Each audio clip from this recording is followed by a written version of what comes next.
Captain Blood. By Rafael Sabatini. Chapter 1. The Messenger. Peter Blood, bachelor of medicine and several other things besides, smoked a pipe and tended the geraniums boxed on the sill of his window above Water Lane in the town of Bridgewater. Sternly disapproving eyes considered him from a window opposite, but went disregarded. Mr. Blood's attention was divided between his task and the stream of humanity in the narrow street below. A stream which poured for the second time that day towards Castle Field, where earlier in the afternoon Ferguson, the Duke's chaplain, had preached a sermon containing more treason than divinity. These straggling, excited groups were mainly composed of men with green boughs in their hats and the most ludicrous of weapons in their hands. Some, it is true, shouldered fowling pieces, and here and there a sword was brandished. But more of them were armed with clubs, and most of them trailed the mammoth pikes fashioned out of scythes, as formidable to the eye as they were clumsy to the hand. There were weavers, brewers, carpenters, smiths, masons, bricklayers, cobblers, and representatives of every other of the trades of peace among these improvised men of war. Bridgewater, like Taunton, had yielded so generously of its manhood to the service of the bastard Duke that for any to abstain whose age and strength admitted of his bearing arms was to brand himself a coward or a papist. Yet Peter Blood, who was not only able to bear arms, but trained and skilled in their use, who was certainly no coward, and a papist only when it suited him, tended his geraniums and smoked his pipe on that warm July evening as indifferently as if nothing were afoot. One other thing he did. He flung after those war-fevered enthusiasts a line of Horace, a poet for whose work he had early conceived an inordinate affection. Quo celesti, ruitis? And now perhaps you guess why the hot, intrepid blood inherited from the roving sires of his Somersetshire mother remained cool amidst all this frenzied fanatical heat of rebellion. Why the turbulent spirit which had forced him once from the sedate academical bonds his father would have imposed upon him, should now remain quiet in the very midst of turbulence. You realize how he regarded these men who were rallying to the banners of liberty, the banners woven by the virgins of Taunton, the girls from the seminaries of Miss Blake and Mrs. Musgrove, who, as the ballad runs, had ripped open their silk petticoats to make colours for King Monmouth's army. That Latin line, contemptuously flung after them as they clattered down the cobbled street, reveals his mind. To him they were fools rushing in wicked frenzy upon their ruin. You see, he knew too much about this fellow Monmouth and the pretty brown slut who had borne him, to be deceived by the legend of legitimacy, on the strength of which this standard of rebellion had been raised. He had read the absurd proclamation posted at the cross at Bridgewater, as it had been posted also at Taunton and elsewhere, setting forth that upon the decease of our sovereign Lord Charles II, the right of succession to the crown of England, Scotland, France, and Ireland, with the dominions and territories thereunto belonging, did legally descend and devolve upon the most illustrious and highborn Prince James, Duke of Monmouth, son and heir apparent to the said King Charles II. It had moved him to laughter, as had the further announcement that James Duke of York did first cause the said late king to be poisoned, and immediately thereupon did usurp and invade the crown. He knew not which was the greater lie. For Mr. Blood had spent a third of his life in the Netherlands, where this same James Scott, who now proclaimed himself James II, by the grace of God, King, etc., first saw the light some 36 years ago. And he was acquainted with the story current there of the fellow's real paternity. Far from being legitimate, by virtue of a pretended secret marriage between Charles Stuart and Lucy Walter, it was possible that this Monmouth who now proclaimed himself King of England was not even the illegitimate child of the late sovereign. What but ruin and disaster could be the end of this grotesque pretension? How could it be hoped that England would ever swallow such a Perkin? And it was on his behalf, to uphold his fantastic claim, that these West Country clods, led by a few armigerous Whigs, had been seduced into rebellion. Quo celesti, ruitis? He laughed and sighed in one. But the laugh dominated the sigh, for Mr. Blood was unsympathetic as are most self-sufficient men, and he was very self-sufficient, adversity had taught him so to be. A more tender-hearted man, possessing his vision and his knowledge, might have found cause for tears in the contemplation of these ardent, simple, nonconformist sheep going forth to the shambles, escorted to the rallying ground on Castle Field by wives and daughters, sweethearts and mothers, sustained by the delusion that they were to take the field in defense of right, of liberty, and of religion. For he knew, as all Bridgewater knew and had known now for some hours, that it was Monmouth's intention to deliver battle that same night. The Duke was to lead a surprise attack upon the Royalist army under Feversham that was now encamped on Sedgemoor. Mr. Blood assumed that Lord Feversham would be equally well informed, and if in this assumption he was wrong, at least he was justified of it. He was not to suppose the Royalist commander so indifferently skilled in the trade he followed. Mr. Blood knocked the ashes from his pipe, and drew back to close his window. As he did so, his glance travelling straight across the street met at last the glance of those hostile eyes that watched him. There were two pairs, and they belonged to the Misses Pitt, two amiable, sentimental maiden ladies who yielded to none in Bridgewater in their worship of the handsome Monmouth. Mr. Blood smiled and inclined his head, for he was on friendly terms with these ladies, one of whom, indeed, had been for a little while his patient. But there was no response to his greeting. Instead, the eyes gave him back a stare of cold disdain. The smile on his thin lips grew a little broader, a little less pleasant. He understood the reason of that hostility, which had been daily growing in this past week since Monmouth had come to turn the brains of women of all ages. The Misses Pitt, he apprehended, contemned him that he, a young and vigorous man, of a military training which might now be valuable to the cause, should stand aloof. That he should placidly smoke his pipe and tend his geraniums on this evening of all evenings, when men of spirit were rallying to the Protestant champion, offering their blood to place him on the throne where he belonged. If Mr.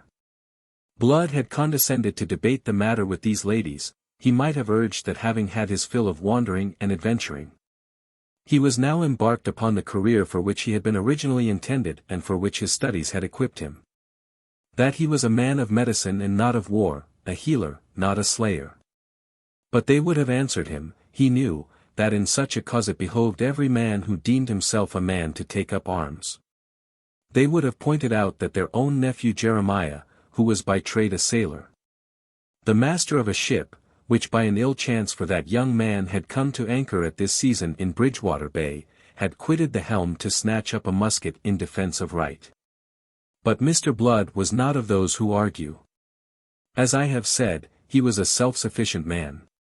He closed the window, drew the curtains, and turned to the pleasant, candle-lighted room, and the table on which Mrs. Barlow, his housekeeper, was in the very act of spreading supper. To her, however, he spoke aloud his thought. "It's out of favour I am with the vinegary virgins over the way." He had a pleasant, vibrant voice, whose metallic ring was softened and muted by the Irish accent which in all his wanderings he had never lost. It was a voice that could woo seductively and caressingly, or command in such a way as to compel obedience. Indeed, the man's whole nature was in that voice of his. For the rest of him, he was tall and spare, swarthy of tint as a gypsy, with eyes that were startlingly blue in that dark face and under those level black brows. In their glance those eyes, flanking a high-bridged, intrepid nose, were of singular penetration and of a steady haughtiness that went well with his firm lips.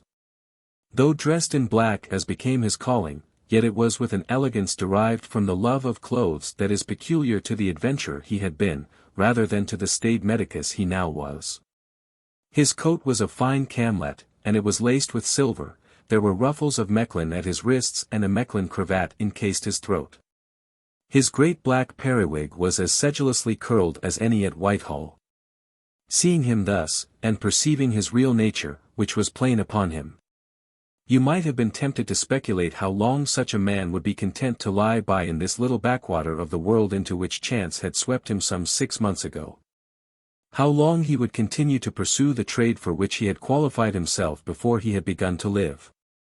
Difficult of belief though it may be when you know his history, previous and subsequent, yet it is possible that but for the trick that fate was about to play him, he might have continued this peaceful existence, settling down completely to the life of a doctor in this Somersetshire haven. It is possible, but not probable. He was the son of an Irish medicus, by a Somersetshire lady in whose veins ran the rover blood of the Frobishers, which may account for a certain wildness that had early manifested itself in his disposition. This wildness had profoundly alarmed his father, who for an Irishman was of a singularly peace-loving nature. He had early resolved that the boy should follow his own honourable profession, and Peter Blood, being quick to learn and oddly greedy of knowledge, had satisfied his parent by receiving at the age of 20 the degree of Baccalaureus Medicinae at Trinity College, Dublin.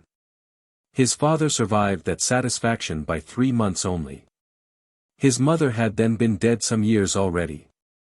Thus Peter Blood came into an inheritance of some few £100, with which he had set out to see the world and give for a season a free rein to that restless spirit by which he was imbued.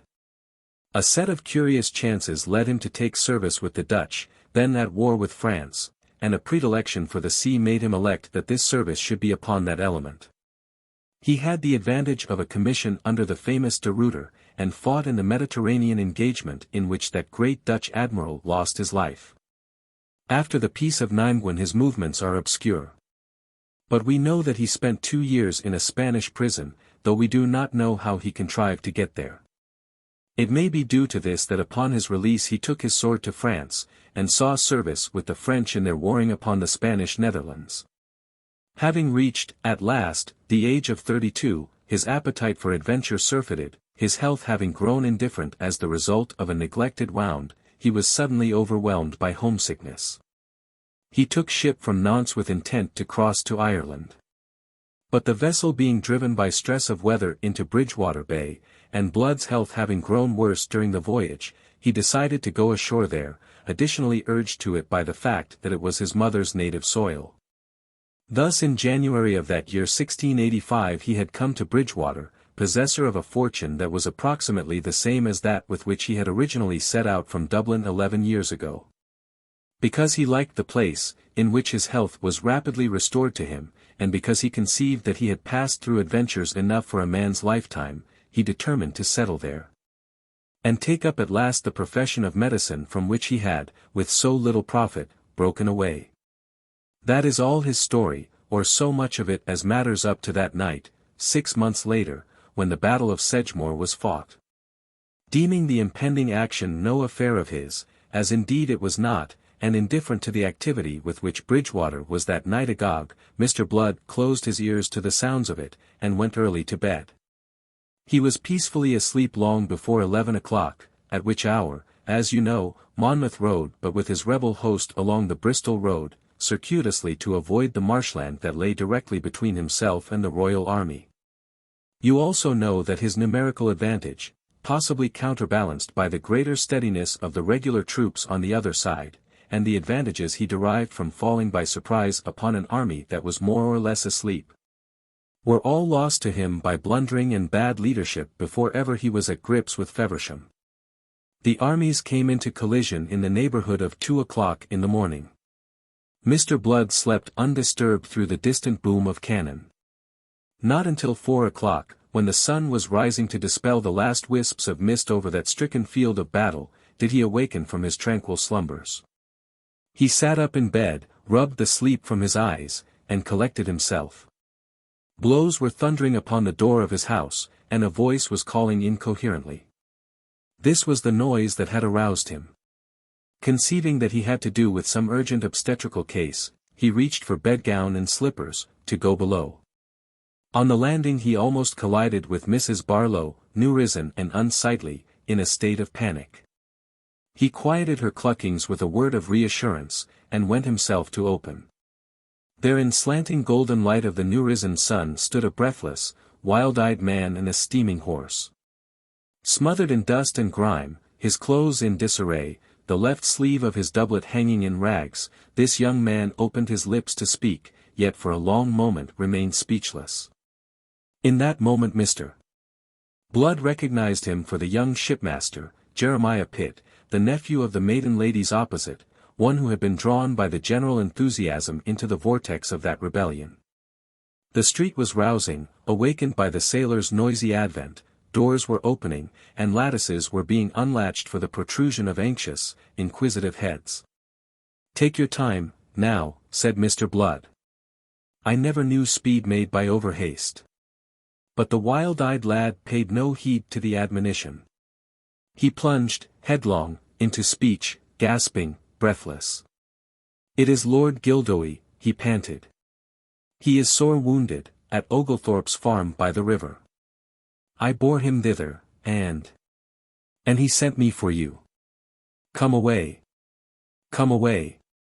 He would have clutched the doctor, and haled him forth by force in bedgown and slippers as he was.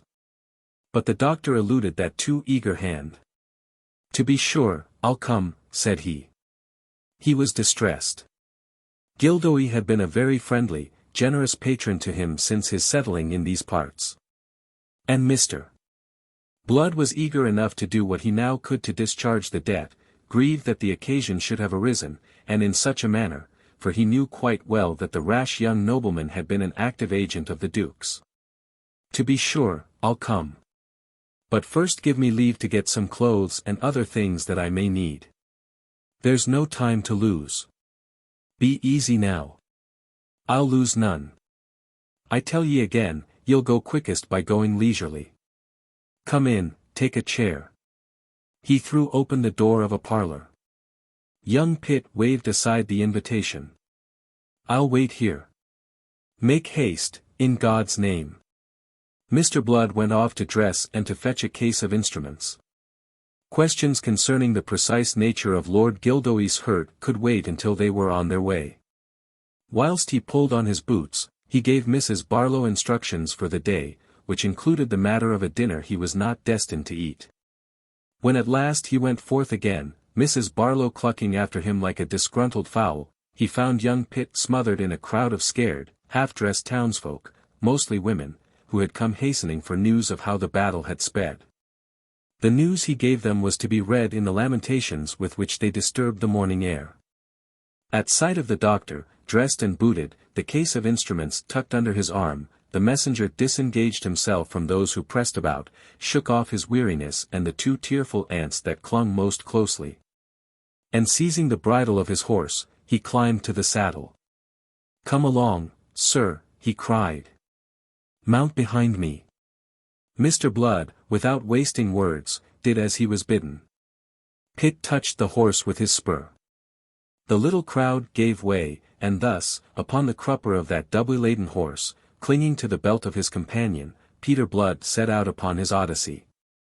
For this Pitt, in whom he beheld no more than the messenger of a wounded rebel gentleman, was indeed the very messenger of fate. How do you find this book? Any thoughts about the book or the author? Any suggestion for improvement? Please take a moment to share your thoughts in a comment. If you like it, share it with your friends who might enjoy it as well. Subscribe to keep in touch. Visit CompleteAudiobooks.com for more quality content. Chapter 2. Kirke's Dragoons. Oglethorpe's farm stood a mile or so to the south of Bridgewater on the right bank of the river. It was a straggling Tudor building showing grey above the ivy that clothed its lower parts. Approaching it now, through the fragrant orchards amid which it seemed to drowse in Arcadian peace beside the waters of the Parrot, sparkling in the morning sunlight, Mr. Blood might have had a difficulty in believing it part of a world tormented by strife and bloodshed. On the bridge, as they had been riding out of Bridgewater, they had met a vanguard of fugitives from the field of battle, weary, broken men, many of them wounded, all of them terror-stricken. Staggering in speedless haste with the last remnants of their strength into the shelter which it was their vain illusion the town would afford them. Eyes glazed with lassitude and fear looked up piteously out of haggard faces at Mr. Blood and his companion as they rode forth. Hoarse voices cried a warning that merciless pursuit was not far behind. Undeterred, however, young Pitt rode amain along the dusty road by which these poor fugitives from that swift route on Sedgemoor came flocking in ever-increasing numbers. Presently he swung aside, and quitting the road took to a pathway that crossed the dewy meadowlands. Even here they met odd groups of these human derelicts, who were scattering in all directions, looking fearfully behind them as they came through the long grass, expecting at every moment to see the red coats of the dragoons. But as Pitt's direction was a southward one, bringing them ever nearer to Feversham's headquarters, they were presently clear of that human flotsam and jetsam of the battle. And riding through the peaceful orchards heavy with the ripening fruit that was soon to make its annual yield of cider. At last they alighted on the kidney stones of the courtyard, and Baines, the master, of the homestead, grave of countenance and flustered of manner, gave them welcome.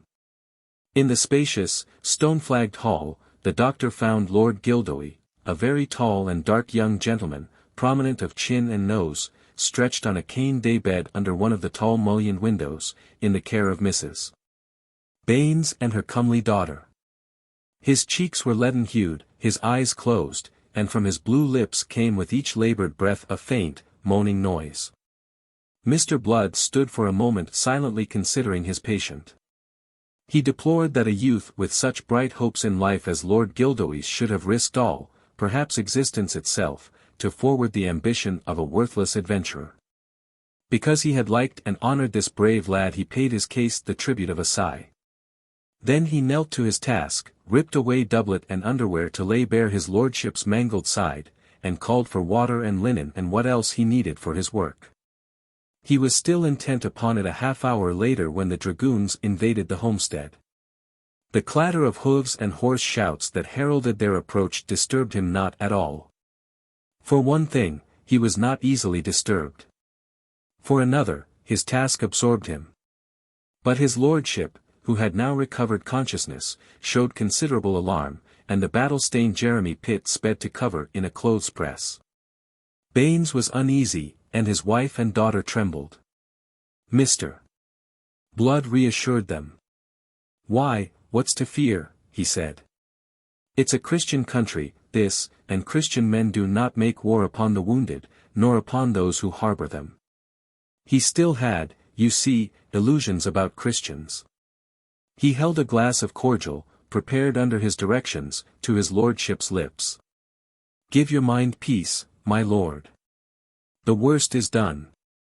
And then they came rattling and clanking into the stone-flagged hall, a round dozen jack-booted, lobster-coated troopers of the Tangiers regiment, led by a sturdy, black-browed fellow with a deal of gold lace about the breast of his coat.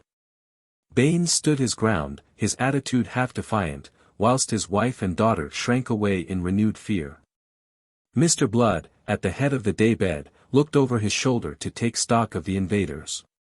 The officer barked an order, which brought his men to an attentive halt, then swaggered forward, his gloved hand bearing down the pommel of his sword, his spurs jingling musically as he moved. He announced his authority to the yeoman. "I am Captain Hobart, of Colonel Kirke's Dragoons. What rebels do you harbour?"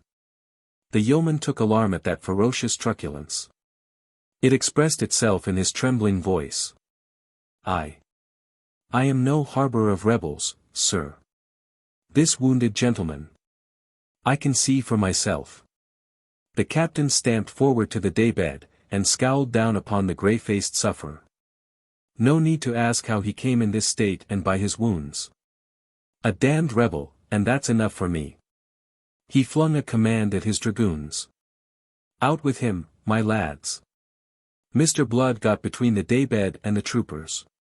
"In the name of humanity, sir," said he, on a note of anger. "This is England, not Tangiers. The gentleman is in sore case. He may not be moved without peril to his life." Captain Hobart was amused. "Oh, I am to be tender of the lives of these rebels. Odds blood! Do you think it's to benefit his health we're taking him? There's gallows being planted along the road from Weston to Bridgewater, and he'll serve for one of them as well as another. Colonel Kirke'll learn these nonconforming oafs something they'll not forget in generations. You're hanging men without trial? Faith, then, it's mistaken I am. We're in Tangiers, after all, it seems, where your regiment belongs." The captain considered him with a kindling eye. He looked him over from the soles of his riding boots to the crown of his periwig. He noted the spare, active frame, the arrogant poise of the head, the air of authority that invested Mr. Blood, and soldier recognized soldier. The captain's eyes narrowed. Recognition went further. "Who the hell may you be?" he exploded. "My name is Blood, sir, Peter Blood, at your service." I. Codso. That's the name. You were in French service once, were you not? If Mr. Blood was surprised, he did not betray it. I was. Then I remember you, 5 years ago, or more, you were in Tangiers. That is so. I knew your colonel. Faith, you may be renewing the acquaintance. The captain laughed unpleasantly. What brings you here, sir? This wounded gentleman. I was fetched to attend him. I am a medicus. A doctor, you? Scorn of that lie, as he conceived it, rang in the heavy, hectoring voice. Medicinae baccalaureus, said Mr. Blood. Don't fling your French at me, man, snapped Hobart. Speak English. Mr. Blood's smile annoyed him. I am a physician practicing my calling in the town of Bridgewater. The captain sneered. Which you reached by way of Lyme Regis in the following of your bastard duke. It was Mr. Blood's turn to sneer. If your wit were as big as your voice, my dear, it's the great man you'd be by this. For a moment the dragoon was speechless. The color deepened in his face. You may find me great enough to hang you. Faith, yes. Ye the look and the manners of a hangman. But if you practice your trade on my patient here, you may be putting a rope round your own neck. He's not the kind you may string up and no questions asked. He has the right to trial, and the right to trial by his peers. By his peers? The captain was taken aback by these 3 words, which Mr. Blood had stressed.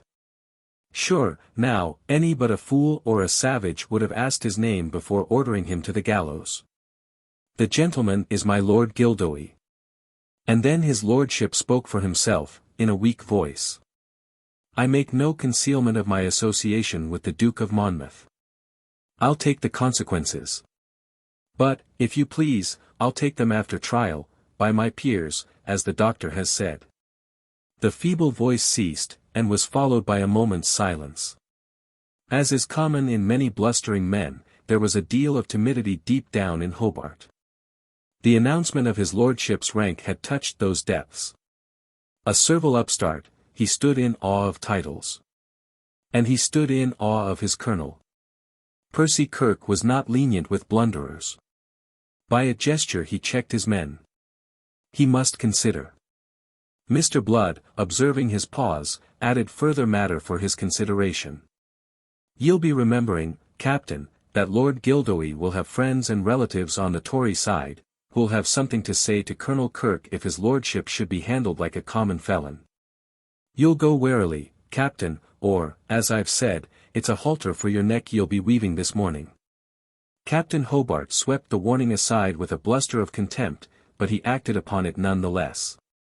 Take up the day bed, said he, and convey him on that to Bridgewater. Lodge him in the jail until I take order about him. He may not survive the journey, Blood remonstrated. He's in no case to be moved. So much the worse for him. My affair is to round up rebels. He confirmed his order by a gesture. 2 of his men took up the day bed, and swung to depart with it. Gildoy made a feeble effort to put forth a hand towards Mr. Blood. Sir, he said, you leave me in your debt. If I live I shall study how to discharge it. Mr. Blood bowed for answer, then to the men, bear him steadily, he commanded. His life depends on it. As his lordship was carried out, the captain became brisk. He turned upon the yeoman. What other cursed rebels do you harbor? None other, sir. His lordship. We've dealt with his lordship for the present. We'll deal with you in a moment when we've searched your house. And, by God, if you've lied to me. He broke off, snarling, to give an order. 4 of his dragoons went out. In a moment they were heard moving noisily in the adjacent room. Meanwhile, the captain was questing about the hall, sounding the wainscoting with the butt of a pistol. Mr. Blood saw no profit to himself in lingering. "By your leave, it's a very good day I'll be wishing you," said he. "By my leave, you'll remain a while," the captain ordered him. Mr. Blood shrugged, and sat down. "You're tiresome," he said. "I wonder your colonel hasn't discovered it yet." But the captain did not heed him. He was stooping to pick up a soiled and dusty hat in which there was pinned a little bunch of oak leaves. It had been lying near the clothes press in which the unfortunate Pitt had taken refuge. The captain smiled malevolently.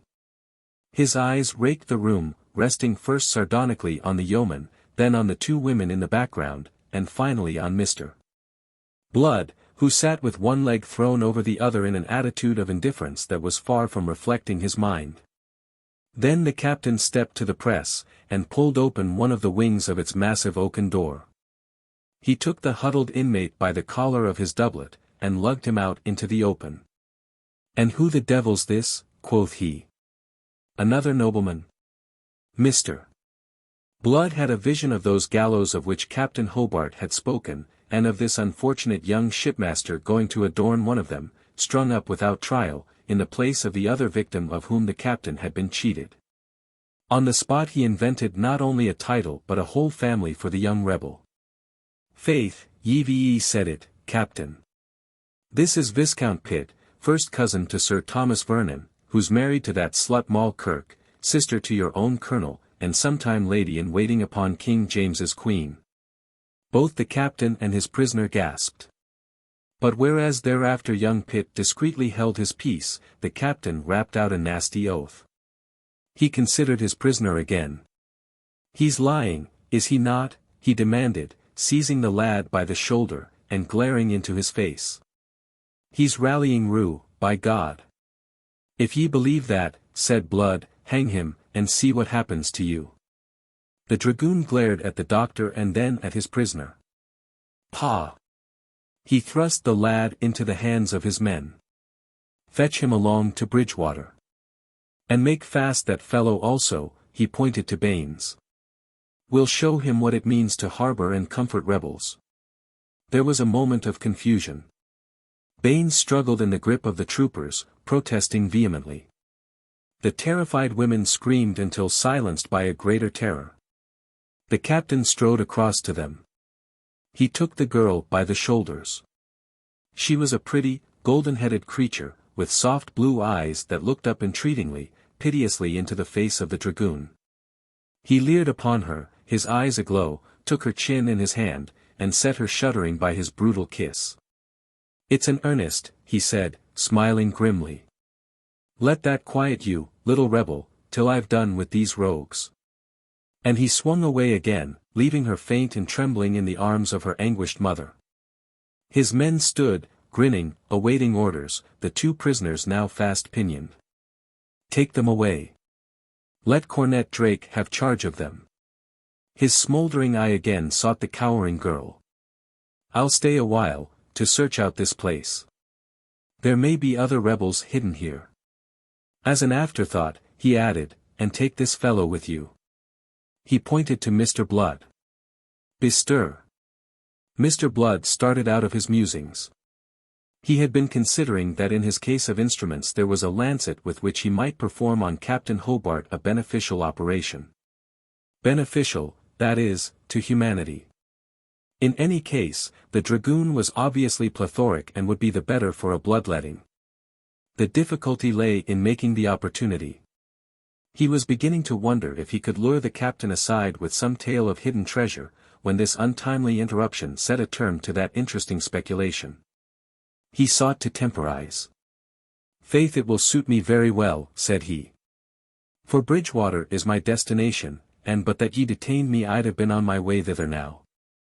"Your destination there will be the jail." "Ah, bah! Ye're surely joking.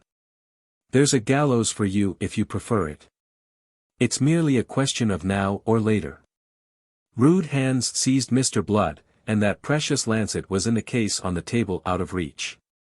He twisted out of the grip of the dragoons, for he was strong and agile, but they closed with him again immediately, and bore him down.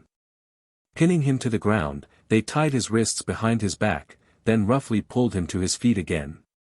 "Take him away," said Hobart shortly, and turned to issue his orders to the other waiting troopers.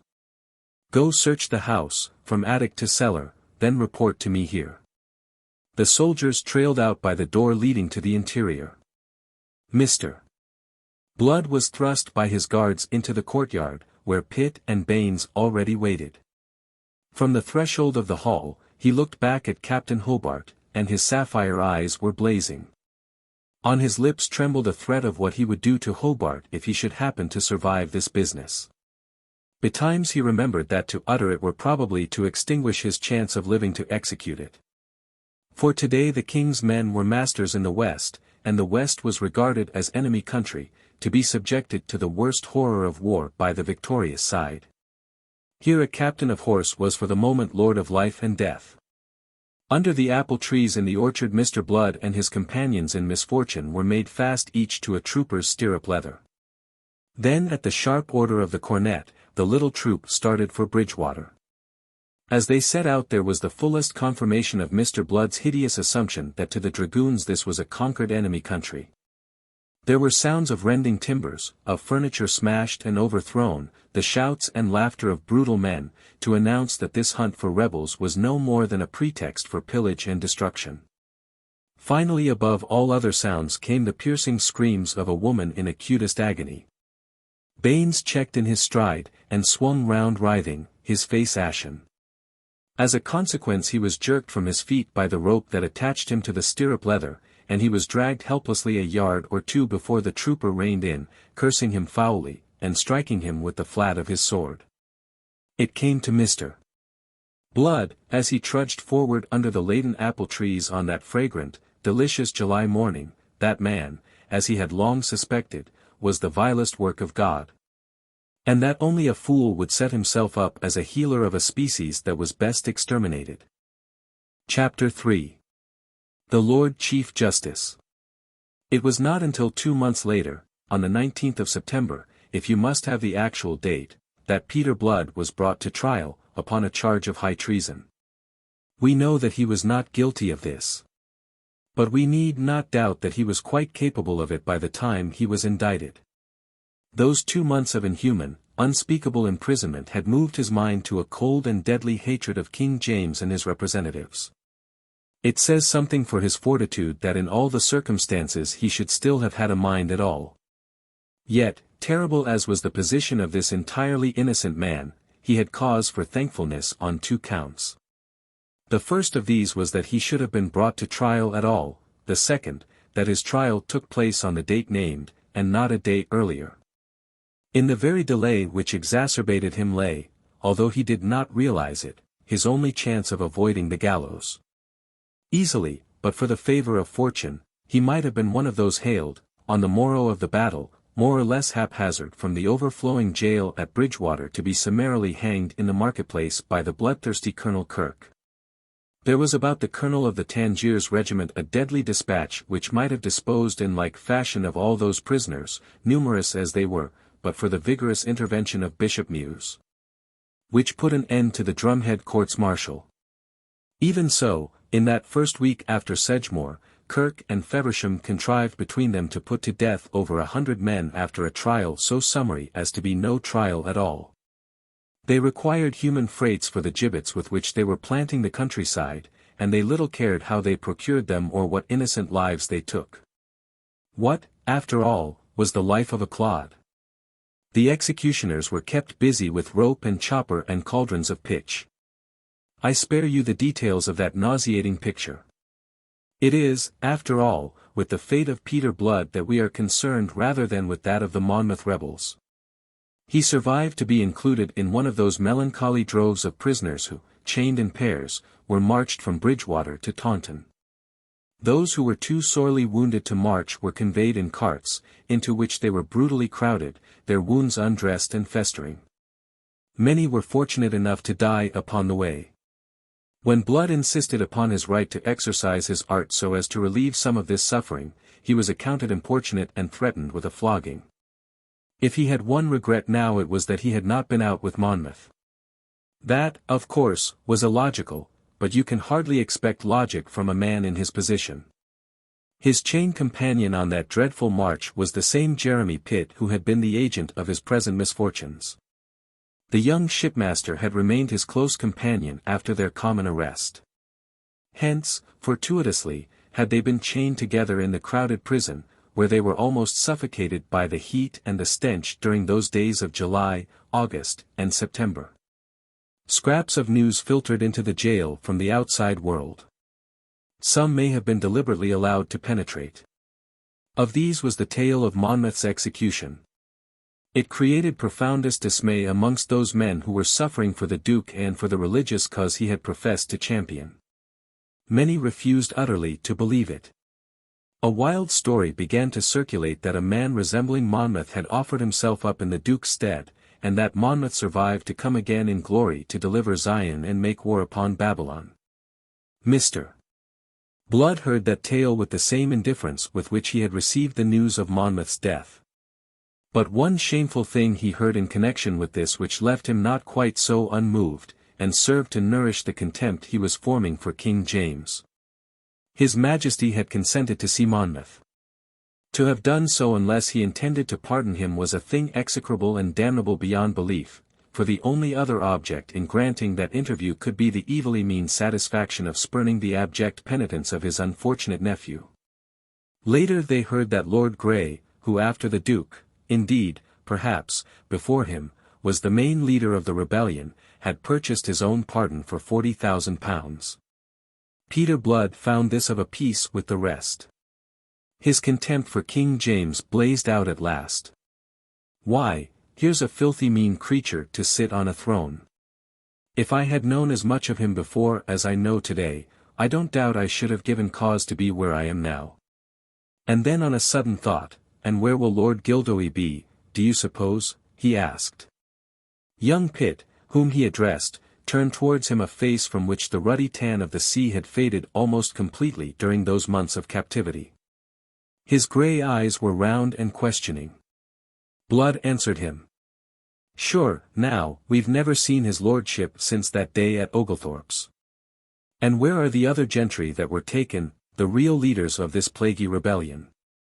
Grey's case explains their absence, I think. They are wealthy men that can ransom themselves. Here awaiting the gallows are none but the unfortunates who followed, those who had the honor to lead them go free. It's a curious and instructive reversal of the usual way of these things. Faith, it's an uncertain world entirely. He laughed, and settled down into that spirit of scorn, wrapped in which he stepped later into the great hall of Taunton Castle to take his trial. With him went Pitt and the yeoman Baines. The three of them were to be tried together, and their case was to open the proceedings of that ghastly day. The hall, even to the galleries, thronged with spectators, most of whom were ladies, was hung in scarlet. A pleasant conceit, this, of the Lord Chief Justice's, who naturally enough preferred the colour that should reflect his own bloody mind.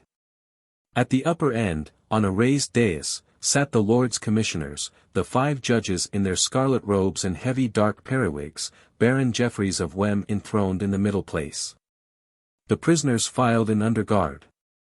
The crier called for silence under pain of imprisonment, and as the hum of voices gradually became hushed, Mr. Blood considered with interest the 12 good men and true that composed the jury. Neither good nor true did they look. They were scared, uneasy, and hangdog as any set of thieves caught with their hands in the pockets of their neighbors. They were 12 shaken men, each of whom stood between the sword of the Lord Chief Justice's recent bloodthirsty charge and the wall of his own conscience. From them Mr. Blood's calm, deliberate glance passed on to consider the Lords Commissioners, and particularly the presiding judge, that Lord Jeffreys, whose terrible fame had come ahead of him from Dorchester. He beheld a tall, slight man on the young side of 40, with an oval face that was delicately beautiful. There were dark stains of suffering or sleeplessness under the low-lidded eyes, heightening their brilliance and their gentle melancholy. The face was very pale, save for the vivid color of the full lips and the hectic flush on the rather high but inconspicuous cheekbones. It was something in those lips that marred the perfection of that countenance. A fault, elusive but undeniable, lurked there to belie the fine sensitiveness of those nostrils, the tenderness of those dark, liquid eyes and the noble calm of that pale brow. The physician in Mr. Blood regarded the man with peculiar interest, knowing as he did the agonizing malady from which his lordship suffered, and the amazingly irregular, debauched life that he led in spite of it, perhaps because of it. "Peter Blood, hold up your hand." Abruptly he was recalled to his position by the harsh voice of the clerk of arraigns. His obedience was mechanical, and the clerk droned out the wordy indictment which pronounced Peter Blood a false traitor against the most illustrious and most excellent prince, James II, by the grace of God, of England, Scotland, France, and Ireland king, his supreme and natural lord. It informed him that, having no fear of God in his heart, but being moved and seduced by the instigation of the devil, he had failed in the love and true and due natural obedience towards his said lord the king, and had moved to disturb the peace and tranquillity of the kingdom and to stir up war and rebellion to depose his said lord the king from the title, honor, and the regal name of the imperial crown, and much more of the same kind. At the end of all of which he was invited to say whether he was guilty or not guilty. He answered more than was asked. "It's entirely innocent." The first am. A small, sharp-faced man at a table before and to the right of him bounced up. It was Mr. Pollexfen, the judge advocate. "Are you guilty or not guilty?" snapped this peppery gentleman. "You must take the words." "Words, is it?" said Peter Blood. "Oh, not guilty." And he went on, addressing himself to the bench. "On this same subject of words, may it please your lordships, I am guilty of nothing to justify any of those words I have heard used to describe me. Unless it be of a want of patience at having been closely confined for 2 months and longer in a forwarded jail with great peril to my health and even life." Being started, he would have added a deal more, but at this point the Lord Chief Justice interposed in a gentle, rather plaintive voice. "Look you, sir, because we must observe the common and usual methods of trial, I must interrupt you now. You are no doubt ignorant of the forms of law. Not only ignorant, my lord, but hitherto most happy in that ignorance. I could gladly have foregone this acquaintance with them." A pale smile momentarily lightened the wistful countenance. "I believe you. You shall be fully heard when you come to your defense. But anything you say now is altogether irregular and improper." Enheartened by that apparent sympathy and consideration, Mr. Blood answered thereafter, as was required of him, that he would be tried by God and his country. Whereupon, having prayed to God to send him a good deliverance, the clerk called upon Andrew Baines to hold up his hand and plead. From Baines, who pleaded not guilty, the clerk passed on to Pitt, who boldly owned his guilt. The Lord Chief Justice stirred at that. "Come, that's better," quoth he, and his 4 scarlet brethren nodded. If all were as obstinate as his 2 fellow rebels, there would never be an end. After that ominous interpellation, delivered with an inhuman iciness that sent a shiver through the court, Mr. Pollexfen got to his feet. With great prolixity he stated the general case against the 3 men, and the particular case against Peter Blood, whose indictment was to be taken first. The only witness called for the king was Captain Hobart. He testified briskly to the manner in which he had found and taken the 3 prisoners, together with Lord Gildoy. Upon the orders of his colonel he would have hanged Pitt out of hand, but was restrained by the lies of the prisoner Blood, who led him to believe that Pitt was a peer of the realm and a person of consideration. As the captain's evidence concluded, Lord Jeffreys looked across at Peter Blood. "Will the prisoner Blood ask the witness any questions?" "None, my lord. He has correctly related what occurred. I am glad to have your admission of that without any of the prevarications that are usual in your kind. And I will say this, that here prevarication would avail you little. For we always have the truth in the end. Be sure of that." Baines and Pitt similarly admitted the accuracy of the captain's evidence, whereupon the scarlet figure of the Lord Chief Justice heaved a sigh of relief. "This being so, let us get on, in God's name, for we have much to do." There was now no trace of gentleness in his voice. It was brisk and rasping, and the lips through which it passed were curved in scorn. "I take it, Mr. Pollexfen, that the wicked treason of these 3 rogues being established, indeed, admitted by them, there is no more to be said." Peter Blood's voice rang out crisply, on a note that almost seemed to contain laughter. "May it please your lordship, but there's a deal more to be said." His lordship looked at him, first in blank amazement at his audacity, then gradually with an expression of dull anger. The scarlet lips fell into unpleasant, cruel lines that transfigured the whole countenance. "How now, rogue? Would you waste our time with idle subterfuge? I would have your lordship and the gentlemen of the jury hear me on my defense, as your lordship promised that I should be heard." "Why, so you shall, villain, so you shall." His lordship's voice was harsh as a file. He writhed as he spoke, and for an instant his features were distorted. A delicate dead white hand, on which the veins showed blue, brought forth a handkerchief with which he dabbed his lips and then his brow. Observing him with his physician's eye, Peter Blood judged him a prey to the pain of the disease that was destroying him. "So you shall. But after the admission made, what defense remains?" "You shall judge, my lord. That is the purpose for which I sit here. And so shall you, gentlemen." Blood looked from judge to jury. The latter shifted uncomfortably under the confident flash of his blue eyes.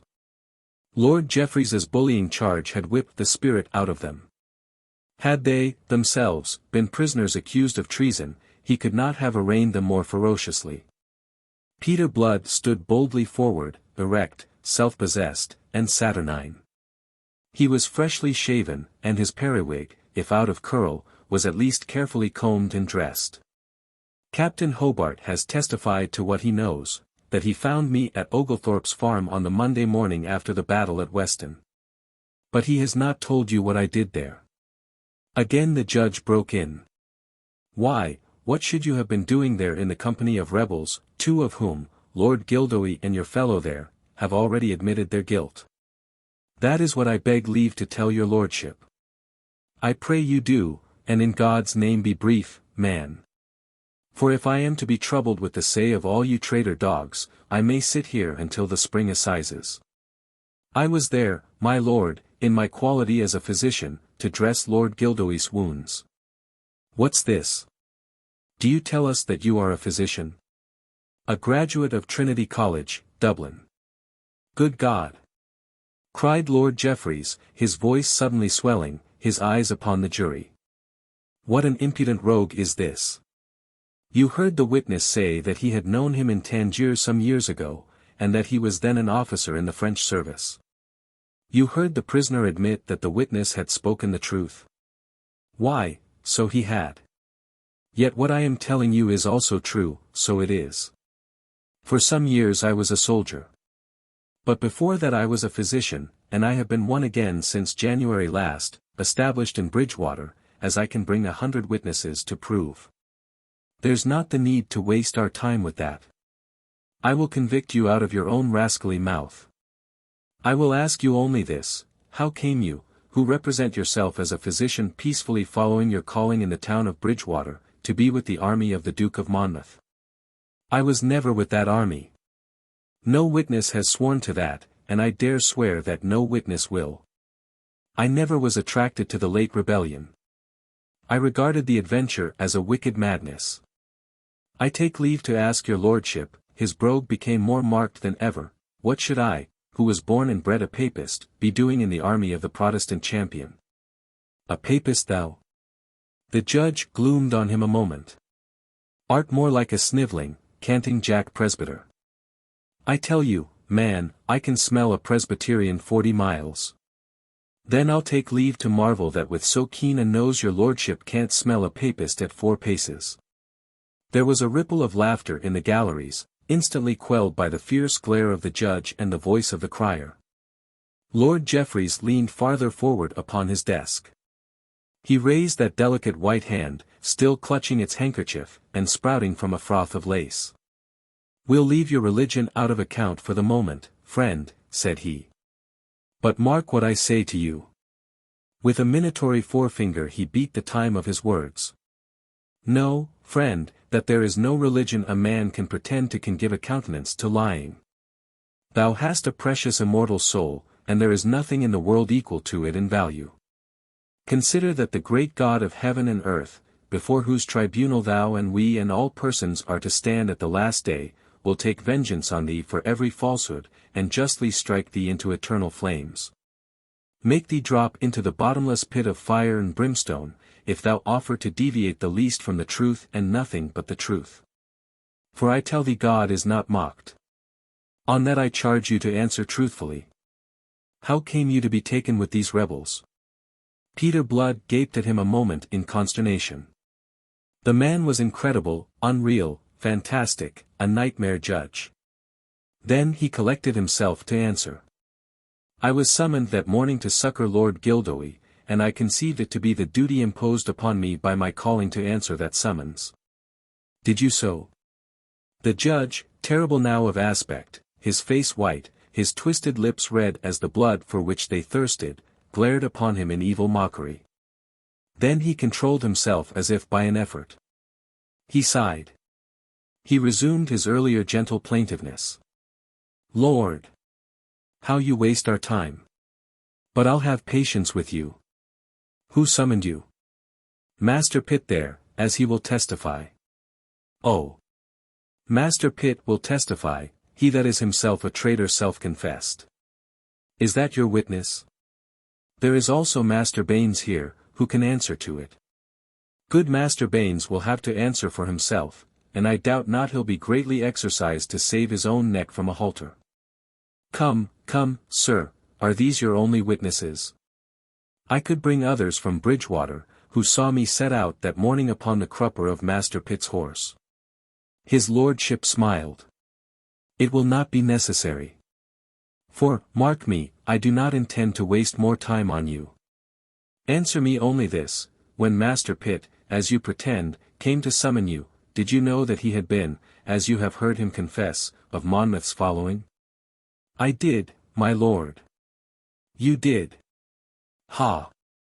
His lordship looked at the cringing jury and uttered a short, stabbing laugh. "Yet in spite of that you went with him?" "To succor a wounded man, as was my sacred duty." "Thy sacred duty, sayest thou?" Fury blazed out of him again. "Good God! What a generation of vipers do we live in! Thy sacred duty, rogue, is to thy king and to God. But let it pass. Did he tell you whom it was that you were desired to succor?" "Lord Gildoy, yes." "And you knew that Lord Gildoy had been wounded in the battle, and on what side he fought?" "I knew." "And yet, being, as you would have us believe, a true and loyal subject of our lord the king, you went to succor him?" Peter Blood lost patience for a moment. "My business, my lord, was with his wounds, not with his politics." A murmur from the galleries and even from the jury approved him. It served only to drive his terrible judge into a deeper fury. Jesus God! Was there ever such an impudent villain in the world as thou? He swung, white-faced, to the jury.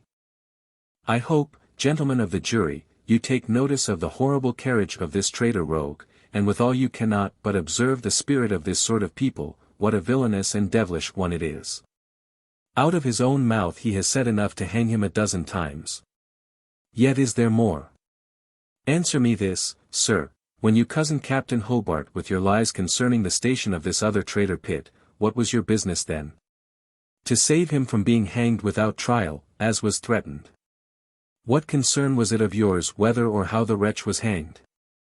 Justice is the concern of every loyal subject, for an injustice committed by one who holds the king's commission is in some sense a dishonor to the king's majesty." It was a shrewd, sharp thrust aimed at the jury, and it reveals, I think, the alertness of the man's mind, his self-possession ever steadiest in moments of dire peril.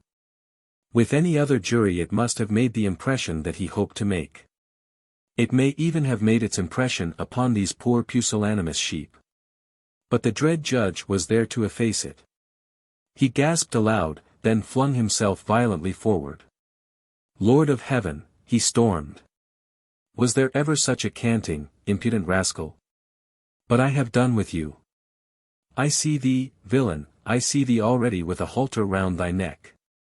Having spoken so, gloatingly, evilly, he sank back again, and composed himself. It was as if a curtain fell. All emotion passed again from his pale face. Back to invest it again came that gentle melancholy. Speaking after a moment's pause, his voice was soft, almost tender, yet every word of it carried sharply through that hushed court. "If I know my own heart, it is not in my nature to desire the hurt of anybody, much less to delight in his eternal perdition. It is out of compassion for you that I have used all these words, because I would have you have some regard for your immortal soul, and not ensure its damnation by obdurately persisting in falsehood and prevarication. But I see that all the pains in the world, and all compassion and charity are lost upon you, and therefore I will say no more to you." He turned again to the jury that countenance of wistful beauty. "Gentlemen, I must tell you for law, of which we are the judges, and not you, that if any person be in actual rebellion against the king, and another person, who really and actually was not in rebellion, does knowingly receive, harbor, comfort, or succor him, such a person is as much a traitor as he who indeed bore arms. We are bound by our oaths and consciences to declare to you what is law, and you are bound by your oaths and your consciences to deliver and to declare to us by your verdict the truth of the facts." Upon that he proceeded to his summing up, showing how Baines and Blood were both guilty of treason, the first for having harbored a traitor, the second for having succored that traitor by dressing his wounds. He interlarded his address by sycophantic allusions to his natural lord and lawful sovereign, the king, whom God had set over them, and with vituperations of nonconformity and of Monmouth, of whom, in his own words, he dared boldly affirm that the meanest subject within the kingdom that was of legitimate birth had a better title to the crown. Jesus God! That ever we should have such a generation of vipers among us, he burst out in rhetorical frenzy. And then he sank back as if exhausted by the violence he had used. A moment he was still, dabbing his lips again, then he moved uneasily. Once more his features were twisted by pain, and in a few snarling, almost incoherent words he dismissed the jury to consider the verdict. Peter Blood had listened to the intemperate, the blasphemous, and almost obscene invective of that tirade with a detachment that afterwards, in retrospect, surprised him. He was so amazed by the man, by the reactions taking place in him between mind and body, and by his methods of bullying and coercing the jury into bloodshed, that he almost forgot that his own life was at stake. The absence of that day's jury was a brief one. The verdict found the 3 prisoners guilty. Peter Blood looked round the scarlet-hung court. For an instant that foam of white faces seemed to heave before him. Then he was himself again, and a voice was asking him what he had to say for himself, why sentence of death should not be passed upon him, being convicted of high treason. He laughed, and his laugh jarred uncannily upon the deathly stillness of the court. It was all so grotesque, such a mockery of justice administered by that wistful-eyed jack-pudding in scarlet, who was himself a mockery, the venal instrument of a brutally spiteful and vindictive king. His laughter shocked the austerity of that same jack-pudding. Do you laugh, sirrah, with the rope about your neck, upon the very threshold of that eternity you are so suddenly to enter into? And then Blood took his revenge. Faith, it's in better case I am for mirth than your lordship. For I have this to say before you deliver judgment. Your lordship sees me, an innocent man whose only offence is that I practice charity, with a halter round my neck. Your lordship, being the justiciar, speaks with knowledge of what is to come to me. I, being a physician, may speak with knowledge of what is to come to your lordship. And I tell you that I would not now change places with you, that I would not exchange this halter that you fling about my neck for the stone that you carry in your body. The death to which you may doom me is a light pleasantry by contrast with the death to which your lordship has been doomed by that great judge with whose name your lordship makes so free. The Lord Chief Justice sat stiffly upright, his face ashen, his lips twitching, and whilst you might have counted 10 there was no sound in that paralyzed court after Peter Blood had finished speaking. All those who knew Lord Jeffreys regarded this as the lull before the storm, and braced themselves for the explosion. But none came. Slowly, faintly, the color crept back into that ashen face. The scarlet figure lost its rigidity, and bent forward. His lordship began to speak. In a muted voice and briefly, much more briefly than his wont on such occasions and in a manner entirely mechanical, the manner of a man whose thoughts are elsewhere while his lips are speaking, he delivered sentence of death in the prescribed form. And without the least allusion to what Peter Blood had said. Having delivered it, he sank back exhausted, his eyes half closed, his brow agleam with sweat. The prisoners filed out. Mr. Pollexfen, a Whig at heart despite the position of judge-advocate which he occupied, was overheard by one of the jurors to mutter in the ear of a brother counsel. "On my soul, that swarthy rascal has given his lordship a scare. It's a pity he must hang. For a man who can frighten Jeffreys should go far." Chapter 4. Human Merchandise. Mr. Pollexfen was at one and the same time right and wrong, a condition much more common than is generally supposed. He was right in his indifferently expressed thought that a man whose mien and words could daunt such a lord of terror as Jeffreys, should by the dominance of his nature be able to fashion himself a considerable destiny. He was wrong, though justifiably so, in his assumption that Peter Blood must hang. I have said that the tribulations with which he was visited as a result of his errand of mercy to Oglethorpe's farm contained, although as yet he did not perceive it, perhaps, two sources of thankfulness, one that he was tried at all. The other that his trial took place on the 19th of September. Until the 18th, the sentences passed by the Court of the Lords Commissioners had been carried out literally and expeditiously. But on the morning of the 19th there arrived at Taunton a courier from Lord Sunderland, the Secretary of State, with a letter for Lord Jeffreys wherein he was informed that His Majesty had been graciously pleased to command that 1100 rebels should be furnished for transportation to some of His Majesty's southern plantations, Jamaica, Barbados, or any of the Leeward Islands. You are not to suppose that this command was dictated by any sense of mercy. Lord Churchill was no more than just when he spoke of the King's heart as being as insensible as marble. It had been realized that in these wholesale hangings there was taking place a reckless waste of valuable material.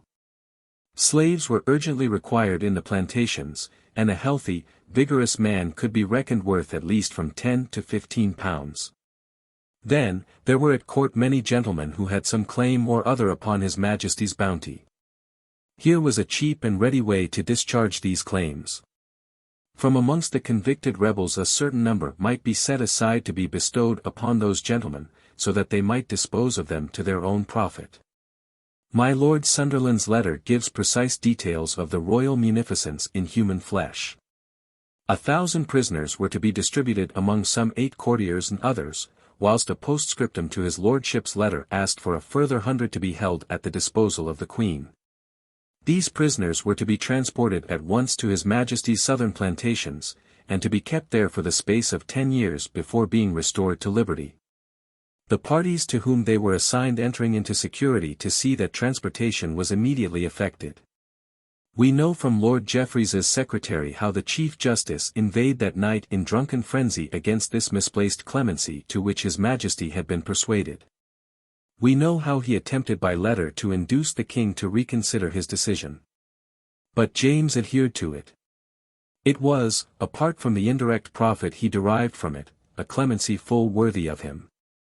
He knew that to spare lives in this fashion was to convert them into living deaths. Many must succumb in torment to the horrors of West Indian slavery, and so be the envy of their surviving companions. Thus it happened that Peter Blood, and with him Jeremy Pitt and Andrew Baines, instead of being hanged, drawn, and quartered as their sentences directed, were conveyed to Bristol and there shipped with some 50 others aboard the Jamaica Merchant. From close confinement under hatches, ill nourishment and foul water, a sickness broke out amongst them, of which 11 died. Amongst these was the unfortunate yeoman from Oglethorpe's farm, brutally torn from his quiet homestead amid the fragrant cider orchards for no other sin but that he had practiced mercy. The mortality might have been higher than it was but for Peter Blood. At first the master of the Jamaica merchant had answered with oaths and threats the doctor's expostulations against permitting men to perish in this fashion, and his insistence that he should be made free of the medicine chest and given leave to minister to the sick.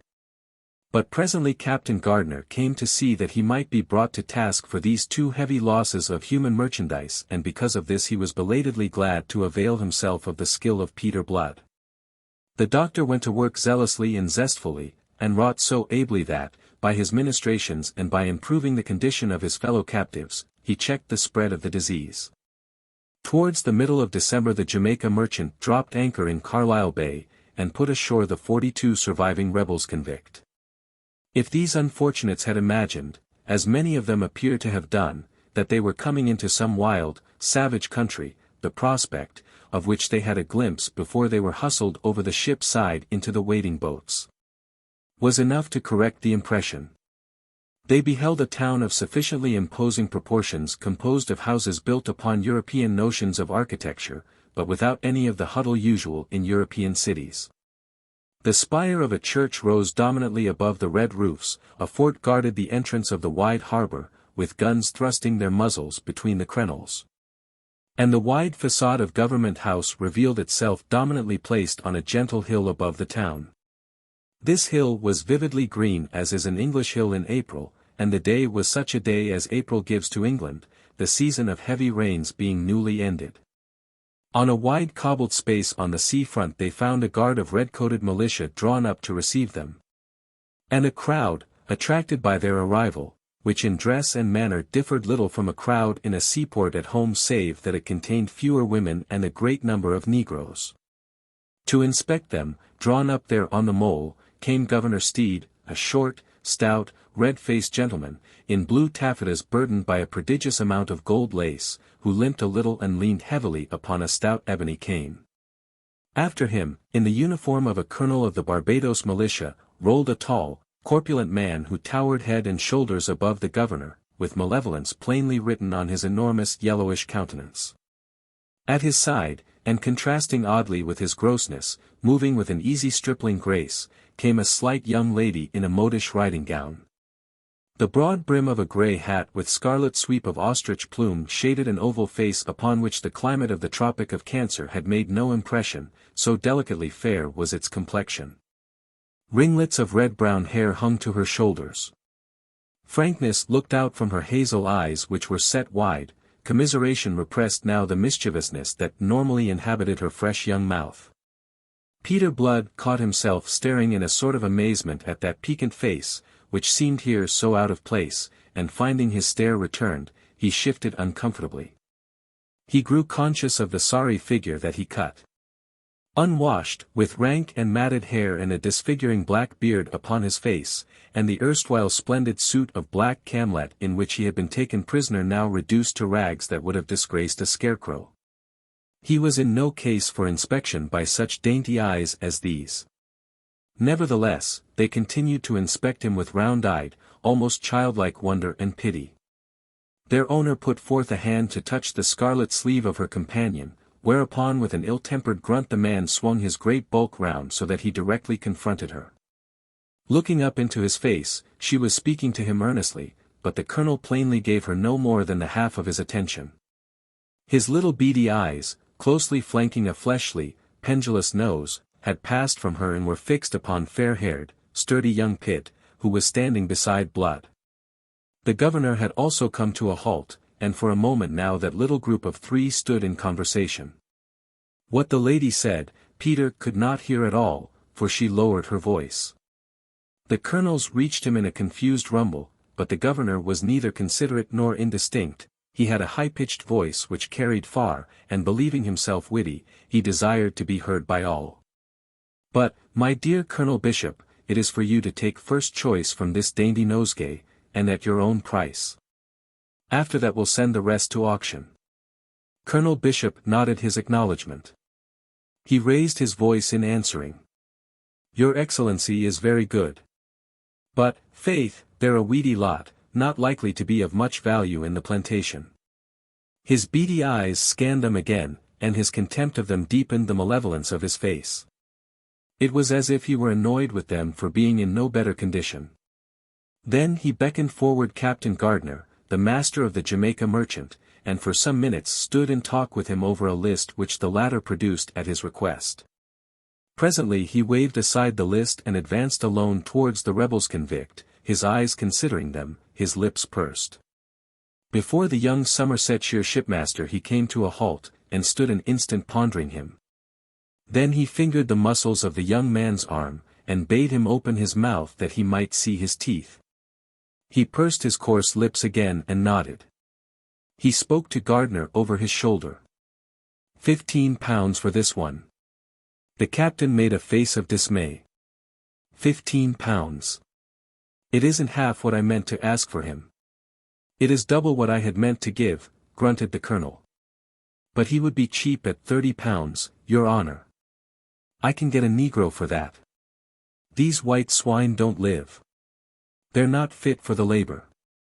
Gardner broke into protestations of Pitt's health, youth, and vigor. It was not a man he was discussing, it was a beast of burden. Pitt, a sensitive lad, stood mute and unmoving. Only the ebb and flow of color in his cheeks showed the inward struggle by which he maintained his self-control. Peter Blood was nauseated by the loathsome haggle. In the background, moving slowly away down the line of prisoners, went the lady in conversation with the governor, who smirked and preened himself as he limped beside her. She was unconscious of the loathly business the colonel was transacting. Was she, wondered Blood, indifferent to it? Colonel Bishop swung on his heel to pass on. I'll go as far as £20. Not a penny more, and it's twice as much as you are like to get from Crab's Ton. Captain Gardner, recognizing the finality of the tone, sighed and yielded. Already Bishop was moving down the line. For Mr. Blood, as for a weedy youth on his left, the colonel had no more than a glance of contempt. But the next man, a middle-aged colossus named Wolverstone, who had lost an eye at Sedgemoor, drew his regard, and the haggling was recommenced. Peter Blood stood there in the brilliant sunshine and inhaled the fragrant air, which was unlike any air that he had ever breathed. It was laden with a strange perfume, blend of logwood flower, pimento, and aromatic cedars. He lost himself in unprofitable speculations born of that singular fragrance. He was in no mood for conversation, nor was Pitt, who stood dumbly at his side. And who was afflicted mainly at the moment by the thought that he was at last about to be separated from this man with whom he had stood shoulder to shoulder throughout all these troublous months. And whom he had come to love and depend upon for guidance and sustenance. A sense of loneliness and misery pervaded him by contrast with which all that he had endured seemed as nothing. To Pitt, this separation was the poignant climax of all his sufferings. Other buyers came and stared at them, and passed on. Blood did not heed them. And then at the end of the line there was a movement. Gardner was speaking in a loud voice, making an announcement to the general public of buyers that had waited until Colonel Bishop had taken his choice of that human merchandise. As he finished, Blood, looking in his direction, noticed that the girl was speaking to Bishop, and pointing up the line with a silver-hilted riding-whip she carried.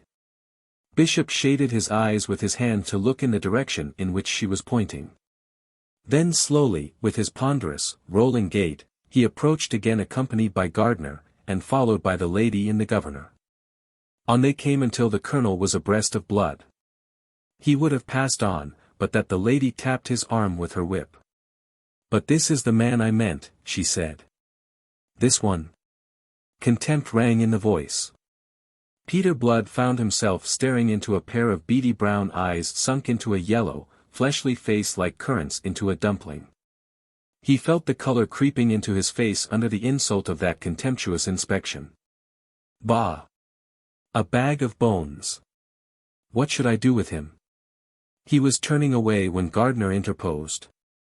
He may be lean, but he's tough and healthy. When half of them was sick and the other half sickening, this rogue kept his legs and doctored his fellows. But for him there'd been more deaths than there was. Say £15 for him, Colonel. That's cheap enough. He's tough, I tell your honor, tough and strong, though he be lean. And he's just the man to bear the heat when it comes. The climate'll never kill him. There came a chuckle from Governor Steed. You hear, Colonel? Trust your niece.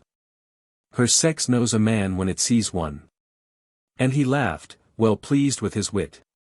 But he laughed alone. A cloud of annoyance swept across the face of the Colonel's niece, whilst the Colonel himself was too absorbed in the consideration of this bargain to heed the Governor's humor. He twisted his lip a little, stroking his chin with his hand the while. Jeremy Pitt had almost ceased to breathe. I'll give you £10 for him, said the Colonel at last. Peter Blood prayed that the offer might be rejected. For no reason that he could have given you, he was taken with repugnance at the thought of becoming the property of this gross animal, and in some sort the property of that hazel-eyed young girl. But it would need more than repugnance to save him from his destiny. A slave is a slave, and has no power to shape his fate. Peter Blood was sold to Colonel Bishop, a disdainful buyer, for the ignominious sum of £10. Chapter 5. Arabella Bishop. One sunny morning in January, about a month after the arrival of the Jamaica merchant at Bridgetown, Miss Arabella Bishop rode out from her uncle's fine house on the heights to the northwest of the city. She was attended by 2 negroes who trotted after her at a respectful distance, and her destination was Government House, whither she went to visit the governor's lady, who had lately been ailing. Reaching the summit of a gentle, grassy slope, she met a tall, lean man dressed in a sober, gentlemanly fashion, who was walking in the opposite direction. He was a stranger to her, and strangers were rare enough in the island. And yet in some vague way he did not seem quite a stranger. Miss Arabella drew rein, affecting to pause that she might admire the prospect, which was fair enough to warrant it. Yet out of the corner of those hazel eyes she scanned this fellow very attentively as he came nearer. She corrected her first impression of his dress. It was sober enough, but hardly gentlemanly. Coat and breeches were of plain homespun. And if the former sat so well upon him it was more by virtue of his natural grace than by that of tailoring. His stockings were of cotton, harsh and plain, and the broad castor, which he respectfully doffed as he came up with her, was an old one unadorned by band or feather. What had seemed to be a periwig at a little distance was now revealed for the man's own lustrous coiling black hair. Out of a brown, shaven, saturnine face 2 eyes that were startlingly blue considered her gravely. The man would have passed on but that she detained him. "I think I know you, sir," said she. Her voice was crisp and boyish, and there was something of boyishness in her manner, if one can apply the term to so dainty a lady. It arose perhaps from an ease, a directness, which disdained the artifices of her sex, and set her on good terms with all the world. To this it may be due that Miss Arabella had reached the age of 25, not merely unmarried but unwooed. She used with all men a sisterly frankness which in itself contains a quality of aloofness, rendering it difficult for any man to become her lover. Her negroes had halted at some distance in the rear, and they squatted now upon the short grass until it should be her pleasure to proceed upon her way. The stranger came to a standstill upon being addressed. "A lady should know her own property," said he. "My property?" "Your uncle's, leastways. Let me present myself. I am called Peter Blood, and I am worth precisely £10. I know it because that is the sum your uncle paid for me. It is not every man has the same opportunities of ascertaining his real value." She recognized him then. She had not seen him since that day upon the mole a month ago, and that she should not instantly have known him again despite the interest he had then aroused in her is not surprising, considering the change he had wrought in his appearance, which now was hardly that of a slave. "My God," said she. "And you can laugh. It's an achievement," he admitted. "But then, I have not fared as ill as I might." "I have heard of that," said she. What she had heard was that this rebel-convict had been discovered to be a physician. The thing had come to the ears of Governor Steed, who suffered damnably from the gout, and Governor Steed had borrowed the fellow from his purchaser. Whether by skill or good fortune, Peter Blood had afforded the governor that relief which his excellency had failed to obtain from the ministrations of either of the 2 physicians practicing in Bridgetown. Then the governor's lady had desired him to attend her for the megrims. Mr. Blood had found her suffering from nothing worse than peevishness, the result of a natural petulance aggravated by the dullness of life in Barbados to a lady of her social aspirations. But he had prescribed for her none the less, and she had conceived herself the better for his prescription. After that the fame of him had gone through Bridgetown, and Colonel Bishop had found that there was more profit to be made out of this new slave by leaving him to pursue his profession than by setting him to work on the plantations, for which purpose he had been originally acquired. It is yourself, madam, I have to thank for my comparatively easy and clean condition, said Mr. Blood, and I am glad to take this opportunity of doing so. The gratitude was in his words rather than in his tone. Was he mocking, she wondered, and looked at him with the searching frankness that another might have found disconcerting. He took the glance for a question, and answered it. If some other planter had bought me, he explained, it is odds that the facts of my shining abilities might never have been brought to light, and I should be hewing and hoeing at this moment like the poor wretches who were landed with me. And why do you thank me for that? It was my uncle who bought you. But he would not have done so had you not urged him. I perceived your interest. At the time I resented it. You resented it? There was a challenge in her boyish voice. I have had no lack of experiences of this mortal life, but to be bought and sold was a new one, and I was hardly in the mood to love my purchaser. If I urged you upon my uncle, sir, it was that I commiserated you. There was a slight severity in her tone, as if to reprove the mixture of mockery and flippancy in which he seemed to be speaking. She proceeded to explain herself. My uncle may appear to you a hard man. No doubt he is. They are all hard men, these planters. It is the life, I suppose. But there are others here who are worse. There is Mr. Crabston, for instance, up at Spitestown. He was there on the mole, waiting to buy my uncle's leavings, and if you had fallen into his hands. A dreadful man. That is why. He was a little bewildered. This interest in a stranger, he began. Then changed the direction of his probe. But there were others as deserving of commiseration. You did not seem quite like the others. I am not, said he. Oh. She stared at him, bridling a little. You have a good opinion of yourself. On the contrary. The others are all worthy rebels. I am not. That is the difference. I was one who had not the wit to see that England requires purifying.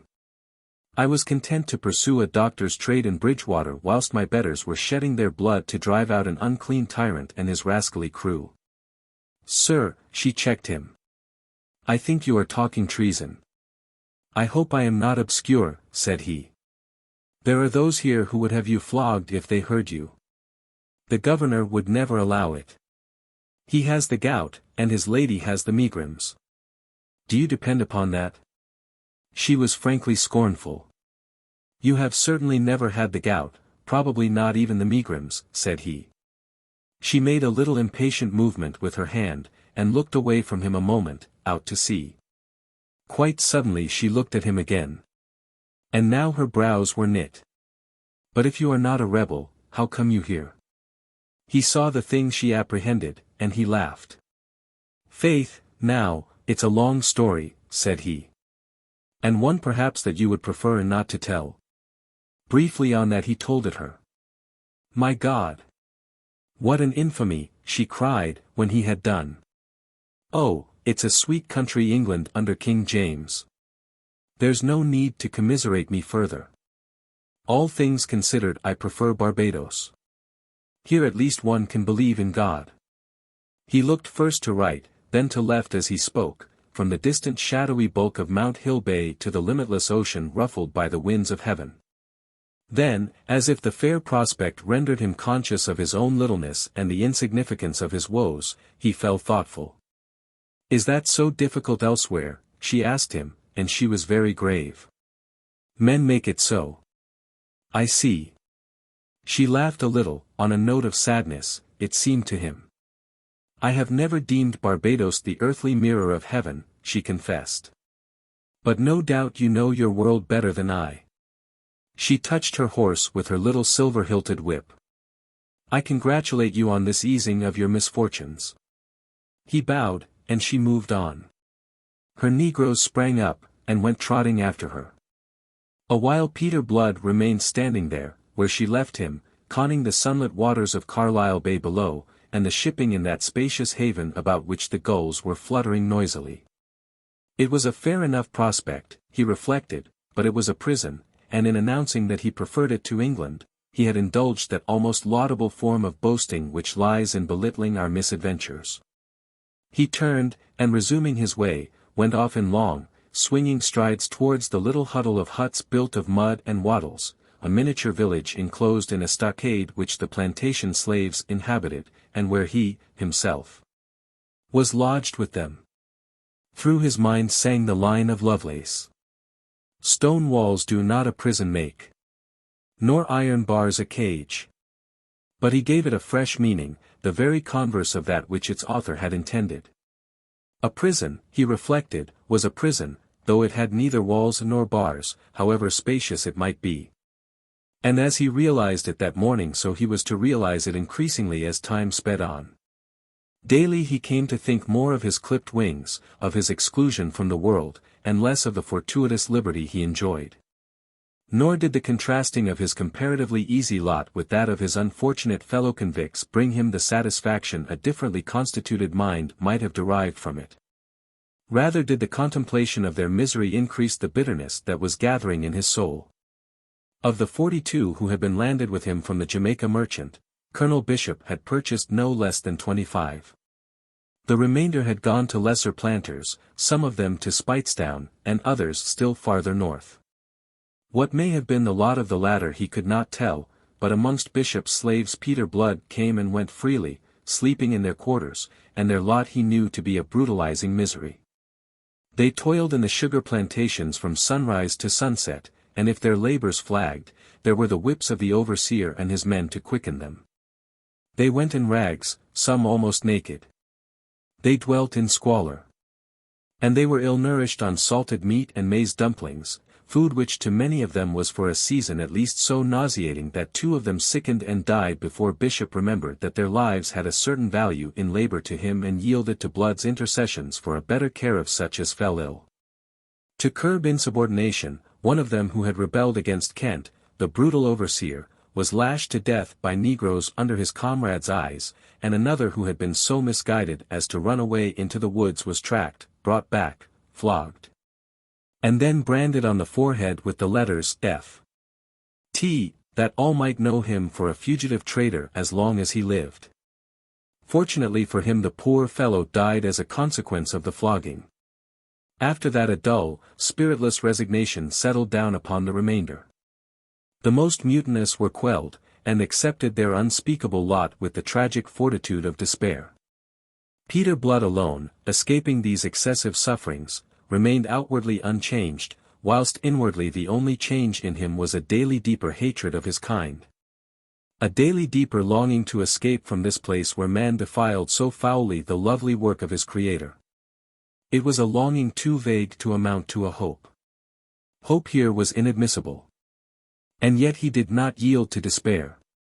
He set a mask of laughter on his saturnine countenance and went his way, treating the sick to the profit of Colonel Bishop, and encroaching further and further upon the preserves of the 2 other men of medicine in Bridgetown. Immune from the degrading punishments and privations of his fellow-convicts, he was enabled to keep his self-respect, and was treated without harshness even by the soulless planter to whom he had been sold. He owed it all to gout and megrims.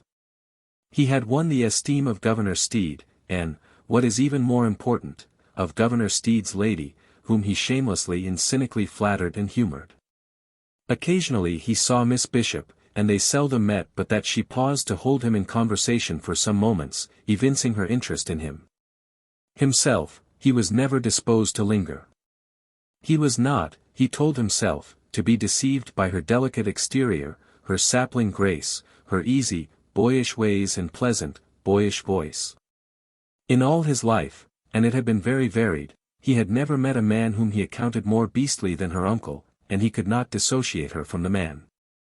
She was his niece, of his own blood, and some of the vices of it, some of the remorseless cruelty of the wealthy planter must, he argued, inhabit that pleasant body of hers. He argued this very often to himself, as if answering and convincing some instinct that pleaded otherwise, and arguing it he avoided her when it was possible, and was frigidly civil when it was not. Justifiable as his reasoning was, plausible as it may seem, yet he would have done better to have trusted the instinct that was in conflict with it.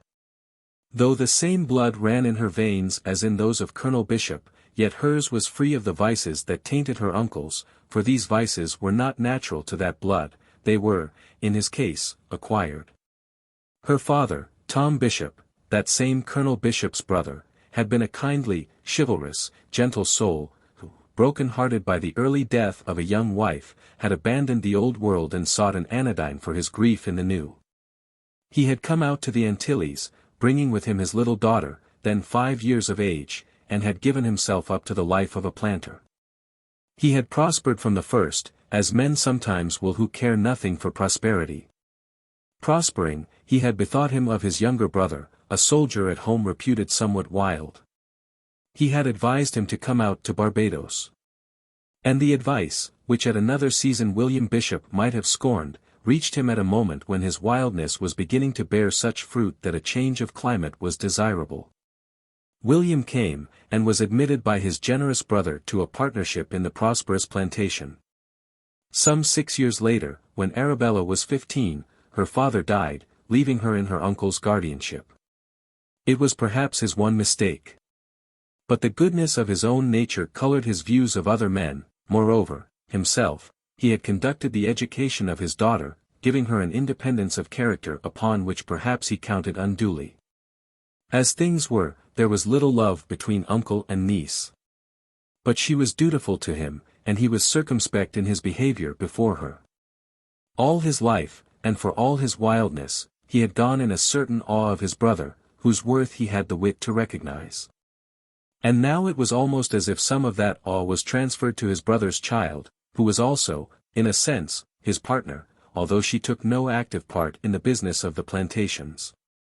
Peter Blood judged her, as we are all too prone to judge, upon insufficient knowledge. He was very soon to have cause to correct that judgment. One day towards the end of May, when the heat was beginning to grow oppressive, there crawled into Carlisle Bay a wounded, battered English ship, the Pride of Devon, her freeboard scarred and broken, her coach a gaping wreck. Her mizzen so shot away that only a jagged stump remained to tell the place where it had stood. She had been in action off Martinique with 2 Spanish treasure ships, and although her captain swore that the Spaniards had beset him without provocation, it is difficult to avoid a suspicion that the encounter had been brought about quite otherwise. One of the Spaniards had fled from the combat, and if the Pride of Devon had not given chase it was probably because she was by then in no case to do so. The other had been sunk, but not before the English ship had transferred to her own hold a good deal of the treasure aboard the Spaniard. It was, in fact, one of those piratical affrays which were a perpetual source of trouble between the courts of St. James's and the Escurial, complaints emanating now from one and now from the other side. Steed, however, after the fashion of most colonial governors, was willing enough to dull his wits to the extent of accepting the English seaman's story, disregarding any evidence that might belie it. He shared the hatred so richly deserved by arrogant, overbearing Spain that was common to men of every other nation from the Bahamas to the Main. Therefore he gave the Pride of Devon the shelter she sought in his harbor and every facility to careen and carry out repairs. But before it came to this, they fetched from her hold over a score of English seamen as battered and broken as the ship herself, and together with these some half-dozen Spaniards in like case. The only survivors of a boarding party from the Spanish galleon that had invaded the English ship and found itself unable to retreat. These wounded men were conveyed to a long shed on the wharf, and the medical skill of Bridgetown was summoned to their aid.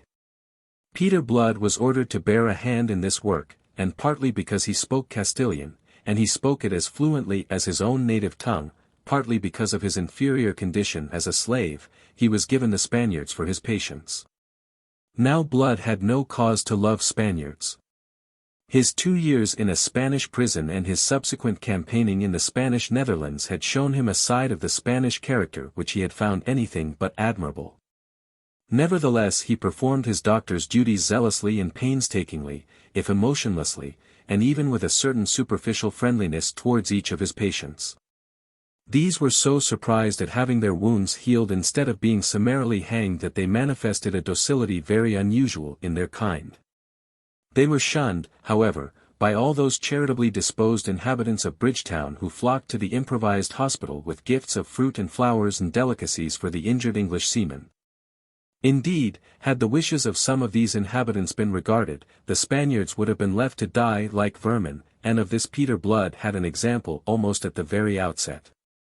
With the assistance of one of the negroes sent to the shed for the purpose, he was in the act of setting a broken leg, when a deep, gruff voice, that he had come to know and dislike as he had never disliked the voice of living man, abruptly challenged him. "What are you doing there?" Blood did not look up from his task.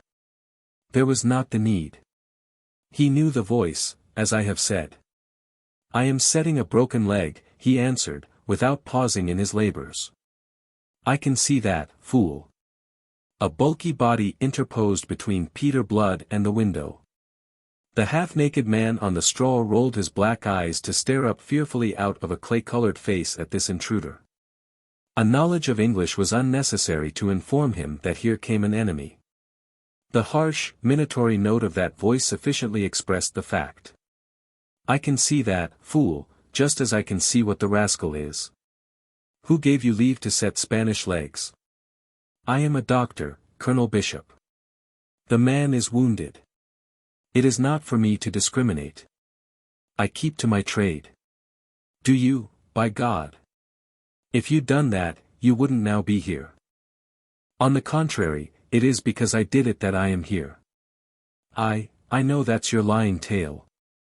The colonel sneered, and then, observing Blood to continue his work unmoved, he grew really angry. "Will you cease that, and attend to me when I am speaking?" Peter Blood paused, but only for an instant. "The man is in pain," he said shortly, and resumed his work. "In pain, is he? I hope he is, the damned piratical dog. But will you heed me, you insubordinate knave?"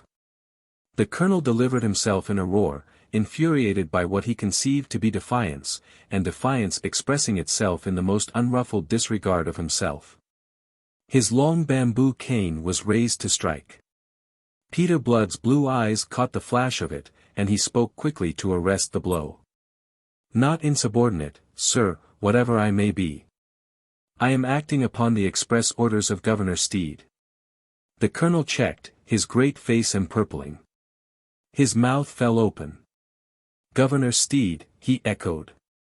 Then he lowered his cane, swung round, and without another word to Blood rolled away towards the other end of the shed where the governor was standing at the moment. Peter Blood chuckled. But his triumph was dictated less by humanitarian considerations than by the reflection that he had balked his brutal owner. The Spaniard, realizing that in this altercation, whatever its nature, the doctor had stood his friend, ventured in a muted voice to ask him what had happened. But the doctor shook his head in silence, and pursued his work.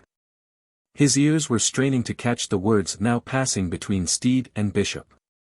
The colonel was blustering and storming, the great bulk of him towering above the wizened little overdressed figure of the governor. But the little fop was not to be browbeaten. His Excellency was conscious that he had behind him the force of public opinion to support him.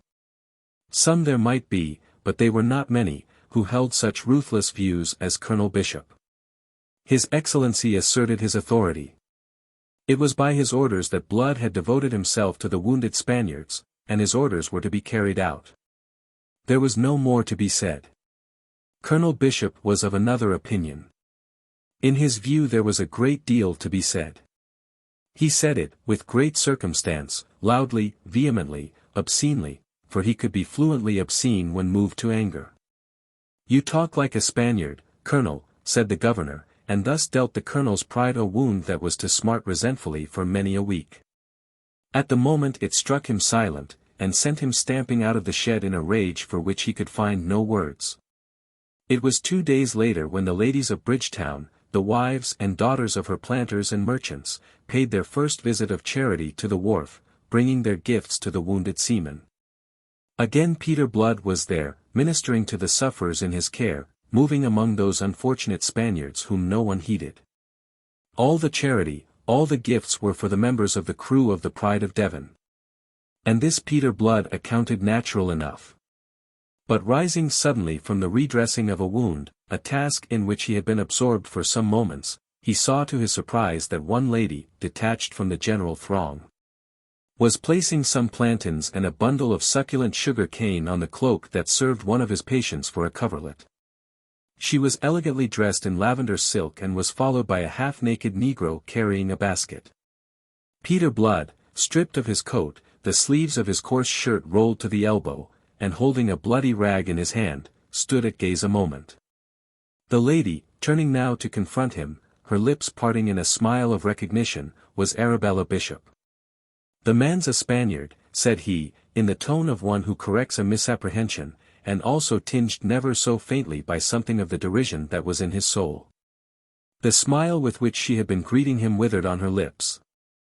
She frowned and stared at him a moment, with increasing haughtiness. "So I perceive. But he's a human being none the less," said she. That answer, and its implied rebuke, took him by surprise. "Your uncle, the colonel, is of a different opinion," said he, when he had recovered. "He regards them as vermin to be left to languish and die of their festering wounds." She caught the irony now more plainly in his voice. She continued to stare at him. "Why do you tell me this?" "To warn you that you may be incurring the colonel's displeasure.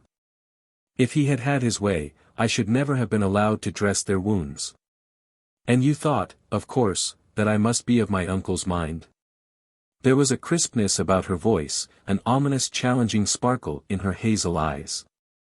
"I'd not willingly be rude to a lady even in my thoughts," said he. "But that you should bestow gifts on them, considering that if your uncle came to hear of it—" He paused, leaving the sentence unfinished. "Ah, well, there it is," he concluded. But the lady was not satisfied at all. "First you impute to me inhumanity, and then cowardice. Faith! For a man who would not willingly be rude to a lady even in his thoughts, it's none so bad." Her boyish laugh trilled out, but the note of it jarred his ears this time. He saw her now, it seemed to him, for the first time, and saw how he had misjudged her. "Sure, now, how was I to guess that Colonel Bishop could have an angel for his niece?" said he recklessly, for he was reckless as men often are in sudden penitence. "You wouldn't, of course. I shouldn't think you often guess aright." Having withered him with that and her glance, she turned to her negro and the basket that he carried. From this she lifted now the fruits and delicacies with which it was laden, and piled them in such heaps upon the beds of the 6 Spaniards that by the time she had so served the last of them her basket was empty. And there was nothing left for her own fellow countrymen. These, indeed, stood in no need of her bounty, as she no doubt observed, since they were being plentifully supplied by others. Having thus emptied her basket, she called her negro, and without another word or so much as another glance at Peter Blood, swept out of the place with her head high and chin thrust forward. Peter watched her departure. Then he fetched a sigh. It startled him to discover that the thought that he had incurred her anger gave him concern. It could not have been so yesterday. It became so only since he had been vouchsafed this revelation of her true nature. "Bad cess to it now, it serves me right. It seems I know nothing at all of human nature. But how the devil was I to guess that a family that can breed a devil like Colonel Bishop should also breed a saint like this?" Chapter 6. Plans of Escape. After that Arabella Bishop went daily to the shed on the wharf with gifts of fruit, and later of money and of wearing apparel for the Spanish prisoners. But she contrived so to time her visits that Peter Blood never again met her there. Also his own visits were growing shorter in a measure as his patients healed. That they all throve and returned to health under his care, whilst fully 1/3 of the wounded in the care of Wacker and Bronson, the 2 other surgeons, died of their wounds. served to increase the reputation in which this rebel-convict stood in Bridgetown. It may have been no more than the fortune of war. But the townsfolk did not choose so to regard it. It led to a further dwindling of the practices of his free colleagues and a further increase of his own labors and his owner's profit. Whacker and Bronson laid their heads together to devise a scheme by which this intolerable state of things should be brought to an end. But that is to anticipate. One day, whether by accident or design, Peter Blood came striding down the wharf a full half-hour earlier than usual, and so met Miss Bishop just issuing from the shed. He doffed his hat and stood aside to give her passage. She took it, chin in the air, and eyes which disdained to look anywhere where the sight of him was possible. "Miss Arabella," said he, on a coaxing, pleading note. She grew conscious of his presence, and looked him over with an air that was faintly, mockingly searching. "La," said she. "It's the delicate-minded gentleman." Peter groaned. "Am I so hopelessly beyond forgiveness? I ask it very humbly. What condescension! It is cruel to mock me," said he, and adopted mock humility. "After all, I am but a slave. And you might be ill one of these days. What, then? It would be humiliating to send for me if you treat me like an enemy. You are not the only doctor in Bridgetown. But I am the least dangerous." She grew suddenly suspicious of him, aware that he was permitting himself to rally her, and in a measure she had already yielded to it. She stiffened, and looked him over again. "You make too free, I think," she rebuked him. "A doctor's privilege. I am not your patient. Please to remember it in future." And on that, unquestionably angry, she departed. "Now is she a vixen or am I a fool, or is it both?" he asked the blue vault of heaven, and then went into the shed. It was to be a morning of excitements. As he was leaving an hour or so later, Whacker, the younger of the other two physicians, joined him, an unprecedented condescension this, for hitherto neither of them had addressed him beyond an occasional and surly "good day." "If you are for Colonel Bishop's, I'll walk with you a little way, Dr. Blood," said he. He was a short, broad man of 45 with pendulous cheeks and hard blue eyes. Peter Blood was startled. But he dissembled it. "I am for Government House," said he. "Ah! To be sure. The governor's lady." And he laughed, or perhaps he sneered. Peter Blood was not quite certain. "She encroaches a deal upon your time, I hear." "Youth and good looks, Dr. Blood. Youth and good looks. They are inestimable advantages in our profession as in others, particularly where the ladies are concerned." Peter stared at him. "If you mean what you seem to mean, you had better say it to Governor Steed. It may amuse him. You surely misapprehend me." "I hope so. You're so very hot, now." The doctor linked his arm through Peter's. "I protest I desire to be your friend, to serve you. Now, listen." Instinctively his voice grew lower. "This slavery in which you find yourself must be singularly irksome to a man of parts such as yourself." "What intuitions!" cried sardonic Mr. Blood. But the doctor took him literally. "I am no fool, my dear doctor. I know a man when I see one, and often I can tell his thoughts. If you can tell me mine, you'll persuade me of it," said Mr. Blood. Dr. Whacker drew still closer to him as they stepped along the wharf. He lowered his voice to a still more confidential tone. His hard blue eyes peered up into the swart, sardonic face of his companion, who was a head taller than himself. "How often have I not seen you staring out over the sea, your soul in your eyes? Don't I know what you are thinking? If you could escape from this hell of slavery, you could exercise the profession of which you are an ornament as a free man with pleasure and profit to yourself. The world is large. There are many nations besides England where a man of your parts would be warmly welcomed. There are many colonies besides these English ones." Lower still came the voice until it was no more than a whisper. Yet there was no one within earshot. "It is none so far now to the Dutch settlement of Curaçao.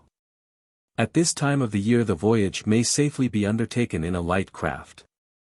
And Curacao need be no more than a stepping stone to the great world, which would lie open to you once you were delivered from this bondage. Dr. Whacker ceased. He was pale and a little out of breath. But his hard eyes continued to study his impassive companion. "Well," he said after a pause. "What do you say to that?" Yet Blood did not immediately answer. His mind was heaving in tumult, and he was striving to calm it that he might take a proper survey of this thing flung into it to create so monstrous a disturbance. He began where another might have ended. "I have no money. And for that a handsome sum would be necessary. Did I not say that I desired to be your friend?" "Why?" asked Peter Blood at point-blank range. But he never heeded the answer. Whilst Dr. Whacker was professing that his heart bled for a brother doctor languishing in slavery, denied the opportunity which his gifts entitled him to make for himself, Peter Blood pounced like a hawk upon the obvious truth. Whacker and his colleague desired to be rid of one who threatened to ruin them. Sluggishness of decision was never a fault of Blood's. He leapt where another crawled. And so this thought of evasion never entertained until planted there now by Dr. Whacker sprouted into instant growth. I see," he said, whilst his companion was still talking, explaining, and to save Dr. Whacker's face he played the hypocrite. "It is very noble in you, very brotherly, as between men of medicine. It is what I myself should wish to do in like case."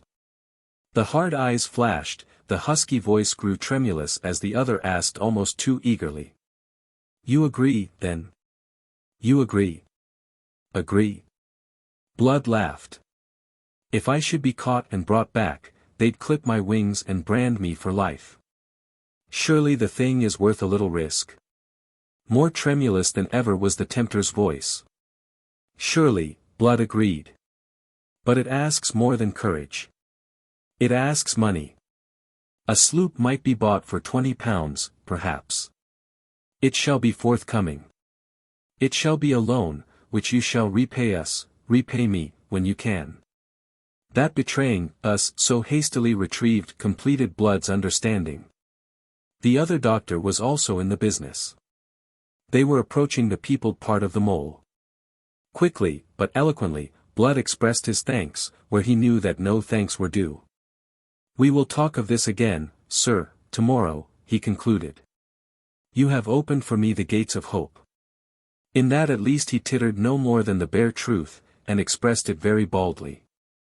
It was, indeed, as if a door had been suddenly flung open to the sunlight for escape from a dark prison in which a man had thought to spend his life.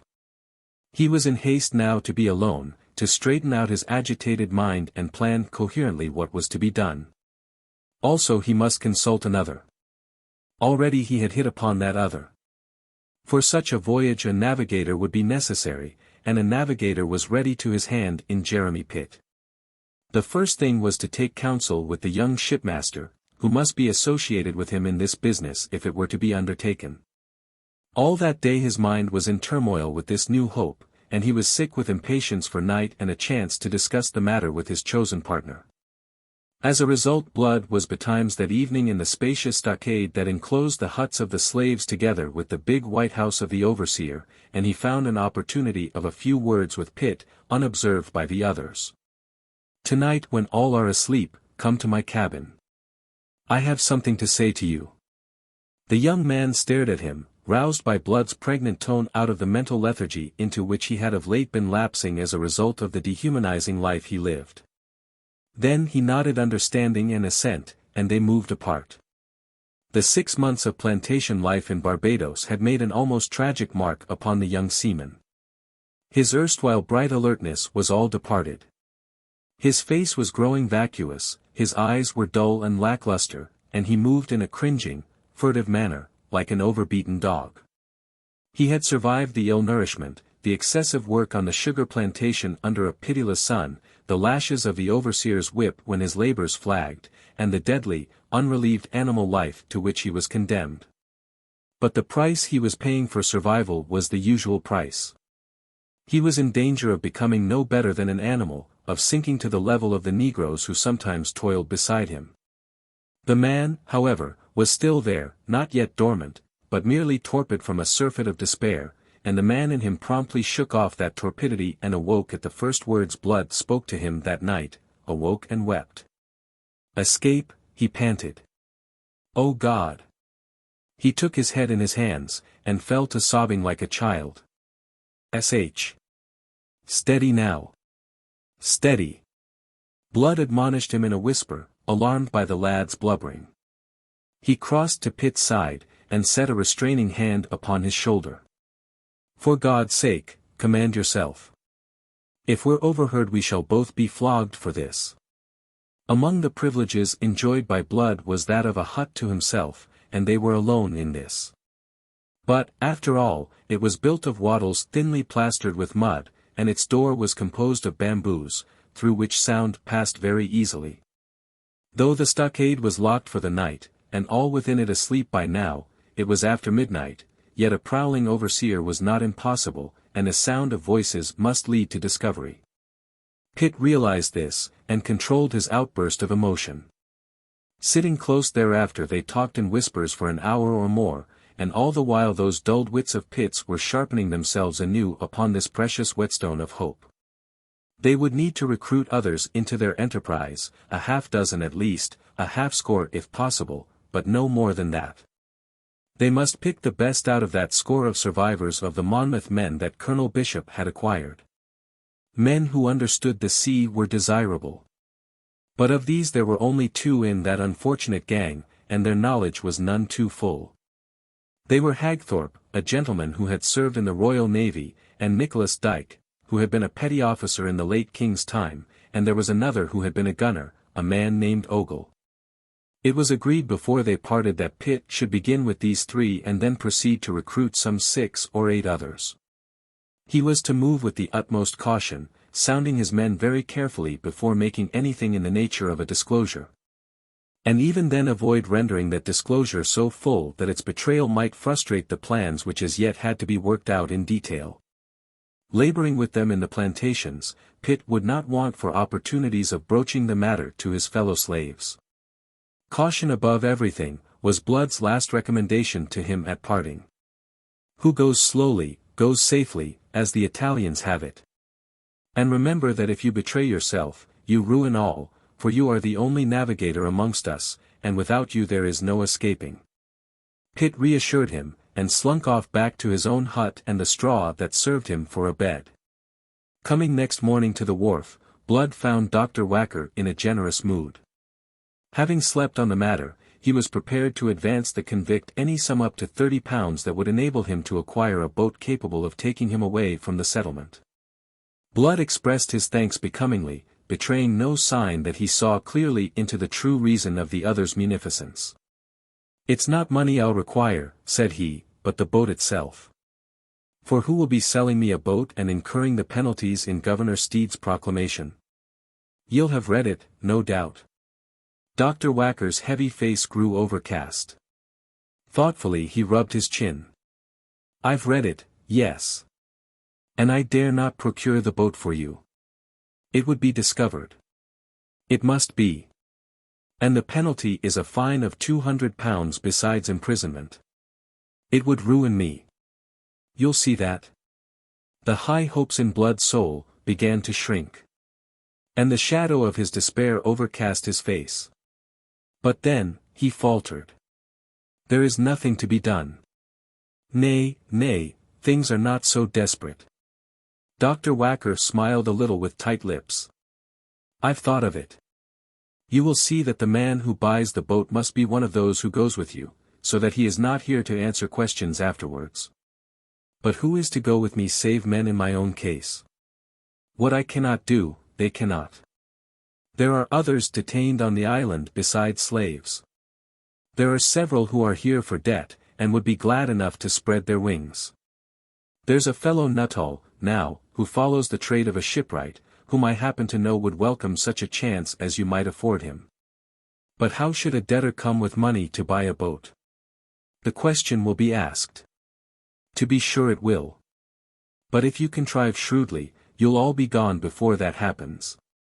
Blood nodded understanding, and the doctor, setting a hand upon his sleeve, unfolded the scheme he had conceived. You shall have the money from me at once. Having received it, you'll forget that it was I who supplied it to you. You have friends in England, relatives, perhaps, who sent it out to you through the agency of one of your Bridgetown patients, whose name as a man of honor you will on no account divulge lest you bring trouble upon him. That is your tale if there are questions. He paused, looking hard at Blood. Blood nodded understanding and assent. Relieved, the doctor continued. But there should be no questions if you go carefully to work. You concert matters with Nuttall. You enlist him as one of your companions, and a shipwright should be a very useful member of your crew.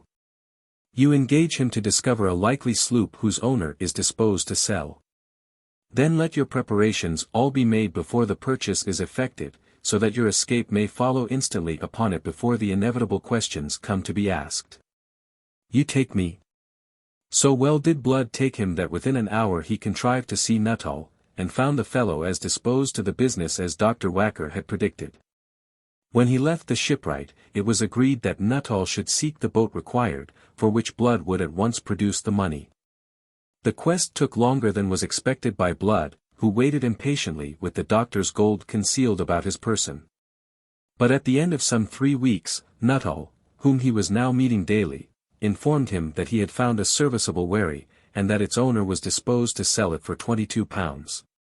That evening, on the beach, remote from all eyes, Peter Blood handed that sum to his new associate, and Nuttall went off with instructions to complete the purchase late on the following day. He was to bring the boat to the wharf, where under cover of night Blood and his fellow convicts would join him and make off. Everything was ready. In the shed, from which all the wounded men had now been removed and which had since remained untenanted, Nuttall had concealed the necessary stores, 100 weight of bread, a quantity of cheese, a cask of water and some few bottles of canary. A compass, quadrant, chart, half-hour glass, log and line, a tarpaulin, some carpenter's tools, and a lantern and candles. And in the stockade, all was likewise in readiness. Hagthorpe, Dyke, and Ogle had agreed to join the venture, and 8 others had been carefully recruited. In Pitt's hut, which he shared with 5 other rebels-convict, all of whom were to join in this bid for liberty, a ladder had been constructed in secret during those nights of waiting. With this they were to surmount the stockade and gain the open. The risk of detection, so that they made little noise, was negligible. Beyond locking them all into that stockade at night, there was no great precaution taken. Where, after all, could any so foolish as to attempt escape hope to conceal himself in that island? The chief risk lay in discovery by those of their companions who were to be left behind. It was because of these that they must go cautiously and in silence.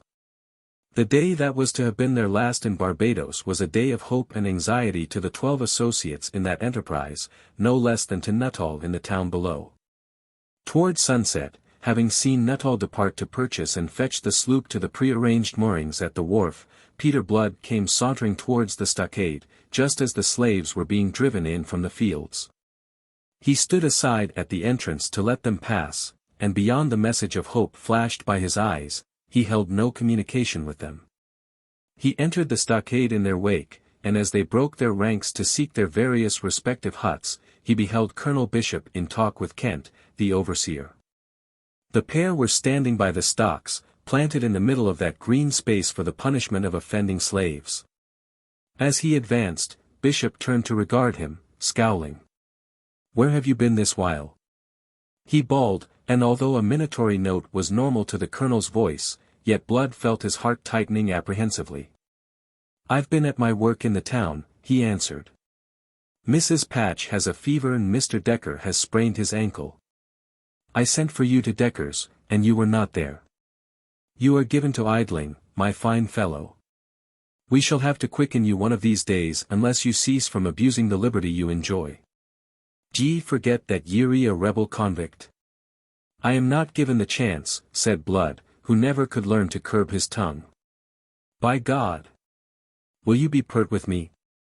Remembering all that was at stake, growing suddenly conscious that from the hut surrounding the enclosure anxious ears were listening, he instantly practiced an unusual submission. "Not pert, sir.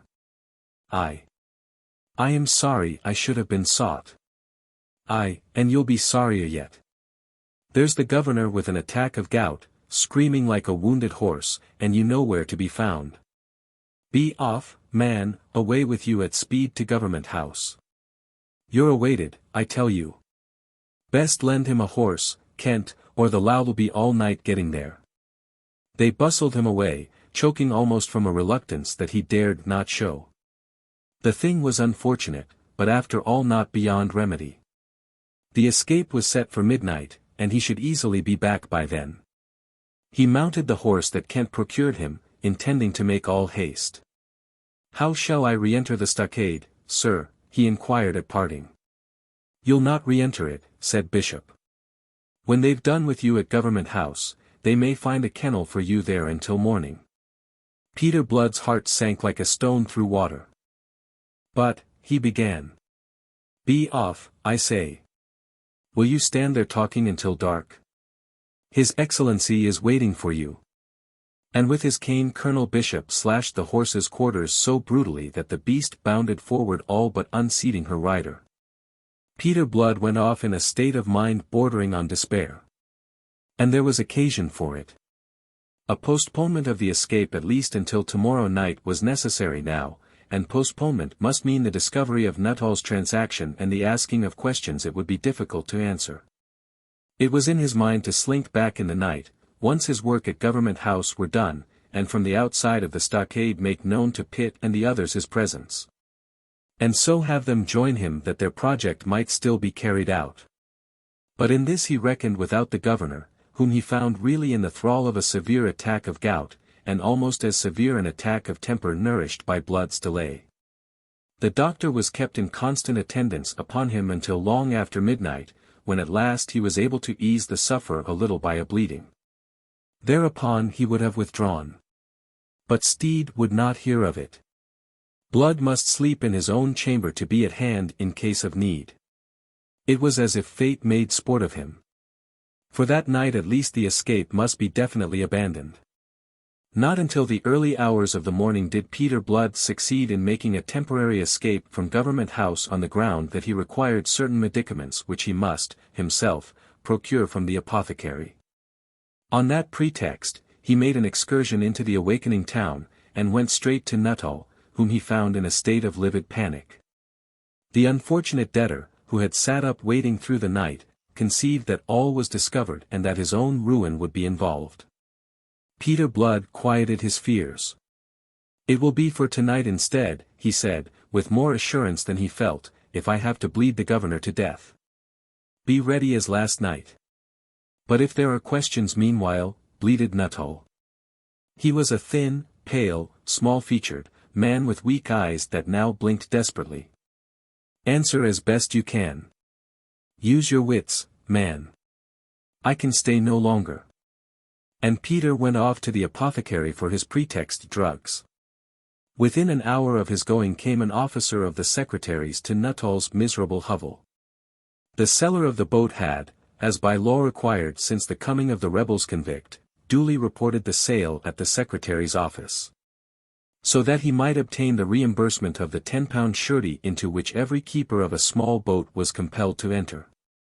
The secretary's office postponed this reimbursement until it should have obtained confirmation of the transaction.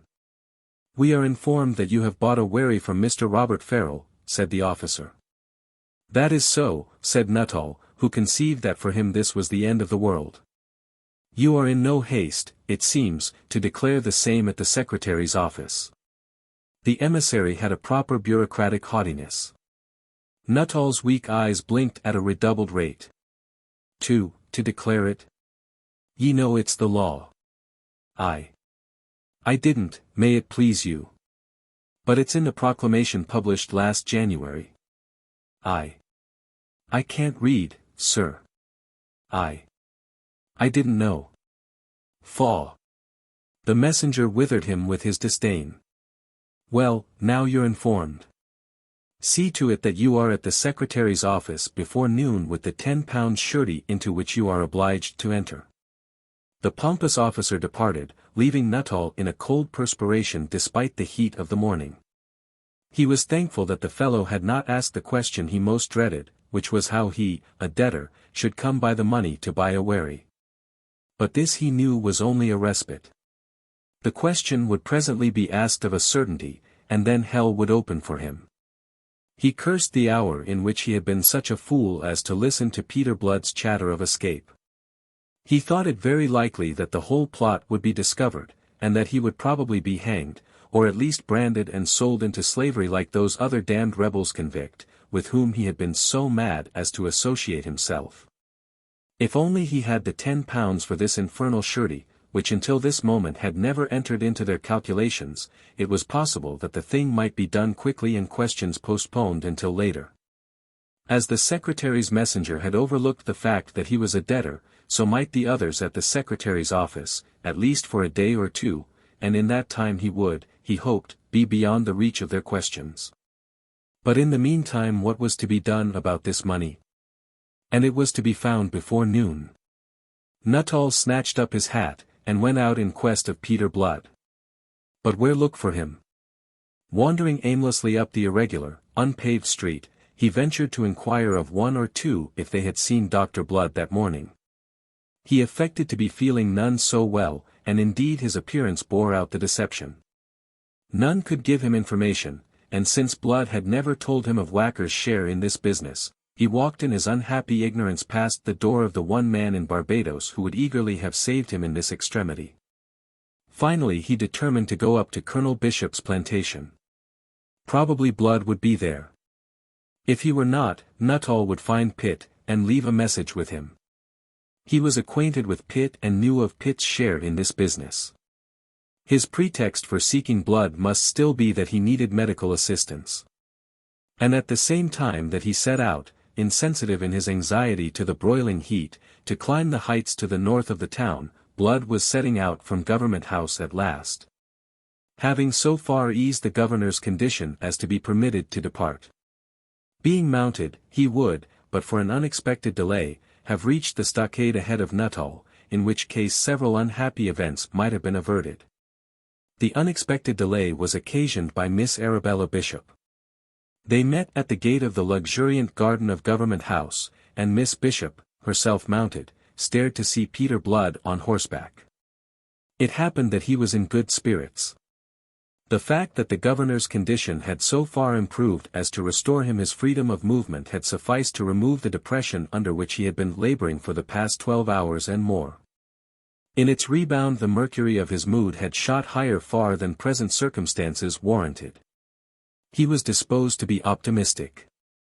What had failed last night would certainly not fail again tonight. What was a day, after all? The secretary's office might be troublesome, but not really troublesome for another 24 hours at least, and by then they would be well away. This joyous confidence of his was his first misfortune. The next was that his good spirits were also shared by Miss Bishop, and that she bore no rancor. The two things conjoined to make the delay that in its consequences was so deplorable. "Good morning, sir," she hailed him pleasantly. "It's close upon a month since last I saw you." 21 days to the hour, said he. "I've counted them. I vow I was beginning to believe you dead. I have to thank you for the wreath." "The wreath?" "To deck my grave," he explained. "Must you ever be rallying?" she wondered, and looked at him gravely, remembering that it was his rallying on the last occasion had driven her away in dudgeon.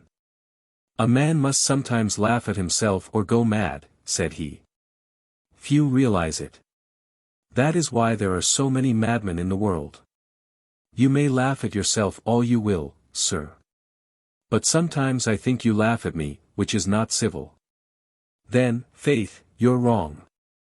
I laugh only at the comic, and you are not comic at all." "What am I, then?" she asked him, laughing. A moment he pondered her, so fair and fresh to behold, so entirely maidenly and yet so entirely frank and unabashed. "You are," he said, "the niece of the man who owns me his slave." But he spoke lightly. So lightly that she was encouraged to insistence. "Nay, sir, that is an evasion. You shall answer me truthfully this morning. Truthfully. To answer you at all is a labor. But to answer truthfully. Oh, well, now, I should say of you that he'll be lucky who counts you his friend. It was in his mind to add more. But he left it there. That's mighty civil, said she. You've a nice taste in compliments, Mr. Blood. Another in your place. Faith, now, don't I know what another would have said? Don't I know my fellow man at all? Sometimes I think you do, and sometimes I think you don't. Anyway, you don't know your fellow woman. There was that affair of the Spaniards. Will ye never forget it? Never. Bad cess to your memory.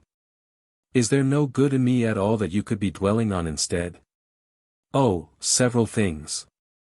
For instance, now. He was almost eager. You speak excellent Spanish. Is that all? He sank back into dismay. Where did you learn it? Have you been in Spain? That I have. I was 2 years in a Spanish prison. In prison? Her tone suggested apprehensions in which he had no desire to leave her. As a prisoner of war, he explained. I was taken fighting with the French, in French service, that is. But you're a doctor, she cried. That's merely a diversion, I think. By trade I am a soldier, at least, it's a trade I followed for 10 years. It brought me no great gear, but it served me better than medicine, which, as you may observe, has brought me into slavery. I'm thinking it's more pleasing in the sight of heaven to kill men than to heal them. Sure it must be. But how came you to be a soldier, and to serve the French? I am Irish, you see, and I studied medicine. Therefore, since it's a perverse nation we are. Oh, but it's a long story, and the colonel will be expecting my return. She was not in that way to be defrauded of her entertainment. If he would wait a moment they would ride back together. She had but come to inquire of the governor's health at her uncle's request.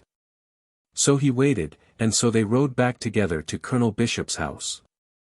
They rode very slowly, at a walking pace, and some whom they passed marveled to see the doctor-slave on such apparently intimate terms with his owner's niece. One or two may have promised themselves that they would drop a hint to the colonel. But the two rode oblivious of all others in the world that morning. He was telling her the story of his early turbulent days, and at the end of it he dwelt more fully than hitherto upon the manner of his arrest and trial. The tale was barely done when they drew up at the colonel's door, and dismounted, Peter Blood surrendering his nag to one of the negro grooms, who informed them that the colonel was from home at the moment. Even then they lingered a moment, she detaining him. I am sorry, Mr. Blood, that I did not know before, she said, and there was a suspicion of moisture in those clear hazel eyes. With a compelling friendliness she held out her hand to him. Why, what difference could it have made, he asked. Some, I think. You have been very hardly used by fate. Och, now. He paused. His keen sapphire eyes considered her steadily a moment from under his level black brows. It might have been worse, he said, with a significance which brought a tinge of color to her cheeks and a flutter to her eyelids. He stooped to kiss her hand before releasing it, and she did not deny him. Then he turned and strode off towards the stockade a half-mile away, and a vision of her face went with him, tinted with a rising blush and a sudden unusual shyness. He forgot in that little moment that he was a rebel-convict with 10 years of slavery before him, he forgot that he had planned an escape, which was to be carried into effect that night. Forgot even the peril of discovery which as a result of the governor's gout now overhung him. Chapter 7. Pirates. Mr. James Nuttall made all speed, regardless of the heat, in his journey from Bridgetown to Colonel Bishop's plantation, and if ever man was built for speed in a hot climate that man was Mr. James Nuttall, with his short, thin body, and his long, fleshless legs. So withered was he that it was hard to believe there were any juices left in him, yet juices there must have been, for he was sweating violently by the time he reached the stockade. At the entrance he almost ran into the overseer Kent, a squat, bow-legged animal with the arms of a Hercules and the jowl of a bulldog. "I am seeking Dr. Blood," he announced breathlessly. "You are in a rare haste," growled Kent. "What the devil is it? Twins? Eh? Oh. Nay, nay. I'm not married, sir. It's a cousin of mine, sir." "What is?" "He is taken bad, sir," Nuttall lied promptly upon the cue that Kent himself had afforded him. "Is the doctor here?" "That's his hut yonder." Kent pointed carelessly. "If he's not there, he'll be somewhere else." And he took himself off. He was a surly, ungracious beast at all times, readier with the lash of his whip than with his tongue. Nuttall watched him go with satisfaction, and even noted the direction that he took. Then he plunged into the enclosure, to verify in mortification that Dr. Blood was not at home. A man of sense might have sat down and waited, judging that to be the quickest and surest way in the end. But Nuttall had no sense. He flung out of the stockade again, hesitated a moment as to which direction he should take, and finally decided to go any way but the way that Kent had gone. He sped across the parched savanna towards the sugar plantation which stood solid as a rampart and gleaming golden in the dazzling June sunshine. Avenues intersected the great blocks of ripening amber cane. In the distance down one of these he espied some slaves at work. Nuttall entered the avenue and advanced upon them. They eyed him dully, as he passed them. Pitt was not of their number, and he dared not ask for him. He continued his search for best part of an hour, up one of those lanes and then down another. Once an overseer challenged him, demanding to know his business. He was looking, he said, for Dr. Blood. His cousin was taken ill.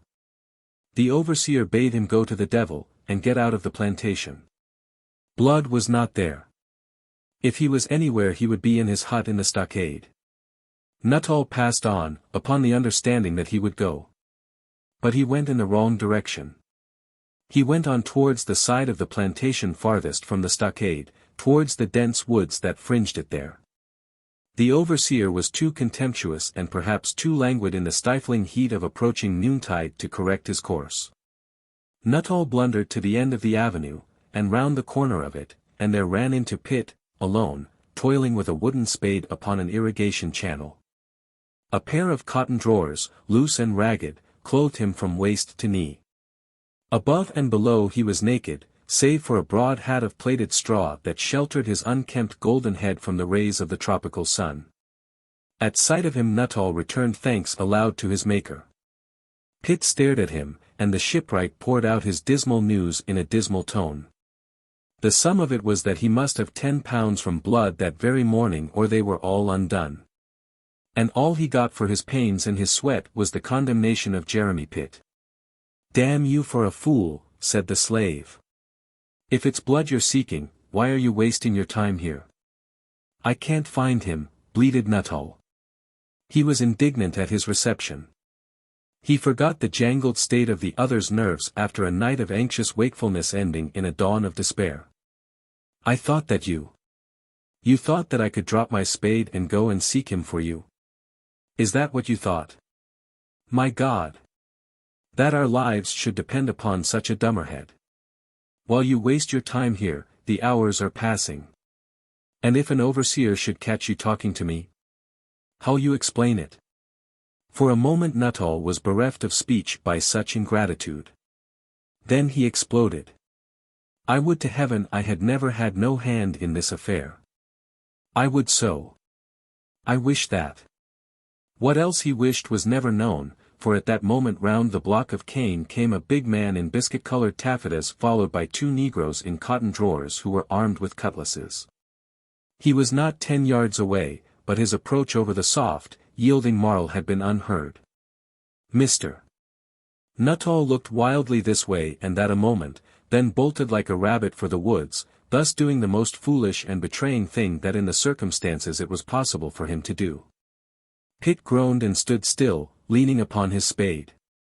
"Hi, there! Stop!" bawled Colonel Bishop after the fugitive, and added horrible threats tricked out with some rhetorical indecencies. But the fugitive held amain, and never so much as turned his head. It was his only remaining hope that Colonel Bishop might not have seen his face, for the power and influence of Colonel Bishop was quite sufficient to hang any man whom he thought would be better dead. Not until the runagate had vanished into the scrub did the planter sufficiently recover from his indignant amazement to remember the two negroes who followed at his heels like a brace of hounds. It was a bodyguard without which he never moved in his plantations since a slave had made an attack upon him and all but strangled him a couple of years ago. "After him, you black swine," he roared at them. But as they started he checked them. "Wait. Get to heel, damn you." It occurred to him that to catch and deal with the fellow there was not the need to go after him, and perhaps spend the day hunting him in that cursed wood. There was Pitt here ready to his hand, and Pitt should tell him the identity of his bashful friend, and also the subject of that close and secret talk he had disturbed. Pitt might, of course, be reluctant. So much the worse for Pitt.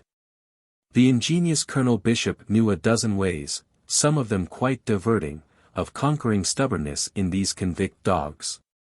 He turned now upon the slave a countenance that was inflamed by heat internal and external, and a pair of heady eyes that were alight with cruel intelligence. He stepped forward swinging his light bamboo cane. "Who was that runagate?" he asked with terrible suavity. Leaning over on his spade, Jeremy Pitt hung his head a little, and shifted uncomfortably on his bare feet.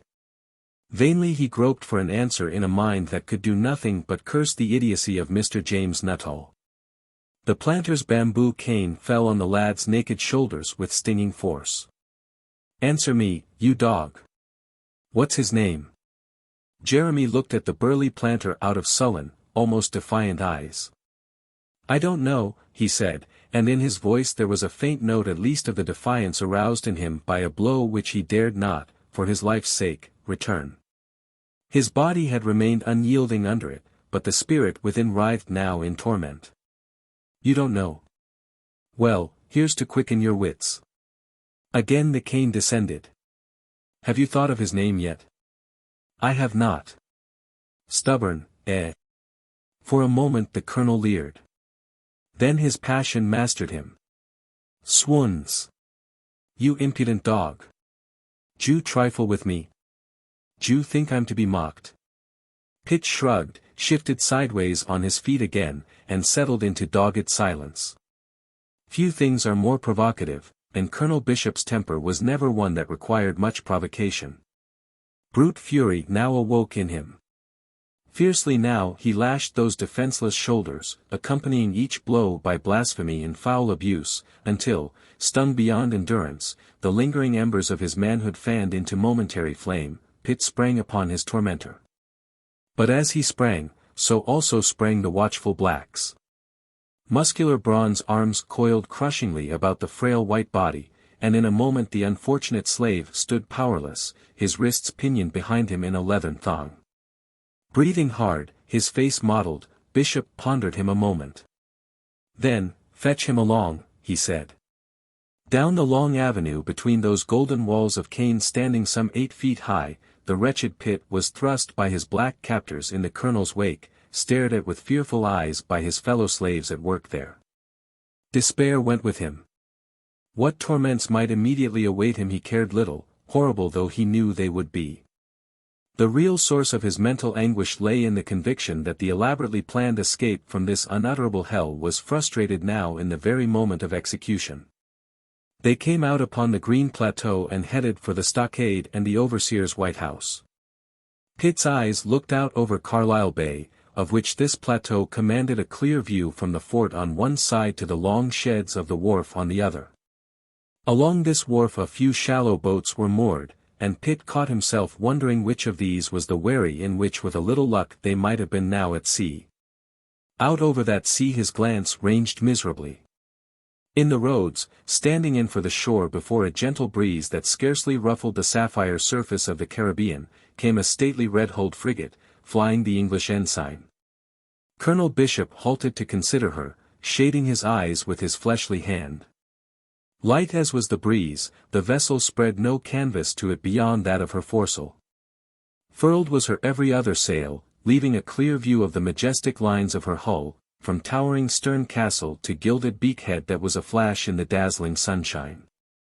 So leisurely an advance argued a master indifferently acquainted with these waters, who preferred to creep forward cautiously, sounding his way.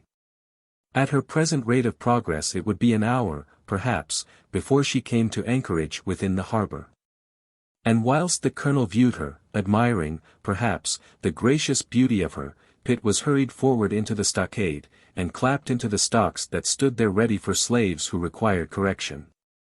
Colonel Bishop followed him presently, with leisurely, rolling gait.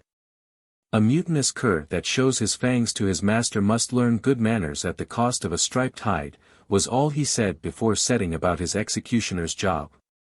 That with his own hands he should do that which most men of his station would, out of self-respect, have relegated to one of the negroes, gives you the measure of the man's beastliness. It was almost as if with relish, as if gratifying some feral instinct of cruelty, that he now lashed his victim about head and shoulders. Soon his cane was reduced to splinters by his violence. You know, perhaps, the sting of a flexible bamboo cane when it is whole. But do you realize its murderous quality when it has been split into several long lithe blades, each with an edge that is of the keenness of a knife? When, at last, from very weariness, Colonel Bishop flung away the stump and thongs to which his cane had been reduced, the wretched slave's back was bleeding pulp from neck to waist. As long as full sensibility remained, Jeremy Pitt had made no sound. But in a measure as from pain his senses were mercifully dulled, he sank forward in the stocks, and hung there now in a huddled heap, faintly moaning. Colonel Bishop set his foot upon the crossbar, and leaned over his victim, a cruel smile on his full, coarse face. "Let that teach you a proper submission," said he. "And now touching that shy friend of yours, you shall stay here without meat or drink, ye hear me, until you please to tell me his name and business." He took his foot from the bar. "When you've had enough of this, send me word, and we'll have the branding irons to you." On that he swung on his heel, and strode out of the stockade, his negroes following. Pitt had heard him, as we hear things in our dreams. At the moment so spent was he by his cruel punishment, and so deep was the despair into which he had fallen, that he no longer cared whether he lived or died.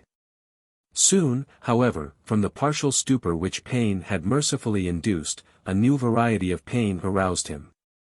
The stocks stood in the open under the full glare of the tropical sun, and its blistering rays streamed down upon that mangled, bleeding back until he felt as if flames of fire were searing it. And, soon, to this was added a torment still more unspeakable. Flies, the cruel flies of the Antilles, drawn by the scent of blood, descended in a cloud upon him. Small wonder that the ingenious Colonel Bishop, who so well understood the art of loosening stubborn tongues, had not deemed it necessary to have recourse to other means of torture. Not all his fiendish cruelty could devise a torment more cruel, more unendurable than the torments nature would here procure a man in Pitt's condition. The slave writhed in his stocks until he was in danger of breaking his limbs, and writhing, screamed in agony. Thus was he found by Peter Blood, who seemed to his troubled vision to materialize suddenly before him. Mr. Blood carried a large palmetto leaf. Having whisked away with this the flies that were devouring Jeremy's back, he slung it by a strip of fiber from the lad's neck, so that it protected him from further attacks as well as from the rays of the sun. Next, sitting down beside him, he drew the sufferer's head down on his own shoulder, and bathed his face from a pannikin of cold water. Pitt shuddered and moaned on a long, indrawn breath. "Drink," he gasped. "Drink, for the love of Christ." The pannikin was held to his quivering lips. He drank greedily, noisily, nor ceased until he had drained the vessel. Cooled and revived by the draught, he attempted to sit up. "My back," he screamed. There was an unusual glint in Mr. Blood's eyes. His lips were compressed. But when he parted them to speak, his voice came cool and steady. "Be easy, now. One thing at a time. Your back's taking no harm at all for the present, since I've covered it up. I'm wanting to know what's happened to you." Ye think we can do without a navigator that ye go and provoke that beast bishop until he all but kills you? Pitt sat up and groaned again. But this time his anguish was mental rather than physical. I don't think a navigator will be needed this time, Peter. What's that? Cried Mr. Blood. Pitt explained the situation as briefly as he could, in a halting, gasping speech. I'm to rot here until I tell him the identity of my visitor and his business. Mr. Blood got up, growling in his throat. Bad cess to the filthy slaver, said he. But it must be contrived, nevertheless. To the devil with Nuttall. Whether he gives surety for the boat or not, whether he explains it or not, the boat remains, and we're going, and you're coming with us. You're dreaming, Peter, said the prisoner. We're not going this time. The magistrates will confiscate the boat since the surety's not paid, even if when they press him Nuttall does not confess the whole plan and get us all branded on the forehead. Mr. Blood turned away, and with agony in his eyes looked out to sea over the blue water by which he had so fondly hoped soon to be traveling back to freedom. The great red ship had drawn considerably nearer shore by now. Slowly, majestically, she was entering the bay. Already 1 or 2 wherries were putting off from the wharf to board her.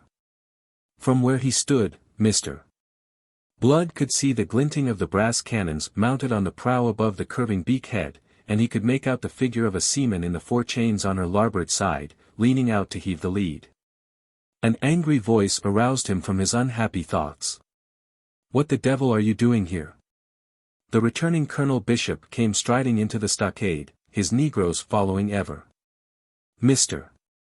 Blood turned to face him, and over that swarthy countenance, which, indeed, by now was tanned to the golden brown of a half-caste Indian, a mask descended. Doing, said he blandly. Why, the duties of my office. The colonel, striding furiously forward, observed 2 things. The empty pannikin on the seat beside the prisoner, and the palmetto leaf protecting his back. Have you dared to do this? The veins on the planter's forehead stood out like cords. Of course I have. Mr. Blood's tone was one of faint surprise. I said he was to have neither meat nor drink until I ordered it. Sure, now, I never heard ye. You never heard me. How should you have heard me when you weren't here? Then how did ye expect me to know what orders ye'd given? Mr. Blood's tone was positively aggrieved. All that I knew was that one of your slaves was being murdered by the sun and the flies. And I says to myself, this is one of the colonel's slaves, and I'm the colonel's doctor, and sure it's my duty to be looking after the colonel's property. So I just gave the fellow a spoonful of water and covered his back from the sun. And wasn't I right now? Right? The colonel was almost speechless. Be easy, now, be easy. Mr. Blood implored him. It's an apoplexy ye'll be contacting if ye give way to heat like this. The planter thrust him aside with an imprecation, and stepping forward tore the palmetto leaf from the prisoner's back. In the name of humanity, now. Mr. Blood was beginning. The colonel swung upon him furiously. Out of this, he commanded. And don't come near him again until I send for you, unless you want to be served in the same way. He was terrific in his menace, in his bulk, and in the power of him. But Mr. Blood never flinched. It came to the colonel, as he found himself steadily regarded by those light blue eyes that looked so arrestingly odd in that tawny face, like pale sapphires set in copper, that this rogue had for some time now been growing presumptuous. It was a matter that he must presently correct. Meanwhile Mr. Blood was speaking again, his tone quietly insistent. In the name of humanity, he repeated, ye'll allow me to do what I can to ease his sufferings, or I swear to you that I'll forsake at once the duties of a doctor, and that it's devil another patient will I attend in this unhealthy island at all. For an instant the colonel was too amazed to speak. Then, by God, he roared. D'ye dare take that tone with me, you dog? D'ye dare to make terms with me? I do that. The unflinching blue eyes looked squarely into the colonel's, and there was a devil peeping out of them, the devil of recklessness that is born of despair. Colonel Bishop considered him for a long moment in silence. "I've been too soft with you," he said at last. "But that's to be mended." And he tightened his lips. "I'll have the rods to you, until there's not an inch of skin left on your dirty back. Will ye so? And what would Governor Steed do, then? Ye're not the only doctor on the island." Mr. Blood actually laughed. "And will ye tell that to His Excellency, him with the gout in his foot so bad that he can't stand? Ye know very well it's devil another doctor will he tolerate, being an intelligent man that knows what's good for him." But the colonel's brute passion thoroughly aroused was not so easily to be balked. "If you're alive when my blacks have done with you, perhaps you'll come to your senses." He swung to his negroes to issue an order. But it was never issued. At that moment a terrific rolling thunderclap drowned his voice and shook the very air. Colonel Bishop jumped, his negroes jumped with him, and so even did the apparently imperturbable Mr. Blood. Then the four of them stared together seawards. Down in the bay all that could be seen of the great ship, standing now within a cable's length of the fort, were her topmasts thrusting above a cloud of smoke in which she was enveloped. From the cliffs a flight of startled seabirds had risen to circle in the blue, giving tongue to their alarm, the plaintive curlew noisiest of all. As those men stared from the eminence on which they stood, not yet understanding what had taken place, they saw the British Jack dip from the main truck and vanish into the rising cloud below. A moment more, and up through that cloud to replace the flag of England soared the gold and crimson banner of Castile. And then they understood. "Pirates!" roared the colonel, and again, "Pirates!" Fear and incredulity were blent in his voice. He had paled under his tan until his face was the color of clay, and there was a wild fury in his beady eyes.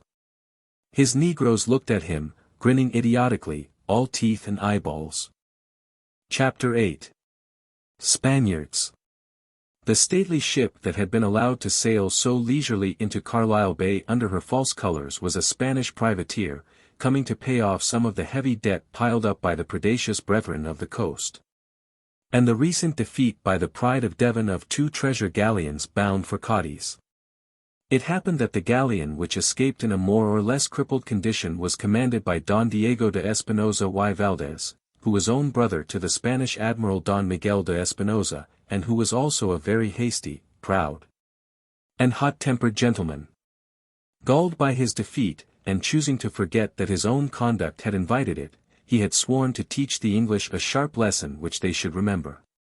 He would take a leaf out of the Book of Morgan and those other robbers of the sea, and make a punitive raid upon an English settlement. Unfortunately for himself and for many others, his brother the Admiral was not at hand to restrain him when for this purpose he fitted out the Cinco Lagos at San Juan de Puerto Rico. He chose for his objective the island of Barbados, whose natural strength was apt to render her defenders careless. He chose it also because thither had the Pride of Devon been tracked by his scouts, and he desired a measure of poetic justice to invest his vengeance. And he chose a moment when there were no ships of war at anchor in Carlisle Bay. He had succeeded so well in his intentions that he had aroused no suspicion until he saluted the fort at short range with a broadside of 20 guns. And now the 4 gaping watchers in the stockade on the headland beheld the great ship creep forward under the rising cloud of smoke, her mainsail unfurled to increase her steering way, and go about close-hauled to bring her larboard guns to bear upon the unready fort. With the crashing roar of that second broadside, Colonel Bishop awoke from stupefaction to a recollection of where his duty lay. In the town below drums were beating frantically, and a trumpet was bleeding, as if the peril needed further advertising. As commander of the Barbados militia, the place of Colonel Bishop was at the head of his scanty troops, in that fort which the Spanish guns were pounding into rubble. Remembering it, he went off at the double, despite his bulk and the heat, his negroes trotting after him. Mr. Blood turned to Jeremy Pitt. He laughed grimly. "Now that," said he, "is what I call a timely interruption. Though what'll come of it," he added as an afterthought, "the devil himself knows." As a third broadside was thundering forth, he picked up the palmetto leaf and carefully replaced it on the back of his fellow slave. And then into the stockade, panting and sweating, came Kent, followed by best part of a score of plantation workers, some of whom were black and all of whom were in a state of panic. He led them into the low white house, to bring them forth again, within a moment, as it seemed, armed now with muskets and hangers and some of them equipped with bandoliers. By this time the rebels-convict were coming in twos and threes, having abandoned their work upon finding themselves unguarded and upon scenting the general dismay. Kent paused a moment, as his hastily armed guard dashed forth, to fling an order to those slaves. To the woods, he bade them. Take to the woods, and lie close there, until this is over, and we've gutted these Spanish swine. On that he went off in haste after his men, who were to be added to those massing in the town, so as to oppose and overwhelm the Spanish landing parties. The slaves would have obeyed him on the instant but for Mr. Blood. What need for haste, and in this heat, quoth he. He was surprisingly cool, they thought. Maybe there'll be no need to take to the woods at all, and, anyway, it will be time enough to do so when the Spaniards are masters of the town. And so, joined now by the other stragglers, and numbering in all a round score, rebels-convict all, they stayed to watch from their vantage ground the fortunes of the furious battle that was being waged below. The landing was contested by the militia and by every islander capable of bearing arms with the fierce resoluteness of men who knew that no quarter was to be expected in defeat. The ruthlessness of Spanish soldiery was a byword, and not at his worst had Morgan or L'Olonais ever perpetrated such horrors as those of which these Castilian gentlemen were capable. But this Spanish commander knew his business, which was more than could truthfully be said for the Barbados militia. Having gained the advantage of a surprise blow which had put the fort out of action, he soon showed them that he was master of the situation. His guns turned now upon the open space behind the mole, where the incompetent bishop had marshalled his men, tore the militia into bloody rags, and covered the landing parties which were making the shore in their own boats and in several of those which had rashly gone out to the great ship before her identity was revealed. All through the scorching afternoon the battle went on, the rattle and crack of musketry penetrating ever deeper into the town to show that the defenders were being driven steadily back. By sunset 250 Spaniards were masters of Bridgetown, the islanders were disarmed, and at Government House, Governor Steed, his gout forgotten in his panic, supported by Colonel Bishop and some lesser officers, was being informed by Don Diego, with an urbanity that was itself a mockery, of the sum that would be required in ransom. For 100,000 pieces of 850 head of cattle, Don Diego would forbear from reducing the place to ashes. And what time that suave and courtly commander was settling these details with the apoplectic British governor, the Spaniards were smashing and looting, feasting, drinking, and ravaging after the hideous manner of their kind. Mr. Blood, greatly daring, ventured down at dusk into the town. What he saw there is recorded by Jeremy Pitt, to whom he subsequently related it, in that voluminous log from which the greater part of my narrative is derived. I have no intention of repeating any of it here. It is all too loathsome and nauseating, incredible, indeed, that men however abandoned could ever descend such an abyss of bestial cruelty and lust. What he saw was fetching him in haste and white-faced out of that hell again, when in a narrow street a girl hurtled into him, wild-eyed, her unbound hair streaming behind her as she ran. After her, laughing and cursing in a breath, came a heavy-booted Spaniard. Almost he was upon her, when suddenly Mr. Blood got in his way. The doctor had taken a sword from a dead man's side some little time before and armed himself with it against an emergency. As the Spaniard checked in anger and surprise, he caught in the dusk the livid gleam of that sword which Mr. Blood had quickly unsheathed. "Ah, Pero Ingalls," he shouted, and flung forward to his death. "It's hoping I am yeary in a fit state to meet your Maker," said Mr. Blood, and ran him through the body. He did the thing skillfully, with the combined skill of swordsman and surgeon. The man sank in a hideous heap without so much as a groan. Mr. Blood swung to the girl, who leaned panting and sobbing against a wall. He caught her by the wrist. "Come," he said. But she hung back, resisting him by her weight. "Who are you?" she demanded wildly. "Will ye wait to see my credentials?" he snapped. Steps were clattering towards them from beyond the corner round which she had fled from that Spanish ruffian. "Come," he urged again. And this time, reassured perhaps by his clear English speech, she went without further questions. They sped down an alley and then up another, by great good fortune meeting no one, for already they were on the outskirts of the town. They won out of it, and white-faced, physically sick, Mr. Blood dragged her almost at a run up the hill towards Colonel Bishop's house. He told her briefly who and what he was, and thereafter there was no conversation between them until they reached the big white house. It was all in darkness, which at least was reassuring. If the Spaniards had reached it, there would be lights. He knocked, but had to knock again and yet again before he was answered. Then it was by a voice from a window above. "Who is there?" The voice was Miss Bishop's, a little tremulous, but unmistakably her own. Mr. Blood almost fainted in relief. He had been imagining the unimaginable. He had pictured her down in that hell out of which he had just come. He had conceived that she might have followed her uncle into Bridgetown, or committed some other imprudence, and he turned cold from head to foot at the mere thought of what might have happened to her. "It is I, Peter Blood," he gasped. "What do you want?" It is doubtful whether she would have come down to open.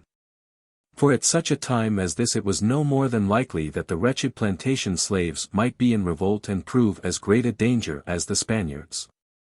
But at the sound of her voice, the girl Mr. Blood had rescued peered up through the gloom. "Arabella," she called. "It is I, Mary Trail." "Mary." The voice ceased above on that exclamation, the head was withdrawn. After a brief pause the door gaped wide. Beyond it in the wide hall stood Miss Arabella, a slim, virginal figure in white, mysteriously revealed in the gleam of a single candle which she carried. Mr. Blood strode in followed by his distraught companion, who, falling upon Arabella's slender bosom, surrendered herself to a passion of tears. But he wasted no time. "Whom have you here with you?" "What servants?" he demanded sharply. The only male was James, an old Negro groom. "The very man," said Blood. "Bid him get out horses. Then away with you to Speightstown, or even farther north, where you will be safe. Here you are in danger, in dreadful danger." "But I thought the fighting was over," she was beginning, pale and startled. "So it is.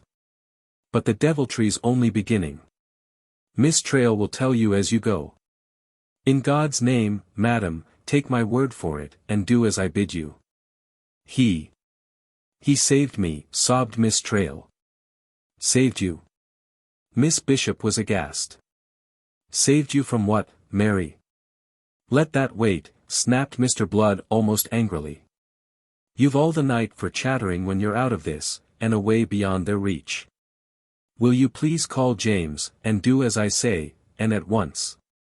You are very peremptory." "Oh, my God! I am peremptory."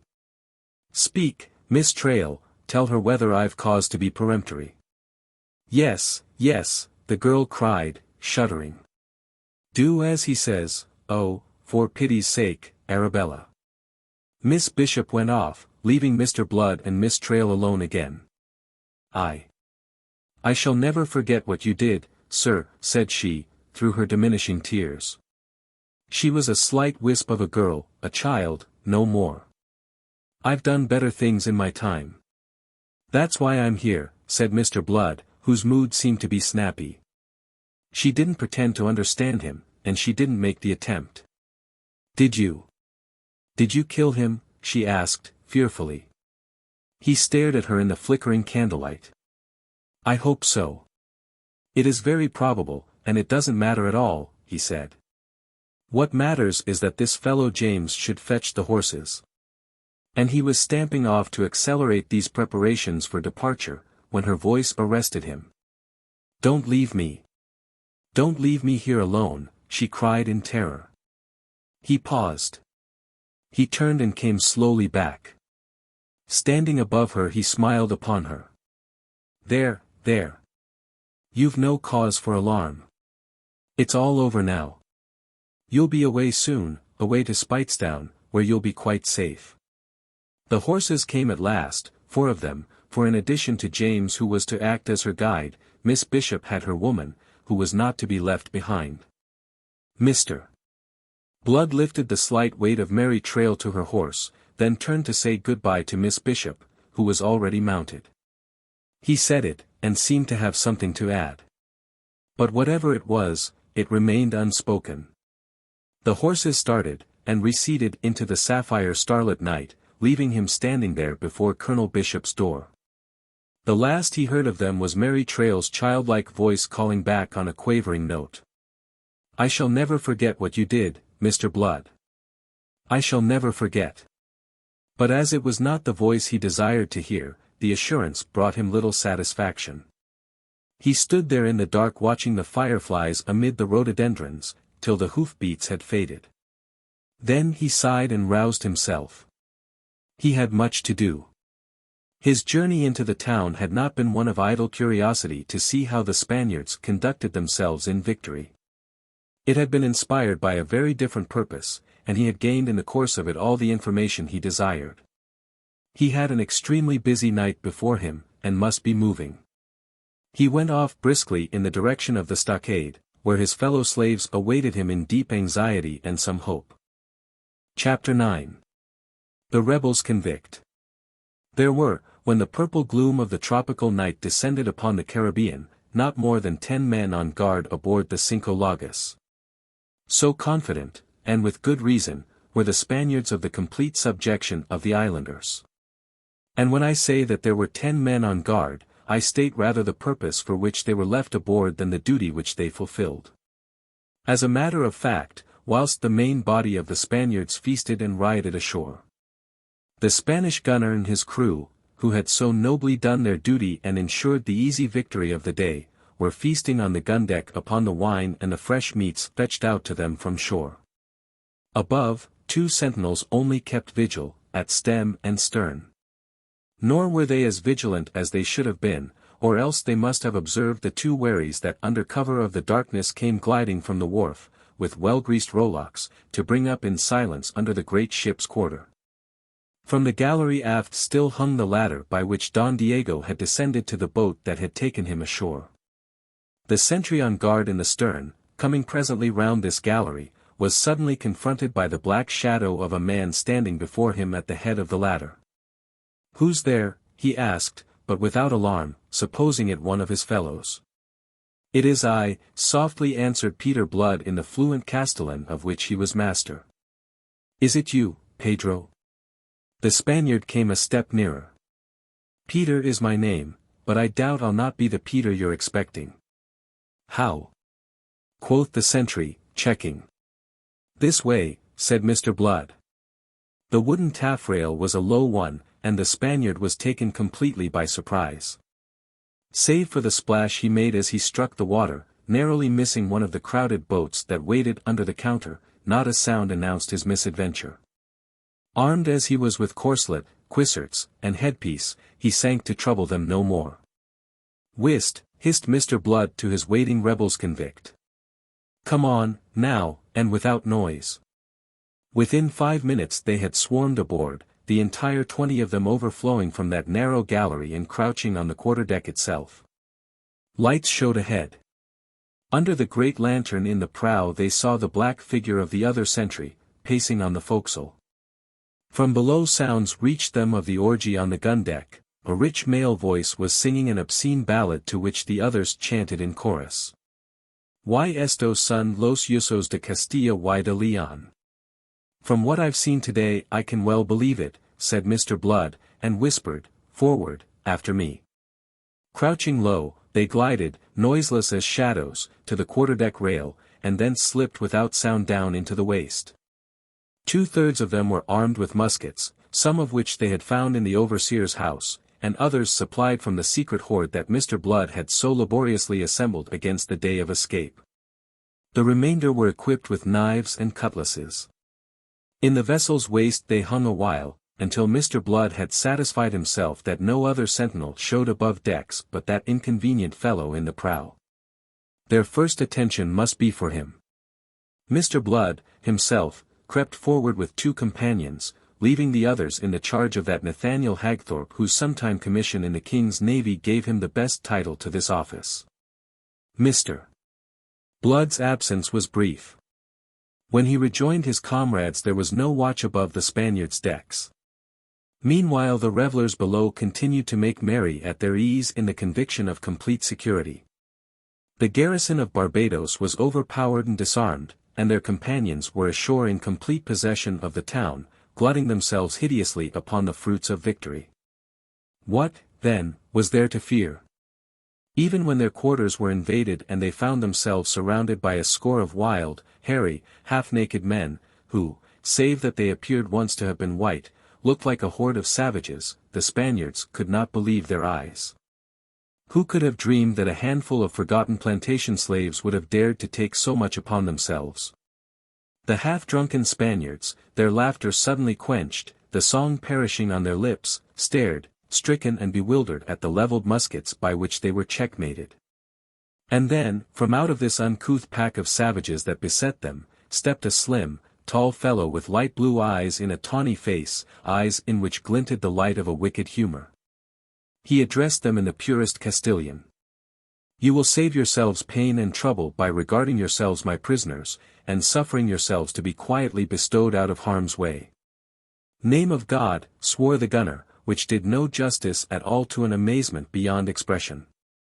"If you please," said Mr. Blood, and thereupon those gentlemen of Spain were induced without further trouble beyond a musket prod or 2 to drop through a scuttle to the deck below. After that the Rebels-Convict refreshed themselves with the good things in the consumption of which they had interrupted the Spaniards.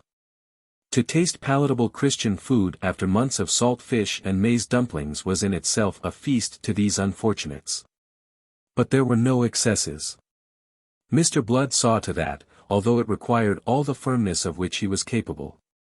Dispositions were to be made without delay against that which must follow before they could abandon themselves fully to the enjoyment of their victory. This, after all, was no more than a preliminary skirmish, although it was one that afforded them the key to the situation. It remained to dispose so that the utmost profit might be drawn from it. Those dispositions occupied some very considerable portion of the night.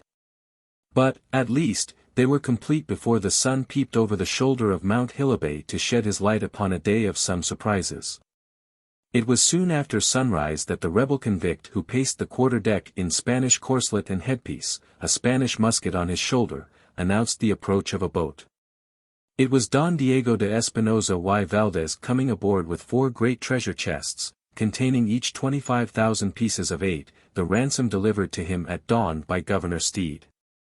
He was accompanied by his son, Don Esteban, and by 6 men who took the oars. Aboard the frigate all was quiet and orderly as it should be. She rode at anchor, her larboard to the shore, and the main ladder on her starboard side. Round to this came the boat with Don Diego and his treasure. Mr. Blood had disposed effectively. It was not for nothing that he had served under de Ruyter. The swings were waiting, and the windlass manned.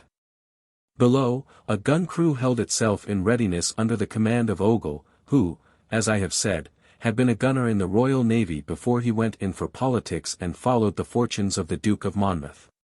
He was a sturdy, resolute fellow who inspired confidence by the very confidence he displayed in himself.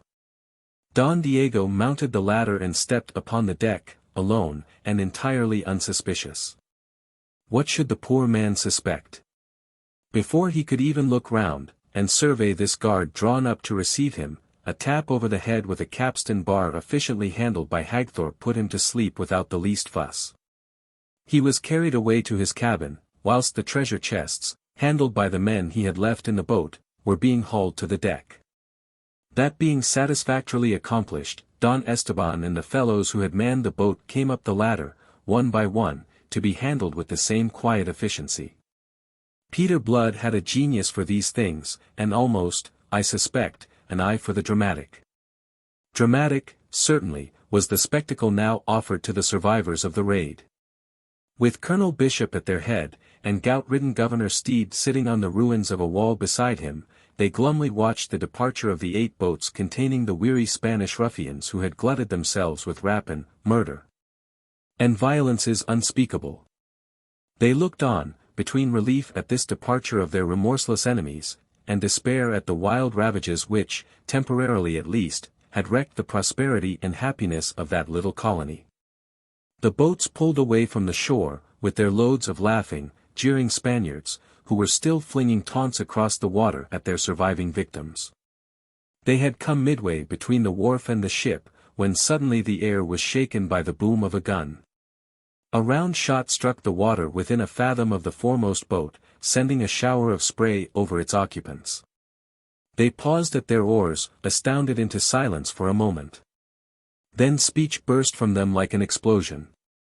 Angrily voluble, they anathematized this dangerous carelessness on the part of their gunner, who should know better than to fire a salute from a cannon loaded with shot. They were still cursing him when a second shot, better aimed than the first, came to crumple one of the boats into splinters, flinging its crew, dead and living, into the water. But if it silenced these, it gave tongue, still more angry, vehement, and bewildered to the crews of the other 7 boats. From each the suspended oars stood out poised over the water, whilst on their feet in the excitement the Spaniards screamed oaths at the ship, begging heaven and hell to inform them what madman had been let loose among her guns. Plump into their middle came a third shot, smashing a second boat with fearful execution. Followed again a moment of awful silence, then among those Spanish pirates all was gibbering and jabbering and splashing of oars, as they attempted to pull in every direction at once. Some were for going ashore, others for heading straight to the vessel and there discovering what might be amiss. That something was very gravely amiss there could be no further doubt, particularly as whilst they discussed and fumed and cursed 2 more shots came over the water to account for yet a third of their boats. The resolute Ogle was making excellent practice, and fully justifying his claims to know something of gunnery. In their consternation the Spaniards had simplified his task by huddling their boats together. After the 4th shot, opinion was no longer divided amongst them. As with one accord they went about, or attempted to do so, for before they had accomplished it 2 more of their boats had been sunk. The 3 boats that remained, without concerning themselves with their more unfortunate fellows, who were struggling in the water, headed back for the wharf at speed. If the Spaniards understood nothing of all this, the forlorn islanders ashore understood still less, until to help their wits they saw the flag of Spain come down from the mainmast of the Cinco Llagas, and the flag of England soar to its empty place. Even then some bewilderment persisted, and it was with fearful eyes that they observed the return of their enemies, who might vent upon them the ferocity aroused by these extraordinary events. Ogle, however, continued to give proof that his knowledge of gunnery was not of yesterday. After the fleeing Spaniards went his shots. The last of their boats flew into splinters as it touched the wharf, and its remains were buried under a shower of loosened masonry. That was the end of this pirate crew, which not 10 minutes ago had been laughingly counting up the pieces of 8 that would fall to the portion of each for his share in that act of villainy. Close upon 60 survivors contrived to reach the shore. Whether they had cause for congratulation, I am unable to say in the absence of any records in which their fate may be traced. That lack of records is in itself eloquent. We know that they were made fast as they landed, and considering the offense they had given I am not disposed to doubt that they had every reason to regret the survival. The mystery of the succor that had come at the 11th hour to wreak vengeance upon the Spaniards, and to preserve for the island the extortionate ransom of 100,000 pieces of 8, remained yet to be probed. That the Cinco Llagas was now in friendly hands could no longer be doubted after the proofs it had given. But who, the people of Bridgetown asked one another, were the men in possession of her, and whence had they come? The only possible assumption ran the truth very closely. A resolute party of islanders must have got aboard during the night, and seized the ship. It remained to ascertain the precise identity of these mysterious saviors, and do them fitting honor. Upon this errand, Governor Steed's condition not permitting him to go in person, went Colonel Bishop as the governor's deputy, attended by 2 officers. As he stepped from the ladder into the vessel's waist, the colonel beheld there, beside the main hatch, the 4 treasure chests, the contents of one of which had been contributed almost entirely by himself. It was a gladsome spectacle, and his eyes sparkled in beholding it. Ranged on either side, athwart the deck, stood a score of men in 2 well-ordered files, with breasts and backs of steel, polished Spanish morions on their heads, overshadowing their faces, and muskets ordered at their sides. Colonel Bishop could not be expected to recognize at a glance in these upright, furbished, soldierly figures the ragged, unkempt scarecrows that but yesterday had been toiling in his plantations. Still less could he be expected to recognize at once the courtly gentleman who advanced to greet him, a lean, graceful gentleman, dressed in the Spanish fashion, all in black with silver lace. A gold-hilted sword dangling beside him from a gold-embroidered baldric, a broad castor with a sweeping plume set above carefully curled ringlets of deepest black.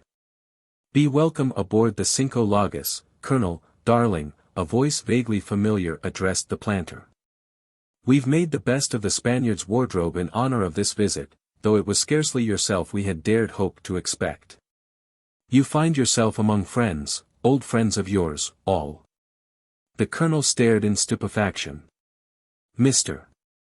Blood tricked out in all this splendor, indulging therein his natural taste, his face carefully shaven, his hair as carefully dressed, seemed transformed into a younger man. The fact is he looked no more than the 33 years he counted to his age. Peter Blood. It was an ejaculation of amazement. Satisfaction followed swiftly. "Was it you, then?" "Myself it was, myself and these, my good friends and yours." Mr. Blood tossed back the fine lace from his wrist, to wave a hand towards the file of men standing to attention there. The colonel looked more closely. "Gad's my life," he crowed on a note of foolish jubilation. "And it was with these fellows that you took the Spaniard and turned the tables on those dogs. Odds wounds! It was heroic." "Heroic, is it? Bedad, it's epic. Ye begin to perceive the breadth and depth of my genius." Colonel Bishop sat himself down on the hatch combing, took off his broad hat, and mopped his brow. "Ye amaze me," he gasped. "On my soul, why amaze me? To have recovered the treasure and to have seized this fine ship and all she'll hold. It will be something to set against the other losses we have suffered. As gad's my life, you deserve well for this. I am entirely of your opinion. Damn! You all deserve well, and damn, you shall find me grateful." "That's as it should be," said Mr. Blood. "The question is how well we deserve, and how grateful shall we find you." Colonel Bishop considered him. There was a shadow of surprise in his face. "Why, His Excellency shall write home an account of your exploit, and maybe some portion of your sentences shall be remitted. The generosity of King James is well known," sneered Nathaniel Hagthorpe, who was standing by, and amongst the ranged rebels-convict someone ventured to laugh. Colonel Bishop started up. He was pervaded by the first pang of uneasiness. It occurred to him that all here might not be as friendly as appeared. "And there's another matter," Mr. Blood resumed. "There's a matter of a flogging that's due to me. Ye're a man of your word in such matters, Colonel, if not perhaps in others, and ye said, I think, that ye'd not leave a square inch of skin on my back." The planter waved the matter aside. Almost it seemed to offend him. "Tush! Tush! After this splendid deed of yours, do you suppose I can be thinking of such things? I'm glad ye feel like that about it. But I'm thinking it's mighty lucky for me the Spaniards didn't come today instead of yesterday, or it's in the same plight as Jeremy Pitt I'd be this minute. And in that case where was the genius that would have turned the tables on these rascally Spaniards? Why speak of it now?" Mr. Blood resumed, "Ye'll please to understand that I must, Colonel, darling. Ye've worked a deal of wickedness and cruelty in your time, and I want this to be a lesson to you, a lesson that ye'll remember, for the sake of others who may come after us. There's Jeremy up there in the roundhouse with a back that's every color of the rainbow, and the poor lad'll not be himself again for a month. And if it hadn't been for the Spaniards maybe it's dead he'd be by now, and maybe myself with him. Hagthorpe lounged forward. He was a fairly tall, vigorous man with a clear-cut, attractive face which in itself announced his breeding. "Why will you be wasting words on the hog?" wondered that sometime officer in the Royal Navy. "Fling him overboard and have done with him." The colonel's eyes bulged in his head. "What the devil do you mean?" he blustered. "It's the lucky man ye are entirely, Colonel, though ye don't guess the source of your good fortune." And now another intervened, the brawny, one-eyed Wolverstone, less mercifully disposed than his more gentlemanly fellow-convict. "String him up from the yardarm," he cried, his deep voice harsh and angry, and more than one of the slaves standing to their arms made echo. Colonel Bishop trembled. Mr. Blood turned. He was quite calm. "If you please, Wolverstone," said he, "I conduct affairs in my own way. That is the pact. You'll please to remember it." His eyes looked along the ranks, making it plain that he addressed them all. "I desire that Colonel Bishop should have his life. One reason is that I require him as a hostage. If ye insist on hanging him, you'll have to hang me with him, or in the alternative I'll go ashore." He paused. There was no answer. But they stood hangdog and half-mutinous before him, save Hagthorpe, who shrugged and smiled wearily. Mr. Blood resumed, "Ye'll please to understand that aboard a ship there is one captain. So." He swung again to the startled colonel. "Though I promise you your life, I must, as you've heard, keep you aboard as a hostage for the good behavior of Governor Steed and what's left of the fort until we put to sea. Until you." Horror prevented Colonel Bishop from echoing the remainder of that incredible speech. "Just so," said Peter Blood, and he turned to the officers who had accompanied the colonel. "The boat is waiting, gentlemen. You'll have heard what I said. Convey it with my compliments to His Excellency." "But, sir," one of them began. "There is no more to be said, gentlemen. My name is Blood, Captain Blood, if you please, of this ship the Cinco Lagos, taken as a prize of war from Don Diego de Espinosa y Valdez, who is my prisoner aboard. You are to understand that I have turned the tables on more than the Spaniards. There's the ladder. You'll find it more convenient than being heaved over the side, which is what'll happen if you linger." They went, though not without some hustling, regardless of the bellowings of Colonel Bishop, whose monstrous rage was fanned by terror at finding himself at the mercy of these men of whose cause to hate him he was very fully conscious. A half-dozen of them, apart from Jeremy Pitt, who was utterly incapacitated for the present, possessed a superficial knowledge of seamanship. Hagthorpe, although he had been a fighting officer, untrained in navigation, knew how to handle a ship, and under his directions they set about getting under way. The anchor cat, and the mainsail unfurled, they stood out for the open before a gentle breeze, without interference from the fort. As they were running close to the headland east of the bay, Peter Blood returned to the colonel, who, under guard and panic-stricken, had dejectedly resumed his seat on the coamings of the main batch. "Can ye swim, Colonel?" Colonel Bishop looked up. His great face was yellow and seemed in that moment of a preternatural flabbiness, his beady eyes were beadier than ever. "As your doctor, now, I prescribe a swim to cool the excessive heat of your humors." Blood delivered the explanation pleasantly, and, receiving still no answer from the colonel, continued, "It's a mercy for you I'm not by nature as bloodthirsty as some of my friends here. And it's the devil's own labor I've had to prevail upon them not to be vindictive. I doubt if ye're worth the pains I've taken for you." He was lying. He had no doubt at all. Had he followed his own wishes and instincts, he would certainly have strung the colonel up, and accounted it a meritorious deed. It was the thought of Arabella Bishop that had urged him to mercy, and had led him to oppose the natural vindictiveness of his fellow slaves until he had been in danger of precipitating a mutiny. It was entirely to the fact that the colonel was her uncle, although he did not even begin to suspect such a cause, that he owed such mercy as was now being shown him. "You shall have a chance to swim for it," Peter Blood continued. "It's not above a quarter of a mile to the headland yonder, and with ordinary luck ye should manage it. Faith, you're fat enough to float. Come on. Now, don't be hesitating, or it's a long voyage you'll be going with us, and the devil knows what may happen to you. You're not loved any more than you deserve." Colonel Bishop mastered himself, and rose.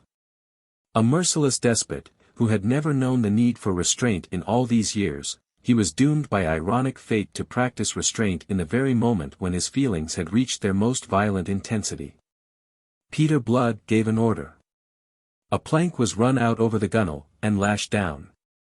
"If you please, Colonel," said he, with a graceful flourish of invitation. The colonel looked at him, and there was hell in his glance.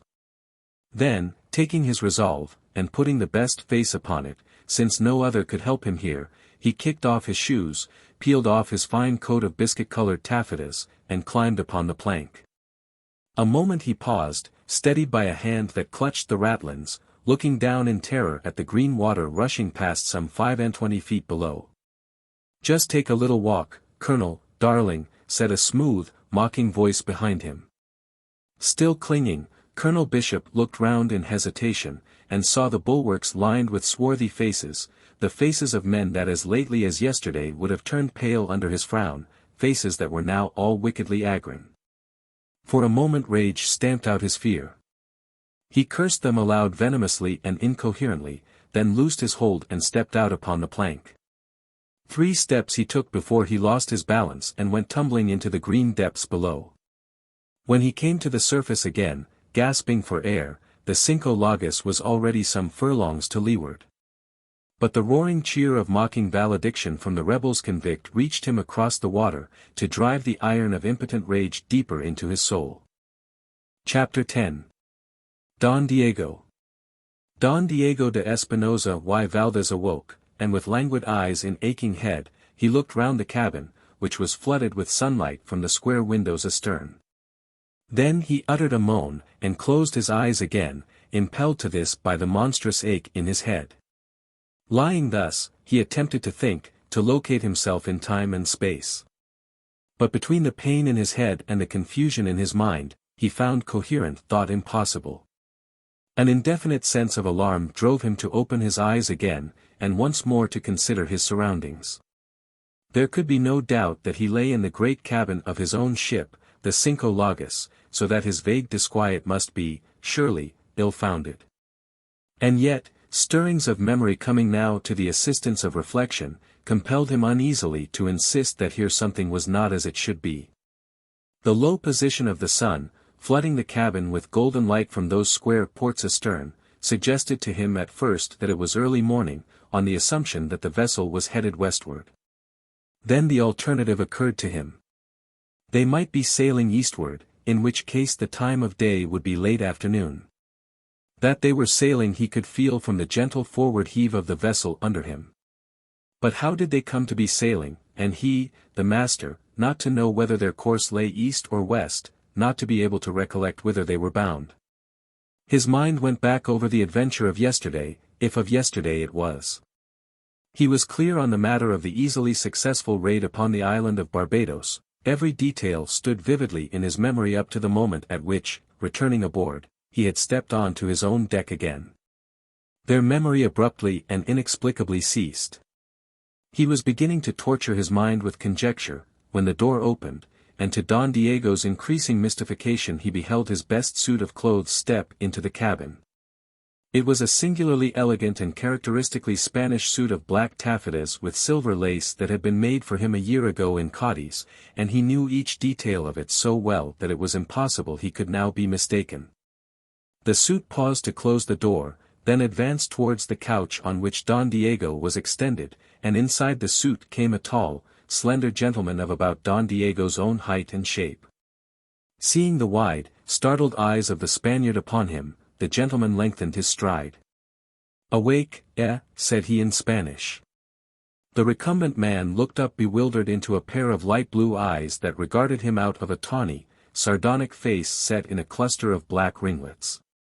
But he was too bewildered to make any answer. The stranger's fingers touched the top of Don Diego's head, whereupon Don Diego winced and cried out in pain. "Tender, said the stranger. He took Don Diego's wrist between thumb and second finger. And then, at last, the intrigued Spaniard spoke. "Are you a doctor?" "Among other things." The swarthy gentleman continued his study of the patient's pulse. "Firm and regular," he announced at last, and dropped the wrist. "You've taken no great harm." Don Diego struggled up into a sitting position on the red velvet couch. "Who the devil are you?" he asked. "And what the devil are you doing in my clothes and aboard my ship?" The level black eyebrows went up, a faint smile curled the lips of the long mouth. "You are still delirious, I fear. This is not your ship." "This is my ship, and these are my clothes." "Your ship?" quoth the other, aghast, and still more aghast he added, "Your clothes?" "But, then—" Wildly his eyes looked about him. They scanned the cabin once again, scrutinizing each familiar object. "Am I mad?" he asked at last. "Surely this ship is the Cinco Lagos?" "The Cinco Lagos it is." "Then—" The Spaniard broke off. His glance grew still more troubled. "Valga me Dios," he cried out, like a man in anguish. "Will you tell me also that you are Don Diego de Espinosa?" "Oh, no, my name is Blood, Captain Peter Blood.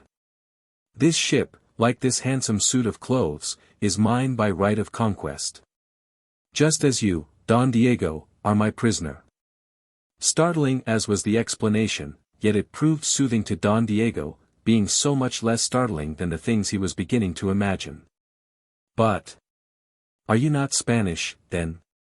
You flatter my Castilian accent. I have the honor to be Irish." "You were thinking that a miracle had happened." "So it has, a miracle wrought by my genius, which is considerable." Succinctly now Captain Blood dispelled the mystery by a relation of the facts. It was a narrative that painted red and white by turns the Spaniard's countenance. He put a hand to the back of his head, and there discovered, in confirmation of the story, a lump as large as a pigeon's egg. Lastly, he stared wild-eyed at the sardonic Captain Blood. "And my son?" "What of my son?" he cried out. "He was in the boat that brought me aboard." "Your son is safe. He and the boat's crew together with your gunner and his men are snugly in irons under hatches." Don Diego sank back on the couch, his glittering dark eyes fixed upon the tawny face above him. He composed himself. After all, he possessed the stoicism proper to his desperate trade. The dice had fallen against him in this venture. The tables had been turned upon him in the very moment of success. He accepted the situation with the fortitude of a fatalist. With the utmost calm he inquired. "And now, Señor Capitan?" "And now," said Captain Blood, to give him the title he had assumed, "being a humane man, I am sorry to find that ye're not dead from the tap we gave you.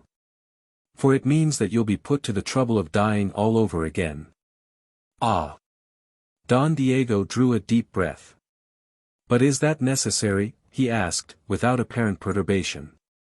Captain Blood's blue eyes approved his bearing. "Ask yourself," said he. "Tell me, as an experienced and bloody pirate, what in my place would you do, yourself?"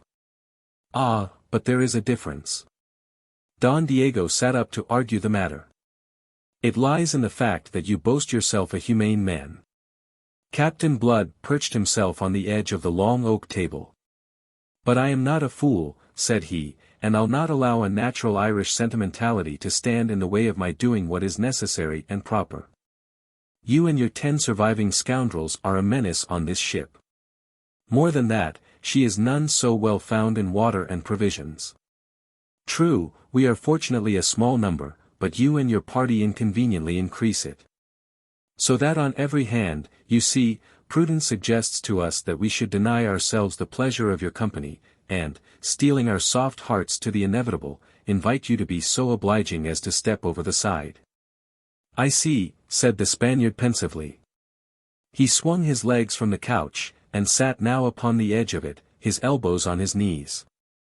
He had taken the measure of his man, and met him with a mock urbanity and a suave detachment that matched his own. "I confess," he admitted, "that there is much force in what you say. "You take a load from my mind," said Captain Blood. "I would not appear unnecessarily harsh, especially since I and my friends owe you so very much. For, whatever it may have been to others, to us your raid upon Barbados was most opportune. I am glad, therefore, that you agree that I have no choice. But, my friend, I did not agree so much. If there is any alternative that you can suggest, I shall be most happy to consider it." Don Diego stroked his pointed black beard. "Can you give me until morning for reflection? My head aches so damnably that I am incapable of thought. And this, you will admit, is a matter that asks serious thought." Captain Blood stood up. From a shelf he took a half-hour glass, reversed it so that the bulb containing the red sand was uppermost, and stood it on the table. "I am sorry to press you in such a matter, Don Diego, but one glass is all that I can give you. If by the time those sands have run out you can propose no acceptable alternative, I shall most reluctantly be driven to ask you to go over the side with your friends." Captain Blood bowed, went out, and locked the door. Elbows on his knees and face in his hands, Don Diego sat watching the rusty sands as they filtered from the upper to the lower bulb. And what time he watched, the lines in his lean brown face grew deeper. Punctually as the last grains ran out, the door reopened. The Spaniard sighed, and sat upright to face the returning Captain Blood with the answer for which he came. "I have thought of an alternative, Sir Captain, but it depends upon your charity. It is that you put us ashore on one of the islands of this pestilent archipelago, and leave us to shift for ourselves." Captain Blood pursed his lips. "It has its difficulties," said he slowly. "I feared it would be so." Don Diego sighed again, and stood up. "Let us say no more." The light blue eyes played over him like points of steel. "You are not afraid to die, Don Diego?" The Spaniard threw back his head, a frown between his eyes. "The question is offensive, sir. Then let me put it in another way, perhaps more happily, you do not desire to live?" "Ah, that I can answer. I do desire to live, and even more do I desire that my son may live. But the desire shall not make a coward of me for your amusement, Master Mocker." It was the first sign he had shown of the least heat or resentment. Captain Blood did not directly answer. As before he perched himself on the corner of the table. "Would you be willing, sir, to earn life and liberty, for yourself, your son, and the other Spaniards who are on board?" "To earn it," said Don Diego, and the watchful blue eyes did not miss the quiver that ran through him. "To earn it, do you say? Why, if the service you would propose is one that cannot hurt my honor." "Could I be guilty of that?" protested the captain. "I realize that even a pirate has his honor." And forthwith he propounded his offer. "If you will look from those windows, Don Diego, you will see what appears to be a cloud on the horizon. That is the island of Barbados well astern. All day we have been sailing east before the wind with but one intent, to set as great a distance between Barbados and ourselves as possible. But now, almost out of sight of land, we are in a difficulty. The only man among us schooled in the art of navigation is fevered, delirious, in fact, as a result of certain ill treatment he received ashore before we carried him away with us. I can handle a ship in action, and there are 1 or 2 men aboard who can assist me, but of the higher mysteries of seamanship and of the art of finding a way over the trackless wastes of ocean, we know nothing. To hug the land, and go blundering about what you so aptly call this pestilent archipelago, is for us to court disaster, as you can perhaps conceive. And so it comes to this, we desire to make for the Dutch settlement of Curaçao as straightly as possible. Will you pledge me your honor, if I release you upon parole, that you will navigate us thither? If so, we will release you and your surviving men upon arrival there." Don Diego bowed his head upon his breast, and strode away in thought to the stern windows. There he stood looking out upon the sunlit sea and the dead water in the great ship's wake, his ship, which these English dogs had wrested from him. His ship, which he was asked to bring safely into a port where she would be completely lost to him and refitted perhaps to make war upon his kin. That was in one scale, in the other were the lives of 16 men. 14 of them mattered little to him, but the remaining 2 were his own and his son's. He turned at length, and his back being to the light, the captain could not see how pale his face had grown. "I accept," he said. Chapter 11. Filial Piety. By virtue of the pledge he had given, Don Diego de Espinosa enjoyed the freedom of the ship that had been his, and the navigation which he had undertaken was left entirely in his hands. And because those who manned her were new to the seas of the Spanish Main, and because even the things that had happened in Bridgetown were not enough to teach them to regard every Spaniard as a treacherous, cruel dog to be slain at sight, they used him with the civility which his own suave urbanity invited. He took his meals in the great cabin with Blood and the 3 officers elected to support him, Hagthorpe, Wolverstone, and Dyke. They found Don Diego an agreeable, even an amusing companion, and their friendly feeling towards him was fostered by his fortitude and brave equanimity in this adversity. That Don Diego was not playing fair it was impossible to suspect. Moreover, there was no conceivable reason why he should not. And he had been of the utmost frankness with them. He had denounced their mistake in sailing before the wind upon leaving Barbados. They should have left the island to leeward, heading into the Caribbean and away from the archipelago. As it was, they would now be forced to pass through this archipelago again so as to make Curaçao, and this passage was not to be accomplished without some measure of risk to themselves. At any point between the islands they might come upon an equal or superior craft, whether she were Spanish or English would be equally bad for them, and being undermanned they were in no case to fight. To lessen this risk as far as possible, Don Diego directed at first a southerly and then a westerly course. And so, taking a line midway between the islands of Tobago and Grenada, they won safely through the danger zone and came into the comparative security of the Caribbean Sea. If this wind holds, he told them that night at supper, after he had announced to them their position, we should reach Curaçao inside 3 days. For 3 days the wind held, indeed it freshened a little on the second, and yet when the third night descended upon them they had still made no landfall. The Cinco Lagos was ploughing through a sea contained on every side by the blue bowl of heaven. Captain Blood uneasily mentioned it to Don Diego.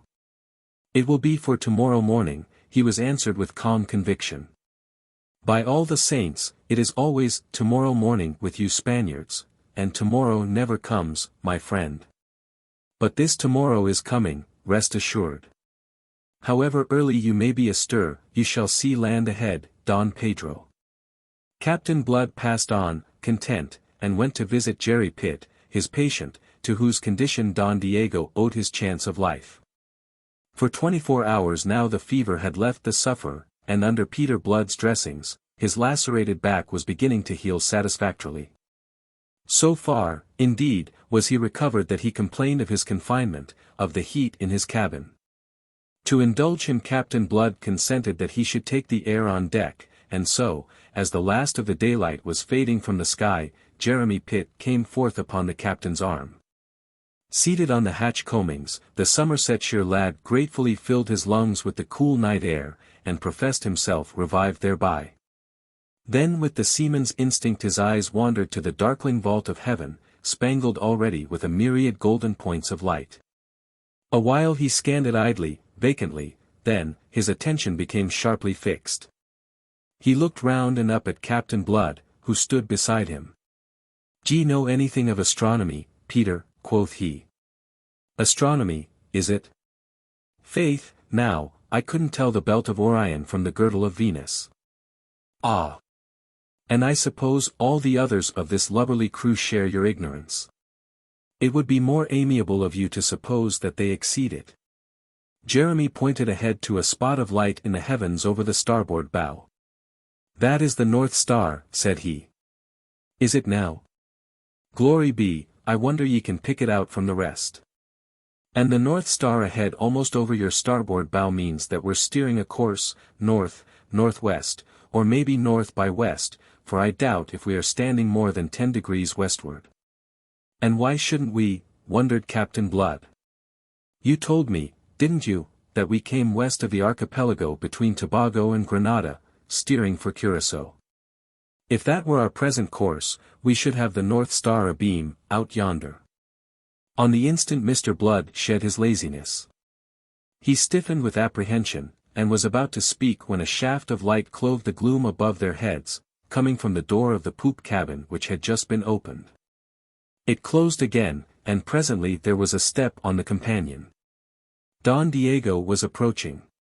Captain Blood's fingers pressed Jerry's shoulder with significance. Then he called the Don, and spoke to him in English as had become his custom when others were present. "Will ye settle a slight dispute for us, Don Diego?" said he lightly. "We are arguing, Mr. Pitt and I, as to which is the North Star." "So." The Spaniard's tone was easy. There was almost a suggestion that laughter lurked behind it, and the reason for this was yielded by his next sentence. "But you tell me Mr. Pitt he is your navigant?" "For lack of a better," laughed the captain, good-humoredly contemptuous. "Now I am ready to wager him 100 pieces of 8 that that is the North Star." And he flung out an arm towards a point of light in the heavens straight abeam. He afterwards told Pitt that had Don Diego confirmed him, he would have run him through upon that instant. Far from that, however, the Spaniard freely expressed his scorn. "You have the assurance that is of ignorance, Don Pedro, and you lose. The North Star is this one." And he indicated it. "You are sure?" "But my dear Don Pedro." The Spaniard's tone was one of amused protest. "But is it possible that I mistake? Besides, is there not the compass? Come to the binnacle and see there what course we make."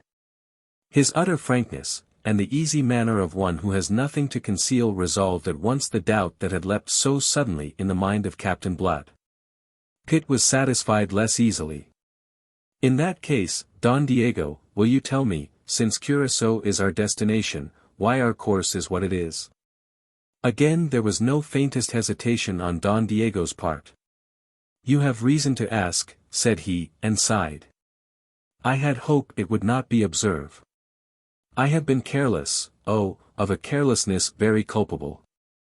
I neglect observation. Always it is my way. I make too sure. I count too much on dead reckoning. And so today I find when at last I take out the quadrant that we do come by a half-degree too much south, so that Curaçao is now almost due north. That is what caused the delay. But we will be there tomorrow." The explanation, so completely satisfactory, and so readily and candidly forthcoming, left no room for further doubt that Don Diego should have been false to his parole. And when presently Don Diego had withdrawn again, Captain Blood confessed to Pitt that it was absurd to have suspected him. Whatever his antecedents, he had proved his quality when he announced himself ready to die sooner than enter into any undertaking that could hurt his honor or his country. New to the seas of the Spanish Main and to the ways of the adventurers who sailed it, Captain Blood still entertained illusions. But the next dawn was to shatter them rudely and forever. Coming on deck before the sun was up, he saw land ahead, as the Spaniard had promised them last night. Some 10 miles ahead it lay, a long coastline filling the horizon east and west, with a massive headland jutting forward straight before them. Staring at it, he frowned. He had not conceived that Curaçao was of such considerable dimensions. Indeed, this looked less like an island than the main itself. Beating out a weather, against the gentle landward breeze he beheld a great ship on their starboard bow, that he conceived to be some 3 or 4 miles off. And, as well as he could judge her at that distance, of a tonnage equal if not superior to their own. Even as he watched her she altered her course, and going about came heading towards them, close-hauled.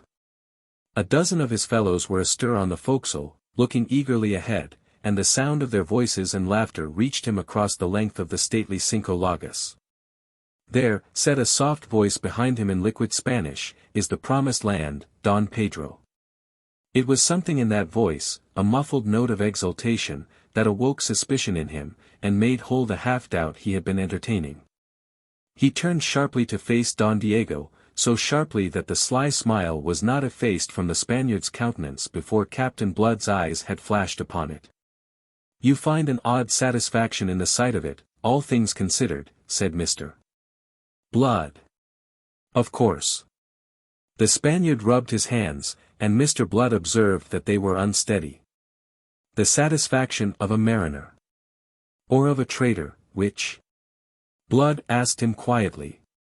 And as the Spaniard fell back before him with suddenly altered countenance that confirmed his every suspicion, he flung an arm out in the direction of the distant shore. "What land is that?" he demanded. "Will you have the effrontery to tell me that is the coast of Curaçao?" He advanced upon Don Diego suddenly, and Don Diego, step by step, fell back. "Shall I tell you what land it is? Shall I?" His fierce assumption of knowledge seemed to dazzle and daze the Spaniard. For still Don Diego made no answer. And then Captain Blood drew a bow at a venture, or not quite at a venture. Such a coastline as that, if not of the main itself, and the main he knew it could not be, must belong to either Cuba or Hispaniola. Now knowing Cuba to lie farther north and west of the two, it followed, he reasoned swiftly, that if Don Diego meant betrayal he would steer for the nearer of these Spanish territories. "That land, you treacherous, forsworn Spanish dog, is the island of Hispaniola." Having said it, he closely watched the swarthy face now overspread with pallor, to see the truth or falsehood of his guess reflected there. But now the retreating Spaniard had come to the middle of the quarter-deck, where the mizzen sail made a screen to shut them off from the eyes of the Englishmen below. His lips writhed in a snarling smile. "Ah, Pero Ingalls. You know too much," he said under his breath, and sprang for the captain's throat. Tight-locked in each other's arms, they swayed a moment, then together went down upon the deck, the Spaniard's feet jerked from under him by the right leg of Captain Blood. The Spaniard had depended upon his strength, which was considerable. But it proved no match for the steady muscles of the Irishman, tempered of late by the vicissitudes of slavery. He had depended upon choking the life out of Blood, and so gaining the half-hour that might be necessary to bring up that fine ship that was beating towards them, a Spanish ship, perforce. Since none other would be so boldly cruising in these Spanish waters off Hispaniola. But all that Don Diego had accomplished was to betray himself completely, and to no purpose. This he realized when he found himself upon his back, pinned down by Blood, who was kneeling on his chest, whilst the men summoned by their captain's shout came clattering up the companion. "Will I say a prayer for your dirty soul now, whilst I am in this position?" Captain Blood was furiously mocking him. But the Spaniard, though defeated, now beyond hope for himself, forced his lips to smile, and gave back mockery for mockery. "Who will pray for your soul, I wonder, when that galleon comes to lie board and board with you?" "That galleon!" echoed Captain Blood with sudden and awful realization that already it was too late to avoid the consequences of Don Diego's betrayal of them. "That galleon," Don Diego repeated, and added with a deepening sneer, "Do you know what ship it is?" "I will tell you. It is the Encarnacion, the flagship of Don Miguel de Espinosa, the Lord Admiral of Castile, and Don Miguel is my brother. It is a very fortunate encounter. The Almighty, you see, watches over the destinies of Catholic Spain." There was no trace of humor or urbanity now in Captain Blood. His light eyes blazed, his face was set. He rose, relinquishing the Spaniard to his men. "Make him fast," he bade them. "Truss him, wrist and heel, but don't hurt him, not so much as a hair of his precious head." The injunction was very necessary. Frenzied by the thought that they were likely to exchange the slavery from which they had so lately escaped for a slavery still worse, they would have torn the Spaniard limb from limb upon the spot.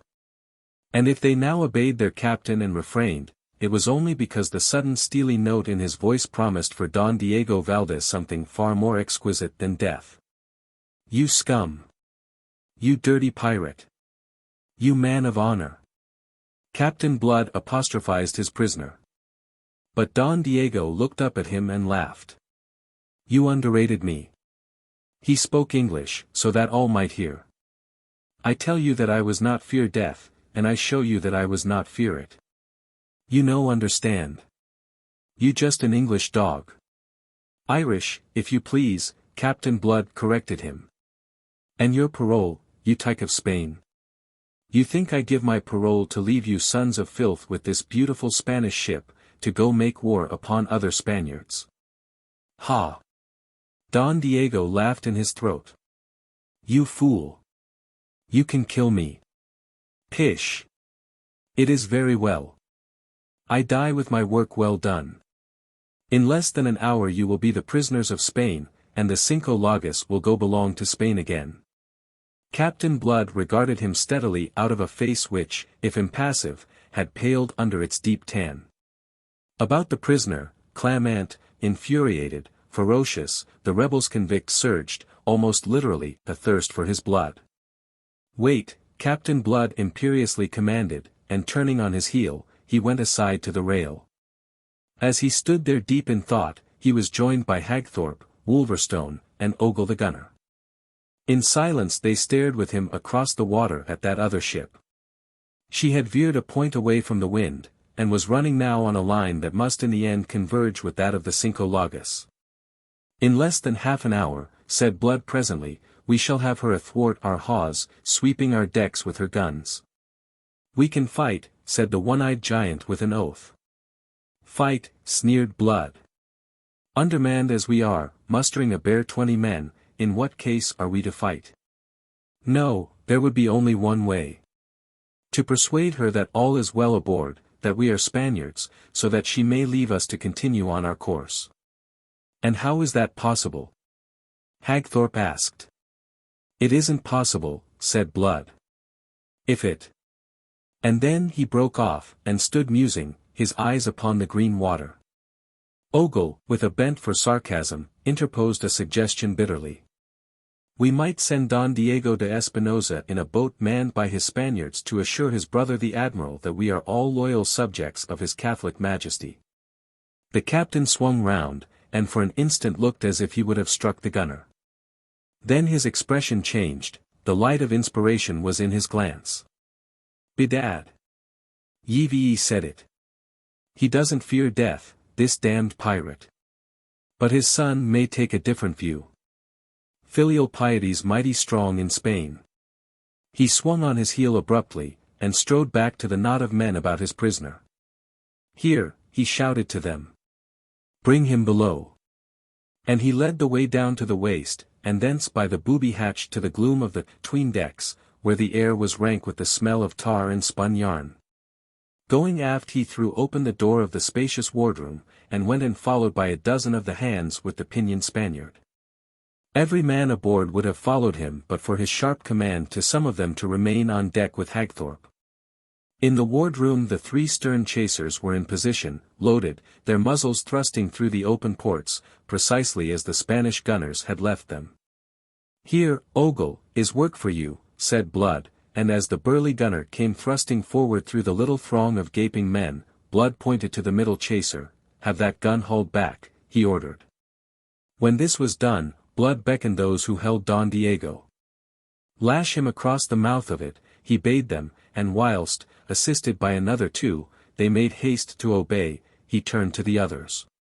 To the roundhouse, some of you, and fetch the Spanish prisoners. And you, Dyke, go up and bid them set the flag of Spain aloft.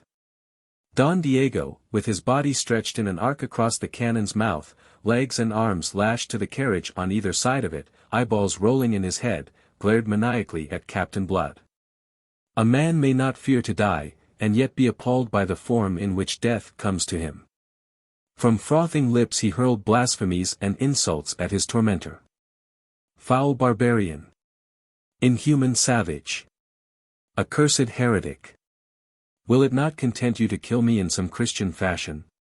Captain Blood vouchsafed him a malignant smile, before he turned to meet the 15 manacled Spanish prisoners, who were thrust into his presence. Approaching, they had heard Don Diego's outcries, at close quarters now they beheld with horror-stricken eyes his plight.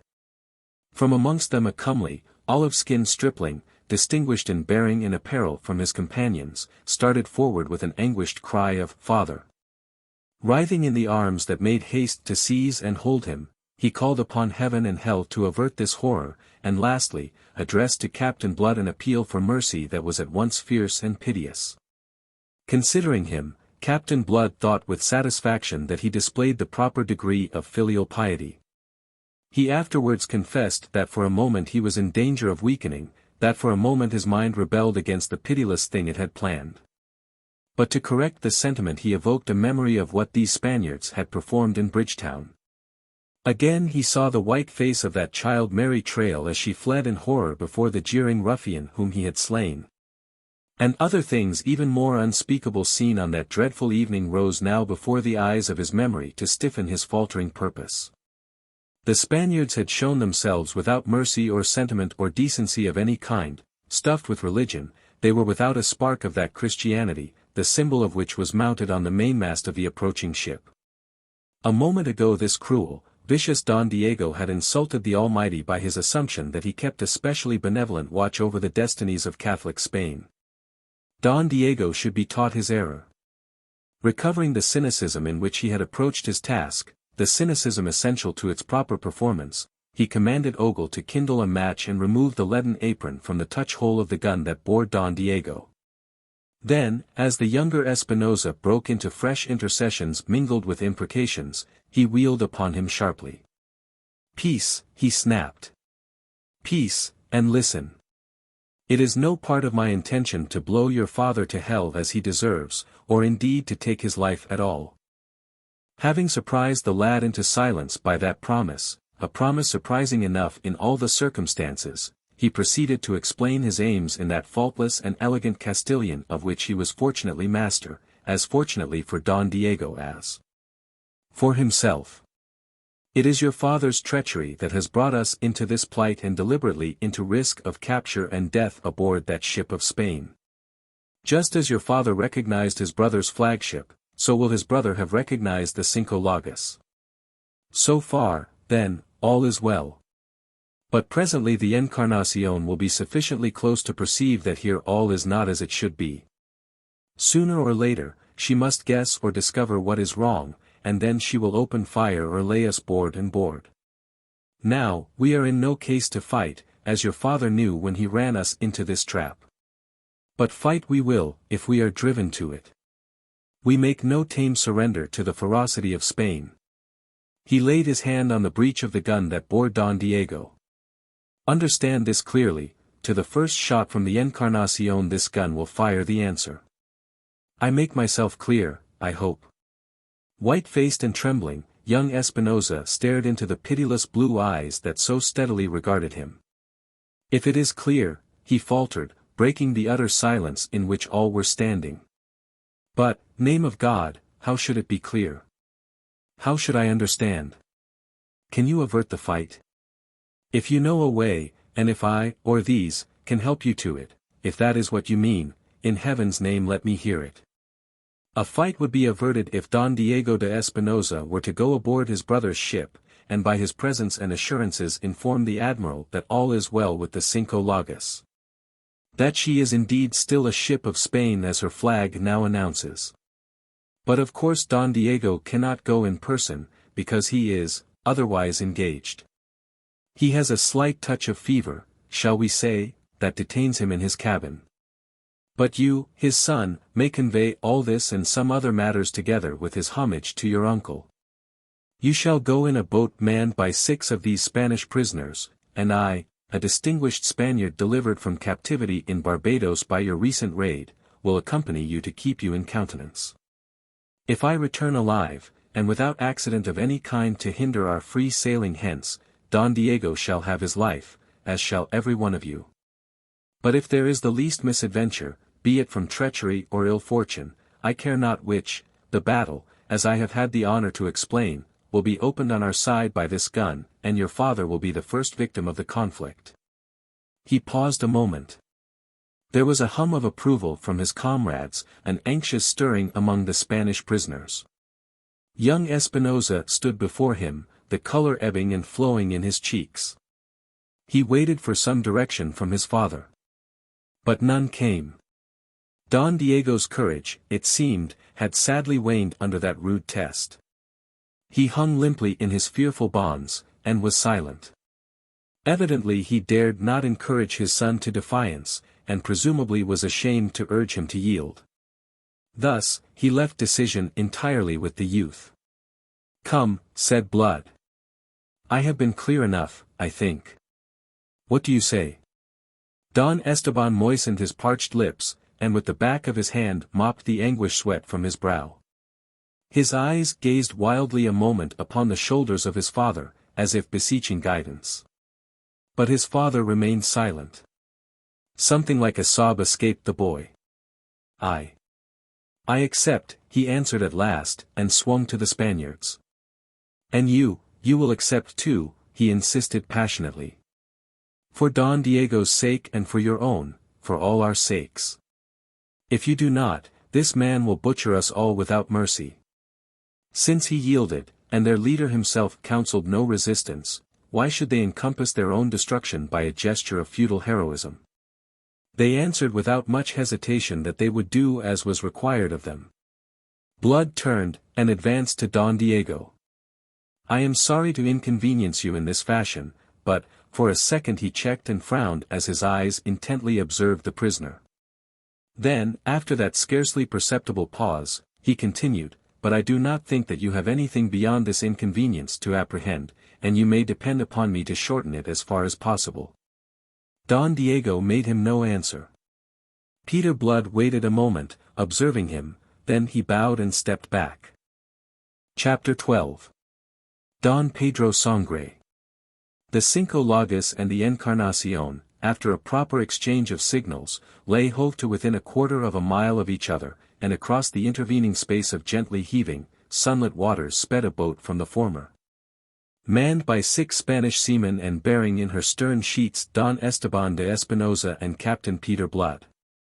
She also bore 2 treasure chests containing 50,000 pieces of 8.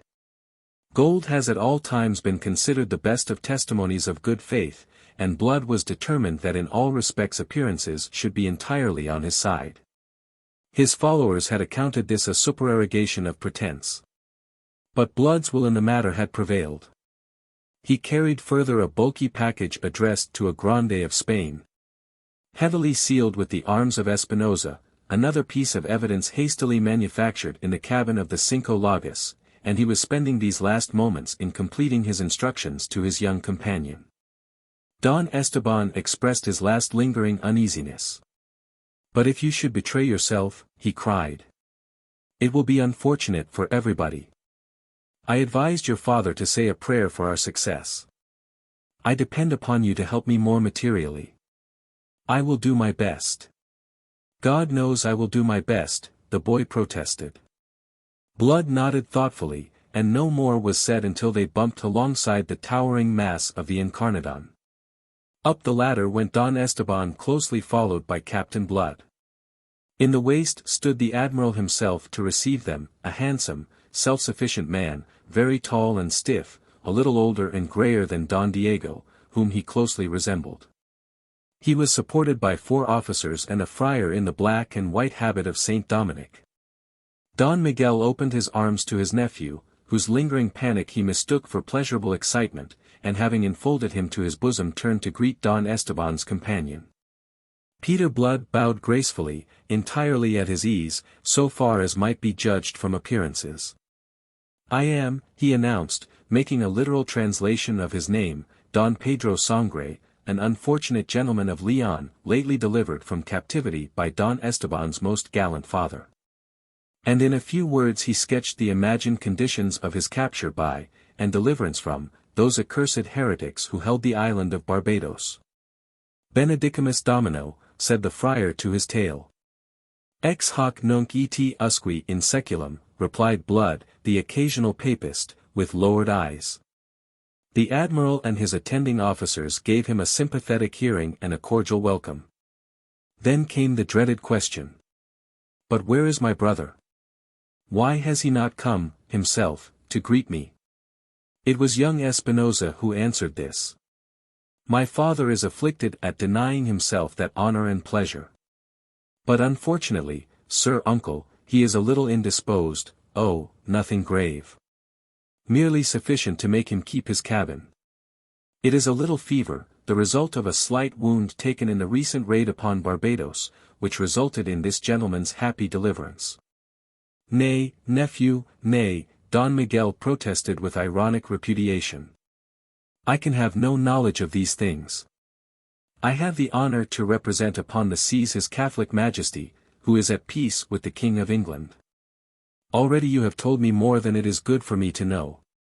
I will endeavor to forget it, and I will ask you, sirs, he added, glancing at his officers, to forget it also. But he winked into the twinkling eyes of Captain Blood. Then added matter that at once extinguished that twinkle. But since Diego cannot come to me, why, I will go across to him. For a moment Don Esteban's face was a mask of pallid fear.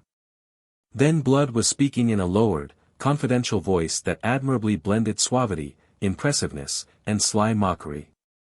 If you please, Don Miguel, but that is the very thing you must not do, the very thing Don Diego does not wish you to do. You must not see him until his wounds are healed. That is his own wish. That is the real reason why he is not here. For the truth is that his wounds are not so grave as to have prevented his coming. It was his consideration of himself and the false position in which you would be placed if you had direct word from him of what has happened. As your Excellency has said, there is peace between His Catholic Majesty and the King of England, and your brother Don Diego. He paused a moment. I am sure that I need say no more. What you hear from us is no more than a mere rumor. Your Excellency understands. His Excellency frowned thoughtfully. I understand, in part, said he. Captain Blood had a moment's uneasiness. Did the Spaniard doubt his bona fides? Yet in dress and speech he knew himself to be impeccably Spanish, and was not Don Esteban there to confirm him? He swept on to afford further confirmation before the Admiral could say another word. And we have in the boat below 2 chests containing 50,000 pieces of 8, which we are to deliver to your Excellency. His Excellency jumped, there was a sudden stir among his officers. They are the ransom extracted by Don Diego from the governor of. Not another word, in the name of heaven, cried the Admiral in alarm. My brother wishes me to assume charge of this money, to carry it to Spain for him. Well, that is a family matter between my brother and myself. So, it can be done. But I must not know. He broke off. A glass of Malaga in my cabin, if you please, he invited them, whilst the chests are being hauled aboard. He gave his orders touching the embarkation of these chests, then led the way to his regally appointed cabin, his 4 officers and the friar following by particular invitation. Seated at table there, with the tawny wine before them, and the servant who had poured it withdrawn, Don Miguel laughed and stroked his pointed, grizzled beard. Virgin Santissima! That brother of mine has a mind that thinks of everything. Left to myself, I might have committed a fine indiscretion by venturing aboard his ship at such a moment. I might have seen things which as Admiral of Spain it would be difficult for me to ignore. Both Esteban and Blood made haste to agree with him, and then Blood raised his glass, and drank to the glory of Spain and the damnation of the besotted James who occupied the throne of England. The latter part of his toast was at least sincere. The Admiral laughed. Sir, you need my brother here to curb your imprudences. You should remember that His Catholic Majesty and the King of England are very good friends. That is not a toast to propose in this cabin. But since it has been proposed, and by one who has such particular personal cause to hate these English hounds, why, we will honor it, but unofficially. They laughed, and drank the damnation of King James, quite unofficially, but the more fervently on that account. Then Don Esteban, uneasy on the score of his father, and remembering that the agony of Don Diego was being protracted with every moment that they left him in his dreadful position, rose and announced that they must be returning. My father, he explained, is in haste to reach San Domingo. He desired me to stay no longer than necessary to embrace you. If you will give us leave, then, Sir Uncle. In the circumstances, Sir Uncle did not insist. As they returned to the ship's side, Blood's eyes anxiously scanned the line of seamen leaning over the bulwarks in idle talk with the Spaniards in the cockboat that waited at the ladder's foot. But their manner showed him that there was no ground for his anxiety. The boat's crew had been wisely reticent. The admiral took leave of them, of Esteban affectionately, of Blood ceremoniously. "I regret to lose you so soon, Don Pedro. I wish that you could have made a longer visit to the Encarnacion." "I am indeed unfortunate," said Captain Blood politely. "But I hope that we may meet again. That is to flatter me beyond all that I deserve." They reached the boat. And she cast off from the great ship. As they were pulling away, the admiral waving to them from the taffrail, they heard the shrill whistle of the boatswain piping the hands to their stations, and before they had reached the Cinco Llagas, they beheld the Encarnacion go about under sail. She dipped her flag to them, and from her poop a gun fired a salute. Aboard the Cinco Llagas someone, it proved afterwards to be Hagthorpe, had the wit to reply in the same fashion. The comedy was ended. Yet there was something else to follow as an epilogue, a thing that added a grim ironic flavor to the whole. As they stepped into the waist of the Cinco Llagas, Hagthorpe advanced to receive them. Blood observed the set, almost scared expression on his face. "I see that you found it," he said quietly. Hagthorpe's eyes looked a question. But his mind dismissed whatever thought it held. "Don Diego." He was beginning, and then stopped, and looked curiously at Blood. Noting the pause and the look, Esteban bounded forward, his face livid. "Have you broken faith, you curs? Has he come to harm?" he cried, and the 6 Spaniards behind him grew clamorous with furious questionings. "We do not break faith," said Hagthorpe firmly, so firmly that he quieted them. "And in this case there was not the need. Don Diego died in his bonds before ever you reached the Encarnacion." Peter Blood said nothing. "Died?" screamed Esteban. "You killed him, you mean? Of what did he die?" Hagthorpe looked at the boy. "If I am a judge," he said, "Don Diego died of fear." Don Esteban struck Hagthorpe across the face at that, and Hagthorpe would have struck back, but that Blood got between, whilst his followers seized the lad. "Let be," said Blood. "You provoked the boy by your insult to his father." "I was not concerned to insult," said Hagthorpe, nursing his cheek. "It is what has happened. Come and look." "I have seen," said Blood. "He died before I left the Cinco Llagas. He was hanging dead in his bonds when I spoke to him before leaving." "What are you saying?" cried Esteban. Blood looked at him gravely. Yet for all his gravity he seemed almost to smile, though without mirth. "If you had known that, he asked at last. For a moment Don Esteban stared at him wide-eyed, incredulous. "I don't believe you," he said at last. "Yet you may. I am a doctor, and I know death when I see it." Again there came a pause, whilst conviction sank into the lad's mind. "If I had known that," he said at last in a thick voice, "you would be hanging from the yardarm of the Encarnacion at this moment." "I know," said Blood. "I am considering it, the profit that a man may find in the ignorance of others." "But you'll hang there yet," the boy raved. Captain Blood shrugged, and turned on his heel. But he did not on that account disregard the words, nor did Hagthorpe, nor yet the others who overheard them, as they showed at a council held that night in the cabin. This council was met to determine what should be done with the Spanish prisoners.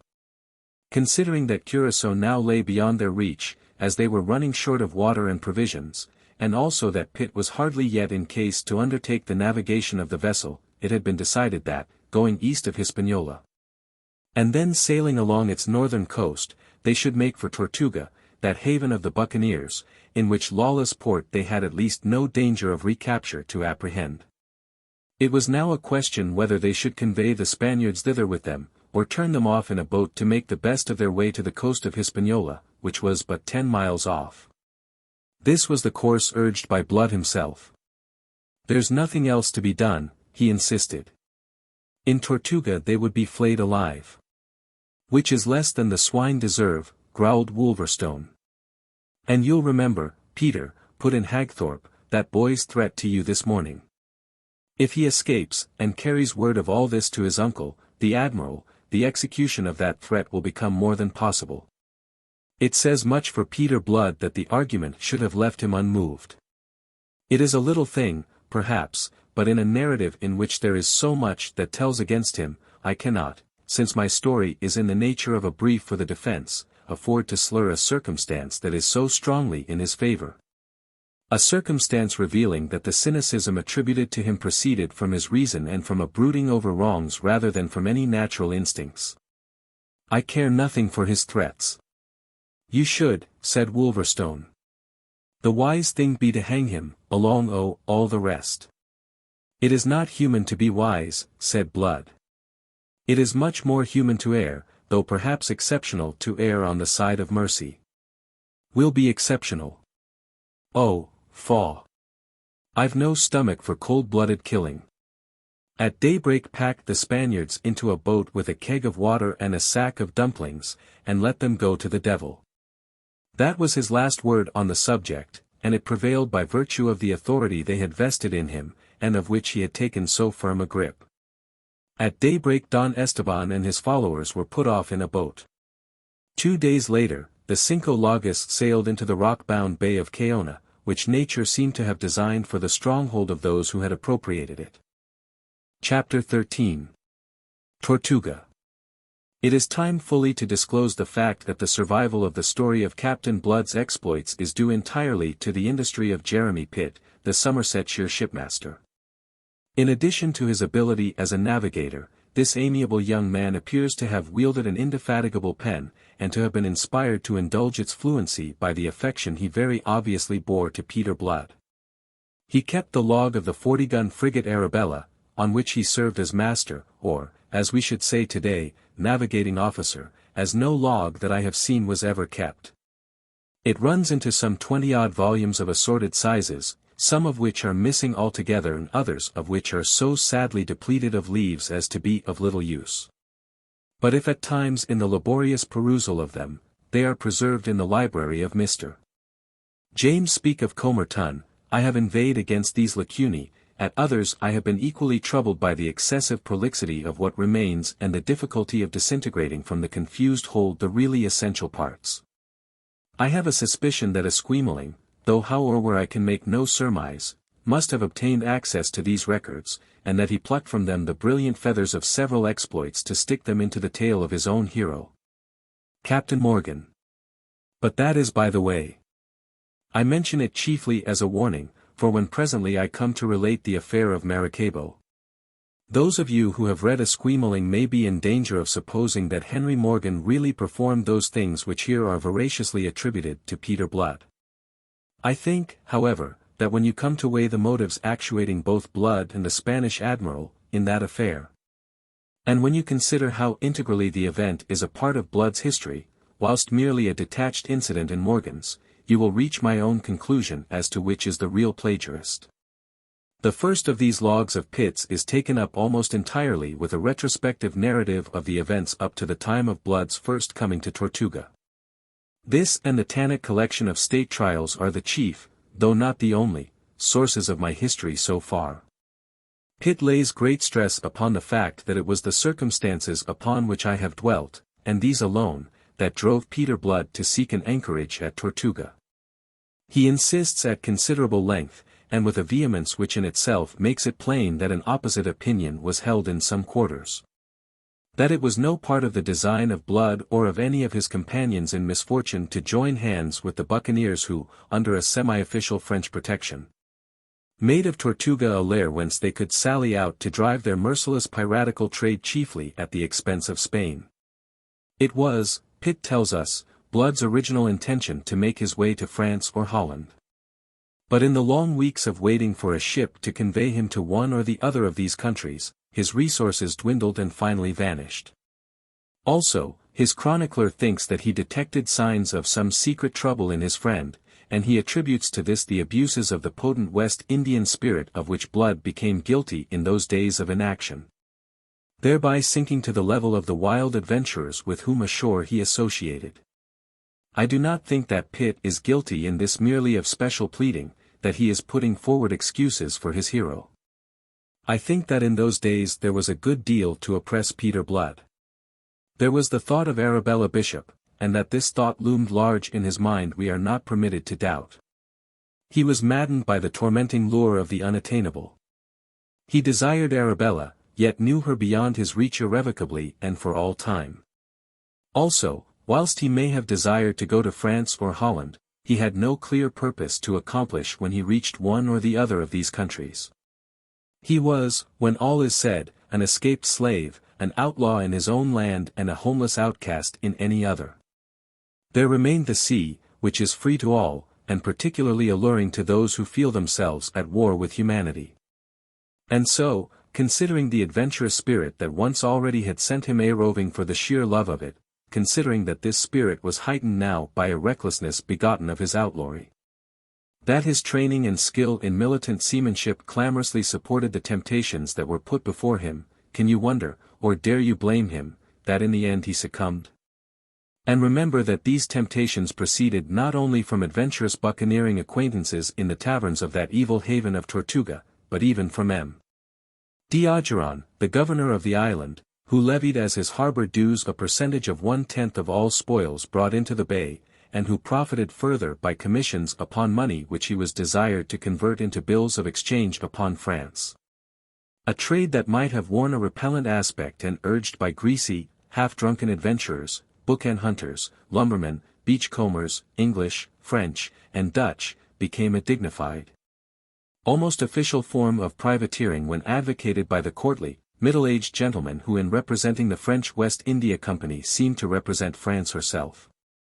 Moreover, to a man, not excluding Jeremy Pitt himself, in whose blood the call of the sea was insistent and imperative, those who had escaped with Peter Blood from the Barbados plantations, and who, consequently, like himself, knew not whither to turn, were all resolved upon joining the great brotherhood of the coast, as those rovers called themselves. And they united theirs to the other voices that were persuading Blood, demanding that he should continue now in the leadership which he had enjoyed since they had left Barbados, and swearing to follow him loyally whithersoever he should lead them. And so, to condense all that Jeremy has recorded in the matter, Blood ended by yielding to external and internal pressure, abandoned himself to the stream of destiny.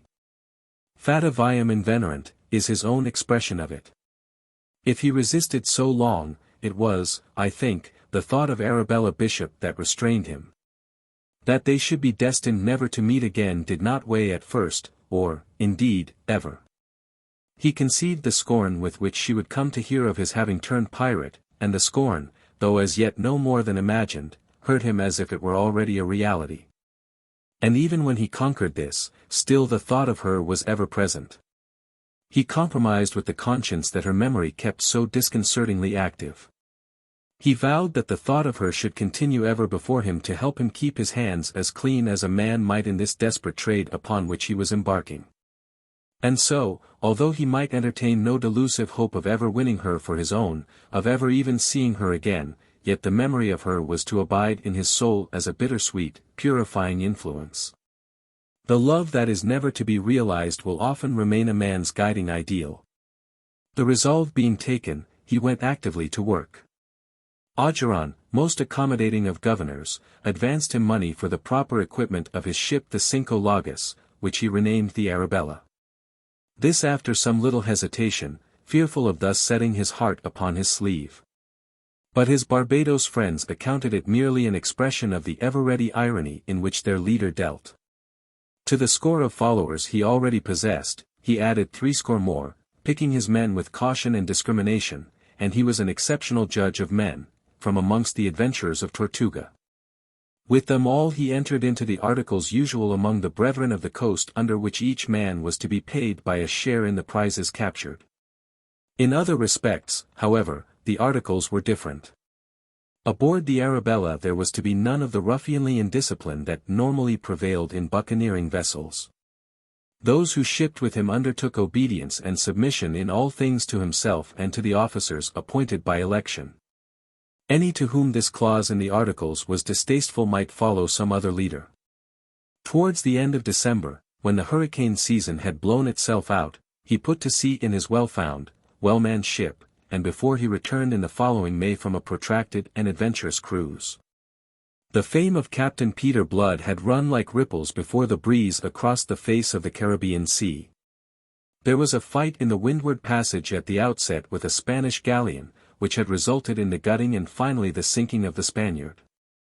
There was a daring raid effected by means of several appropriated piraguas upon a Spanish pearl fleet in the Rio de la Hacha, from which they had taken a particularly rich haul of pearls. There was an overland expedition to the gold fields of Santa Maria, on the Main, the full tale of which is hardly credible. And there were lesser adventures through all of which the crew of the Arabella came with credit and profit if not entirely unscathed. And so it happened that before the Arabella came homing to Tortuga in the following May to refit and repair, for she was not without scars. As you conceive, the fame of her and of Peter Blood her captain had swept from the Bahamas to the Windward Isles, from New Providence to Trinidad. An echo of it had reached Europe, and at the court of St. James's angry representations were made by the ambassador of Spain, to whom it was answered that it must not be supposed that this Captain Blood held any commission from the King of England. That he was, in fact, a proscribed rebel, an escaped slave, and that any measures against him by his Catholic Majesty would receive the cordial approbation of King James II.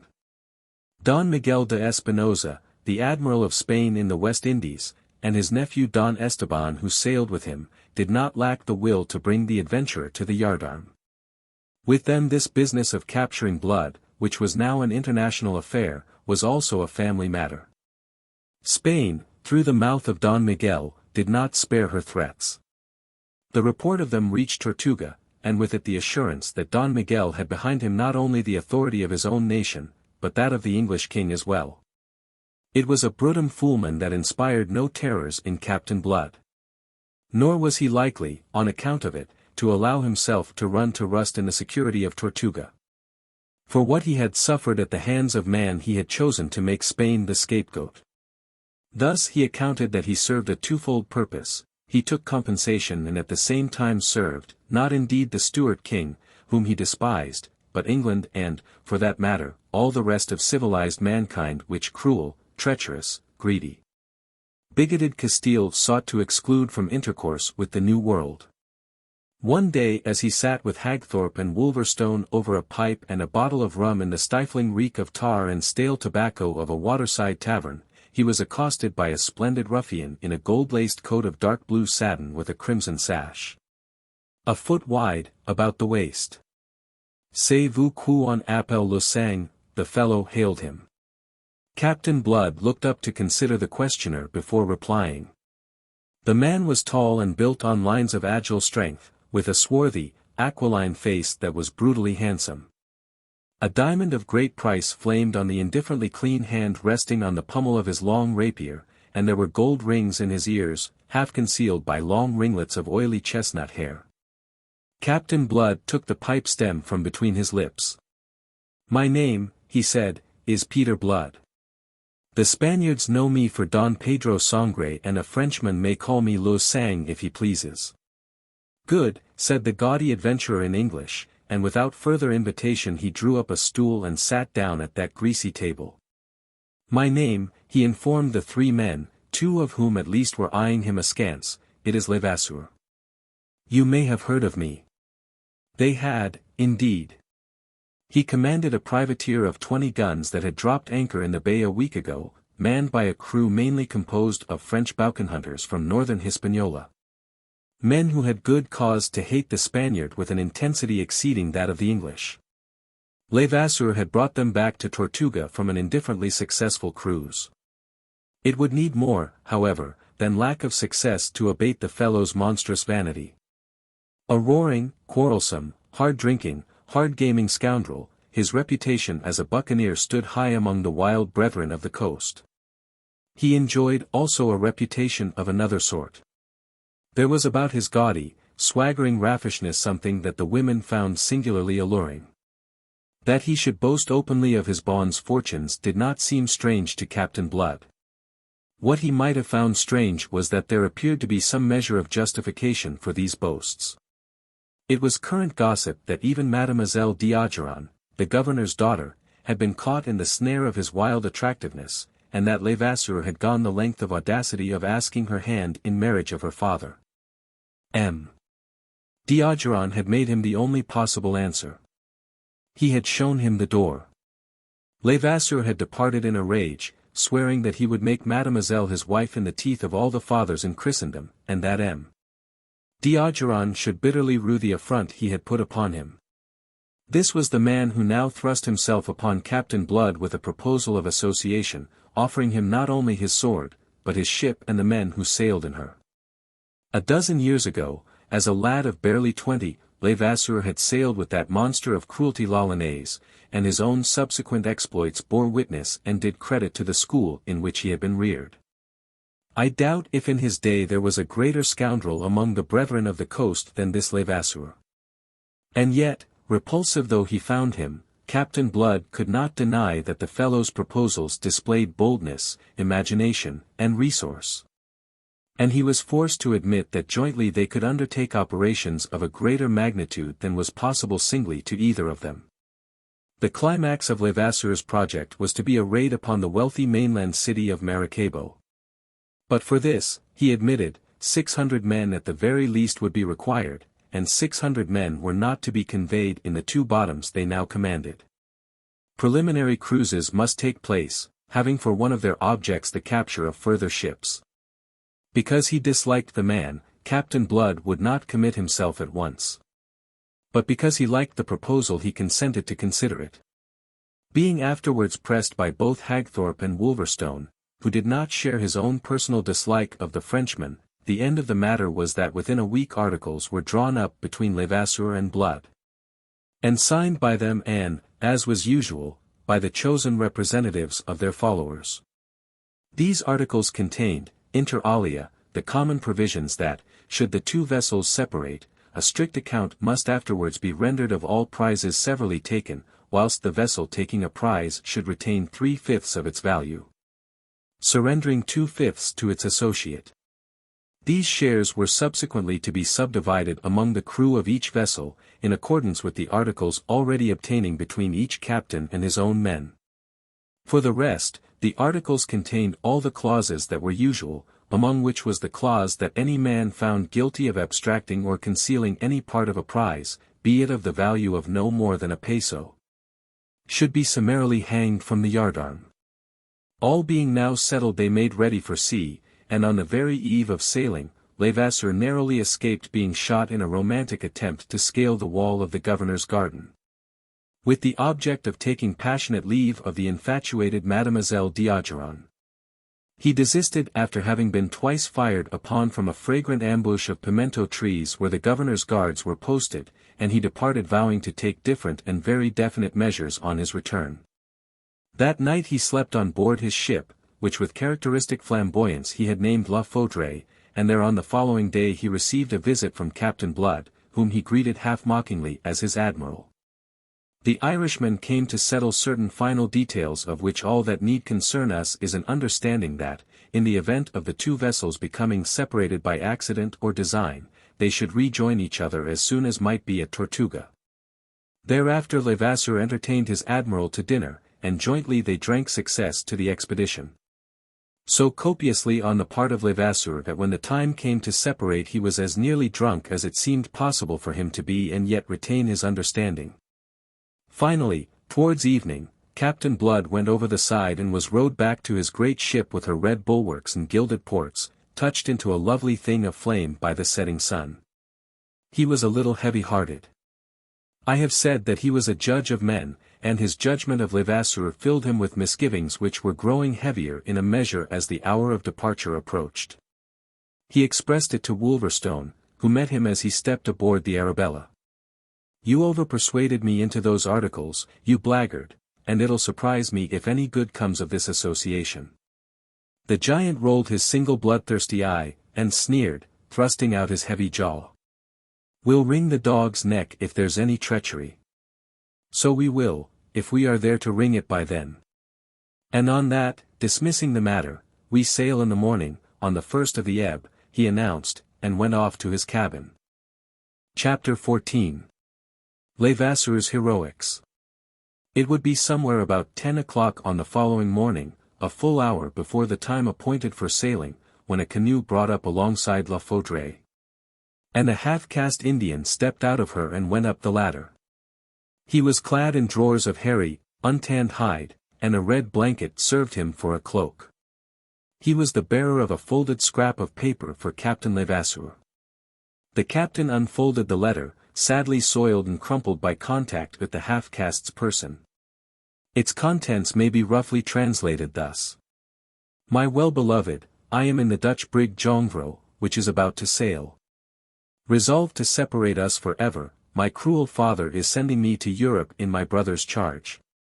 I implore you, come to my rescue. Deliver me, my well-beloved hero, your desolated Madeline, who loves you. The well-beloved hero was moved to the soul of him by that passionate appeal. His scowling glance swept the bay for the Dutch brig, which he knew had been due to sail for Amsterdam with a cargo of hides and tobacco. She was nowhere to be seen among the shipping in that narrow, rock-bound harbor. He roared out the question in his mind. In answer the half-caste pointed out beyond the frothing surf that marked the position of the reef constituting one of the stronghold's main defenses. Away beyond it, a mile or so distant, a sail was standing out to sea. There she go, he said. There. The Frenchman gazed and stared, his face growing white. The man's wicked temper awoke, and turned to vent itself upon the messenger. And where have you been that you come here only now with this? Answer me. The half-caste shrank terrified before his fury. His explanation, if he had one, was paralyzed by fear. Levasseur took him by the throat, shook him twice, snarling the while, then hurled him into the scuppers. The man's head struck the gunwale as he fell, and he lay there, quite still, a trickle of blood issuing from his mouth. Levasseur dashed one hand against the other, as if dusting them. Heave that muck overboard, he ordered some of those who stood idling in the waist. Then up anchor, and let us after the Dutchman. Steady, Captain. What's that? There was a restraining hand upon his shoulder, and the broad face of his Lieutenant Cahusac, a burly, callous Breton scoundrel, was stolidly confronting him. Levasseur made clear his purpose with a deal of unnecessary obscenity. Cahusac shook his head. A Dutch brig, said he. Impossible. We should never be allowed. And who the devil will deny us? Levasseur was between amazement and fury. For one thing, there's your own crew will be none too willing. For another there's Captain Blood. I care nothing for Captain Blood. But it is necessary that you should. He has the power, the weight of metal and of men, and if I know him at all he'll sink us before he'll suffer interference with the Dutch. He has his own views of privateering, this Captain Blood, as I warned you. Ah! Said Levasseur, showing his teeth. But his eyes, riveted upon that distant sail, were gloomily thoughtful. Not for long. The imagination and resource which Captain Blood had detected in the fellow soon suggested a course. Cursing in his soul, and even before the anchor was weighed, the association into which he had entered, he was already studying ways of evasion. What Cahusac implied was true, Blood would never suffer violence to be done in his presence to a Dutchman, but it might be done in his absence, and, being done, Blood must perforce condone it, since it would then be too late to protest. Within the hour the Arabella and La Faudree were beating out to sea together. Without understanding the change of plan involved, Captain Blood, nevertheless, accepted it, and weighed anchor before the appointed time upon perceiving his associate to do so. All day the Dutch brig was in sight, though by evening she had dwindled to the merest speck on the northern horizon. The course prescribed for Blood and Levasseur lay eastward along the northern shores of Hispaniola. To that course the Arabella continued to hold steadily throughout the night. When day broke again, she was alone. La Faudree under cover of the darkness had struck away to the northeast with every rag of canvas on her yards. Cahusac had attempted yet again to protest against this. The devil take you. Levasseur had answered him. A ship's a ship, be she Dutch or Spanish, and ships are our present need. That will suffice for the men. His lieutenant said no more. But from his glimpse of the letter, knowing that a girl and not a ship was his captain's real objective, he gloomily shook his head as he rolled away on his bowed legs to give the necessary orders. Dawn found Levasseur close on the Dutchman's heels, not a mile astern, and the sight of her very evidently flustered the jongleur. No doubt Mademoiselle's brother recognizing Levasseur's ship would be responsible for the Dutch uneasiness. They saw the jongleur crowding canvas in a futile endeavor to outsail them, whereupon they stood off to starboard and raced on until they were in a position whence they could send a warning shot across her bow. The jongleur veered, showed them her rudder, and opened fire with her stern chasers. The small shot went whistling through Levasseur's shrouds with some slight damage to her canvas. Followed a brief running fight in the course of which the Dutchman let fly a broadside. 5 minutes after that they were board and board, the jongleur held tight in the clutches of Levasseur's grapnels, and the buccaneers pouring noisily into her waist. The Dutchman's master, purple in the face, stood forward to beard the pirate, followed closely by an elegant, pale-faced young gentleman in whom Levasseur recognized his brother-in-law-elect. "Captain Levasseur, this is an outrage for which you shall be made to answer. What do you seek aboard my ship? At first I sought only that which belongs to me, something of which I am being robbed. But since you chose war and opened fire on me with some damage to my ship and loss of life to 5 of my men, why, war it is, and your ship a prize of war." From the quarter-rail Mademoiselle d'Ogeron looked down with glowing eyes in breathless wonder upon her well-beloved hero. Gloriously heroic he seemed as he stood towering there, masterful, audacious, beautiful. He saw her, and with a glad shout sprang towards her. The Dutch master got in his way with hands upheld to arrest his progress. Levasseur did not stay to argue with him, he was too impatient to reach his mistress. He swung the poleaxe that he carried, and the Dutchman went down in blood with a cloven skull. The eager lover stepped across the body and came on, his countenance joyously alight. But Mademoiselle was shrinking now, in horror. She was a girl upon the threshold of glorious womanhood, of a fine height and nobly molded, with heavy coils of glossy black hair above and about a face that was of the color of old ivory. Her countenance was cast in lines of arrogance, stressed by the low lids of her full dark eyes. In a bound her well-beloved was beside her, flinging away his bloody poleaxe, he opened wide his arms to enfold her. But she still shrank even within his embrace, which would not be denied. A look of dread had come to temper the normal arrogance of her almost perfect face.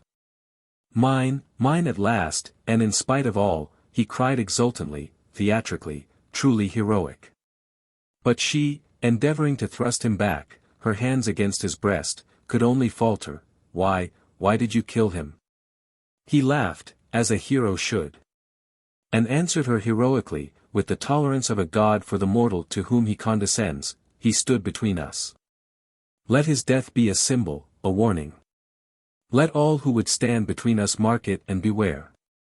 It was so splendidly terrific, the gesture of it was so broad and fine and his magnetism so compelling, that she cast her silly tremors and yielded herself freely, intoxicated, to his fond embrace.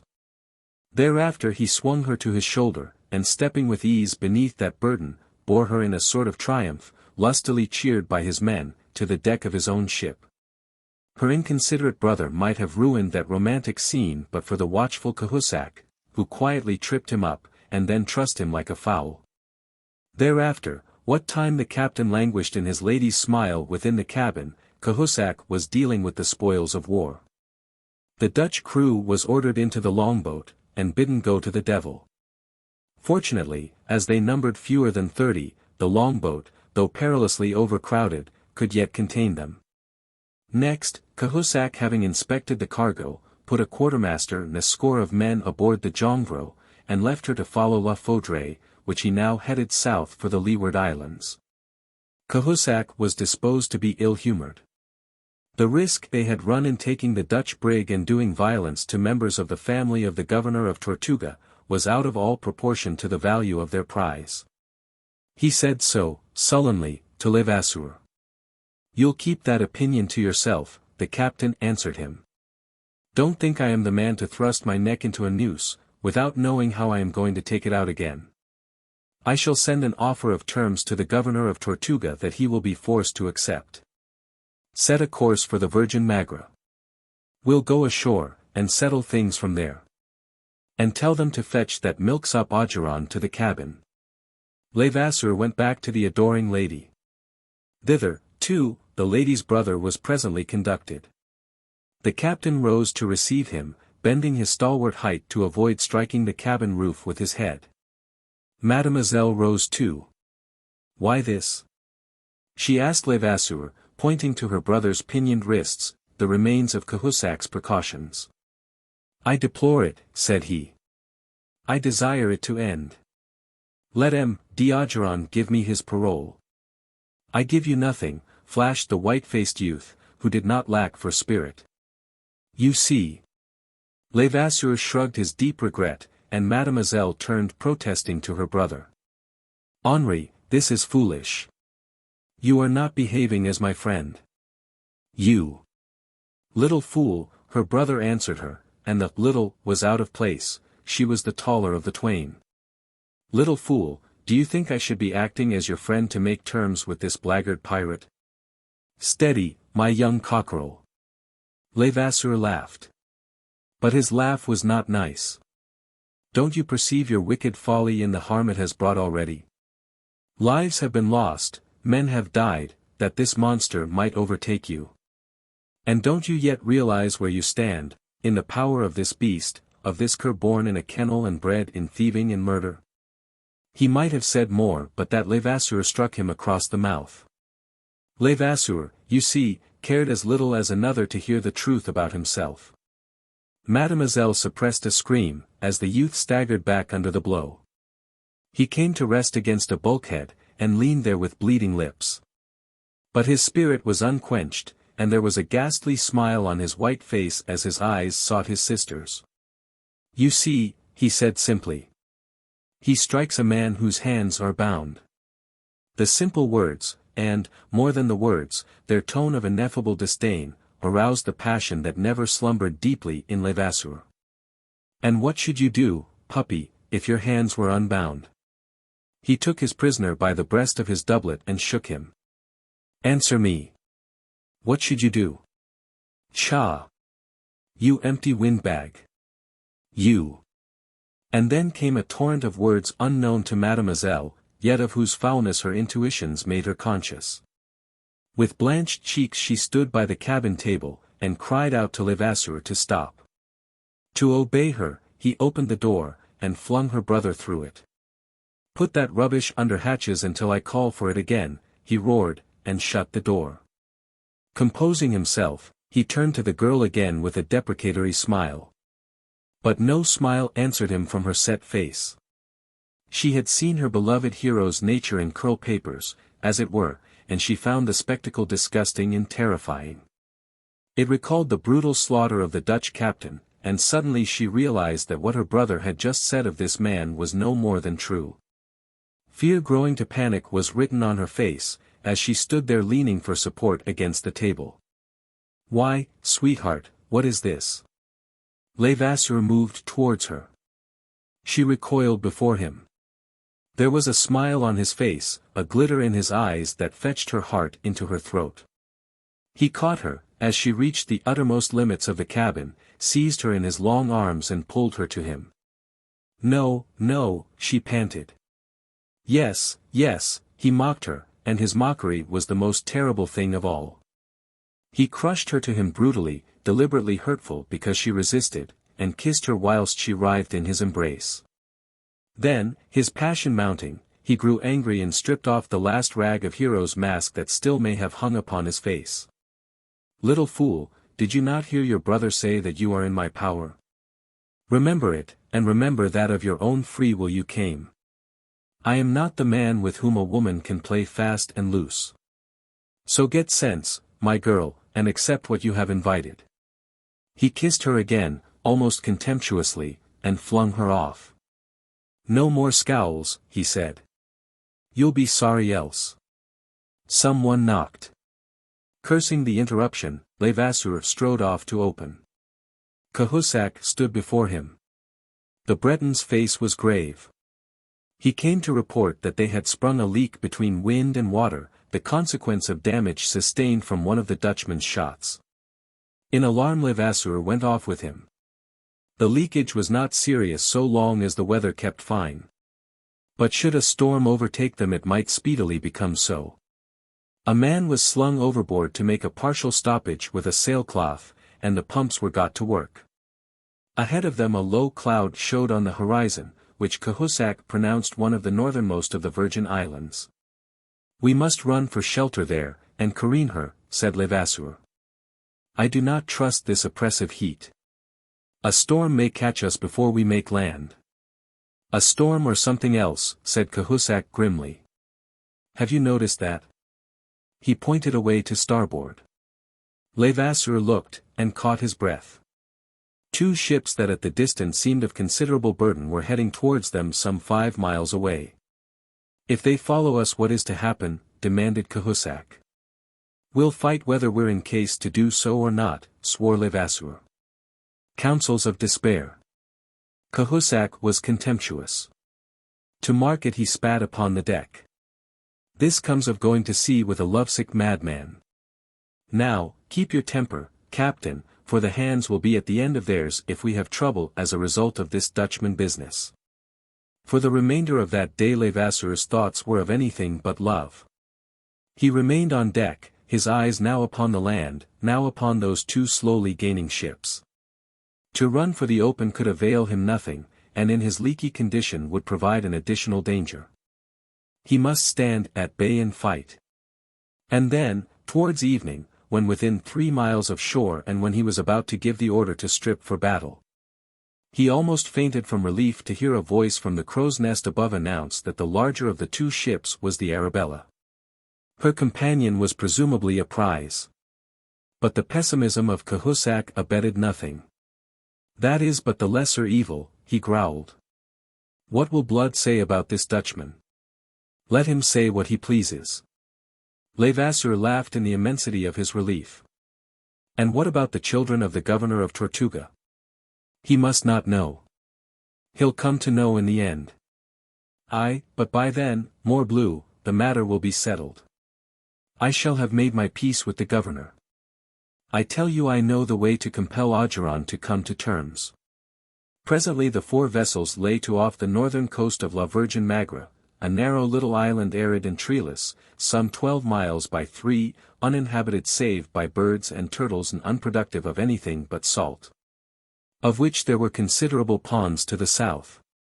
Levasseur put off in a boat accompanied by Cahusac and 2 other officers, and went to visit Captain Blood aboard the Arabella. "Our brief separation has been mighty profitable," was Captain Blood's greeting. "It's a busy morning we've both had." He was in high good humor as he led the way to the great cabin for a rendering of accounts.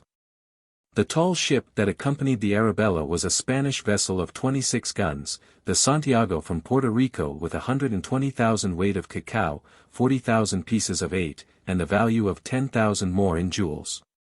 A rich capture of which 2/5 under the articles went to Levasseur and his crew. Of the money and jewels a division was made on the spot. The cacao it was agreed should be taken to Tortuga to be sold. Then it was the turn of Levasseur, and black grew the brow of Captain Blood as the Frenchman's tale was unfolded. At the end he roundly expressed his disapproval. The Dutch were a friendly people whom it was a folly to alienate, particularly for so paltry a matter as these hides and tobacco, which at most would fetch a bare 20,000 pieces. But Levasseur answered him, as he had answered Cahusac, that a ship was a ship, and it was ships they needed against their projected enterprise. Perhaps because things had gone well with him that day, Blood ended by shrugging the matter aside. Thereupon Levasseur proposed that the Arabella and her prize should return to Tortuga there to unload the cacao and enlist the further adventurers that could now be shipped. Levasseur meanwhile would effect certain necessary repairs, and then proceeding south, await his admiral at Saltatudos, an island conveniently situated, in the latitude of 11 degrees, 11 foot N. For their enterprise against Maracaibo. To Levasseur's relief, Captain Blood not only agreed, but pronounced himself ready to set sail at once. No sooner had the Arabella departed than Levasseur brought his ships into the lagoon, and set his crew to work upon the erection of temporary quarters ashore for himself, his men, and his enforced guests during the careening and repairing of La Foudre. At sunset that evening the wind freshened, it grew to a gale, and from that to such a hurricane that Levasseur was thankful to find himself ashore and his ships in safe shelter. He wondered a little how it might be faring with Captain Blood out there at the mercy of that terrific storm, but he did not permit concern to trouble him unduly. Chapter 15. The Ransom. In the glory of the following morning, sparkling and clear after the storm, with an invigorating, briny tang in the air from the salt ponds on the south of the island, a curious scene was played on the beach of the Virgin Magra. At the foot of a ridge of bleached dunes, beside the spread of sail from which Levasseur had improvised a tent, enthroned upon an empty cask sat the French filibuster to transact important business, the business of making himself safe with the governor of Tortuga. A guard of honor of a half-dozen officers hung about him. 5 of them were rude boucan hunters, in stained jerkins and leather breeches, the 6th was Cahusac. Before him, guarded by 2 half-naked negroes, stood young Diogeron, in frilled shirt and satin small-clothes and fine shoes of Cordovan leather. He was stripped of doublet, and his hands were tied behind him. The young gentleman's comely face was haggard. Near at hand, and also under guard, but unpinioned, Mademoiselle his sister sat hunched upon a hillock of sand. She was very pale, and it was in vain that she sought to veil in a mask of arrogance the fears by which she was assailed. Levasseur addressed himself to M. Diogeron. He spoke at long length. In the end, "I trust, monsieur," said he, with mock suavity, "that I have made myself quite clear. So that there may be no misunderstandings, I will recapitulate. Your ransom is fixed at 20,000 pieces of 8, and you shall have liberty on parole to go to Tortuga to collect it. In fact, I shall provide the means to convey you thither, and you shall have a month in which to come and go. Meanwhile, your sister remains with me as a hostage. Your father should not consider such a sum excessive as the price of his son's liberty and to provide a dowry for his daughter. Indeed, if anything, I am too modest, party. M. Diogeron is reputed a wealthy man." M. Diogeron the younger raised his head and looked the captain boldly in the face. "I refuse, utterly and absolutely, do you understand? So do your worst, and be damned for a filthy pirate without decency and without honor." "But what words," laughed Levasseur. "What heat and what foolishness! You have not considered the alternative. When you do, you will not persist in your refusal. You will not do that in any case. We have spurs for the reluctant. And I warn you against giving me your parole under stress, and afterwards playing me false. I shall know how to find and punish you. Meanwhile, remember your sister's honor is in pawn to me. Should you forget to return with the dowry, you will not consider it unreasonable that I forget to marry her." Levasseur's smiling eyes, intent upon the young man's face, saw the horror that crept into his glance. M. Diogeron cast a wild glance at Mademoiselle, and observed the grey despair that had almost stamped the beauty from her face. Disgust and fury swept across his countenance. Then he braced himself and answered resolutely. "No, you dog. 1,000 times, no. You are foolish to persist." Levasseur spoke without anger, with a coldly mocking regret. His fingers had been busy tying knots in a length of whipcord. He held it up. "You know this? It is a rosary of pain that has wrought the conversion of many a stubborn heretic. It is capable of screwing the eyes out of a man's head by way of helping him to see reason. As you please." He flung the length of knotted cord to one of the negroes, who in an instant made it fast about the prisoner's brows. Then between cord and cranium the black inserted a short length of metal, round and slender as a pipe stem. That done he rolled his eyes towards Levasseur, awaiting the captain's signal. Levasseur considered his victim, and beheld him tense and braced, his haggard face of a leaden hue, beads of perspiration glinting on his pallid brow just beneath the whipcord. Mademoiselle cried out, and would have risen, but her guards restrained her, and she sank down again, moaning. "I beg that you will spare yourself and your sister," said the captain, "by being reasonable. What, after all, is the sum I have named? To your wealthy father a bagatelle. I repeat, I have been too modest. But since I have said 20,000 pieces of 8, 20,000 pieces it shall be." "And for what, if you please, have you said 20,000 pieces of 8? In execrable French, but in a voice that was crisp and pleasant, seeming to echo some of the mockery that had invested Levasseurs, that question floated over their heads. Startled, Levasseur and his officers looked up and round. On the crest of the dunes behind them, in sharp silhouette against the deep cobalt of the sky, they beheld a tall, lean figure scrupulously dressed in black with silver lace. A crimson ostrich plume curled about the broad brim of his hat, affording the only touch of color. Under that hat was the tawny face of Captain Blood. Levasseur gathered himself up with an oath of amazement. He had conceived Captain Blood by now well below the horizon, on his way to Tortuga, assuming him to have been so fortunate as to have weathered last night's storm. Launching himself upon the yielding sand, into which he sank to the level of the calves of his fine boots of Spanish leather, Captain Blood came sliding erect to the beach. He was followed by Wolverstone, and a dozen others. As he came to a standstill, he doffed his hat, with a flourish, to the lady. Then he turned to Levasseur. "Good morning, my captain," said he, and proceeded to explain his presence. "It was last night's hurricane compelled our return.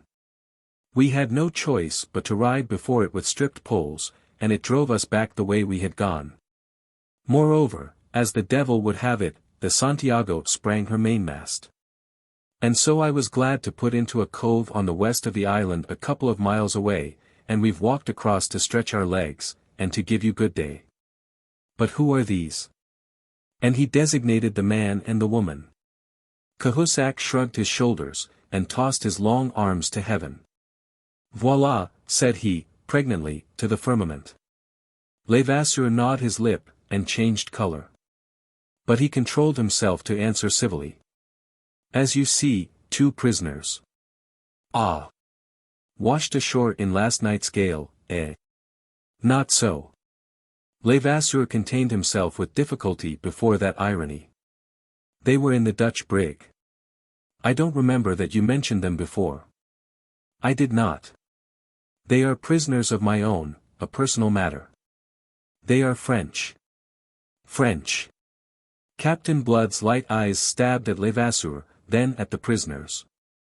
Diogeron stood tense and braced as before, but the grey horror had left his face. Hope had leapt within him at this interruption, obviously as little expected by his tormentor as by himself. His sister, moved by a similar intuition, was leaning forward with parted lips and gaping eyes. Captain Blood fingered his lip, and frowned thoughtfully upon Levasseur. "Yesterday you surprised me by making war upon the friendly Dutch. But now it seems that not even your own countrymen are safe from you. Have I not said that this is a matter personal to me?" "Ah! And their names?"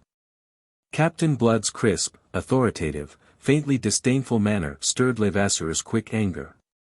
The blood crept slowly back into his blenched face, and his glance grew in insolence, almost in menace. Meanwhile the prisoner answered for him. "I am Henri Diogeron, and this is my sister." "Dodgeron?" Captain Blood stared. "Are you related by chance to my good friend the governor of Tortuga?" "He is my father." Levasseur swung aside with an imprecation. In Captain Blood, amazement for the moment quenched every other emotion. "The saints preserve us now! Are you quite mad, Levasseur? First you molest the Dutch, who are our friends, next you take prisoners 2 persons that are French, your own countrymen. And now, faith, they're no less than the children of the governor of Tortuga, which is the one safe place of shelter that we enjoy in these islands." Levasseur broke in angrily. "Must I tell you again that it is a matter personal to me? I make myself alone responsible to the governor of Tortuga. And the 20,000 pieces of 8? Is that also a matter personal to you? It is. Now I don't agree with you at all. Captain Blood sat down on the cask that Levasseur had lately occupied, and looked up blandly. I may inform you, to save time, that I heard the entire proposal that you made to this lady and this gentleman, and I'll also remind you that we sail under articles that admit no ambiguities. You have fixed their ransom at 20,000 pieces of 8. That sum then belongs to your crews and mine in the proportions by the articles established. You'll hardly wish to dispute it. But what is far more grave is that you have concealed from me this part of the prizes taken on your last cruise, and for such an offence as that the articles provide certain penalties that are something severe in character. Ho, ho! Laughed Levasseur unpleasantly. Then added, if you dislike my conduct we can dissolve the association. That is my intention. But we'll dissolve it when and in the manner that I choose, and that will be as soon as you have satisfied the articles under which we sailed upon this cruise. What do you mean? I'll be as short as I can, said Captain Blood. I'll waive for the moment the unseemliness of making war upon the Dutch, of taking French prisoners, and of provoking the anger of the governor of Tortuga. I'll accept the situation as I find it. Yourself you fixed the ransom of this couple at 20,000 pieces, and, as I gather, the lady is to be your perquisite. But why should she be your perquisite more than another's, seeing that she belongs by the articles to all of us, as a prize of war? Black as thunder grew the brow of Levasseur. However, added Captain Blood, I'll not dispute her to you if you are prepared to buy her. Buy her? At the price you have set upon her. Levasseur contained his rage, that he might reason with the Irishman. That is the ransom of the man. It is to be paid for him by the governor of Tortuga. No, no. Ye've parcelled the twain together, very oddly, I confess. Ye've set their value at 20,000 pieces, and for that sum you may have them, since you desire it. But you'll pay for them the 20,000 pieces that are ultimately to come to you as the ransom of one and the dowry of the other, and that sum shall be divided among our crews. So that you do that, it is conceivable that our followers may take a lenient view of your breach of the articles we jointly signed. Levasseur laughed savagely. Ah ca! Credo! The good jest. I quite agree with you, said Captain Blood. To Levasseur the jest lay in that Captain Blood, with no more than a dozen followers, should come there attempting to hector him who had 100 men within easy call.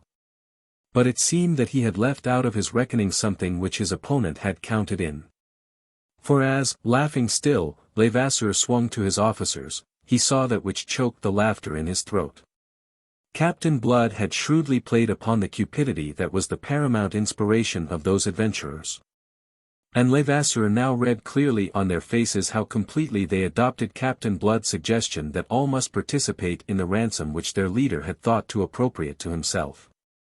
It gave the gaudy ruffian pause, and whilst in his heart he cursed those followers of his, who could be faithful only to their greed, he perceived, and only just in time, that he had best tread warily. You misunderstand, he said, swallowing his rage. The ransom is for division, when it comes. The girl, meanwhile, is mine on that understanding. Good, grunted Cahusac.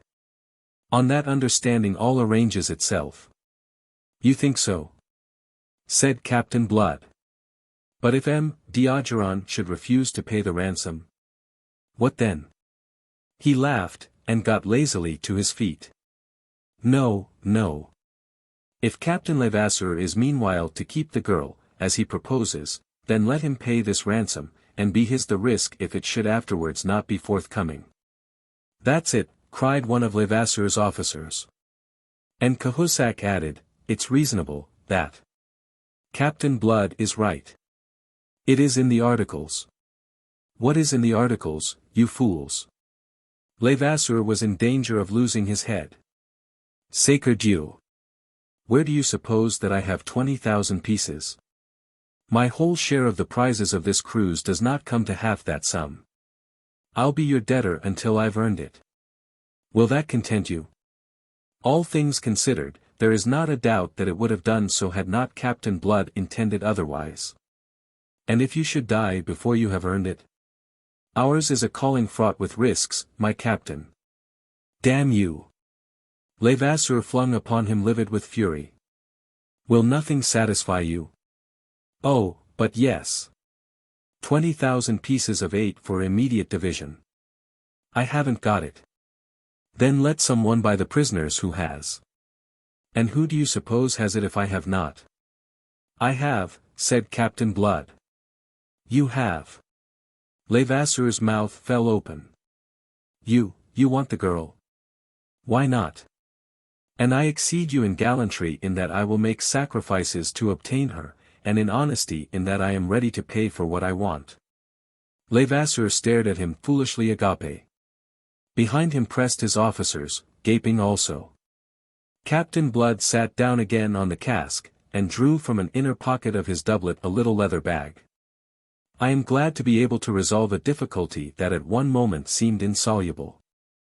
And under the bulging eyes of Levasseur and his officers, he untied the mouth of the bag and rolled into his left palm 4 or 5 pearls each of the size of a sparrow's egg.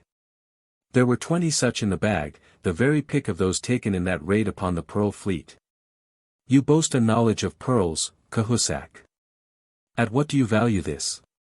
The Breton took between coarse finger and thumb the proffered lustrous, delicately iridescent sphere, his shrewd eyes appraising it. 1,000 pieces, he answered shortly. It will fetch rather more in Tortuga or Jamaica, said Captain Blood, and twice as much in Europe. But I'll accept your valuation. They are almost of a size, as you can see. Here are 12, representing 12,000 pieces of 8, which is Lafooter's share of 3/5 of the prize, as provided by the articles. For the 8,000 pieces that go to the Arabella, I make myself responsible to my own men. And now, Wolverstone, if you please, will you take my property aboard the Arabella? He stood up again, indicating the prisoners. Ah, no. Levasseur threw wide the floodgates of his fury. Ah, that, no, by example. You shall not take her. He would have sprung upon Captain Blood, who stood aloof, alert, tight-lipped, and watchful. But it was one of Levasseur's own officers who hindered him. Nom de Dieu, my captain. What will you do? It is settled. Honorably settled with satisfaction to all. To all, blazed Levasseur. Ah, ca. To all of you, you animals. But what of me? Cahusac, with the pearls clutched in his capacious hand, stepped up to him on the other side. Don't be a fool, Captain. Do you want to provoke trouble between the crews? His men outnumber us by nearly 2 to 1. What's a girl more or less? In heaven's name, let her go. He's paid handsomely for her, and dealt fairly with us. Dealt fairly? Roared the infuriated captain. You. In all his foul vocabulary he could find no epithet to describe his lieutenant. He caught him a blow that almost sent him sprawling. The pearls were scattered in the sand. Cahusac dived after them, his fellows with him. Vengeance must wait. For some moments they groped there on hands and knees, oblivious of all else. And yet in those moments vital things were happening. Levasseur, his hand on his sword, his face a white mask of rage, was confronting Captain Blood to hinder his departure. You do not take her while I live, he cried. Then I'll take her when you're dead, said Captain Blood, and his own blade flashed in the sunlight. The articles provide that any man of whatever rank concealing any part of a prize, be it of the value of no more than a peso, shall be hanged at the yardarm. It's what I intended for you in the end. But since ye prefer it this way, ye muckrake, faith, I'll be humoring you. He waved away the men who would have interfered, and the blades rang together. M. D'Ogeron looked on, a man bemused, unable to surmise what the issue either way could mean for him. Meanwhile, 2 of Blood's men who had taken the place of the Frenchman's Negro guards, had removed the crown of whipcord from his brow. As for Mademoiselle, she had risen, and was leaning forward, a hand pressed tightly to her heaving breast, her face deathly pale, a wild terror in her eyes. It was soon over. The brute strength, upon which Levasseur so confidently counted, could avail nothing against the Irishman's practiced skill.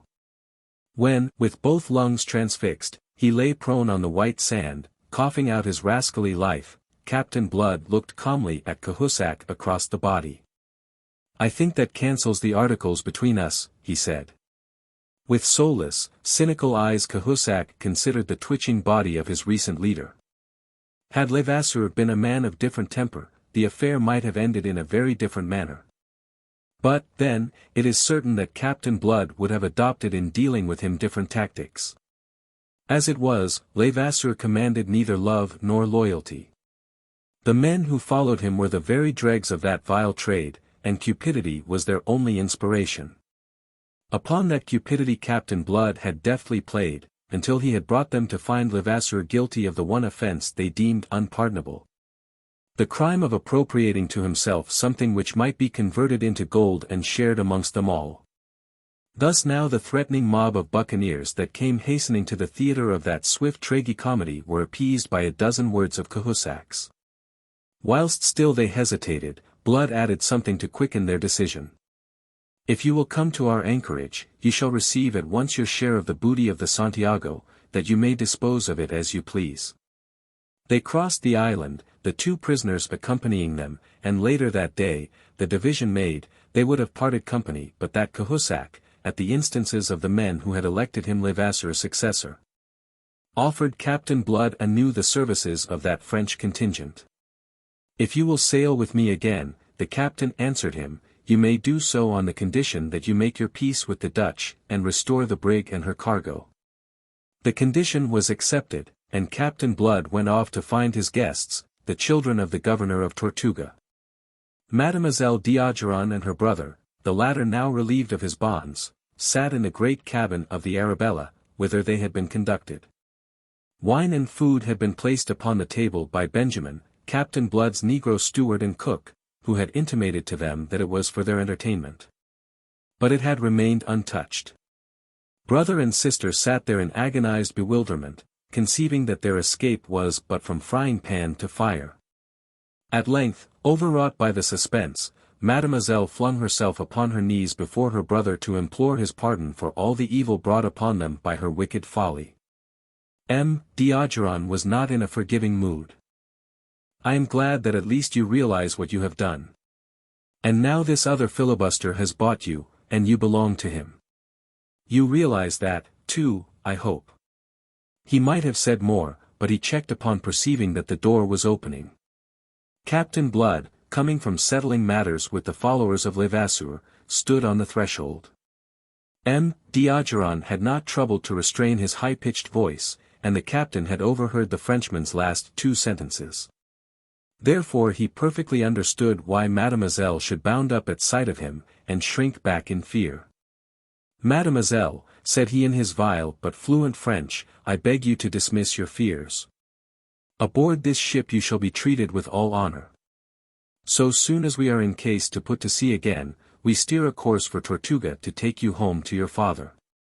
And pray do not consider that I have bought you, as your brother has just said.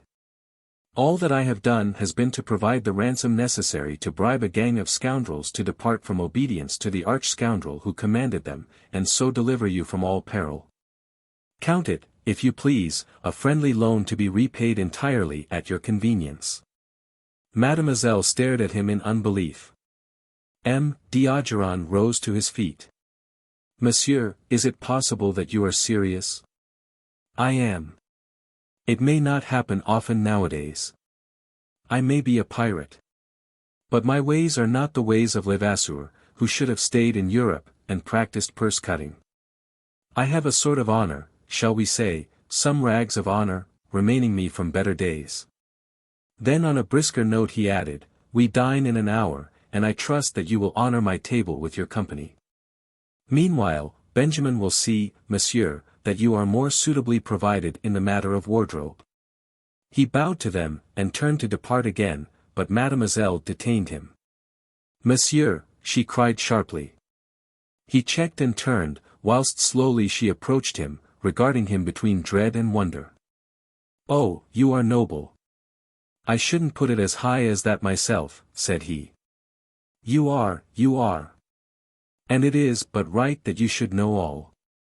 Madeleine, her brother cried out, to restrain her. But she would not be restrained. Her surcharged heart must overflow in confidence. "Monsieur, for what befell I am greatly at fault. This man, this Levasseur." He stared, incredulous in his turn. "My God! Is it possible? That animal!" Abruptly she fell on her knees, caught his hand and kissed it before he could wrench it from her. "What do you do?" he cried. "An amende. In my mind I dishonored you by deeming you his like, by conceiving your fight with Levasseur a combat between jackals. On my knees, monsieur, I implore you to forgive me." Captain Blood looked down upon her, and a smile broke on his lips, irradiating the blue eyes that looked so oddly light in that tawny face. "Why, child," said he, "I might find it hard to forgive you the stupidity of having thought otherwise." As he handed her to her feet again, he assured himself that he had behaved rather well in the affair. Then he sighed. That dubious fame of his that had spread so quickly across the Caribbean would by now have reached the ears of Arabella Bishop. That she would despise him, he could not doubt, deeming him no better than all the other scoundrels who drove this villainous buccaneering trade. Therefore he hoped that some echo of this deed might reach her also, and be set by her against some of that contempt. For the whole truth, which he withheld from Mademoiselle d'Ogeron, was that in venturing his life to save her, he had been driven by the thought that the deed must be pleasing in the eyes of Miss Bishop could she but witness it. Chapter 16. The Trap. That affair of Mademoiselle d'Ogeron bore as its natural fruit an improvement in the already cordial relations between Captain Blood and the governor of Tortuga. At the fine stone house, with its green jalousied windows, which M. d'Ogeron had built himself in a spacious and luxuriant garden to the east of Cayona, the captain became a very welcome guest. M. d'Ogeron was in the captain's debt for more than the 20,000 pieces of eight which he had provided for Mademoiselle's ransom. And shrewd, hard bargain driver though he might be, the Frenchman could be generous and understood the sentiment of gratitude. This he now proved in every possible way, and under his powerful protection the credit of Captain Blood among the buccaneers very rapidly reached its zenith. So when it came to fitting out his fleet for that enterprise against Maracaibo, which had originally been Levasseur's project, he did not want for either ships or men to follow him. He recruited 500 adventurers in all, and he might have had as many thousands if he could have offered them accommodation. Similarly without difficulty he might have increased his fleet to twice its strength of ships but that he preferred to keep it what it was. The three vessels to which he confined it were the Arabella, the La Foudre, which Cahusac now commanded with a contingent of some 60 Frenchmen, and the Santiago, which had been refitted and rechristened the Elizabeth. After that Queen of England whose seamen had humbled Spain as Captain Blood now hoped to humble it again. Hagthorpe, in virtue of his service in the navy, was appointed by Blood to command her, and the appointment was confirmed by the men. It was some months after the rescue of Mademoiselle d'Ogeron, in August of that year 1687, that this little fleet, after some minor adventures which I pass over in silence, sailed into the great lake of Maracaibo and effected its raid upon that opulent city of the Main. The affair did not proceed exactly as was hoped, and Blood's force came to find itself in a precarious position. This is best explained in the words employed by Cahusac, which Pitt has carefully recorded, in the course of an altercation that broke out on the steps of the church of Nuestra Senora del Carmen, which Captain Blood had impiously appropriated for the purpose of a courtigarde. I have said already that he was a papist only when it suited him. The dispute was being conducted by Hagthorpe, Wolverstone, and Pitt on the one side, and Cahusac, out of whose uneasiness it all arose, on the other. Behind them in the sun-scorched, dusty square, sparsely fringed by palms, whose fronds drooped listlessly in the quivering heat, surged a couple of hundred wild fellows belonging to both parties. Their own excitement momentarily quelled so that they might listen to what passed among their leaders. Cahusac appeared to be having it all his own way, and he raised his harsh, querulous voice so that all might hear his truculent denunciation. He spoke, Pitt tells us, a dreadful kind of English, which the shipmaster, however, makes little attempt to reproduce. His dress was as discordant as his speech. It was of a kind to advertise his trade, and ludicrously in contrast with the sober garb of Hagthorpe and the almost foppish daintiness of Jeremy Pitt. His soiled and blood-stained shirt of blue cotton was open in front, to cool his hairy breast, and the girdle about the waist of his leather breeches carried an arsenal of pistols and a knife, whilst a cutlass hung from a leather baldric loosely slung about his body. Above his countenance, broad and flat as a Mongolian's, a red scarf was swathed, turban-wise, about his head. "Is it that I have not warned you from the beginning that all was too easy?" he demanded between plaintiveness and fury. "I am no fool, my friends. I have eyes, me. And I see. I see an abandoned fort at the entrance of the lake, and nobody there to fire a gun at us when we came in. Then I suspect the trap.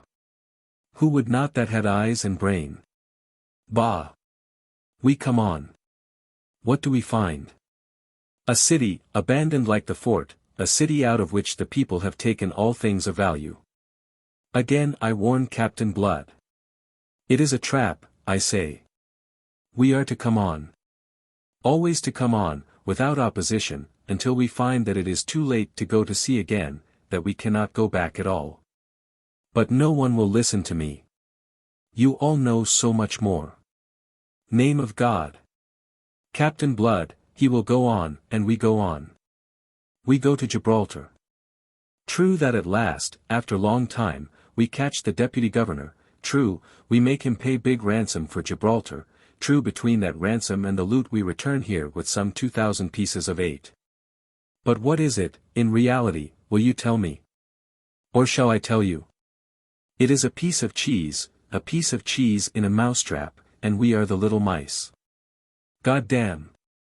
And the cats, oh, the cats they wait for us. The cats are those 4 Spanish ships of war that have come meantime. And they wait for us outside the bottleneck of this lagoon. Mort de Dieu.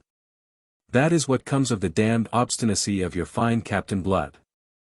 Wolverstone laughed. Cahusac exploded in fury. Ah, Sangre. Tu ris, animal. You laugh. Tell me this, how do we get out again unless we accept the terms of Monsieur the Admiral of Spain? From the buccaneers at the foot of the steps came an angry rumble of approval. The single eye of the gigantic Wolverstone rolled terribly, and he clenched his great fists as if to strike the Frenchman, who was exposing them to mutiny. But Cahusac was not daunted. The mood of the men enheartened him. You think, perhaps, this your Captain Blood is the good God? That he can make miracles, eh? He is ridiculous, you know, this Captain Blood, with his grand air and his... He checked. Out of the church at that moment, grand air and all, sauntered Peter Blood. With him came a tough, long-legged French sea-wolf named D'Iberville, who, though still young, had already won fame as a privateer commander before the loss of his own ship had driven him to take service under Blood. The captain advanced towards that disputing group, leaning lightly upon his long ebony cane, his face shaded by a broad-plumed hat. There was in his appearance nothing of the buccaneer. He had much more the air of a lounger in the Mall or the Alameda, the latter rather, since his elegant suit of violet taffetas with gold-embroidered buttonholes was in the Spanish fashion. But the long, stout, serviceable rapier, thrust up behind by the left hand resting lightly on the pommel, corrected the impression.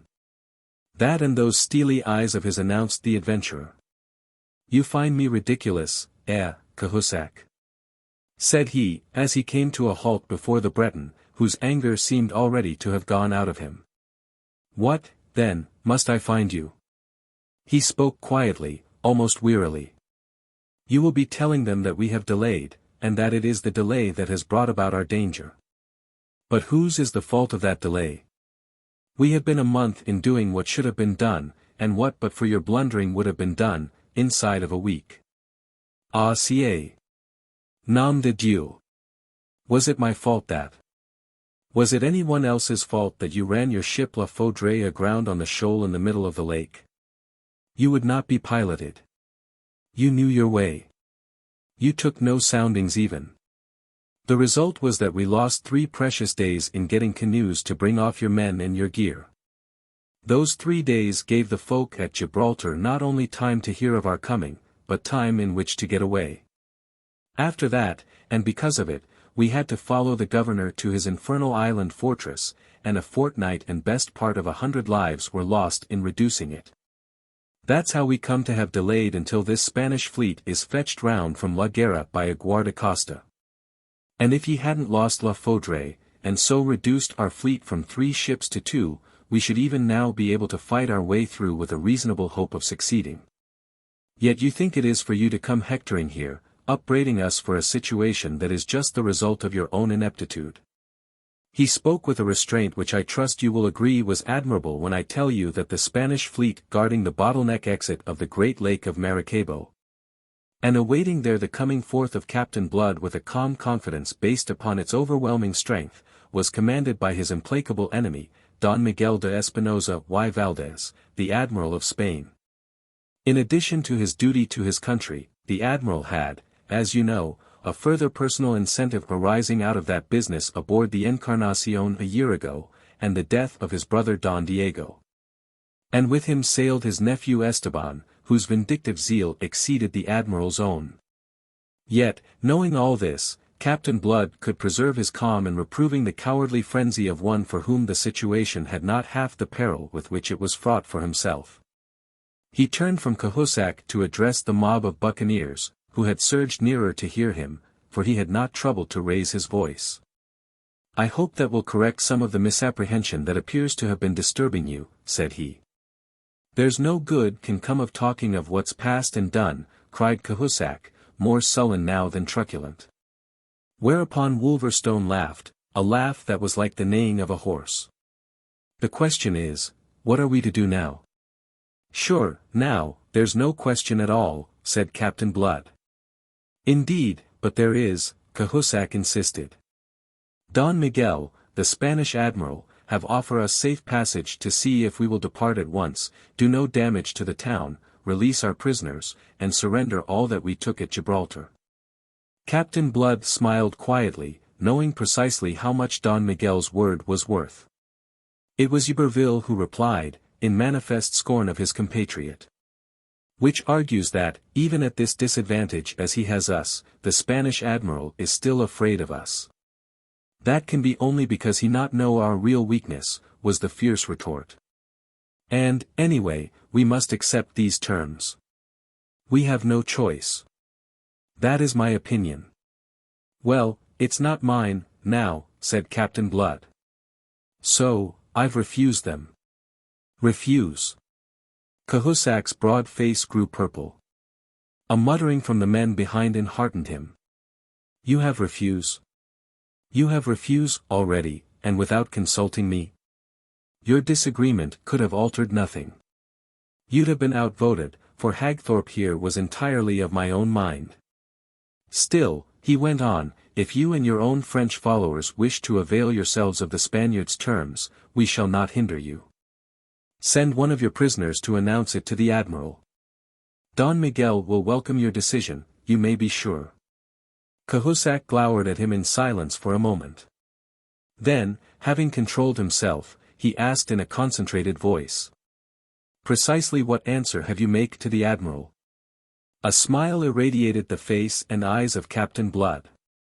"I have answered him that unless within 24 hours we have his parole to stand out to sea, ceasing to dispute our passage or hinder our departure, and a ransom of 50,000 pieces of 8 for Maracaibo, we shall reduce this beautiful city to ashes, and thereafter go out and destroy his fleet." The impudence of it left Cahusac speechless.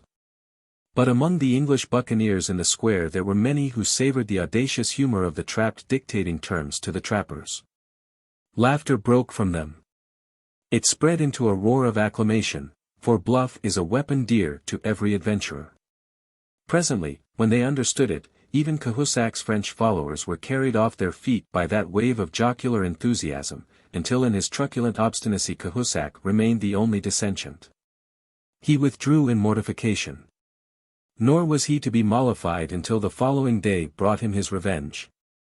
This came in the shape of a messenger from Don Miguel with a letter in which the Spanish admiral solemnly vowed to God that, since the pirates had refused his magnanimous offer to permit them to surrender with the honors of war, he would now await them at the mouth of the lake there to destroy them on their coming forth. He added that should they delay their departure, he would so soon as he was reinforced by a fifth ship, the Santo Nino, on its way to join him from La Guerra, himself come inside to seek them at Maracaibo. This time Captain Blood was put out of temper. "Trouble me no more," he snapped at Cahusac, who came growling to him again. "Send word to Don Miguel that you have seceded from me. He'll give you safe conduct, devil a doubt. Then take one of the sloops, order your men aboard and put to sea, and the devil go with you." Cahusac would certainly have adopted that course if only his men had been unanimous in the matter. They, however, were torn between greed and apprehension. If they went they must abandon their share of the plunder, which was considerable, as well as the slaves and other prisoners they had taken. If they did this, and Captain Blood should afterwards contrive to get away unscathed, and from their knowledge of his resourcefulness, the thing, however unlikely, need not be impossible, he must profit by that which they now relinquished. This was a contingency too bitter for contemplation. And so, in the end, despite all that Cahusac could say, the surrender was not to Don Miguel, but to Peter Blood. They had come into the venture with him, they asserted, and they would go out of it with him or not at all. That was the message he received from them that same evening by the sullen mouth of Cahusac himself. He welcomed it, and invited the Breton to sit down and join the council which was even then deliberating upon the means to be employed. This council occupied the spacious patio of the governor's house, which Captain Blood had appropriated to his own uses, a cloistered stone quadrangle in the middle of which a fountain played coolly under a trellis of vine. Orange trees grew on two sides of it, and the still, evening air was heavy with the scent of them. It was one of those pleasant interiors which Moorish architects had introduced to Spain and the Spaniards had carried with them to the New World. Here that council of war, composed of 6 men in all, deliberated until late that night upon the plan of action which Captain Blood put forward. The great freshwater lake of Maracaibo, nourished by a score of rivers from the snow-capped ranges that surround it on two sides, is some 120 miles in length and almost the same distance across at its widest. It is, as has been indicated, in the shape of a great bottle having its neck towards the sea at Maracaibo. Beyond this neck it widens again, and then the two long, narrow strips of land known as the islands of Vigilias and Palomas block the channel, standing lengthwise across it. The only passage out to sea for vessels of any draught lies in the narrow strait between these islands. Palomas, which is some 10 miles in length, is unapproachable for half a mile on either side by any but the shallowest craft save at its eastern end, where, completely commanding the narrow passage out to sea, stands the massive fort which the buccaneers had found deserted upon their coming. In the broader water between this passage and the bar, the 4 Spanish ships were at anchor in mid-channel.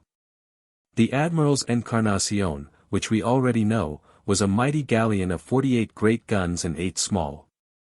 Next in importance was the Salvador with 36 guns, the other 2, the Infanta and the San Felipe, those smaller vessels, were still formidable enough with their 20 guns and 150 men apiece. Such was the fleet of which the gauntlet was to be run by Captain Blood with his own Arabella of 40 guns, the Elizabeth of 26, and 2 sloops captured at Gibraltar, which they had indifferently armed with 4 culverins each. In men they had a bare 400 survivors of the 500-odd that had left Tortuga, to oppose to fully 1,000 Spaniards manning the galleons. The plan of action submitted by Captain Blood to that council was a desperate one, as Cahusac uncompromisingly pronounced it. "Why, so it is," said the captain. "But I've done things more desperate." Complacently he pulled out a pipe that was loaded with that fragrant sacerdote's tobacco for which Gibraltar was famous, and of which they had brought away some hogsheads. "And what is more, they've succeeded. Audaces fortuna juvat." Bedad, they knew their world, the old Romans. He breathed into his companions and even into Cahusac some of his own spirit of confidence, and in confidence all went busily to work. For 3 days from sunrise to sunset, the buccaneers labored and sweated to complete the preparations for the action that was to procure them their deliverance. Time pressed. They must strike before Don Miguel de Espinosa received the reinforcement of that 5th galleon, the Santo Nino, which was coming to join him from La Guerra. Their principal operations were on the larger of the 2 sloops captured at Gibraltar, to which vessel was assigned the leading part in Captain Blood's scheme. They began by tearing down all bulkheads, until they had reduced her to the merest shell, and in her sides they broke open so many ports that her gunwale was converted into the semblance of a grating. Next they increased by a half-dozen the scuttles in her deck, whilst into her hull they packed all the tar and pitch and brimstone that they could find in the town, to which they added 6 barrels of gunpowder, placed on end like guns at the open ports on her larboard side. On the evening of the 4th day, everything being now in readiness, all were got aboard, and the empty, pleasant city of Maracaibo was at last abandoned. But they did not weigh anchor until some 2 hours after midnight. Then, at last, on the 1st of the ebb, they drifted silently down towards the bar with all canvas furled save only their spilt sails, which, so as to give them steering way, were spread to the faint breeze that stirred through the purple darkness of the tropical night. The order of their going was as follows: ahead went the improvised fire ship in charge of Wolverstone, with a crew of 6 volunteers, each of whom was to have 100 pieces of 8 over and above his share of plunder as a special reward. Next came the Arabella. She was followed at a distance by the Elizabeth, commanded by Hagthorpe, with whom was the now shipless Cahusac and the bulk of his French followers. The rear was brought up by the 2nd sloop and some 8 canoes, aboard of which had been shipped the prisoners, the slaves, and most of the captured merchandise. The prisoners were all pinioned, and guarded by 4 buccaneers with musketoons who manned these boats in addition to the 2 fellows who were to sail them. Their place was to be in the rear and they were to take no part whatever in the coming fight. As the first glimmerings of opalescent dawn dissolved the darkness, the straining eyes of the buccaneers were able to make out the tall rigging of the Spanish vessels, riding at anchor less than a quarter of a mile ahead. Entirely without suspicion as the Spaniards were, and rendered confident by their own overwhelming strength, it is unlikely that they used a vigilance keener than their careless habit. Certain it is that they did not sight Blood's fleet in that dim light until some time after Blood's fleet had sighted them. By the time that they had actively roused themselves, Wolverstone's sloop was almost upon them, speeding under canvas which had been crowded to her yards the moment the galleons had loomed into view. Straight for the Admiral's great ship, the Encarnacion, did Wolverstone head the sloop, then, lashing down the helm, he kindled from a match that hung ready lighted beside him a great torch of thickly plaited straw that had been steeped in bitumen. First it glowed, then as he swung it round his head, it burst into flame, just as the slight vessel went crashing and bumping and scraping against the side of the flagship, whilst rigging became tangled with rigging, to the straining of yards and snapping of spars overhead.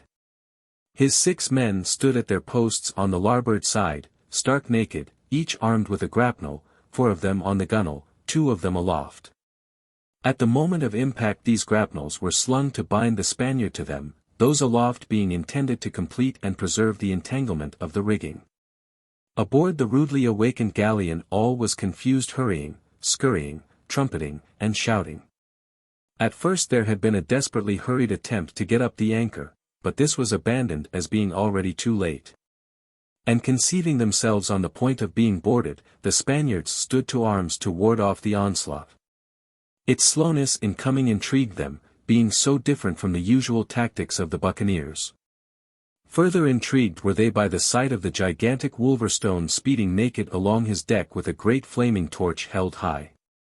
Not until he had completed his work did they begin to suspect the truth, that he was lighting slow matches, and then one of their officers rendered reckless by panic ordered a boarding party on to the shop. The order came too late. Wolverstone had seen his 6 fellows drop overboard after the grapnels were fixed, and then had sped, himself, to the starboard gunwale. Thence he flung his flaming torch down the nearest gaping scuttle into the hold, and thereupon dived overboard in his turn, to be picked up presently by the longboat from the Arabella.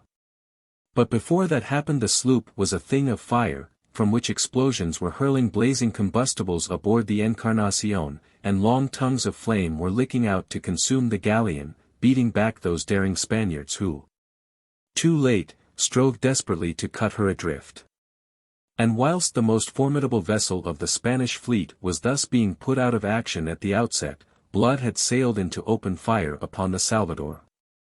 First athwart her hawse he had loosed a broadside that had swept her decks with terrific effect, then going on and about, he had put a second broadside into her hull at short range.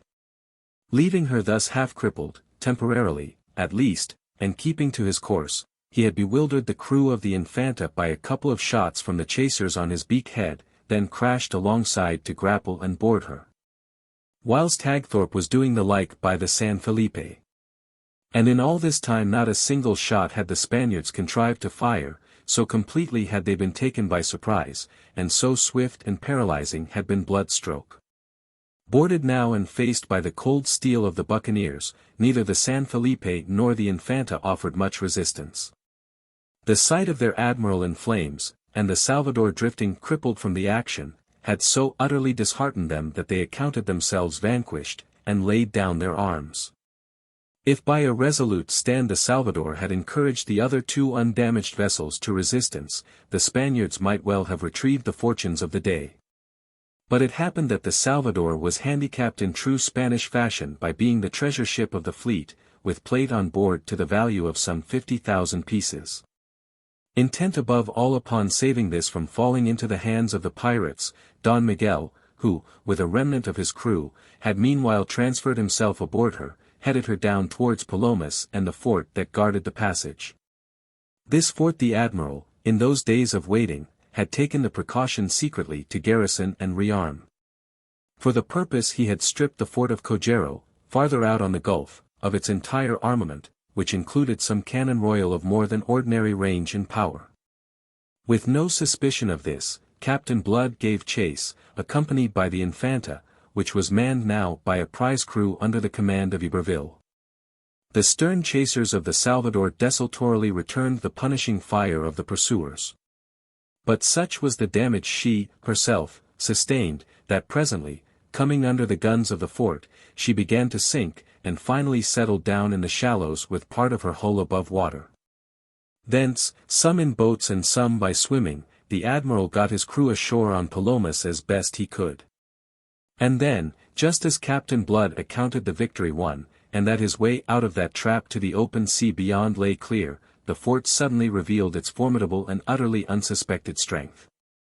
With a roar the cannons royal proclaimed themselves, and the Arabella staggered under a blow that smashed her bulwarks at the waist and scattered death and confusion among the seamen gathered there. Had not Pitt, her master, himself seized the whipstaff and put the helm hard over to swing her sharply off to starboard, she must have suffered still worse from the second volley that followed fast upon the first. Meanwhile it had fared even worse with the Filial Infanta. Although hit by one shot only, this had crushed her larboard timbers on the waterline, starting a leak that must presently have filled her, but for the prompt action of the experienced Iberville in ordering her larboard guns to be flung overboard. Thus lightened, and listing now to starboard, he fetched her about, and went staggering after the retreating Arabella, followed by the fire of the fort, which did them, however, little further damage. Out of range, at last, they lay to, joined by the Elizabeth and the San Felipe, to consider their position. Chapter 17. The Dupes. It was a crestfallen Captain Blood who presided over that hastily summoned council held on the poop deck of the Arabella in the brilliant morning sunshine. It was, he declared afterwards, one of the bitterest moments in his career. He was compelled to digest the fact that having conducted the engagement with a skill of which he might justly be proud, having destroyed a force so superior in ships and guns and men that Don Miguel de Espinosa had justifiably deemed it overwhelming, his victory was rendered barren by 3 lucky shots from an unsuspected battery by which they had been surprised. And barren must their victory remain until they could reduce the fort that still remained to defend the passage. At first Captain Blood was for putting his ships in order and making the attempt there and then. But the others dissuaded him from betraying an impetuosity usually foreign to him, and born entirely of chagrin and mortification, emotions which will render unreasonable the most reasonable of men. With returning calm, he surveyed the situation. The Arabella was no longer in case to put to sea, the Infanta was merely kept afloat by artifice, and the San Felipe was almost as sorely damaged by the fire she had sustained from the buccaneers before surrendering. Clearly, then, he was compelled to admit in the end that nothing remained but to return to Maracaibo, there to refit the ships before attempting to force the passage. And so, back to Maracaibo came those defeated victors of that short, terrible fight. And if anything had been wanting further to exasperate their leader, he had it in the pessimism of which Cahusac did not economize expressions. Transported at first to heights of dizzy satisfaction by the swift and easy victory of their inferior force that morning, the Frenchman was now plunged back and more deeply than ever into the abyss of hopelessness. And his mood infected at least the main body of his own followers. "It is the end," he told Captain Blood. "This time we are checkmated." "I'll take the liberty of reminding you that you said the same before," Captain Blood answered him as patiently as he could. "Yet you've seen what you've seen, and you'll not deny that in ships and guns we are returning stronger than we went. Look at our present fleet, man." "I am looking at it," said Cahusac. "Pish! Ye're a white-livered cur when all is said. You call me a coward? I'll take that liberty." The Breton glared at him, breathing hard. But he had no mind to ask satisfaction for the insult. He knew too well the kind of satisfaction that Captain Blood was likely to afford him. He remembered the fate of Levasseur.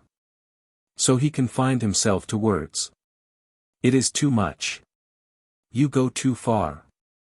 He complained bitterly. "Look you, Cahusac, it's sick and tired I am of your perpetual whining and complaining when things are not as smooth as a convent dining table. If ye wanted things smooth and easy, ye shouldn't have taken to the sea, and ye should never ha sailed with me, for with me things are never smooth and easy. And that, I think, is all I have to say to you this morning." Cahusac flung away cursing, and went to take the feeling of his men. Captain Blood went off to give his surgeon's skill to the wounded, among whom he remained engaged until late afternoon. Then, at last, he went ashore, his mind made up, and returned to the house of the governor, to indite a truculent but very scholarly letter in purest Castilian to Don Miguel. "I have shown your excellency this morning of what I am capable," he wrote. "Although outnumbered by more than 2 to 1 in men, in ships, and in guns, I have sunk or captured the vessels of the great fleet with which you were to come to Maracaibo to destroy us. So that you are no longer in case to carry out your boast, even when your reinforcements on the Santo Nino reach you from La Guerra. From what has occurred, you may judge of what must occur. I should not trouble your excellency with this letter but that I am a humane man, abhorring bloodshed. Therefore before proceeding to deal with your fort, which you may deem invincible, as I have dealt already with your fleet, which you deemed invincible, I make you, purely out of humanitarian considerations, this last offer of terms. I will spare this city of Maracaibo and forthwith evacuate it, leaving behind me the 40 prisoners I have taken, in consideration of your paying me the sum of 50,000 pieces of 8 and 100 head of cattle as a ransom. Thereafter granting me unmolested passage of the bar. My prisoners, most of whom are persons of consideration, I will retain as hostages until after my departure, sending them back in the canoes which we shall take with us for that purpose. If your excellency should be so ill-advised as to refuse these terms, and thereby impose upon me the necessity of reducing your fort at the cost of some lives, I warn you that you may expect no quarter from us. And that I shall begin by leaving a heap of ashes where this pleasant city of Maracaibo now stands." The letter written, he bade them bring him from among the prisoners the deputy governor of Maracaibo, who had been taken at Gibraltar. Disclosing its contents to him, he dispatched him with it to Don Miguel. His choice of a messenger was shrewd. The deputy governor was of all men the most anxious for the deliverance of his city, the one man who on his own account would plead most fervently for its preservation at all costs from the fate with which Captain Blood was threatening it. And as he reckoned so it befell. The deputy governor added his own passionate pleading to the proposals of the letter. But Don Miguel was of stouter heart. True, his fleet had been partly destroyed and partly captured. But then, he argued, he had been taken utterly by surprise. That should not happen again. There should be no surprising the fort. Let Captain Blood do his worst at Maracaibo, there should be a bitter reckoning for him when eventually he decided, as, sooner or later, decide he must, to come forth. The deputy governor was flung into panic. He lost his temper, and said some hard things to the admiral. But they were not as hard as the thing the admiral said to him in answer. Had you been as loyal to your king in hindering the entrance of these cursed pirates as I shall be in hindering their going forth again, we should not now find ourselves in our present straits. So weary me no more with your coward counsels. I make no terms with Captain Blood. I know my duty to my king, and I intend to perform it. I also know my duty to myself. I have a private score with this rascal, and I intend to settle it. Take you that message back. So back to Maracaibo, back to his own handsome house in which Captain Blood had established his quarters, came the deputy governor with the admiral's answer.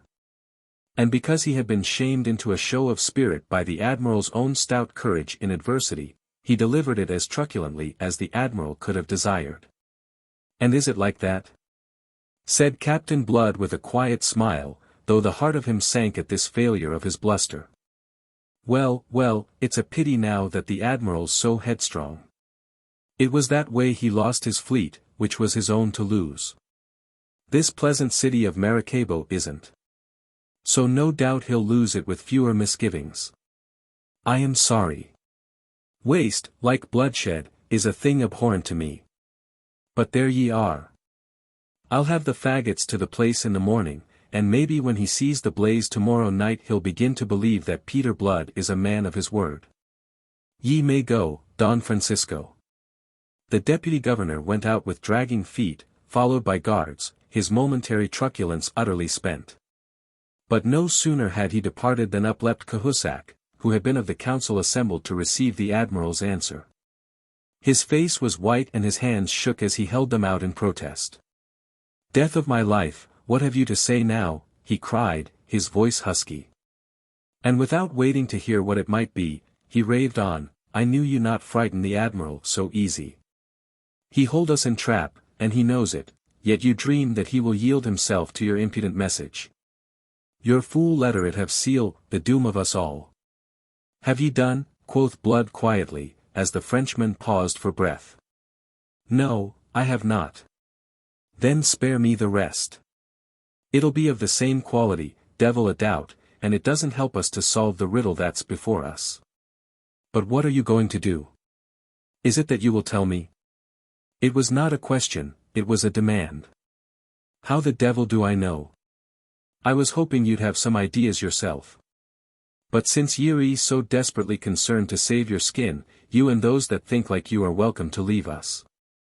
I've no doubt at all the Spanish admiral will welcome the abatement of our numbers even at this late date. Ye shall have the sloop as a parting gift from us, and ye can join Don Miguel in the fort for all I care, or for all the good ye're likely to be to us in this present pass.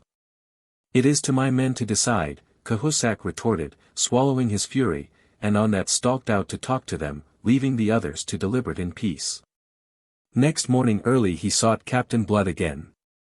He found him alone in the patio, pacing to and fro, his head sunk on his breast. Cahusac mistook consideration for dejection. Each of us carries in himself a standard by which to measure his neighbor. We have take you at your word, Captain, he announced, between sullenness and defiance.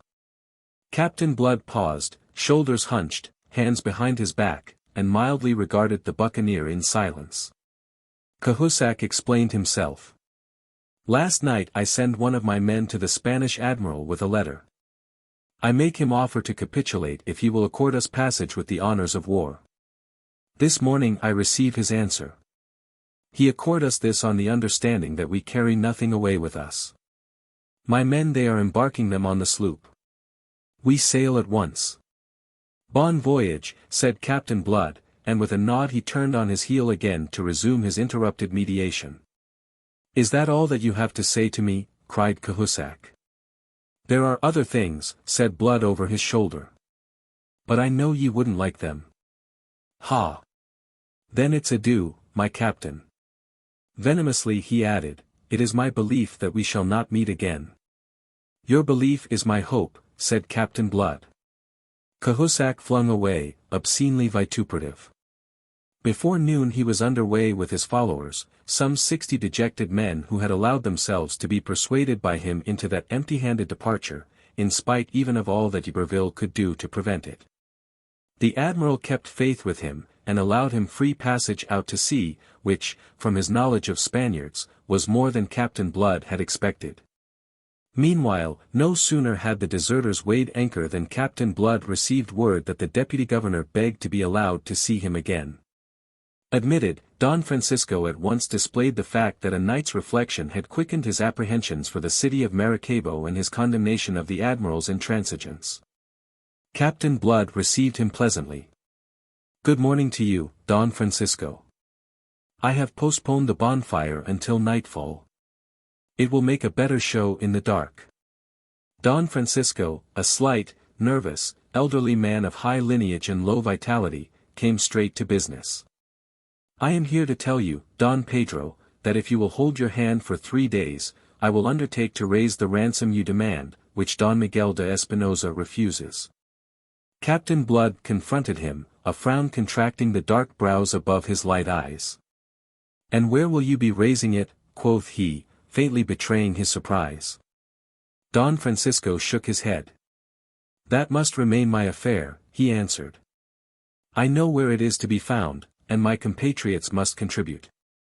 Give me leave for 3 days on parole, and I will see you fully satisfied. Meanwhile my son remains in your hands as a hostage for my return. And upon that he fell to pleading.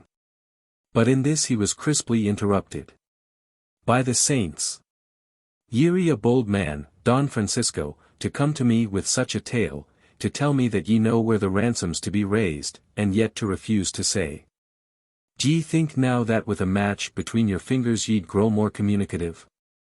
If Don Francisco grew a shade paler, yet again he shook his head. That was the way of Morgan and Lolonaise and other pirates. But it is not the way of Captain Blood. If I had doubted that I should not have disclosed so much. The captain laughed. You old rogue, said he. Ye play upon my vanity, do you?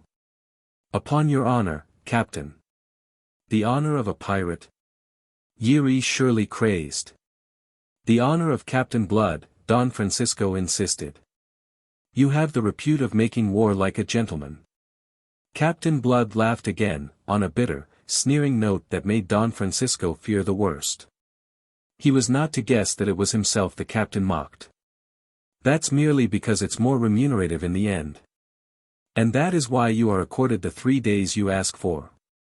So about it, Don Francisco. You shall have what mules you need. I'll see to it. Away went Don Francisco on his errand, leaving Captain Blood to reflect, between bitterness and satisfaction, that a reputation for as much chivalry as is consistent with piracy is not without its uses. Punctually on the 3rd day the deputy governor was back in Maracaibo with his mules laden with plate and money to the value demanded and a herd of 100 head of cattle driven in by Negro slaves. These bullocks were handed over to those of the company who ordinarily were boucan hunters, and therefore skilled in the curing of meats. And for best part of a week thereafter they were busy at the waterside with the quartering and salting of carcasses.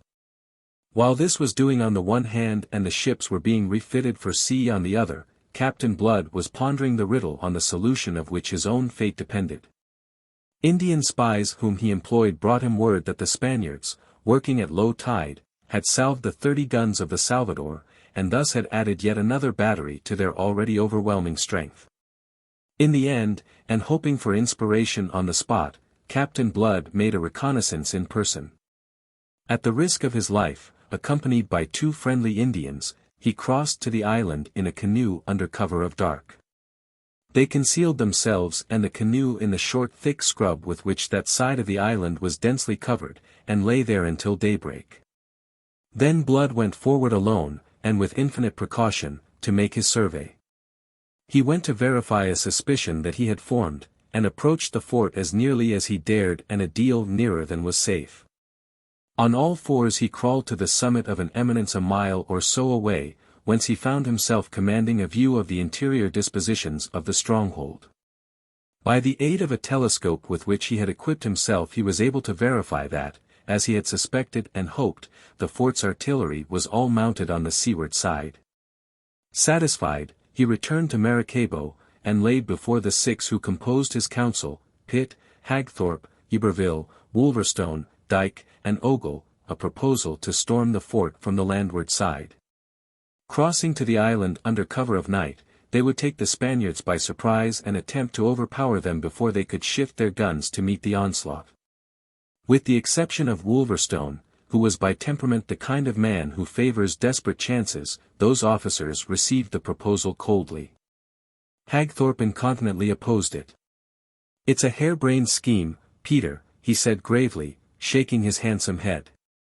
"Consider now that we cannot depend upon approaching unperceived to a distance whence we might storm the fort before the cannon could be moved. But even if we could, we can take no cannon ourselves. We must depend entirely upon our small arms, and how shall we, a bare 300-inch, for this was the number to which Cahusac's defection had reduced them, cross the open to attack more than twice that number under cover?" The others, Dyke, Ogle, Breville, and even Pitt, whom loyalty to Blood may have made reluctant, loudly approved him. "When they had done, "I have considered all," said Captain Blood. "I have weighed the risks and studied how to lessen them. In these desperate straits—" He broke off abruptly. A moment he frowned, deep in thought, then his face was suddenly alight with inspiration. Slowly he drooped his head, and sat there considering, weighing, chin on breast. Then he nodded, muttering, "Yes," and again, "Yes." He looked up, to face them. "Listen," he cried. "You may be right. The risks may be too heavy. Whether or not, I have thought of a better way. That which should have been the real attack shall be no more than a feint. Here, then, is the plan I now propose." He talked swiftly and clearly, and as he talked one by one his officers' faces became alight with eagerness. When he had done, they cried as with one voice that he had saved them. "That is yet to be proved in action," said he. Since for the last 24 hours all had been in readiness for departure, there was nothing now to delay them, and it was decided to move next morning. Such was Captain Blood's assurance of success that he immediately freed the prisoners held as hostages, and even the Negro slaves, who were regarded by the others as legitimate plunder. His only precaution against those released prisoners was to order them into the church and there lock them up, to await deliverance at the hands of those who should presently be coming into the city. Then, all being aboard the 3 ships, with the treasure safely stowed in their holds and the slaves under hatches, the buccaneers weighed anchor and stood out for the bar, each vessel towing 3 piraguas astern. The admiral, beholding their stately advance in the full light of noon, their sails gleaming white in the glare of the sunlight, rubbed his long, lean hands in satisfaction, and laughed through his teeth. "At last," he cried. "God delivers him into my hands." He turned to the group of staring officers behind him. "Sooner or later it had to be," he said. "Say now, gentlemen, whether I am justified of my patience. Here end today the troubles caused to the subjects of the Catholic king by this infamous Don Pedro Sangre, as he once called himself to me." He turned to issue orders, and the fort became lively as a hive. The guns were manned, the gunners already kindling fuses, when the buccaneer fleet, whilst still heading for Palomas, was observed to bear away to the west. The Spaniards watched them, intrigued. Within a mile and a half to westward of the fort, and within a half-mile of the shore, that is to say, on the very edge of the shoal water that makes Palomas unapproachable on either side by any but vessels of the shallowest draught, the 4 ships cast anchor well within the Spaniards' view, but just out of range of their heaviest cannon. Sneeringly the admiral laughed. Aha! They hesitate, these English dogs. Por Dios, and well they may. They will be waiting for night, suggested his nephew, who stood at his elbow quivering with excitement. Don Miguel looked at him, smiling.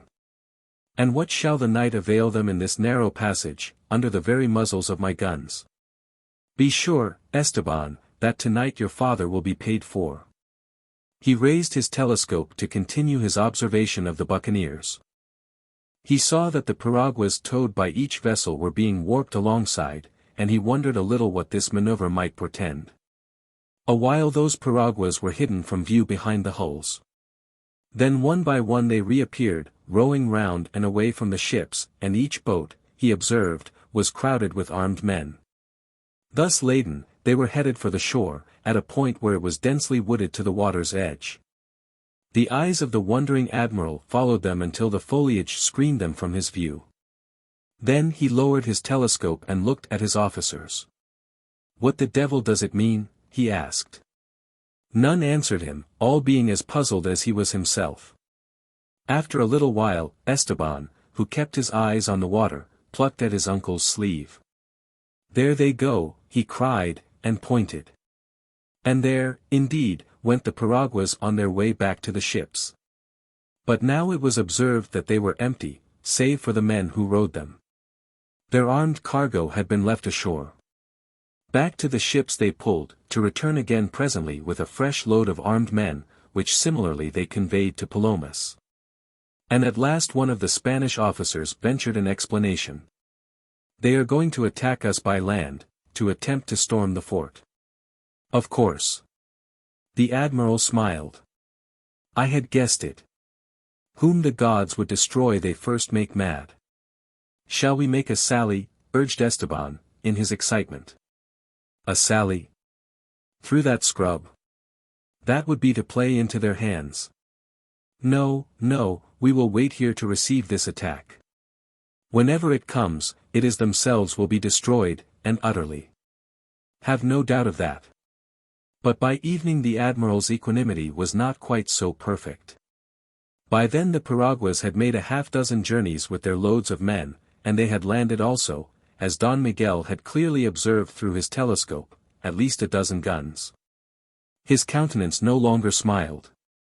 It was a little wrathful and a little troubled now as he turned again to his officers. "Who was the fool who told me that they number but 300 men in all? They have put at least twice that number ashore already." Amazed as he was, his amazement would have been deeper had he been told the truth, that there was not a single buccaneer or a single gun ashore on Palomas. The deception had been complete. Don Miguel could not guess that the men he had beheld in those piraguas were always the same, that on the journeys to the shore they sat and stood upright in full view. And that on the journeys back to the ships, they lay invisible at the bottom of the boats, which were thus made to appear empty. The growing fears of the Spanish soldiery at the prospect of a night attack from the landward side by the entire buccaneer force, and a force twice as strong as they had suspected the pestilent Blood to command, began to be communicated to the admiral.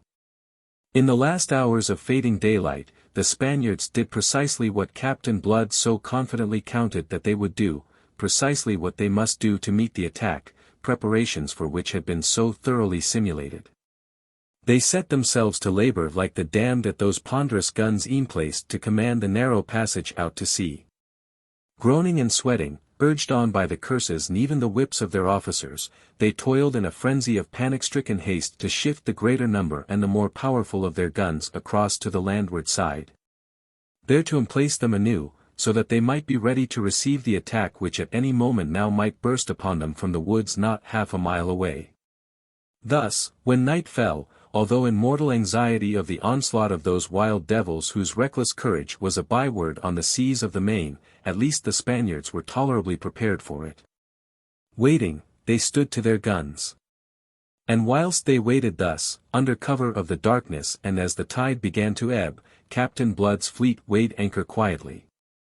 And, as once before, with no more canvas spread than that which their sprits could carry, so as to give them steering way, and even these having been painted black, the four vessels, without a light showing. groped their way by soundings to the channel which led to that narrow passage out to sea. The Elizabeth and the Infanta, leading side by side, were almost abreast of the fort before their shadowy bulks and the soft gurgle of water at their prows were detected by the Spaniards, whose attention until that moment had been all on the other side. And now there arose on the night air such a sound of human baffled fury as may have resounded about Babel at the confusion of tongues. To heighten that confusion, and to scatter disorder among the Spanish soldiery, the Elizabeth emptied her larboard guns into the fort as she was swept past on the swift ebb. At once realizing, though not yet how, he had been duped, and that his prey was in the very act of escaping after all, the admiral frantically ordered the guns that had been so laboriously moved to be dragged back to their former emplacements, and commanded his gunners meanwhile to the slender batteries that of all his powerful, but now unavailable, armament still remained trained upon the channel. With these, after the loss of some precious moments, the fort at last made fire.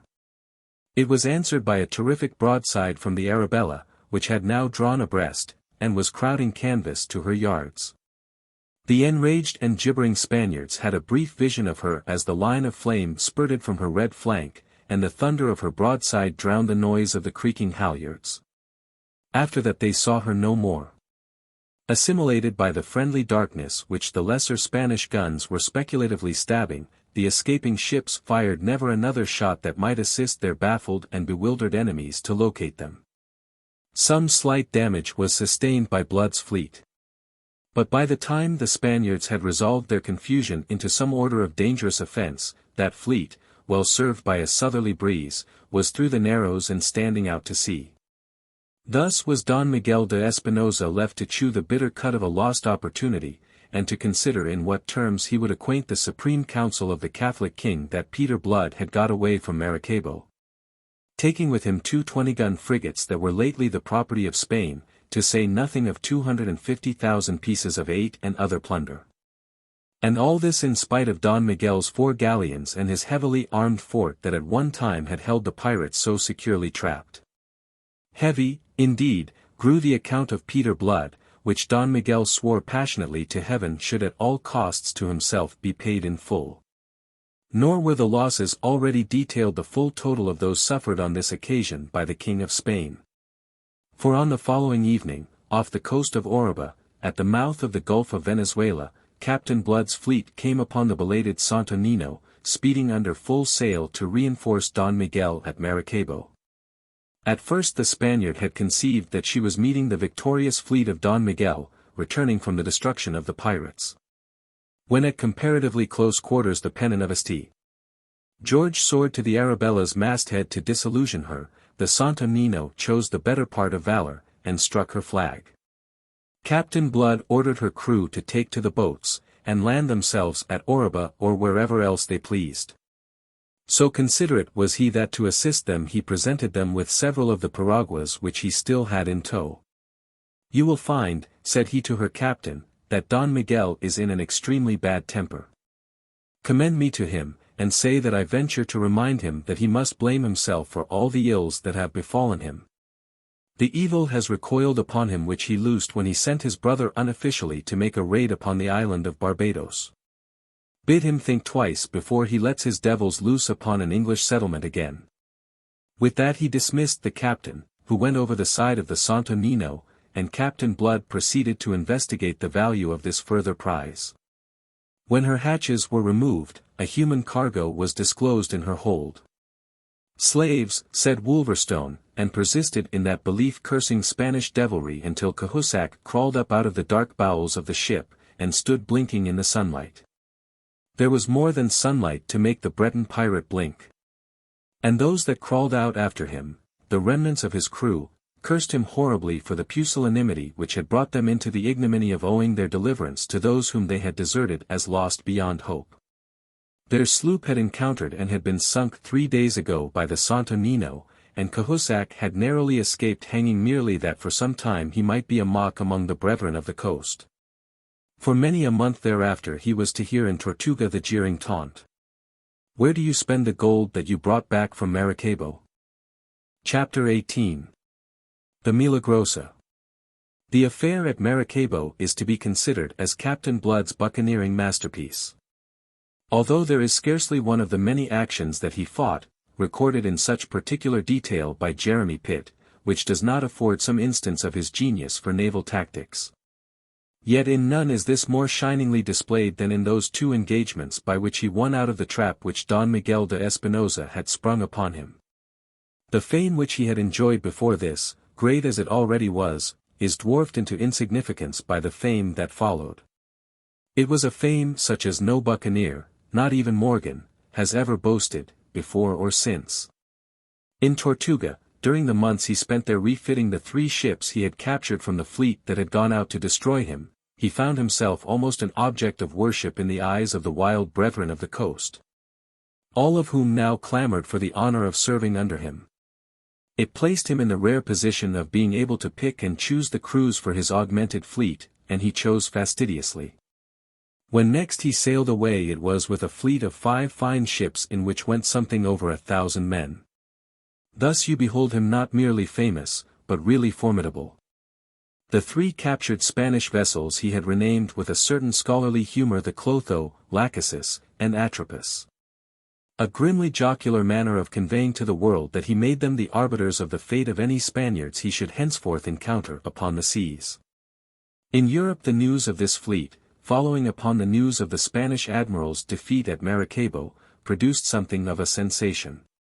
Spain and England were variously and unpleasantly exercised, and if you care to turn up the diplomatic correspondence exchanged on the subject, you will find that it is considerable and not always amiable. And meanwhile in the Caribbean, the Spanish admiral Don Miguel de Espinosa might be said, to use a term not yet invented in his day, to have run amok. The disgrace into which he had fallen as a result of the disasters suffered at the hands of Captain Blood had driven the admiral all but mad. It is impossible, if we impose our minds impartially, to withhold a certain sympathy from Don Miguel. Hate was now this unfortunate man's daily bread, and the hope of vengeance an obsession to his mind. As a madman he went raging up and down the Caribbean seeking his enemy, and in the meantime, as an hors d'oeuvre to his vindictive appetite, he fell upon any ship of England or of France that loomed above his horizon. I need say no more to convey the fact that this illustrious sea captain and great gentleman of Castile had lost his head, and was become a pirate in his turn. The Supreme Council of Castile might anon condemn him for his practices. But how should that matter to one who already was condemned beyond redemption? On the contrary, if he should live to lay the audacious and ineffable Blood by the heels, it was possible that Spain might view his present irregularities and earlier losses with a more lenient eye. And so, reckless of the fact that Captain Blood was now in vastly superior strength, the Spaniard sought him up and down the trackless seas. But for a whole year he sought him vainly. The circumstances in which eventually they met are very curious. An intelligent observation of the facts of human existence will reveal to shallow-minded folk who sneer at the use of coincidence in the arts of fiction and drama that life itself is little more than a series of coincidences. Open the history of the past at whatsoever page you will, and there you shall find coincidence at work bringing about events that the merest chance might have averted. Indeed, coincidence may be defined as the very tool used by fate to shape the destinies of men and nations. Observe it now at work in the affairs of Captain Blood and of some others. On the September 15th of the year 1688, a memorable year in the annals of England, 3 ships were afloat upon the Caribbean, which in their coming conjunctions were to work out the fortunes of several persons. The first of these was Captain Blood's flagship the Arabella, which had been separated from the buccaneer fleet in a hurricane off the Lesser Antilles. In somewhere about 17 degrees N. lat. And 74 degrees long. She was beating up for the windward passage, before the intermittent southeasterly breezes of that stifling season, homing for Tortuga, the natural rendezvous of the dispersed vessels. The second ship was the great Spanish galleon, the Milagrosa, which, accompanied by the smaller frigate Hidalga, lurked off the Camites, to the north of the long peninsula that thrusts out from the southwest corner of Hispaniola. Aboard the Milagrosa sailed the vindictive Don Miguel. The third and last of these ships with which we are at present concerned was an English man-of-war, which on the date I have given was at anchor in the French port of St. Nicholas on the northwest coast of Hispaniola. She was on her way from Plymouth to Jamaica, and carried on board a very distinguished passenger in the person of Lord Julian Wade, who came charged by his kinsman, my Lord Sunderland, with a mission of some consequence and delicacy, directly arising out of that vexatious correspondence between England and Spain.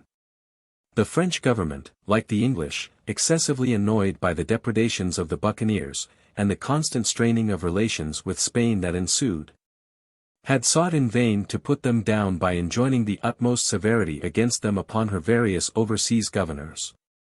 But these, either, like the governor of Tortuga, throve out of a scarcely tacit partnership with the filibusters, or, like the governor of French Hispaniola, felt that they were to be encouraged as a check upon the power and greed of Spain, which might otherwise be exerted to the disadvantage of the colonies of other nations. They looked, indeed, with apprehension upon recourse to any vigorous measures which must result in driving many of the buccaneers to seek new hunting grounds in the South Sea. To satisfy King James's anxiety to conciliate Spain, and in response to the Spanish ambassador's constant and grievous expostulations, my Lord Sunderland, the Secretary of State, had appointed a strong man to the deputy governorship of Jamaica. This strong man was that Colonel Bishop who for some years now had been the most influential planter in Barbados. Colonel Bishop had accepted the post, and departed from the plantations in which his great wealth was being amassed with an eagerness that had its roots in a desire to pay off a score of his own with Peter Blood. From his first coming to Jamaica, Colonel Bishop had made himself felt by the buccaneers. But do what he might, the one buccaneer whom he made his particular quarry, that Peter Blood who once had been his slave, eluded him ever, and continued undeterred and in great force to harass the Spaniards upon sea and land, and to keep the relations between England and Spain in a state of perpetual ferment, particularly dangerous in those days when the peace of Europe was precariously maintained. Exasperated not only by his own accumulated chagrin, but also by the reproaches for his failure which reached him from London, Colonel Bishop actually went so far as to consider hunting his quarry in Tortuga itself and making an attempt to clear the island of the buccaneers it sheltered. Fortunately for himself, he abandoned the notion of so insane an enterprise, deterred not only by the enormous natural strength of the place, but also by the reflection that a raid upon what was, nominally at least, a French settlement, must be attended by grave offence to France. Yet short of some such measure, it appeared to Colonel Bishop that he was baffled. He confessed as much in a letter to the Secretary of State. This letter and the state of things which it disclosed made my Lord Sunderland despair of solving this vexatious problem by ordinary means. He turned to the consideration of extraordinary ones, and bethought him of the plan adopted with Morgan, who had been enlisted into the King's service under Charles II. It occurred to him that a similar course might be similarly effective with Captain Blood. His lordship did not omit the consideration that Blood's present outlawry might well have been undertaken not from inclination, but under stress of sheer necessity. That he had been forced into it by the circumstances of his transportation, and that he would welcome the opportunity of emerging from it. Acting upon this conclusion, Sunderland sent out his kinsman, Lord Julian Wade, with some commissions made out in blank, and full directions as to the course which the Secretary considered it desirable to pursue and yet full discretion in the matter of pursuing them.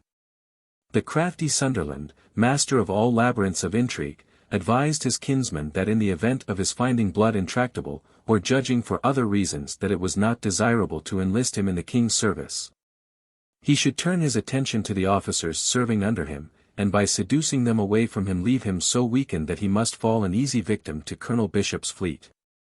The Royal Mary, the vessel bearing that ingenious, tolerably accomplished, mildly dissolute, entirely elegant envoy of my Lord Sunderland's, made a good passage to St. Nicholas, her last port of call before Jamaica. It was understood that as a preliminary Lord Julian should report himself to the Deputy Governor at Port Royal, whence at need he might have himself conveyed to Tortuga. Now it happened that the Deputy Governor's niece had come to St. Nicholas some months earlier on a visit to some relatives, and so that she might escape the insufferable heat of Jamaica in that season. The time for her return being now at hand, a passage was sought for her aboard the Royal Mary, and in view of her uncle's rank and position promptly accorded. Lord Julian hailed her advent with satisfaction. It gave a voyage that had been full of interest for him just the spice that it required to achieve perfection as an experience. His lordship was one of your gallants to whom existence that is not graced by womankind is more or less of a stagnation. Miss Arabella Bishop, this straight-up and down slip of a girl with her rather boyish voice and her almost boyish ease of movement, was not perhaps a lady who in England would have commanded much notice in my lord's discerning eyes. His very sophisticated, carefully educated tastes in such matters inclined him towards the plump, the languishing, and the quite helplessly feminine. Miss Bishop's charms were undeniable. But they were such that it would take a delicate-minded man to appreciate them, and my Lord Julian, whilst of a mind that was very far from gross, did not possess the necessary degree of delicacy. I must not by this be understood to imply anything against him. It remained, however, that Miss Bishop was a young woman and a lady. And in the latitude into which Lord Julian had strayed this was a phenomenon sufficiently rare to command attention. On his side, with his title and position, his personal grace and the charm of a practiced courtier, he bore about him the atmosphere of the great world in which normally he had his being, a world that was little more than a name to her, who had spent most of her life in the Antilles. It is not therefore wonderful that they should have been attracted to each other before the Royal Mary was warped out of St. Nicholas. Each could tell the other much upon which the other desired information. He could regale her imagination with stories of St. James's, in many of which he assigned himself a heroic, or at least a distinguished part, and she could enrich his mind with information concerning this new world to which he had come. Before they were out of sight of St. Nicholas they were good friends, and his lordship was beginning to correct his first impressions of her and to discover the charm of that frank, straightforward attitude of comradeship which made her treat every man as a brother. Considering how his mind was obsessed with the business of his mission, it is not wonderful that he should have come to talk to her of Captain Blood. Indeed, there was a circumstance that directly led to it. "I wonder now," he said, as they were sauntering on the poop, "if you ever saw this fellow Blood, who was at one time on your uncle's plantations as a slave." Miss Bishop halted. She leaned upon the taffrail, looking out towards the receding land, and it was a moment before she answered in a steady, level voice. "I saw him often. I knew him very well." "Ye don't say." His lordship was slightly moved out of an imperturbability that he had studiously cultivated. He was a young man of perhaps 28, well above the middle height in stature and appearing taller by virtue of his exceeding leanness. He had a thin, pale, rather pleasing hatchet face, framed in the curls of a golden periwig, a sensitive mouth and pale blue eyes that lent his countenance a dreamy expression, a rather melancholy pensiveness. But they were alert, observant eyes notwithstanding, although they failed on this occasion to observe the slight change of color which his question had brought to Miss Bishop's cheeks or the suspiciously excessive composure of her answer. "Ye don't say," he repeated, and came to lean beside her. "And what manner of man did you find him?" "In those days I esteemed him for an unfortunate gentleman." "You were acquainted with his story?" "He told it me." "That is why I esteemed him, for the calm fortitude with which he bore adversity. Since then, considering what he has done, I have almost come to doubt if what he told me of himself was true. If you mean of the wrongs he suffered at the hands of the Royal Commission that tried the Monmouth rebels, there's little doubt that it would be true enough. He was never out with Monmouth, that is certain. He was convicted on a point of law of which he may well have been ignorant when he committed what was construed into treason. But, faith, he's had his revenge, after a fashion. That," she said in a small voice, "is the unforgivable thing. It has destroyed him, deservedly." "Destroyed him?" His lordship laughed a little. "Be none so sure of that. He has grown rich, I hear.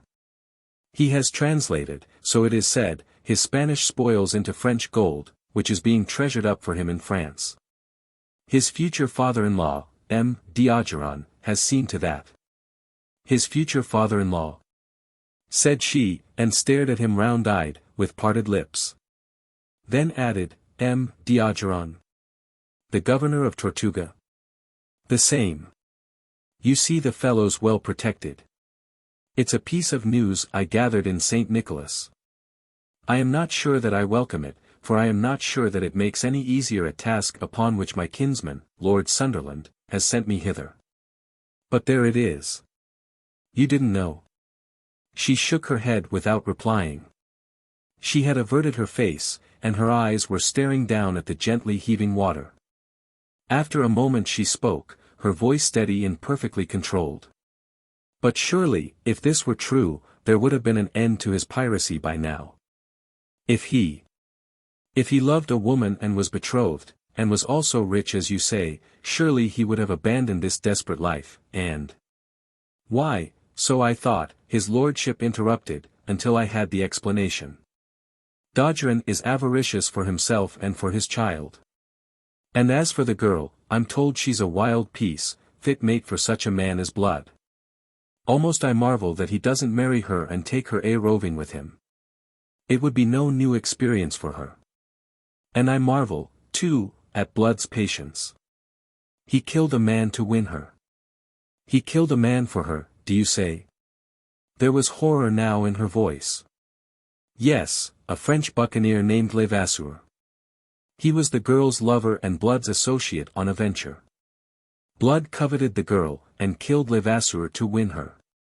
Pah! It's an unsavory tale, I own. But men live by different codes out in these parts. She had turned to face him. She was pale to the lips, and her hazel eyes were blazing, as she cut into his apologies for Blood. They must, indeed, if his other associates allowed him to live after that. Oh, the thing was done in fair fight, I am told. Who told you? A man who sailed with them, a Frenchman named Cahusac, whom I found in a waterside tavern in St. Nicholas. He was Levasseur's lieutenant, and he was present on the island where the thing happened, and when Levasseur was killed. And the girl? Did he say the girl was present, too? Yes. She was a witness of the encounter. Blood carried her off when he had disposed of his brother buccaneer. And the dead man's followers allowed it? He caught the note of incredulity in her voice, but missed the note of relief with which it was blent. Oh, I don't believe the tale. I won't believe it. I honor you for that, Miss Bishop. It strained my own belief that men should be so callous, until this Cahusac afforded me the explanation. What? She checked her unbelief, an unbelief that had uplifted her from an inexplicable dismay. Clutching the rail, she swung round to face his lordship with that question. Later he was to remember and perceive in her present behavior a certain oddness which went disregarded now. Blood purchased their consent, and his right to carry the girl off. He paid them in pearls that were worth more than 20,000 pieces of 8. His lordship laughed again with a touch of contempt. A handsome price. Faith, they're scoundrels all, just thieving, venal curs. And faith, it's a pretty tale this for a lady's ear. She looked away from him again, and found that her sight was blurred. After a moment in a voice less steady than before she asked him. Why should this Frenchman have told you such a tale? Did he hate this Captain Blood? I did not gather that, said his lordship slowly. He related it. Oh, just as a commonplace, an instance of buccaneering ways. A commonplace, said she. My God! A commonplace. I dare say that we are all savages under the cloak that civilization fashions for us, said his lordship. But this Blood, now, was a man of considerable parts, from what else this Cahusac told me. He was a bachelor of medicine. That is true, to my own knowledge. And he has seen much foreign service on sea and land. Cahusac said, though this I hardly credit, that he had fought under de Ruyter. That also is true, said she. She sighed heavily. Your Cahusac seems to have been accurate enough. Alas! You are sorry, then? She looked at him. She was very pale, he noticed. As we are sorry to hear of the death of one we have esteemed. Once I held him in regard for an unfortunate but worthy gentleman. Now. She checked, and smiled a little crooked smile. Such a man is best forgotten. And upon that she passed at once to speak of other things. The friendship, which it was her great gift to command in all she met, grew steadily between those two in the little time remaining, until the event befell that marred what was promising to be the pleasantest stage of his lordship's voyage. The marplot was the mad-dog Spanish admiral, whom they encountered on the second day out, when halfway across the Gulf of Gonâves. The captain of the Royal Mary was not disposed to be intimidated even when Don Miguel opened fire on him. Observing the Spaniard's plentiful seaboard towering high above the water and offering him so splendid a mark, the Englishman was moved to scorn. If this Don who flew the banner of Castile wanted a fight, the Royal Mary was just the ship to oblige him. It may be that he was justified of his gallant confidence, and that he would that day have put an end to the wild career of Don Miguel de Espinosa, but that a lucky shot from the Milagrosa got among some powder stored in his forecastle, and blew up half his ship almost before the fight had started. How the powder came there will never now be known, and the gallant captain himself did not survive to inquire into it. Before the men of the Royal Mary had recovered from their consternation, their captain killed and a third of their number destroyed with him, the ship yawing and rocking helplessly in a crippled state, the Spaniards boarded her. In the captain's cabin under the poop, to which Miss Bishop had been conducted for safety, Lord Julian was seeking to comfort and encourage her, with assurances that all would yet be well, at the very moment when Don Miguel was stepping aboard. Lord Julian himself was none so steady, and his face was undoubtedly pale. Not that he was by any means a coward. But this cooped-up fighting on an unknown element in a thing of wood that might at any moment founder under his feet into the depths of ocean was disturbing to one who could be brave enough ashore. Fortunately Miss Bishop did not appear to be in desperate need of the poor comfort he was encased to offer. Certainly she, too, was pale, and her hazel eyes may have looked a little larger than usual. But she had herself well in hand. Half sitting, half leaning on the captain's table, she preserved her courage sufficiently to seek to calm the octoroon waiting woman who was groveling at her feet in a state of terror. And then the cabin door flew open, and Don Miguel himself, tall, sunburned, and aquiline of face, strode in. Lord Julian span round, to face him, and clapped a hand to his sword. The Spaniard was brisk and to the point. "Don't be a fool," he said in his own tongue, "or you'll come by a fool's end. Your ship is sinking." There were 3 or 4 men in morions behind Don Miguel, and Lord Julian realized the position. He released his hilt, and a couple of feet or so of steel slid softly back into the scabbard. But Don Miguel smiled, with a flash of white teeth behind his grizzled beard, and held out his hand. "If you please," he said. Lord Julian hesitated. His eyes strayed to Miss Bishop's. "I think you had better," said that composed young lady, whereupon with a shrug his lordship made the required surrender. "Come you, all of you, aboard my ship," Don Miguel invited them, and strode out. They went, of course. For one thing the Spaniard had force to compel them, for another a ship which he announced to be sinking offered them little inducement to remain. They stayed no longer than was necessary to enable Miss Bishop to collect some spare articles of dress and my lord to snatch up his valise. As for the survivors in that ghastly shambles that had been the Royal Mary, they were abandoned by the Spaniards to their own resources. Let them take to the boats, and if those did not suffice them, let them swim or drown. If Lord Julian and Miss Bishop were retained, it was because Don Miguel perceived their obvious value. He received them in his cabin with great urbanity.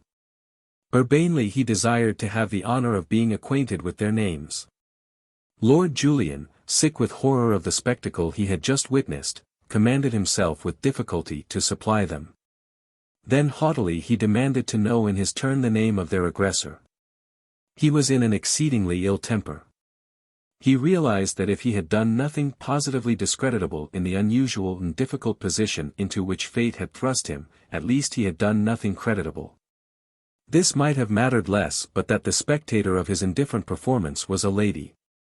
He was determined if possible to do better now. I am Don Miguel de Espinosa, he was answered. Admiral of the navies of the Catholic King. Lord Julian gasped. If Spain made such a hubbub about the depredations of a renegade adventurer like Captain Blood, what could not England answer now? Will you tell me, then, why you behave like a damned pirate, he asked. And added, I hope you realize what will be the consequences, and the strict account to which you shall be brought for this day's work, for the blood you have murderously shed, and for your violence to this lady and to myself.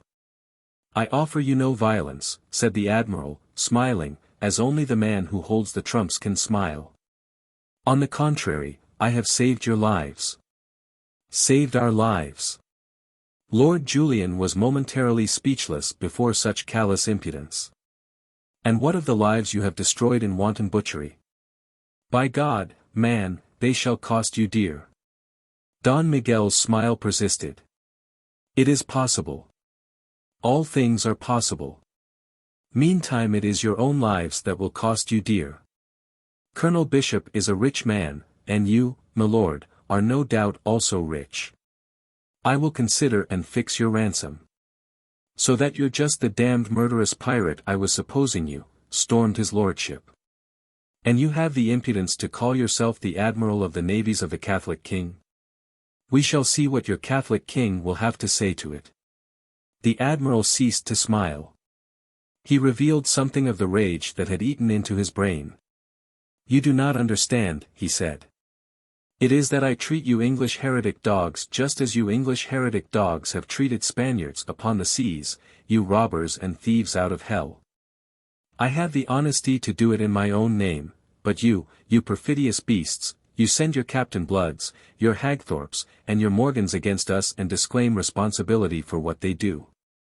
Like Pilate, you wash your hands. He laughed savagely. Let Spain play the part of Pilate.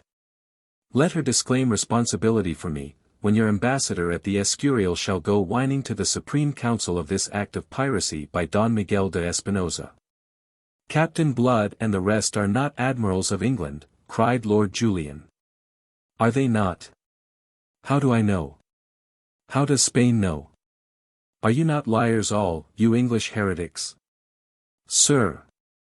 Lord Julian's voice was harsh as a rasp, his eyes flashed. Instinctively he swung a hand to the place where his sword habitually hung. Then he shrugged and sneered. Of course, said he, it sorts with all I have heard of Spanish honor and all that I have seen of yours that you should insult a man who is unarmed and your prisoner.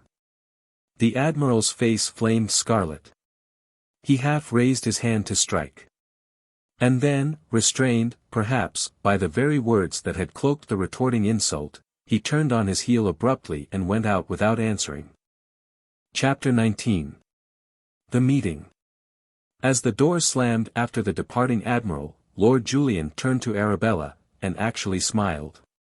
He felt that he was doing better, and gathered from it an almost childish satisfaction, childish in all the circumstances. Decidedly I think I had the last word there, he said, with a toss of his golden ringlets.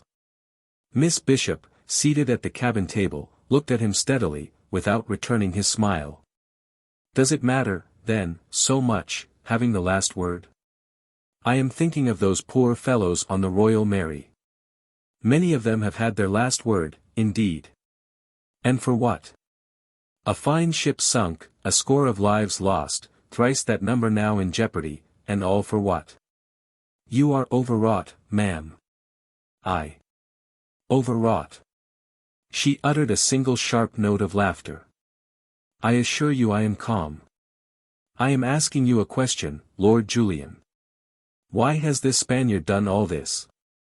To what purpose? You heard him. Lord Julian shrugged angrily. Bloodlust, he explained shortly. Bloodlust? She asked. She was amazed.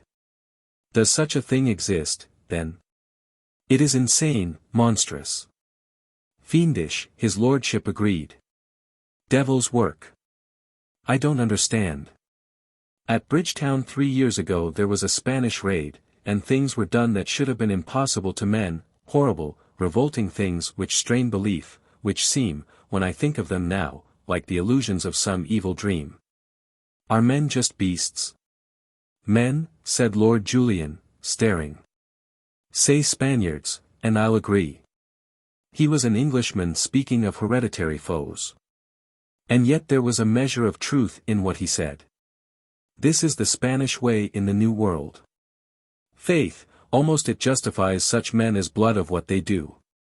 She shivered, as if cold, and setting her elbows on the table, she took her chin in her hands, and sat staring before her. Observing her, his lordship noticed how drawn and white her face had grown. There was reason enough for that, and for worse. Not any other woman of his acquaintance would have preserved her self-control in such an ordeal. And of fear, at least, at no time had Miss Bishop shown any sign. It is impossible that he did not find her admirable. A Spanish steward entered bearing a silver chocolate service and a box of Peruvian candies, which he placed on the table before the lady. With the Admiral's homage, he said, then bowed, and withdrew. Miss Bishop took no heed of him or his offering, but continued to stare before her, lost in thought. Lord Julian took a turn in the long low cabin, which was lighted by a skylight above and great square windows astern. It was luxuriously appointed, there were rich Eastern rugs on the floor, well-filled bookcases stood against the bulkheads, and there was a carved walnut sideboard laden with silverware. On a long, low chest standing under the middle stern port lay a guitar that was gay with ribbons. Lord Julian picked it up, twanged the strings once as if moved by nervous irritation, and put it down. He turned again to face Miss Bishop. I came out here, he said, to put down piracy. But, blister me, I begin to think that the French are right in desiring piracy to continue as a curb upon these Spanish scoundrels. He was to be strongly confirmed in that opinion before many hours were passed. Meanwhile their treatment at the hands of Don Miguel was considerate and courteous. It confirmed the opinion, contemptuously expressed to his lordship by Miss Bishop, that since they were to be held to ransom they need not fear any violence or hurt. A cabin was placed at the disposal of the lady and her terrified woman, and another at Lord Julian's. They were given the freedom of the ship, and bidden to dine at the Admiral's table. Nor were his further intentions regarding them mentioned, nor yet his immediate destination.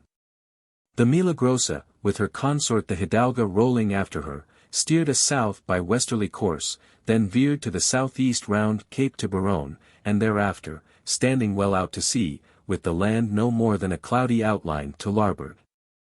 She headed directly east, and so ran straight into the arms of Captain Blood, who was making for the windward passage, as we know. That happened early on the following morning. After having systematically hunted his enemy in vain for a year, Don Miguel chanced upon him in this unexpected and entirely fortuitous fashion. But that is the ironic way of fortune. It was also the way of fortune that Don Miguel should thus come upon the Arabella at a time when, separated from the rest of the fleet, she was alone and at a disadvantage. It looked to Don Miguel as if the luck which so long had been on Blood's side had at last veered in his own favor. Miss Bishop, newly risen, had come out to take the air on the quarter-deck with his lordship in attendance, as you would expect of so gallant a gentleman, when she beheld the big red ship that had once been the Cinco Llagas out of Cadiz. The vessel was bearing down upon them, her mountains of snowy canvas bellying forward, the long pennon with the cross of St. George fluttering from her main truck in the morning breeze, the gilded portholes in her red hull and the gilded beak-head aflash in the morning sun. Miss Bishop was not to recognize this for that same Cinco Llagas which she had seen once before, on a tragic day in Barbados 3 years ago. To her it was just a great ship that was heading resolutely, majestically, towards them, and an Englishman to judge by the pennon she was flying. The sight thrilled her curiously. It awoke in her an uplifting sense of pride that took no account of the danger to herself in the encounter that must now be inevitable. Beside her on the poop, whither they had climbed to obtain a better view, and equally arrested and at gaze, stood Lord Julian. But he shared none of her exultation.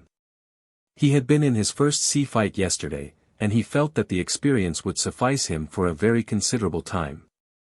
This, I insist, is no reflection upon his courage. "Look," said Miss Bishop, pointing. And to his infinite amazement he observed that her eyes were sparkling. Did she realize, he wondered, what was afoot? Her next sentence resolved his doubt. She is English, and she comes resolutely on. She means to fight. God help her, then, said his lordship gloomily. Her captain must be mad. What can he hope to do against two such heavy hulks as these? If they could so easily blow the Royal Mary out of the water, what will they do to this vessel? Look at that devil Don Miguel. He's utterly disgusting in his glee. From the quarter-deck, where he moved amid the frenzy of preparation, the admiral had turned to flash a backward glance at his prisoners. His eyes were alight, his face transfigured. He flung out an arm to point to the advancing ship, and bawled something in Spanish that was lost to them in the noise of the laboring crew. They advanced to the poop rail, and watched the bustle. Telescope in hand on the quarter-deck, Don Miguel was issuing his orders. Already the gunners were kindling their matches, sailors were aloft, taking in sail. Others were spreading a stout rope net above the waist, as a protection against falling spars. And meanwhile Don Miguel had been signaling to his consort, in response to which the Hidalga had drawn steadily forward until she was now abeam of the Milagrosa, half cable's length to starboard. And from the height of the tall poop my lord and Miss Bishop could see her own bustle of preparation. And they could discern signs of it now aboard the advancing English ship as well. She was furling tops and mainsail, stripping in fact to mizzen and sprit for the coming action. Thus, almost silently without challenge or exchange of signals, had action been mutually determined. Of necessity now, under diminished sail, the advance of the Arabella was slower, but it was none the less steady. She was already within saker shot, and they could make out the figures stirring on her forecastle and the brass guns gleaming on her prow.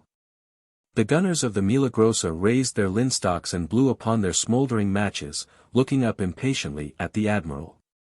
But the admiral solemnly shook his head. Patience, he exhorted them. Save your fire until we have him. He is coming straight to his doom, straight to the yardarm and the rope that have been so long waiting for him. Stab me, said his lordship. This Englishman may be gallant enough to accept battle against such odds. But there are times when discretion is a better quality than gallantry in a commander. Gallantry will often win through, even against overwhelming strength, said Miss Bishop. He looked at her, and noted in her bearing only excitement. Of fear he could still discern no trace. His lordship was past amazement. She was not by any means the kind of woman to which life had accustomed him. Presently, he said, you will suffer me to place you under cover. I can see best from here, she answered him. And added quietly, I am praying for this Englishman. He must be very brave. Under his breath Lord Julian damned the fellow's bravery. The Arabella was advancing now along a course which, if continued, must carry her straight between the two Spanish ships. My lord pointed it out. He's crazy surely, he cried. He's driving straight into a death trap. He'll be crushed to splinters between the two. No wonder that black-faced Don is holding his fire. In his place, I should do the same. But even at that moment the admiral raised his hand. In the waist, below him, a trumpet blared, and immediately the gunner on the prow touched off his guns. As the thunder of them rolled out, his lordship saw ahead beyond the English ship and to larboard of her two heavy splashes. Almost at once two successive spurts of flame leapt from the brass cannon on the Arabella's beak head, and scarcely had the watchers on the poop seen the shower of spray, where one of the shots struck the water near them. Then with a rending crash and a shiver that shook the Milagrosa from stem to stern, the other came to lodge in her forecastle. To avenge that blow, the Hidalga blazed at the Englishman with both her forward guns. But even at that short range, between 200 and 300 yards, neither shot took effect. At 100 yards the Arabella's forward guns, which had meanwhile been reloaded, fired again at the Milagrosa, and this time smashed her bowsprit into splinters, so that for a moment she yawed wildly to port. Don Miguel swore profanely, and then, as the helm was put over to swing her back to her course, his own prow replied. But the aim was too high, and whilst one of the shots tore through the Arabella's shrouds and scarred her mainmast, the other again went wide. And when the smoke of that discharge had lifted, the English ship was found almost between the Spaniards, her bows in line with theirs and coming steadily on into what his lordship deemed a death-trap. Lord Julian held his breath, and Miss Bishop gasped, clutching the rail before her. She had a glimpse of the wickedly grinning face of Don Miguel, and the grinning faces of the men at the guns in the waist. At last the Arabella was right between the Spanish ship's prow to poop and poop to prow. Don Miguel spoke to the trumpeter, who had mounted the quarterdeck and stood now at the admiral's elbow. The man raised the silver bugle that was to give the signal for the broadsides of both ships. But even as he placed it to his lips, the admiral seized his arm, to arrest him. Only then had he perceived what was so obvious, or should have been to an experienced sea fighter: he had delayed too long and Captain Blood had outmaneuvered him. In attempting to fire now upon the Englishman, the Milagrosa and her consort would also be firing into each other. Too late he ordered his helmsman to put the tiller hard over and swing the ship to larboard, as a preliminary to maneuvering for a less impossible position of attack. At that very moment the Arabella seemed to explode as she swept by. 18 guns from each of her flanks emptied themselves at that point-blank range into the hulls of the two Spanish vessels. Half stunned by that reverberating thunder, and thrown off her balance by the sudden lurch of the ship under her feet, Miss Bishop hurtled violently against Lord Julian, who kept his feet only by clutching the rail on which he had been leaning. Billowing clouds of smoke to starboard blotted out everything, and its acrid odor, taking them presently in the throat, set them gasping and coughing. From the grim confusion and turmoil in the waist below arose a clamor of fierce Spanish blasphemies and the screams of maimed men. The Milagrosa staggered slowly ahead, a gaping rent in her bulwarks. Her foremast was shattered, fragments of the yards hanging in the netting spread below. Her beakhead was in splinters, and a shot had smashed through into the great cabin, reducing it to wreckage. Don Miguel was bawling orders wildly, and peering ever and anon through the curtain of smoke that was drifting slowly astern, in his anxiety to ascertain how it might have fared with the Hidalga. Suddenly, and ghostly at first through that lifting haze, loomed the outline of a ship. Gradually the lines of her red hull became more and more sharply defined as she swept nearer with poles all bare save for the spread of canvas on her sprit.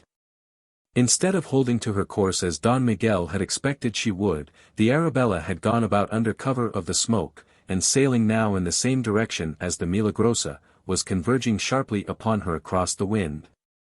So sharply that almost before the frenzied Don Miguel had realized the situation, his vessel staggered under the rending impact with which the other came hurtling alongside. There was a rattle and clank of metal as a dozen grapnels fell, and tore and caught in the timbers of the Milagrosa, and the Spaniard was firmly gripped in the tentacles of the English ship. Beyond her and now well astern the veil of smoke was rent at last and the Hidalga was revealed in desperate case. She was bilging fast, with an ominous list to larboard, and it could be no more than a question of moments before she settled down. The attention of her hands was being entirely given to a desperate endeavor to launch the boats in time. Of this Don Miguel's anguished eyes had no more than a fleeting but comprehensive glimpse before his own decks were invaded by a wild, yelling swarm of boarders from the grappling ship. Never was confidence so quickly changed into despair, never was hunter more swiftly converted into helpless prey. For helpless the Spaniards were. The swiftly executed boarding maneuver had caught them almost unawares in the moment of confusion following the punishing broadside they had sustained at such short range. For a moment there was a valiant effort by some of Don Miguel's officers to rally the men for a stand against these invaders. But the Spaniards, never at their best in close-quarter fighting, were here demoralized by knowledge of the enemies with whom they had to deal. Their hastily formed ranks were smashed before they could be steadied. Driven across the waist to the break of the poop on the one side, and up to the forecastle bulkheads on the other, the fighting resolved itself into a series of skirmishes between groups. And whilst this was doing above, another horde of buccaneers swarmed through the hatch to the main deck below to overpower the gun crews at their stations there. On the quarter deck, towards which an overwhelming wave of buccaneers was sweeping, led by a one-eyed giant, who was naked to the waist, stood Don Miguel, numbed by despair and rage. Above and behind him on the poop, Lord Julian and Miss Bishop looked on, his lordship aghast at the fury of this cooped-up fighting, the lady's brave calm conquered at last by horror so that she reeled there sick and faint. Soon, however, the rage of that brief fight was spent. They saw the banner of Castile come fluttering down from the masthead. A buccaneer had slashed the halyard with his cutlass. The boarders were in possession, and on the upper deck groups of disarmed Spaniards stood huddled now like herded sheep. Suddenly Miss Bishop recovered from her nausea, to lean forward staring wild-eyed, whilst if possible her cheeks turned yet a deadlier hue than they had been already. Picking his way daintily through that shambles in the waist came a tall man with a deeply tanned face that was shaded by a Spanish headpiece. He was armed in backhand breast of black steel beautifully damascened with golden arabesques. Over this, like a stole, he wore a sling of scarlet silk, from each end of which hung a silver-mounted pistol. Up the broad companion to the quarter-deck he came, toying with easy assurance, until he stood before the Spanish admiral. Then he bowed stiff and formally. A crisp, metallic voice, speaking perfect Spanish, reached those two spectators on the poop, and increased the admiring wonder in which Lord Julian had observed the man's approach. "We meet again at last, Don Miguel," it said. "I hope you are satisfied. Although the meeting may not be exactly as you pictured it, at least it has been very ardently sought and desired by you." Speechless, livid of face, his mouth distorted and his breathing labored, Don Miguel de Espinosa received the irony of that man to whom he attributed his ruin and more beside. Then he uttered an inarticulate cry of rage, and his hand swept to his sword. But even as his fingers closed upon the hilt, the others closed upon his wrist to arrest the action. "Calm, Don Miguel," he was quietly but firmly enjoined. "Do not recklessly invite the ugly extremes such as you would, yourself, have practiced had the situation been reversed." A moment they stood looking into each other's eyes. "What do you intend by me?" the Spaniard inquired at last, his voice hoarse. Captain Blood shrugged. The firm lips smiled a little. "All that I intend has been already accomplished. And lest it increase your rancor, I beg you to observe that you have brought it entirely upon yourself. You would have it so." He turned and pointed to the boats, which his men were heaving from the boom amidships. "Your boats are being launched. You are at liberty to embark in them with your men before we scuttle this ship. Yonder are the shores of Hispaniola. You should make them safely. And if you'll take my advice, sir, you'll not hunt me again. I think I am unlucky to you. Get you home to Spain, Don Miguel, and to concerns that you understand better than this trade of the sea." For a long moment the defeated admiral continued to stare his hatred in silence, then, still without speaking, he went down the companion, staggering like a drunken man, his useless rapier clattering behind him. His conqueror, who had not even troubled to disarm him, watched him go, then turned and faced those two immediately above him on the poop. Lord Julian might have observed, had he been less taken up with other things, that the fellow seemed suddenly to stiffen, and that he turned pale under his deep tan. A moment he stood at gaze, then suddenly and swiftly he came up the steps. Lord Julian stood forward to meet him. "Ye don't mean, sir, that you'll let that Spanish scoundrel go free?" he cried. The gentleman in the black corselet appeared to become aware of his lordship for the first time. "And who the devil may you be?" he asked, with a marked Irish accent. "And what business may it be of yours, at all?" His lordship conceived that the fellow's truculence and utter lack of proper deference must be corrected. "I am Lord Julian Wade," he announced, with that object. Apparently the announcement made no impression. "Are you, indeed? Then perhaps you'll explain what the plague you're doing aboard this ship." Lord Julian controlled himself to afford the desired explanation. "He did so shortly and impatiently." "He took you prisoner, did he, along with Miss Bishop there? You are acquainted with Miss Bishop?" cried his lordship, passing from surprise to surprise. But this mannerless fellow had stepped past him, and was making a leg to the lady, who on her side remained unresponsive and forbidding to the point of scorn. Observing this, he turned to answer Lord Julian's question. "I had that honor once," said he. "But it seems that Miss Bishop has a shorter memory." His lips were twisted into a wry smile, and there was pain in the blue eyes that gleamed so vividly under his black brows, pain blending with the mockery of his voice. But of all this it was the mockery alone that was perceived by Miss Bishop. She resented it. "I do not number thieves and pirates among my acquaintance, Captain Blood," said she, whereupon his lordship exploded in excitement. "Captain Blood," he cried. "Are you Captain Blood?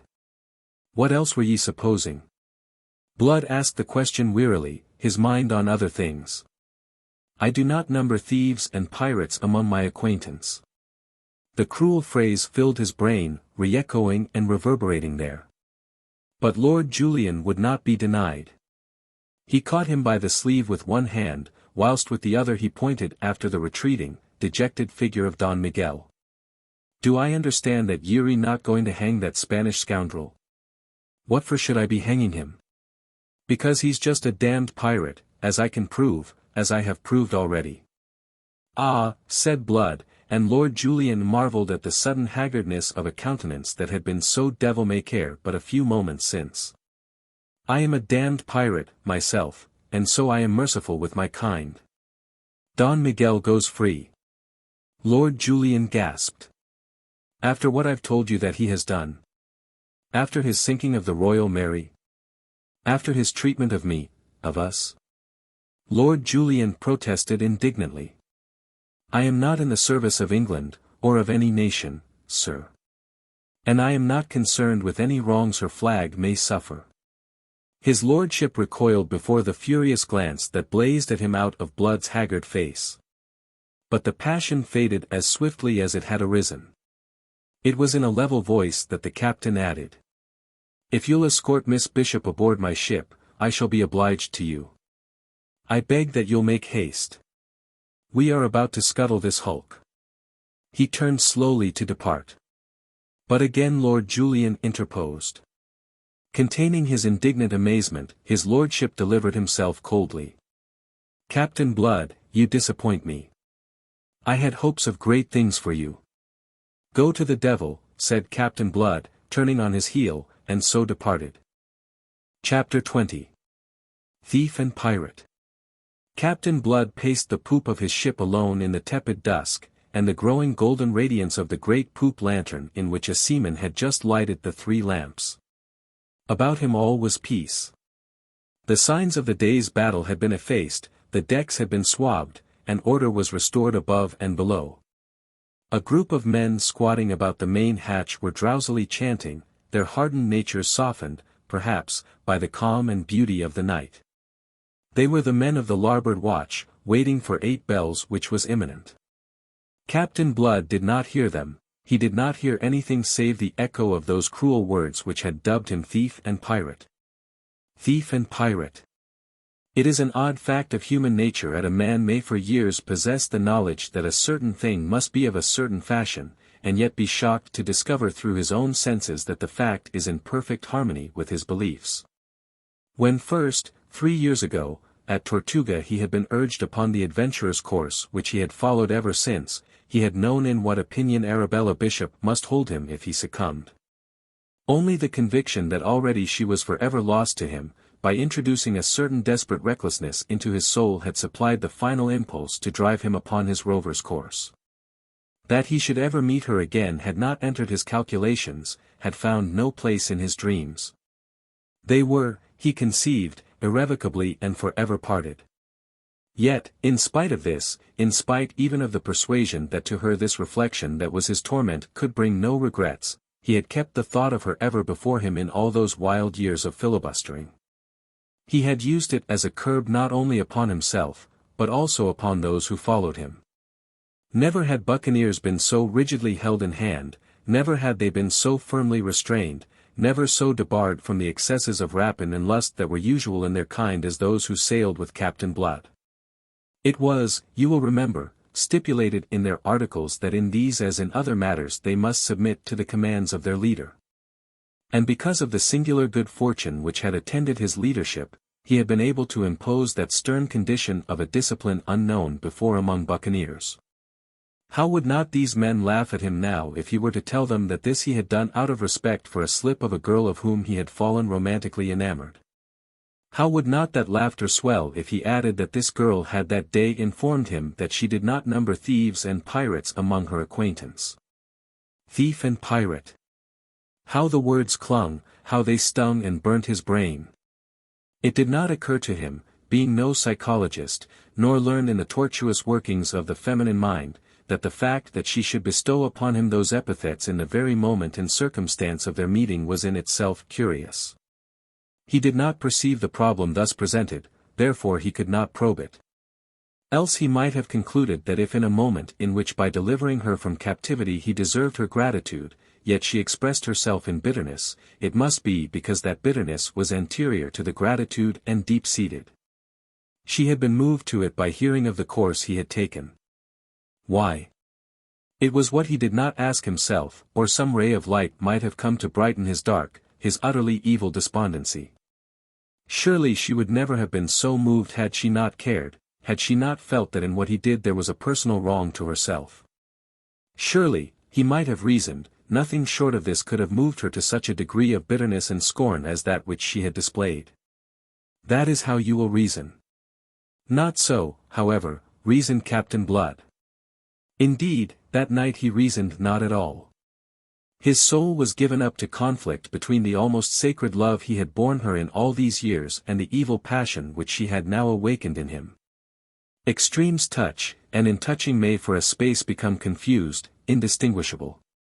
And the extremes of love and hate were tonight so confused in the soul of Captain Blood that in their fusion they made up a monstrous passion. Thief and pirate. That was what she deemed him, without qualification, oblivious of the deep wrongs he had suffered, the desperate case in which he found himself after his escape from Barbados, and all the rest that had gone to make him what he was. That he should have conducted his filibustering with hands as clean as were possible to a man engaged in such undertakings had also not occurred to her as a charitable thought with which to mitigate her judgment of a man she had once esteemed. She had no charity for him, no mercy. She had summed him up, convicted him and sentenced him in that one phrase. He was thief and pirate in her eyes, nothing more, nothing less. What, then, was she? What are those who have no charity? He asked the stars. Well, as she had shaped him hitherto, so let her shape him now. Thief and pirate she had branded him. She should be justified. Thief and pirate should he prove henceforth, no more nor less. As bowelless, as remorseless, as all those others who had deserved those names. He would cast out the maudlin ideals by which he had sought to steer a course, put an end to this idiotic struggle to make the best of two worlds. She had shown him clearly to which world he belonged. Let him now justify her. She was aboard his ship, in his power, and he desired her. He laughed softly, jeeringly, as he leaned on the taffrail, looking down at the phosphorescent gleam in the ship's wake, and his own laughter startled him by its evil note. He checked suddenly, and shivered. A sob broke from him to end that ribald burst of mirth. He took his face in his hands and found a chill moisture on his brow. Meanwhile, Lord Julian, who knew the feminine part of humanity rather better than Captain Blood, was engaged in solving the curious problem that had so completely escaped the buccaneer. He was spurred to it, I suspect, by certain vague stirrings of jealousy. Miss Bishop's conduct in the perils through which they had come had brought him at last to perceive that a woman may lack the simpering graces of cultured femininity and yet because of that lack be the more admirable. He wondered what precisely might have been her earlier relations with Captain Blood, and was conscious of a certain uneasiness which urged him now to probe the matter. His lordship's pale, dreamy eyes had, as I have said, a habit of observing things, and his wits were tolerably acute.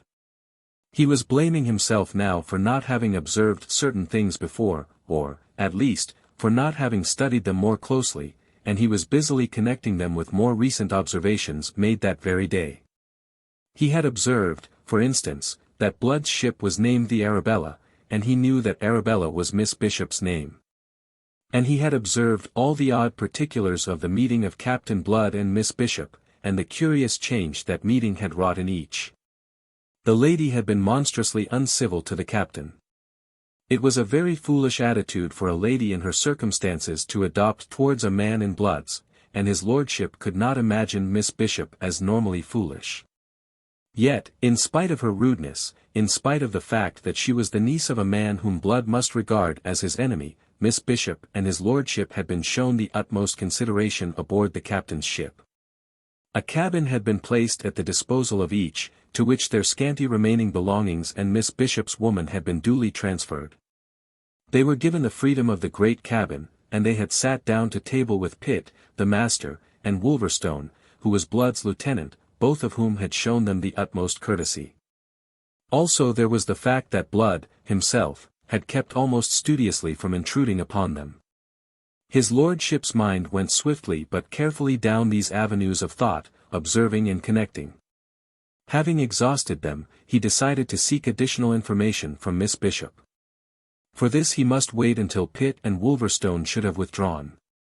He was hardly made to wait so long, for as Pitt rose from table to follow Wolverstone, who had already departed, Miss Bishop detained him with a question. "Mr. Pitt," she asked, "were you not one of those who escaped from Barbados with Captain Blood?"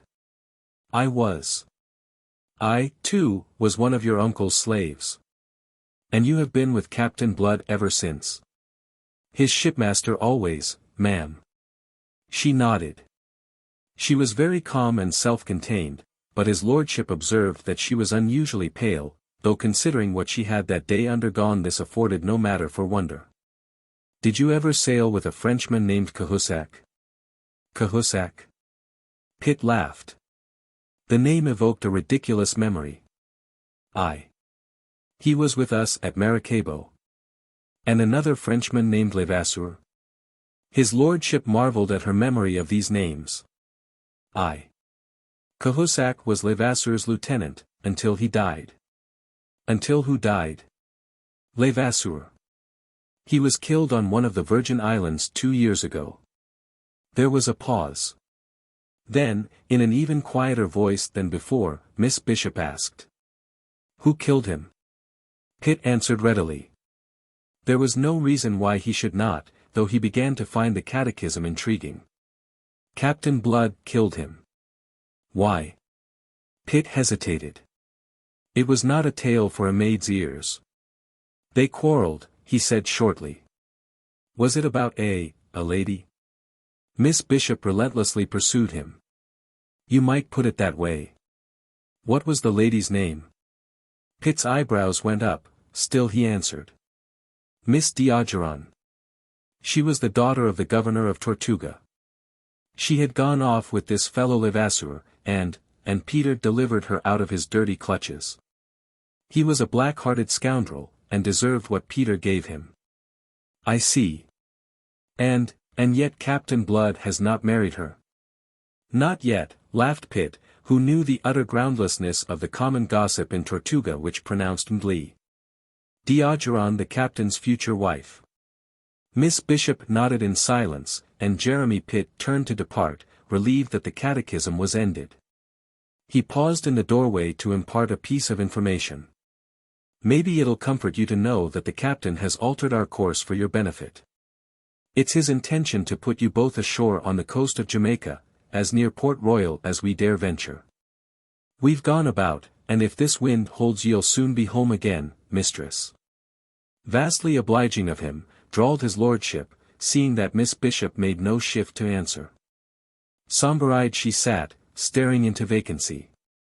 "Indeed, ye may say so," Pitt agreed. "He's taking risks that few would take in his place. But that's always been his way." He went out, leaving his lordship pensive, those dreamy blue eyes of his intently studying Miss Bishop's face for all their dreaminess, his mind increasingly uneasy. At length Miss Bishop looked at him, and spoke. Your Cahusac told you no more than the truth, it seems. I perceive that you were testing it, said his lordship. I am wondering precisely why. Receiving no answer, he continued to observe her silently, his long, tapering fingers toying with a ringlet of the golden periwig in which his long face was set. Miss Bishop sat bemused, her brows knit, her brooding glance seeming to study the fine Spanish point that edged the tablecloth. At last his lordship broke the silence.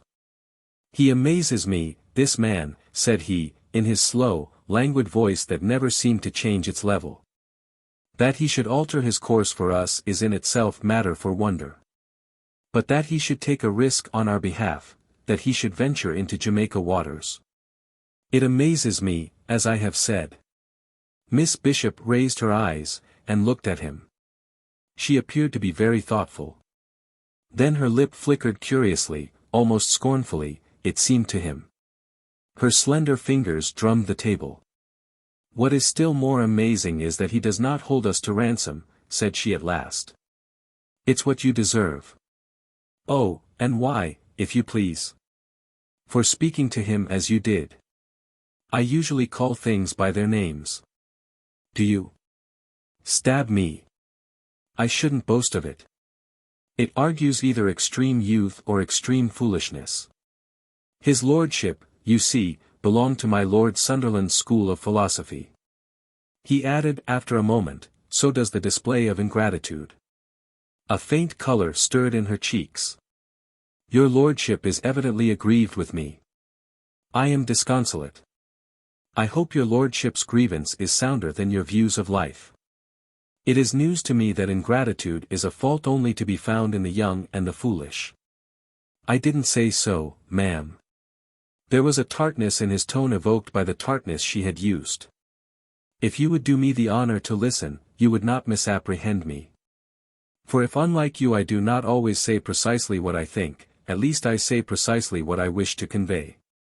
To be ungrateful may be human, but to display it is childish. I don't think I understand. Her brows were knit. How have I been ungrateful, and to whom? To whom? To Captain Blood. Didn't he come to our rescue? Did he? Her manner was frigid. I wasn't aware that he knew of our presence aboard the Milagrosa. His lordship permitted himself the slightest gesture of impatience. You are probably aware that he delivered us, said he. And living as you have done in these savage places of the world, you can hardly fail to be aware of what is known even in England, that this fellow Blood strictly confines himself to making war upon the Spaniards. So that to call him thief and pirate as you did was to overstate the case against him at a time when it would have been more prudent to have understated it. Prudence. Her voice was scornful. What have I to do with prudence? Nothing, as I perceive. But, at least, study generosity. I tell you frankly, ma'am, that in Blood's place I should never have been so nice. Sink me. When you consider what he has suffered at the hands of his fellow countrymen, you may marvel with me that he should trouble to discriminate between Spanish and English. To be sold into slavery. Ugh! His lordship shuddered. And to a damned colonial planter. He checked abruptly. I beg your pardon, Miss Bishop. For the moment. You were carried away by your heat in defense of this, sea robber. Miss Bishop's scorn was almost fierce. His lordship stared at her again. Then he half closed his large, pale eyes, and tilted his head a little. I wonder why you hate him so, he said softly. He saw the sudden scarlet flame upon her cheeks, the heavy frown that descended upon her brow. He had made her very angry, he judged. But there was no explosion. She recovered. Hate him? Lord! What a thought! I don't regard the fellow at all. Then ye should, ma'am. His lordship spoke his thought frankly. He's worth regarding. He'd be an acquisition to the King's Navy, a man that can do the things he did this morning. His service under de Ruyter wasn't wasted on him. That was a great seaman, and, blister me, the pupils worthy the master if I am a judge of anything. I doubt if the Royal Navy can show his equal. To thrust himself deliberately between those two, at point-blank range, and so turn the tables on them. It asks courage, resource, and invention. And we landlubbers were not the only ones he tricked by his maneuver.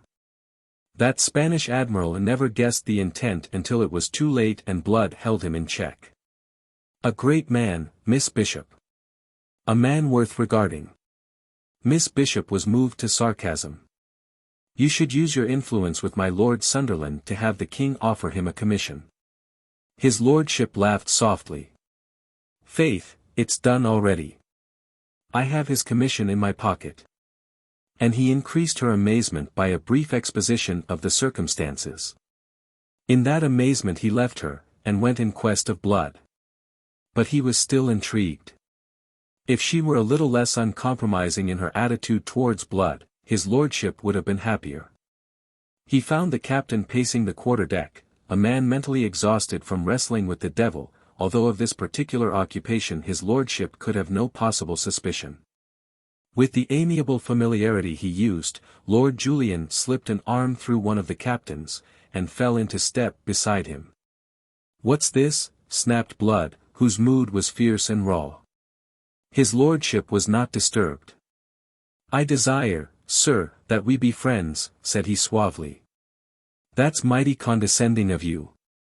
Lord Julian ignored the obvious sarcasm. "It's an odd coincidence that we should have been brought together in this fashion, considering that I came out to the Indies especially to seek you." "Ye're not by any means the first to do that," the other scoffed. "But they've mainly been Spaniards, and they hadn't your luck." "You misapprehend me completely," said Lord Julian. And on that he proceeded to explain himself and his mission. When he had done, Captain Blood, who until that moment had stood still under the spell of his astonishment, disengaged his arm from his lordship's, and stood squarely before him. "Ye're my guest aboard this ship," said he, "and I still have some notion of decent behavior left me from other days, thief and pirate though I may be. So I'll not be telling you what I think of you for daring to bring me this offer, or of my Lord Sunderland, since he's your kinsman for having the impudence to send it. But it does not surprise me at all that one who is a minister of James Stuart's should conceive that every man is to be seduced by bribes into betraying those who trust him." He flung out an arm in the direction of the waist, whence came the half-melancholy chant of the lounging buccaneers. "Again you misapprehend me," cried Lord Julian, between concern and indignation. "That is not intended. Your followers will be included in your commission. And ye think they'll go with me to hunt their brethren, the brethren of the coast? On my soul, Lord Julian, it is yourself does the misapprehending. Are there not even notions of honor left in England? Oh, and there's more to it than that, even. D'ye think I could take a commission of King James's? I tell you I wouldn't be soiling my hands with it, thief and pirate's hands though they be. Thief and pirate is what you heard Miss Bishop call me today, a thing of scorn, an outcast. And who made me that? Who made me thief and pirate?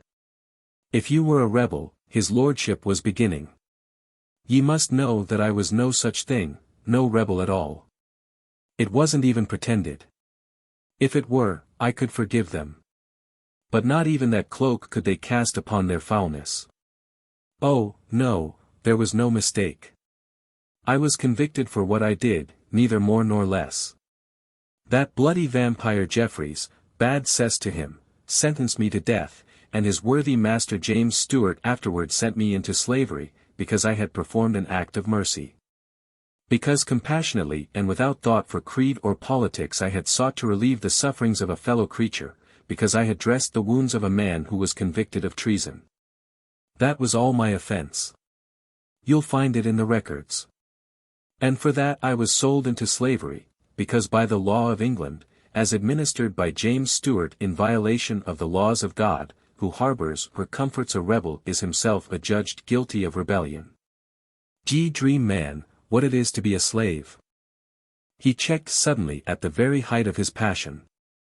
A moment he paused, then cast it from him as if it had been a cloak. His voice sank again. He uttered a little laugh of weariness and contempt. But there. I grow hot for nothing at all. I explain myself, I think, and God knows, it is not my custom. I am grateful to you, Lord Julian, for your kindly intentions. I am so. But ye'll understand, perhaps. Ye look as if ye might. Lord Julian stood still. He was deeply stricken by the other's words, the passionate, eloquent outburst that in a few sharp, clear-cut strokes had so convincingly presented the man's bitter case against humanity. His complete apologia and justification for all that could be laid to his charge. His lordship looked at that keen, intrepid face gleaming lividly in the light of the great poop lantern, and his own eyes were troubled. He was abashed. He fetched a heavy sigh. A pity, he said slowly. Oh, blister me, a cursed pity. He held out his hand, moved to it on a sudden generous impulse. But no offense between us, Captain Blood. Oh, no offense. But I'm a thief and a pirate. He laughed without mirth, and, disregarding the proffered hand, swung on his heel.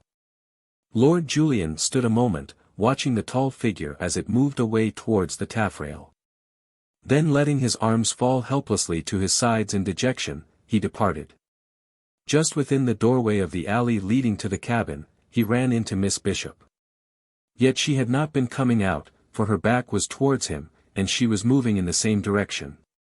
He followed her, his mind too full of Captain Blood to be concerned just then with her movements. In the cabin he flung into a chair, and exploded, with a violence altogether foreign to his nature.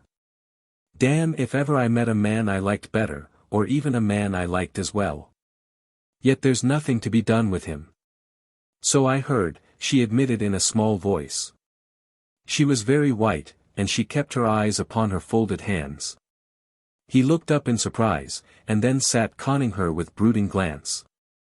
I wonder, now, he said presently, if the mischief is of your working.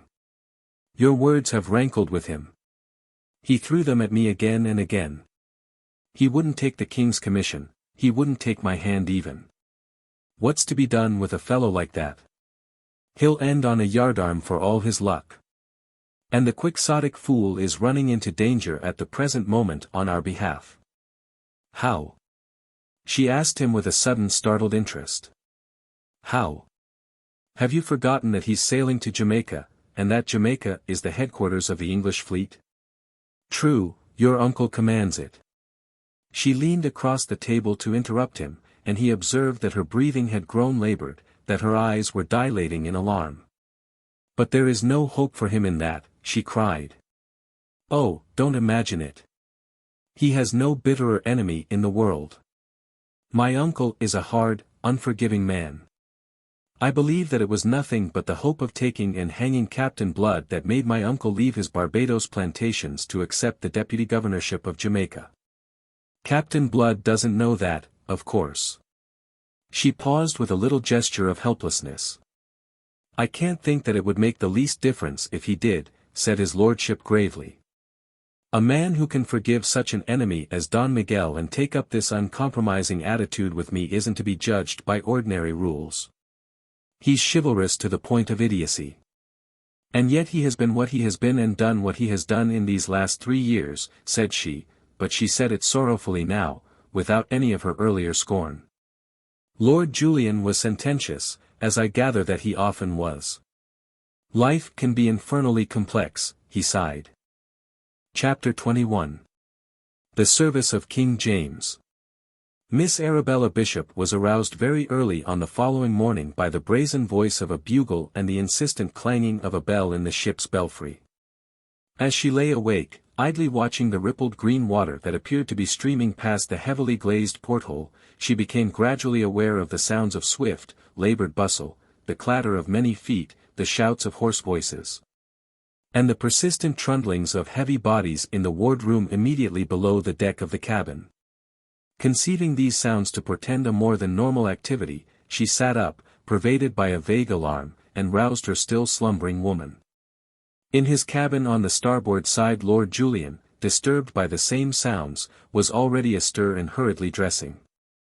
When presently he emerged under the break of the poop, he found himself staring up into a mountain of canvas.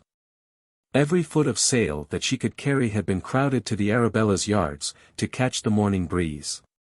Ahead and on either side stretched the limitless expanse of ocean, sparkling golden in the sun, as yet no more than a half-disk of flame upon the horizon straight ahead.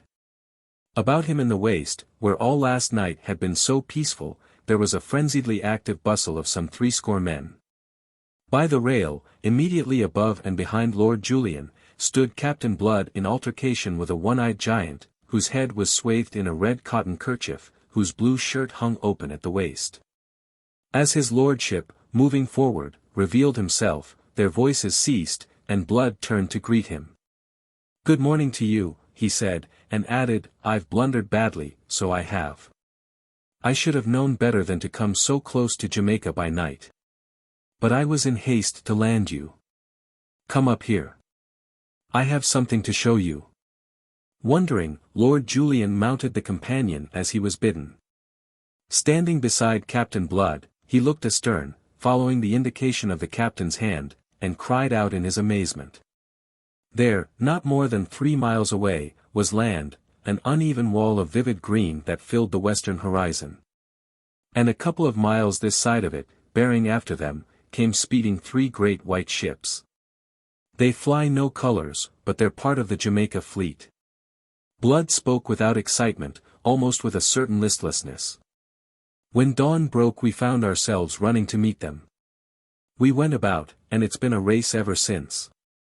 But the Arabella's been at sea these 4 months, and her bottom's too foul for the speed we're needing.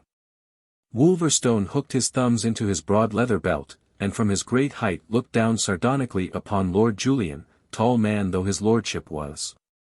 "So that you're like to be in yet another sea fight afore ye've done white ships, my lord." "That's a point we were just arguing," said Blood. "For I hold that we're in no case to fight against such odds." "The odds be damned." Wolverstone thrust out his heavy jowl. "We're used to odds.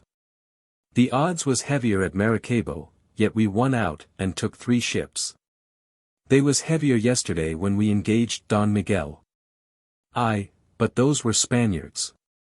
"And what better are these? Are ye afeard of a lubberly Barbados planter?" "Whatever ails you, Peter? I've never known ye scared afore." A gun boomed out behind them. "That'll be the signal to lie to," said Blood, in the same listless voice. And he fetched a sigh. Wolverstone squared himself defiantly before his captain. "I'll see Colonel Bishop in hell or ever I lies to for him." And he spat, presumably for purposes of emphasis. His lordship intervened. "Oh, but, by your leave, surely there is nothing to be apprehended from Colonel Bishop. Considering the service you have rendered to his niece and to me." Wolverstone's hoarse laugh interrupted him. "Hark to the gentleman," he mocked. "Ye don't know Colonel Bishop, that's clear.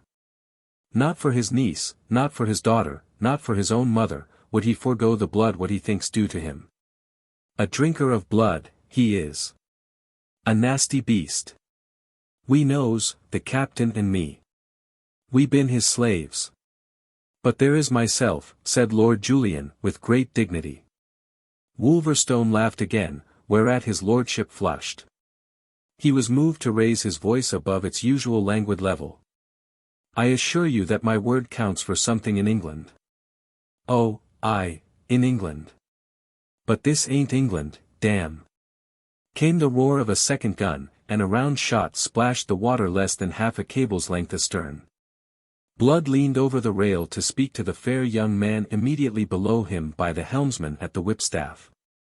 "Bid them take in sail, Jeremy," he said quietly. "We lie to."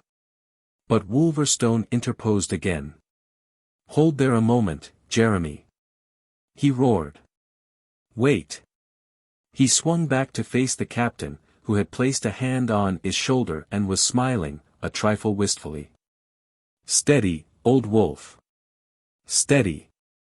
Captain Blood admonished him. "Steady, yourself, Peter. Ye be gone mad. Will ye doom us all to hell out of tenderness for that cold slip of a girl? Stop, cried Blood in sudden fury. But Wolverstone would not stop. It's the truth, you fool. It's that cursed petticoat's making a coward of you. It's for her that ye're afeard, and she, Colonel Bishop's niece. My God, man, ye'll have a mutiny aboard, and I'll lead it myself sooner than surrender to be hanged in Port Royal. Their glances met, sullen defiance braving dull anger, surprise, and pain. There is no question, said Blood, of surrender for any man aboard save only myself. If Bishop can report to England that I am taken and hanged, he will magnify himself and at the same time gratify his personal rancor against me. That should satisfy him.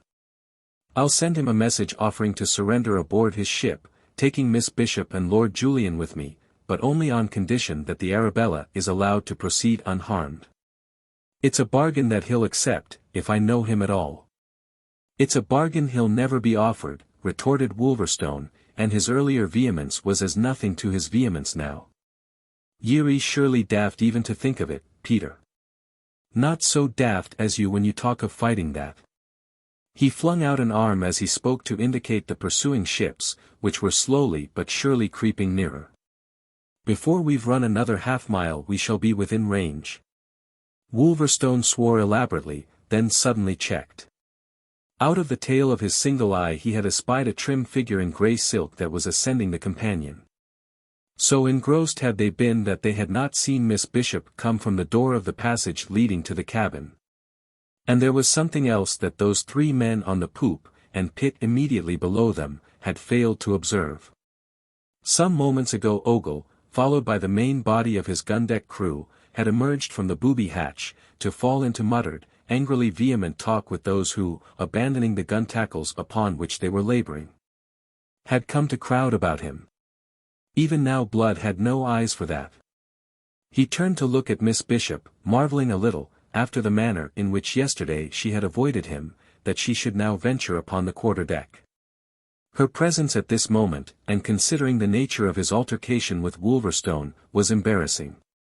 Very sweet and dainty she stood before him in her gown of shimmering grey, a faint excitement tinting her fair cheeks and sparkling in her clear, hazel eyes, that looked so frank and honest. She wore no hat, and the ringlets of her gold-brown hair fluttered distractingly in the morning breeze. Captain Blood bared his head and bowed silently in a greeting which she returned composedly and formally. "What is happening, Lord Julian?" she inquired. As if to answer her a third gun spoke from the ships towards which she was looking intent and wonderingly.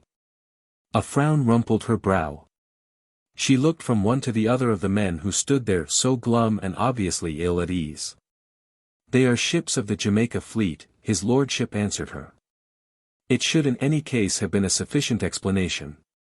But before more could be added, their attention was drawn at last to Ogle, who came bounding up the broad ladder, and to the men lounging aft in his wake, in all of which, instinctively, they apprehended a vague menace.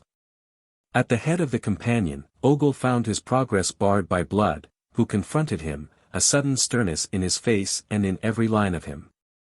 "What's this?" the captain demanded sharply. "Your station is on the gun-deck. Why have you left it?" Thus challenged, the obvious truculence faded out of Ogle's bearing, quenched by the old habit of obedience and the natural dominance that was the secret of the captain's rule over his wild followers. But it gave no pause to the gunner's intention. If anything it increased his excitement. "Captain," he said, and as he spoke he pointed to the pursuing ships, "Colonel Bishop holds us. We're in no case either to run or fight." Blood's height seemed to increase, as did his sternness. "Ogle," said he, in a voice cold and sharp as steel, "your station is on the gun-deck. You'll return to it at once, and take your crew with you, or else." But Ogle, violent of mien and gesture, interrupted him. "Threats will not serve, Captain." "Will they not?" It was the first time in his buccaneering career that an order of his had been disregarded, or that a man had failed in the obedience to which he pledged all those who joined him. That this insubordination should proceed from one of those whom he most trusted, one of his old Barbados associates, was in itself a bitterness, and made him reluctant to that which instinct told him must be done. His hand closed over the butt of one of the pistols slung before him. "Nor will that serve you," Ogle warned him, still more fiercely. "The men are of my thinking, and they'll have their way." "And what way may that be?" "The way to make us safe. We'll neither sink nor hang whiles we can help it." From the 3 or 4 score men massed below in the waist came a rumble of approval. Captain Blood's glance raked the ranks of those resolute, fierce-eyed fellows, then it came to rest again on Ogle. There was here quite plainly a vague threat, a mutinous spirit he could not understand. "You come to give advice, then, do you?" quoth he, relenting nothing of his sternness. "That's it, Captain, advice. That girl, there." He flung out a bare arm to point to her. "Bishop's girl, the governor of Jamaica's niece. We want her as a hostage for our safety." "Aye!" roared in chorus the buccaneers below, and 1 or 2 of them elaborated that affirmation. In a flash Captain Blood saw what was in their minds. And for all that he lost nothing of his outward stern composure, fear invaded his heart. "And how," he asked, "do you imagine that Miss Bishop will prove such a hostage?" "It's a providence having her aboard, a providence. Heave to, Captain, and signal them to send a boat, and assure themselves that Miss is here. Then let them know that if they attempt to hinder our sailing hence, we'll hang the doxy first and fight for it after. That'll cool Colonel Bishop's heat, maybe. And maybe it won't." Slow and mocking came Wolverstone's voice to answer the other's confident excitement, and as he spoke he advanced to Blood's side, an unexpected ally. "Some o' them dawcocks may believe that tale." He jerked a contemptuous thumb towards the men in the waist, whose ranks were steadily being increased by the advent of others from the forecastle. "Although even some they should know better, for there's still a few was on Barbados with us, and are acquainted like me and you with Colonel Bishop. If ye're counting on pulling Bishop's heartstrings, ye're a bigger fool, Ogle, than I've always thought you was with anything but guns. There's no heaving to for such a matter as that unless you wants to make quite sure of our being sunk. Though we had a cargo of Bishop's nieces it wouldn't make him hold his hand. Why, as I was just telling his lordship here, who thought like you that having Miss Bishop aboard would make us safe, not for his mother would that filthy slaver forego what's due to him.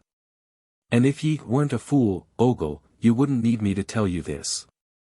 We've got to fight, my lads." "How can we fight, man?" Ogle stormed at him, furiously battling the conviction which Wolverstone's argument was imposing upon his listeners. "You may be right, and you may be wrong. We've got to chance it. It's our only chance."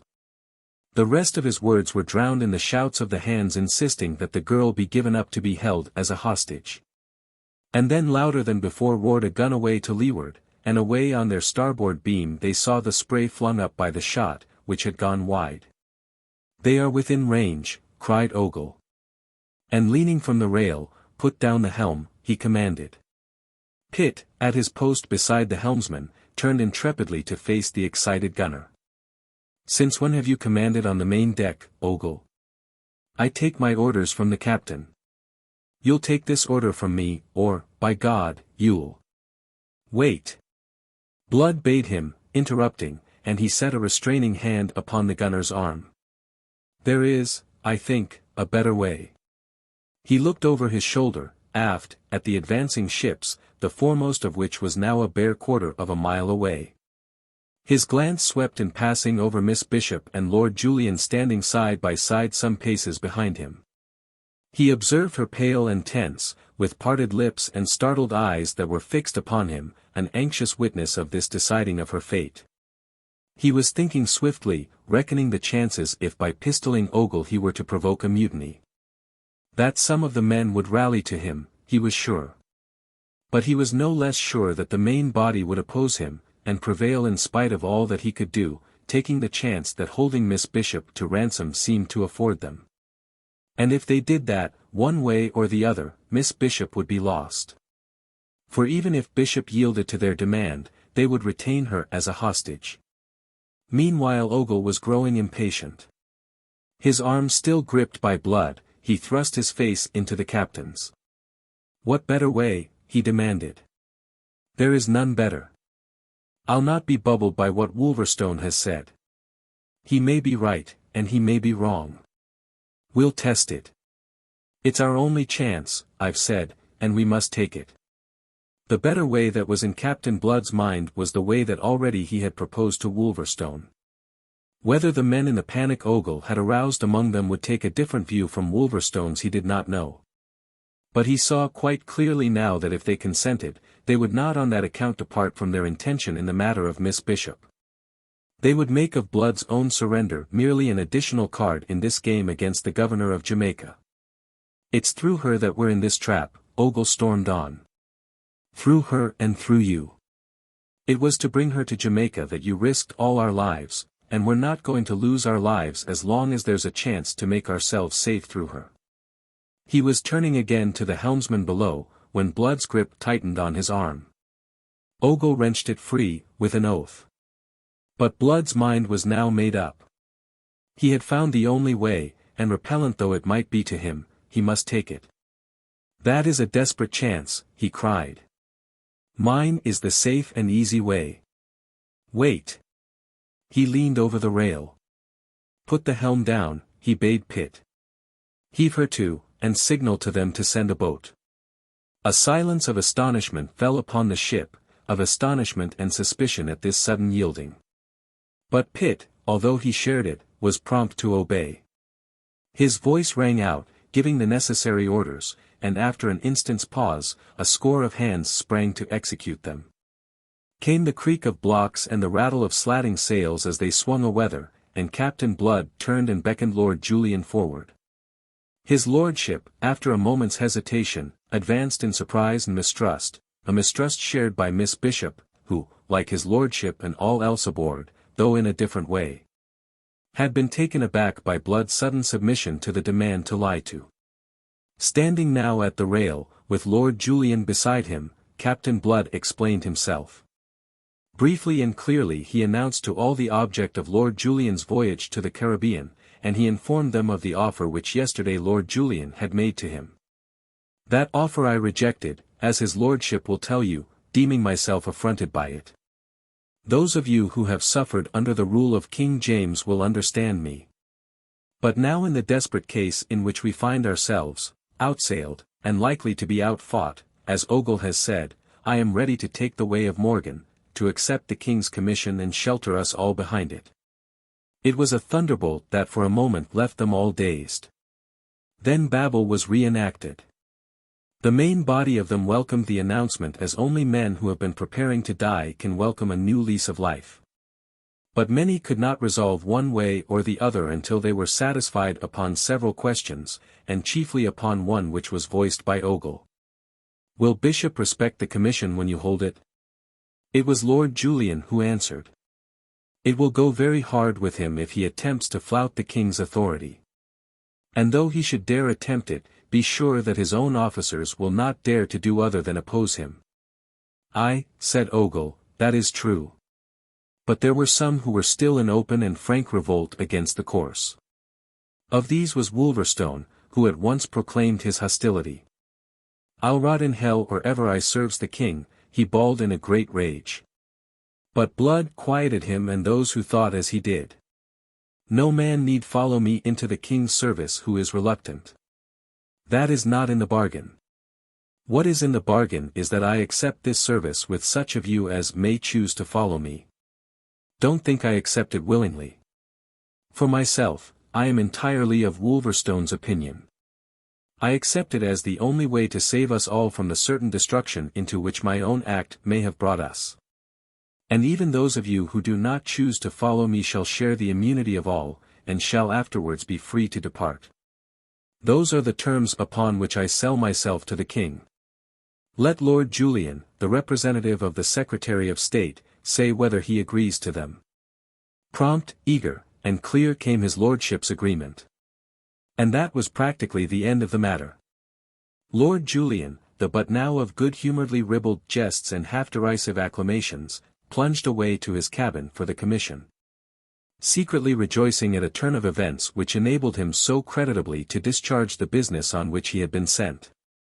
Meanwhile the boatswain signaled to the Jamaica ships to send a boat, and the men in the waist broke their ranks and went noisily flocking to line the bulwarks and view the great stately vessels that were racing down towards them.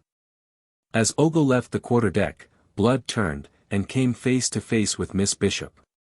She had been observing him with shining eyes, but at sight of his dejected countenance, and the deep frown that scarred his brow, her own expression changed. She approached him with a hesitation entirely unusual to her.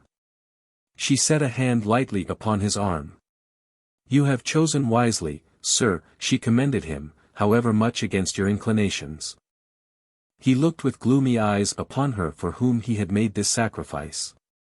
"I owed it to you, or thought I did," he said. She did not understand. "Your resolve delivered me from a horrible danger," she admitted. And she shivered at the memory of it. "But I do not understand why you should have hesitated when first it was proposed to you. It is an honorable service." "King James's," he sneered. "England's," she corrected him in reproof. "The country is all, sir, the sovereign not. King James will pass, others will come and pass, England remains, to be honorably served by her sons, whatever rancor they may hold against the man who rules her in their time." He showed some surprise. Then he smiled a little. Shrewd advocacy, he approved it. "You should have spoken to the crew." And then, the note of irony deepening in his voice, "Do you suppose now that this honorable service might redeem one who was a pirate and a thief?" Her glance fell away. Her voice faltered a little in replying. "If he needs redeeming. Perhaps he has been judged too harshly." The blue eyes flashed, and the firm lips relaxed their grim set. "Why? If ye think that," he said, considering her, an odd hunger in his glance, "life might have its uses, after all, and even the service of King James might become tolerable." Looking beyond her, across the water, he observed a boat putting off from one of the great ships, which, hove to now, were rocking gently some 300 yards away. Abruptly his manner changed.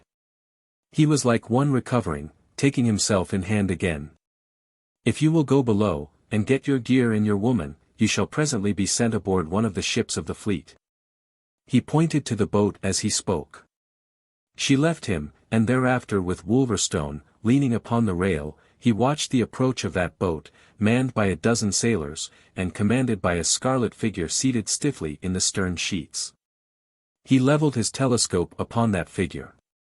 "It'll not be Bishop himself," said Wolverstone, between question and assertion. "No," Blood closed his telescope. "I don't know who it is." "Ha!" Wolverstone vented an ejaculation of sneering mirth.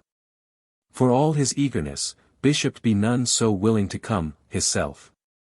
He's been aboard this hulk afore, and we made him swim for it that time. He'll have his memories. So he sends a deputy. This deputy proved to be an officer named Calverley, a vigorous, self-sufficient fellow, comparatively fresh from England, whose manner made it clear that he came fully instructed by Colonel Bishop upon the matter of how to handle the pirates. His air, as he stepped into the waist of the Arabella, was haughty, truculent, and disdainful. Blood, the king's commission now in his pocket, and Lord Julian standing beside him, waited to receive him. And Captain Calverley was a little taken aback at finding himself confronted by two men so very different outwardly from anything that he had expected. But he lost none of his haughty poise, and scarcely deigned a glance at the swarm of fierce, half-naked fellows lounging in a semicircle to form a background. "Good day to you, sir," Blood hailed him pleasantly. "I have the honor to give you welcome aboard the Arabella. My name is Blood, Captain Blood, at your service. You may have heard of me." Captain Calverley stared hard. The airy manner of this redoubtable buccaneer was hardly what he had looked for in a desperate fellow, compelled to ignominious surrender. A thin, sour smile broke on the officer's haughty lips. "You'll ruffle it to the gallows, no doubt," he said contemptuously. I suppose that is after the fashion of your kind.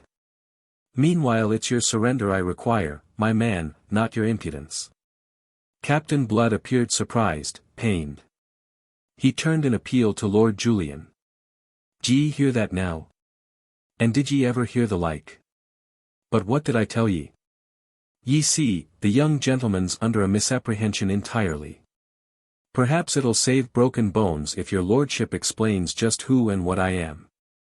Lord Julian advanced a step and bowed perfunctorily and rather disdainfully to that very disdainful but now dumbfounded officer. Pitt, who watched the scene from the quarterdeck rail, tells us that his lordship was as grave as a parson at a hanging. But I suspect this gravity for a mask under which Lord Julian was secretly amused.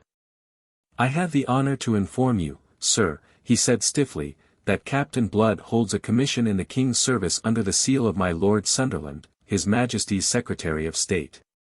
Captain Calverley's face empurpled, his eyes bulged. The buccaneers in the background chuckled and crowed and swore among themselves in their relish of this comedy.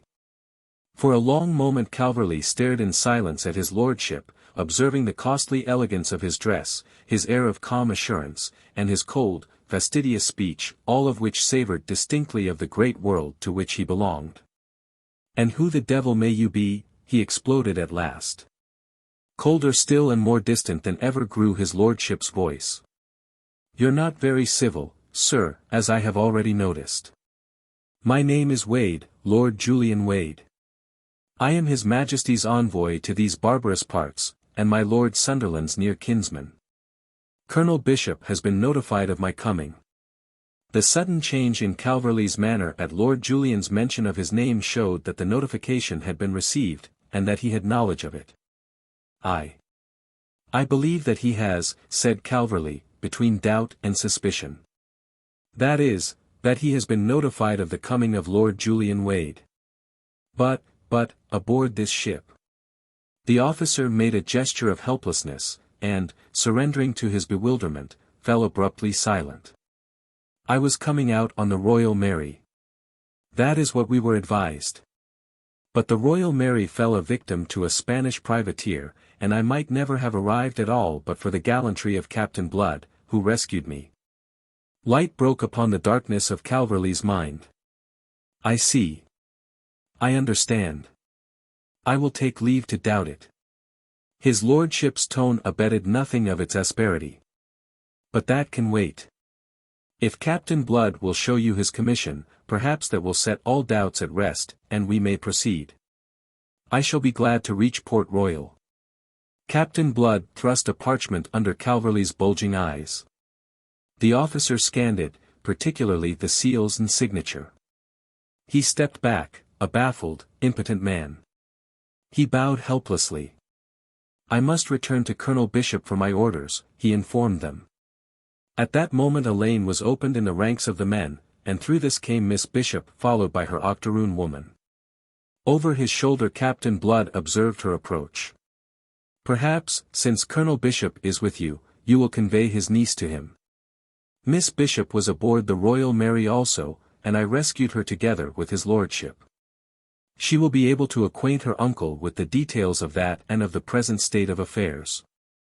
Swept thus from surprise to surprise, Captain Calverley could do no more than bow again. "As for me," said Lord Julian, with intent to make Miss Bishop's departure free from all interference on the part of the buccaneers, "I shall remain aboard the Arabella until we reach Port Royal. My compliments to Colonel Bishop. Say that I look forward to making his acquaintance there." Chapter 22. Hostilities. In the great harbour of Port Royal, spacious enough to have given moorings to all the ships of all the navies of the world, the Arabella rode at anchor. Almost she had the air of a prisoner, for a quarter of a mile ahead, to starboard, rose the lofty, massive single round tower of the fort, whilst a couple of cables' length astern, and to larboard, rode the 6 men of war that composed the Jamaica squadron. Abeam with the Arabella, across the harbour, were the flat-fronted white buildings of that imposing city that came down to the very water's edge.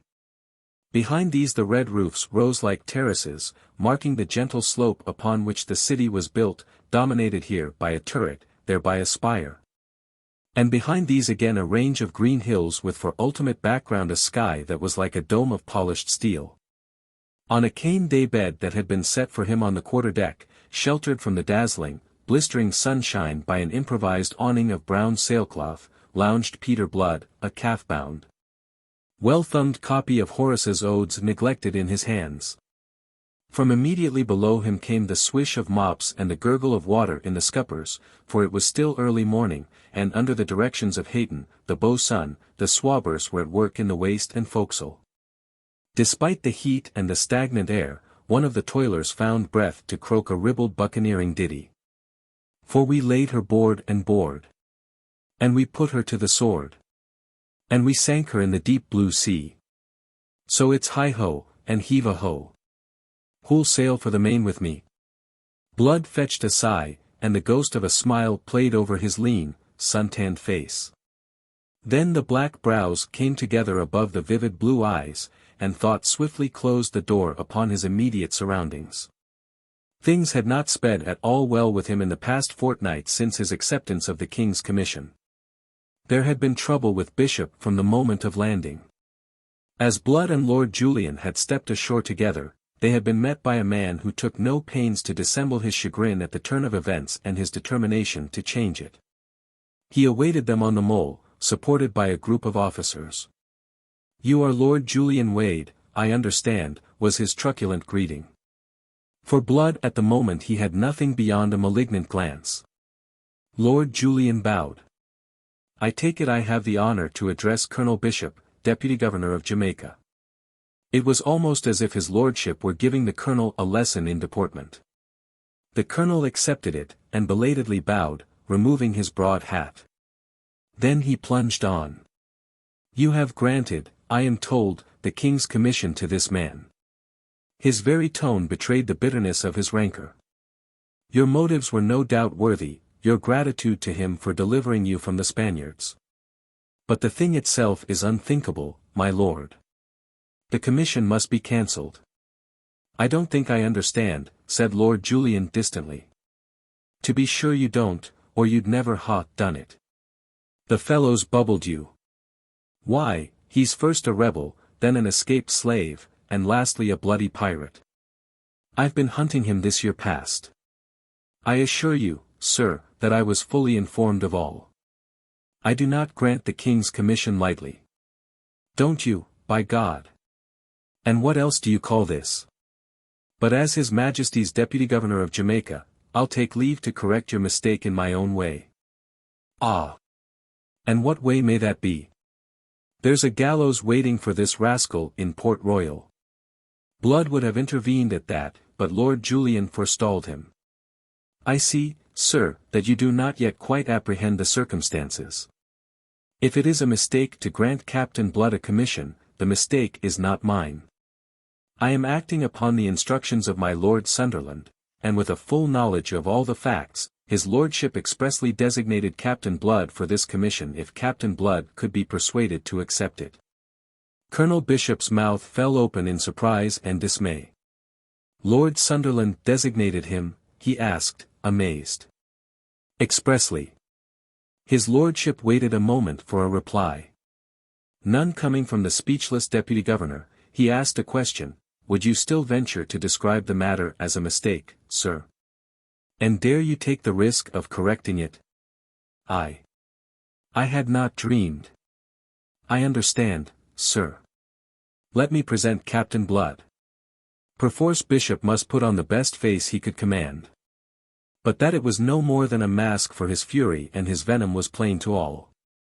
From that unpromising beginning matters had not improved. Rather had they grown worse.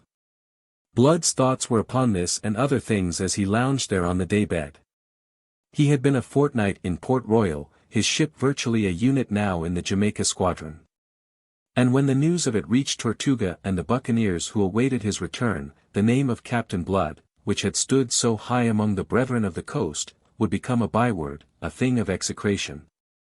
And before all was done his life might pay forfeit for what would be accounted a treacherous defection. And for what had he placed himself in this position? For the sake of a girl who avoided him so persistently and intentionally that he must assume that she still regarded him with aversion.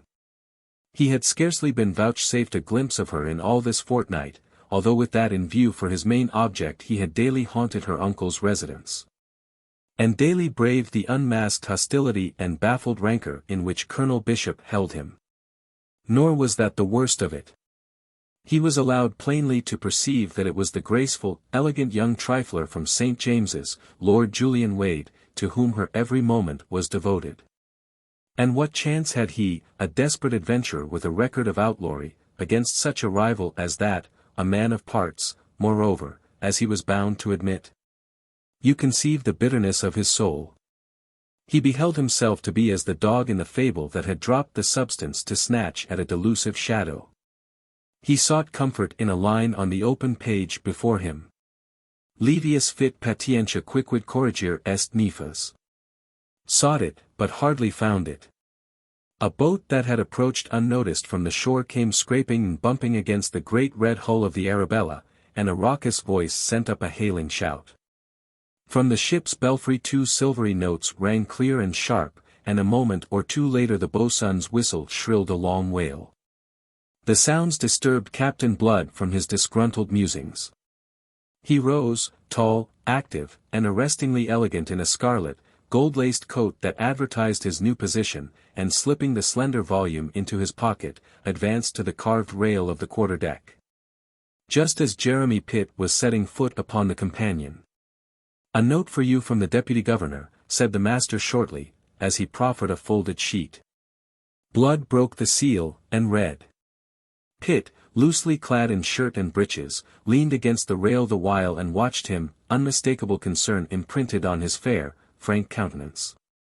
Blood uttered a short laugh, and curled his lip. "It is a very peremptory summons," he said, and passed the note to his friend.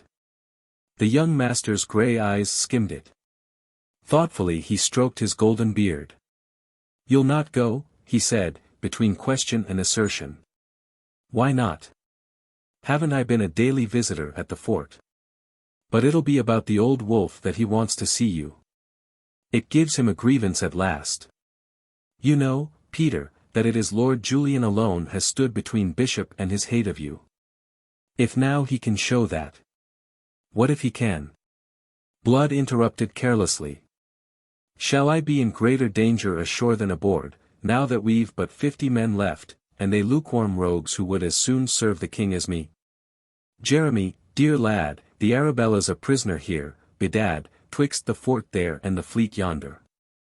Don't be forgetting that." Jeremy clenched his hands. "Why did ye let Wolverstone and the others go?" he cried, with a touch of bitterness. "You should have seen the danger. How could I in honesty have detained them? It was in the bargain. Besides, how could their staying have helped me?" And as Pitt did not answer him, "Ye see," he said, and shrugged. "I'll be getting my hat and cane and sword, and go ashore in the cockboat. See it manned for me." "Ye're going to deliver yourself into Bishop's hands," Pitt warned him. Well, maybe he'll not find me quite so easy to grasp as he imagines. There's a thorn or two left on me." And with a laugh Blood departed to his cabin. Jeremy Pitt answered the laugh with an oath. A moment he stood irresolute where Blood had left him. Then slowly, reluctance dragging at his feet, he went down the companion to give the order for the cockboat. "If anything should happen to you, Peter," he said, as Blood was going over the side, "Colonel Bishop had better look to himself. These 50 lads may be lukewarm at present, as you say, but, sink me, they'll be anything but lukewarm if there's a breach of faith. And what should be happening to me, Jeremy? Sure, now, I'll be back for dinner, so I will." Blood climbed down into the waiting boat.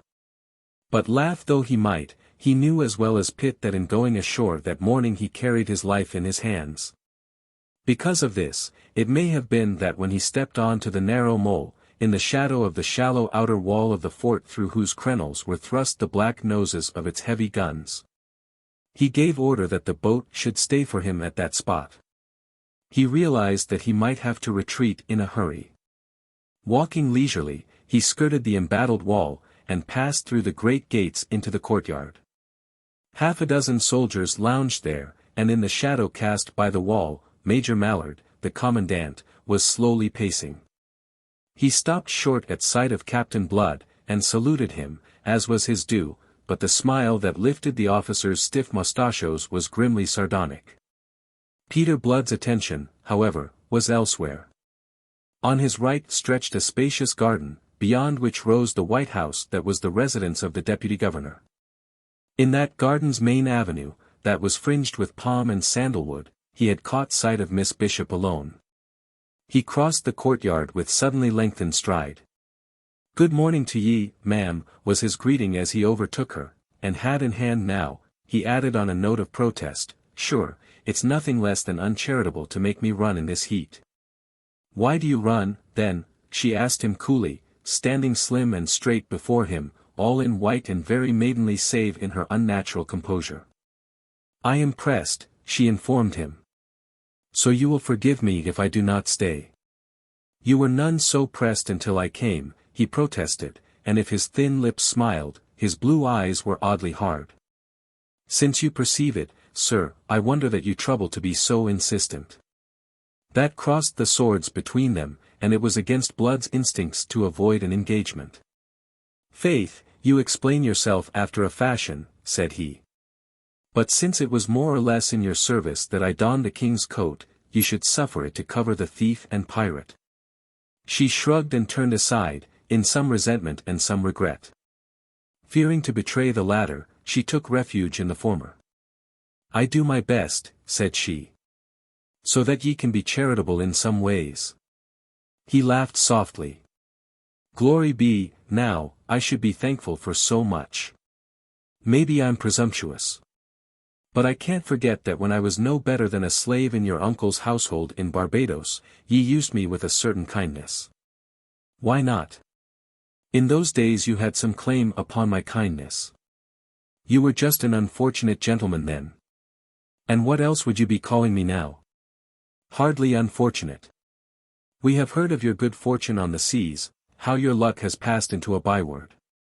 And we have heard other things, of your good fortune in other directions."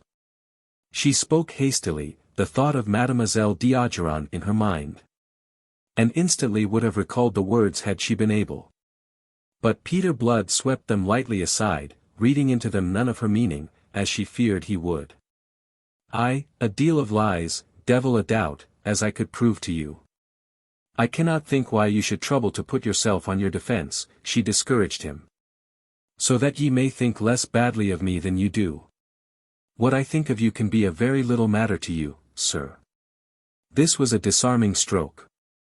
He abandoned combat for expostulation. "Can ye say that now?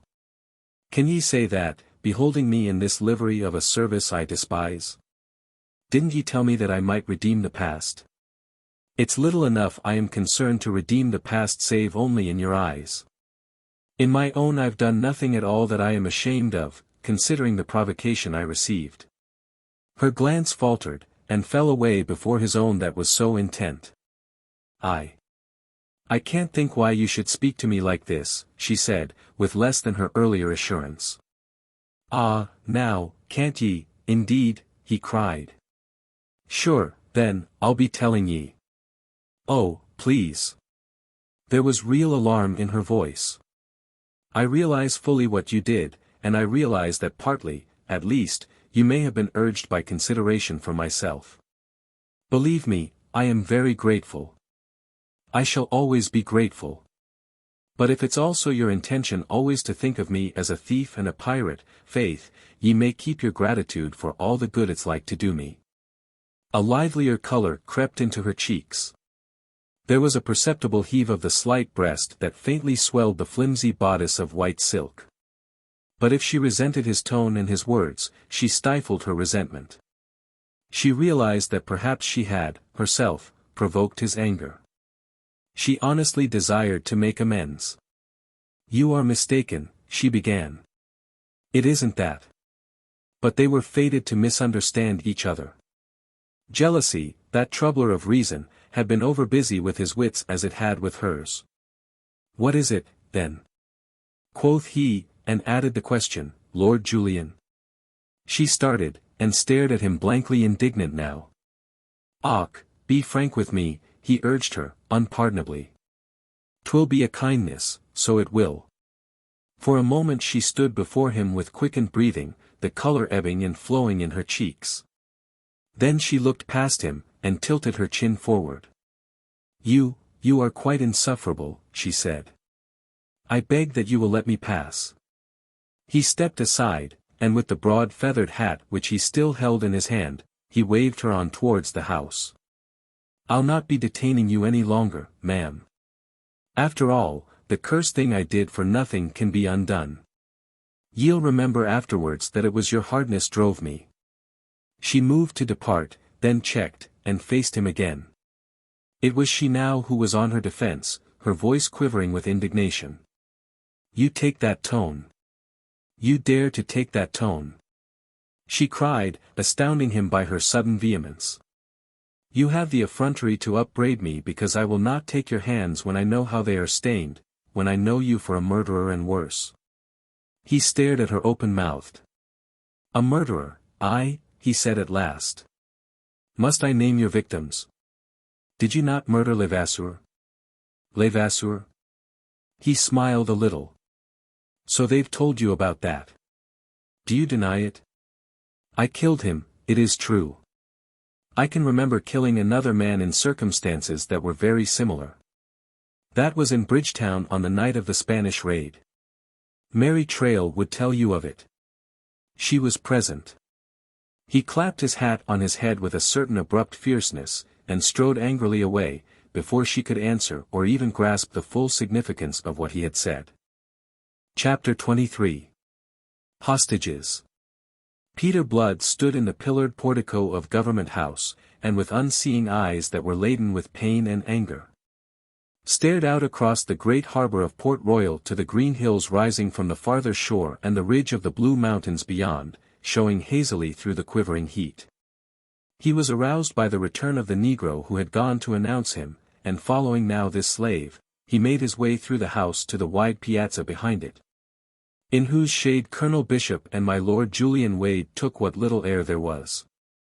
"So ye come," the deputy governor hailed him, and followed the greeting by a series of grunts of vague but apparently ill-humored import. He did not trouble to rise, not even when Lord Julian, obeying the instincts of finer breeding, set him the example.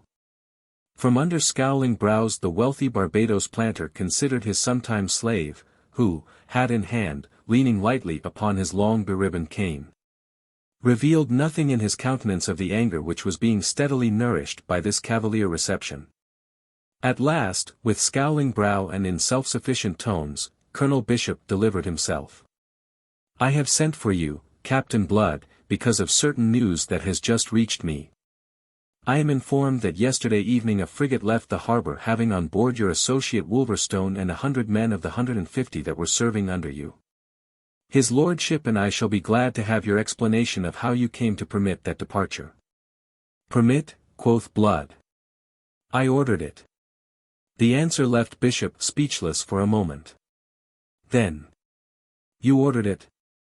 he said in accents of unbelief, whilst Lord Julian raised his eyebrows. "Swans! Perhaps you'll explain yourself. Whither has Wolverstone gone?" "To Tortuga.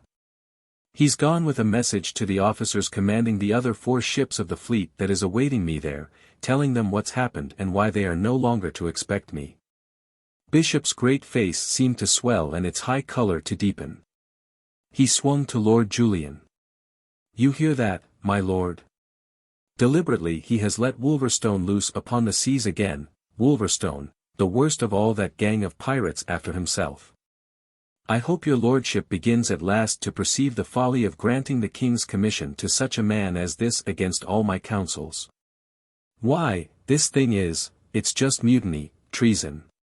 By God! It's matter for a court-martial. Will you cease your blather of mutiny and treason and courts-martial?" Blood put on his hat, and sat down unbidden. "I have sent Wolverstone to inform Hagthorpe and Christian and Yberville and the rest of my lads that they've one clear month in which to follow my example," quit piracy, and get back to their boucans or their logwood. Or else sail out of the Caribbean Sea. That's what I've done.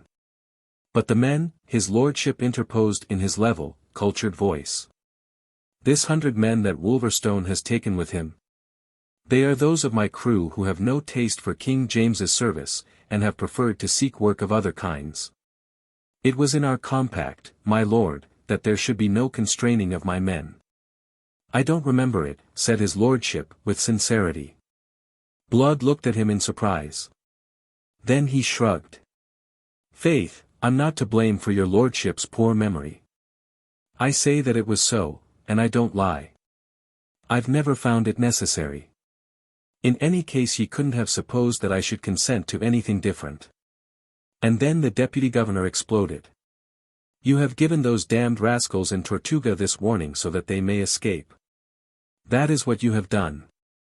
That is how you abuse the commission that has saved your own neck. Peter Blood considered him steadily, his face impassive. I will remind you, he said at last, very quietly, that the object in view was, leaving out of account your own appetites which, as everyone knows, are just those of a hangman, to rid the Caribbean of buccaneers. Now, I've taken the most effective way of accomplishing that object. The knowledge that I've entered the king's service should in itself go far towards disbanding the fleet of which I was until lately the admiral. I see. Sneered the deputy governor malevolently. And if it does not? It will be time enough then to consider what else is to be done. Lord Julian forestalled a fresh outburst on the part of Bishop. It is possible, he said, that my Lord Sunderland will be satisfied, provided that the solution is such as you promise. It was a courteous, conciliatory speech. Urged by friendliness towards Blood and understanding of the difficult position in which the buccaneer found himself, his lordship was disposed to take his stand upon the letter of his instructions. Therefore he now held out a friendly hand to help him over the latest and most difficult obstacle which Blood himself had enabled Bishop to place in the way of his redemption. Unfortunately the last person from whom Peter Blood desired assistance at that moment was this young nobleman, whom he regarded with the jaundiced eyes of jealousy. Anyway, he answered, with a suggestion of defiance and more than a suggestion of a sneer, it's the most ye should expect from me, and certainly it's the most you'll get. His lordship frowned, and dabbed his lips with a handkerchief. I don't think that I quite like the way you put it. Indeed, upon reflection, Captain Blood, I am sure that I do not. I am sorry for that, so I am, said Blood impudently. But there it is. I'm not on that account concerned to modify it. His lordship's pale eyes opened a little wider. Languidly he raised his eyebrows. Ah, he said. You're a prodigiously uncivil fellow. You disappoint me, sir. I had formed the notion that you might be a gentleman. And that's not your lordship's only mistake, Bishop cut in. You made a worse when you gave him the king's commission, and so sheltered the rascal from the gallows I had prepared for him in Port Royal. Aye, but the worst mistake of all in this matter of commissions, said Blood to his lordship, was the one that trade this greasy slaver deputy governor of Jamaica instead of its hangman, which is the office for which he's by nature fitted. Captain Blood, said his lordship sharply in reproof. Upon my soul and honor, sir, you go much too far. You are. But here Bishop interrupted him. He had heaved himself to his feet, at last, and was venting his fury in unprintable abuse. Captain Blood, who had also risen, stood apparently impassive, for the storm to spend itself. When at last this happened, he addressed himself quietly to Lord Julian, as if Colonel Bishop had not spoken. Your lordship was about to say? He asked, with challenging smoothness. But his lordship had by now recovered his habitual composure, and was again disposed to be conciliatory. He laughed and shrugged. Faith! Here's a deal of unnecessary heat, said he. And God knows this plaguey climate provides enough of that. Perhaps, Colonel Bishop, you are a little uncompromising, and you, sir, are certainly a deal too peppery. I have said, speaking on behalf of my Lord Sunderland, that I am content to await the result of your experiment. But Bishop's fury had by now reached a stage in which it was not to be restrained. "Are you, indeed?" he roared. "Well, then, I am not. This is a matter in which your lordship must allow me to be the better judge. And, anyhow, I'll take the risk of acting on my own responsibility." Lord Julian abandoned the struggle. He smiled wearily, shrugged, and waved a hand in implied resignation. The deputy governor stormed on. "Since my lord here has given you a commission, I can't regularly deal with you out of hand for piracy as you deserve. But you shall answer before a court-martial for your action in the matter of Wolverstone, and take the consequences." "I see," said Blood. "Now we come to it. And it's yourself as deputy governor will preside over that same court-martial. So that ye can wipe off old scores by hanging me, it's little ye care how ye do it." He laughed, and added, "Praemonitus, praemonitus." "What shall that mean?" quoth Lord Julian sharply. "I had imagined that your lordship would have had some education." He was at pains, you see, to be provocative. "It's not the literal meaning I am asking, sir," said Lord Julian, with frosty dignity. "I want to know what you desire me to understand." "I'll leave your lordship guessing," said Blood. "And I'll be wishing ye both a very good day." He swept off his feathered hat, and made them a leg very elegantly. "Before you go," said Bishop, "and to save you from any idle rashness, I'll tell you that the harbour-master and the commandant have their orders. You don't leave Port Royal, my fine gallows bird. Damn, I mean to provide you with permanent moorings here, in Execution Dock." Peter Blood stiffened, and his vivid blue eyes stabbed the bloated face of his enemy. He passed his long cane into his left hand, and with his right thrust negligently into the breast of his doublet, he swung to Lord Julian, who was thoughtfully frowning. "Your lordship, I think, promised me immunity from this." "What I may have promised," said his lordship, "your own conduct makes it difficult to perform." He rose. "You did me a service, Captain Blood, and I had hoped that we might be friends. But since you prefer to have it otherwise—" He shrugged, and waved a hand towards the deputy governor. Blood completed the sentence in his own way. "Ye mean that ye haven't the strength of character to resist the urgings of a bully." He was apparently at his ease, and actually smiling. "Well, well, as I said before, praemonitus, praemonitus. I'm afraid that ye're no scholar, Bishop, or ye'd know that I means forewarned, forearmed." "Forewarned? Ha!" Bishop almost snarled. "The warning comes a little late. You do not leave this house." He took a step in the direction of the doorway, and raised his voice. "Ho there," he was beginning to call. Then with a sudden audible catch in his breath, he stopped short. Captain Blood's right hand had re-emerged from the breast of his doublet, bringing with it a long pistol with silver mountings richly chased, which he levelled within a foot of the deputy governor's head. "And forearmed," said he. "Don't stir from where you are, my lord, or there may be an accident." And my lord, who had been moving to Bishop's assistance, stood instantly arrested. Chapfallen, with much of his high colour suddenly departed, the deputy governor was swaying on unsteady legs. Peter Blood considered him with a grimness that increased his panic. "I marvel that I don't pistol you without more ado, ye fat blackguard. If I don't, it's for the same reason that once before I gave ye your life when it was forfeit. Ye're not aware of the reason, to be sure. But it may comfort ye to know that it exists. At the same time I'll warn ye not to put too heavy a strain on my generosity, which resides at the moment in my trigger finger. Ye mean to hang me, and since that's the worst that can happen to me anyway, you'll realize that I'll not boggle at increasing the account by spilling your nasty blood." He cast his cane from him, thus disengaging his left hand. "Be good enough to give me your arm, Colonel Bishop. Come, come, man, your arm." Under the compulsion of that sharp tone, those resolute eyes, and that gleaming pistol, Bishop obeyed without demur. His recent foul volubility was stemmed. He could not trust himself to speak. Captain Blood tucked his left arm through the deputy governor's proffered right. Then he thrust his own right hand with its pistol back into the breast of his doublet. Though invisible, it's aiming at ye none the less, and I give you my word of honor that I'll shoot ye dead upon the very least provocation, whether that provocation is yours or another's. Ye'll bear that in mind, Lord Julian.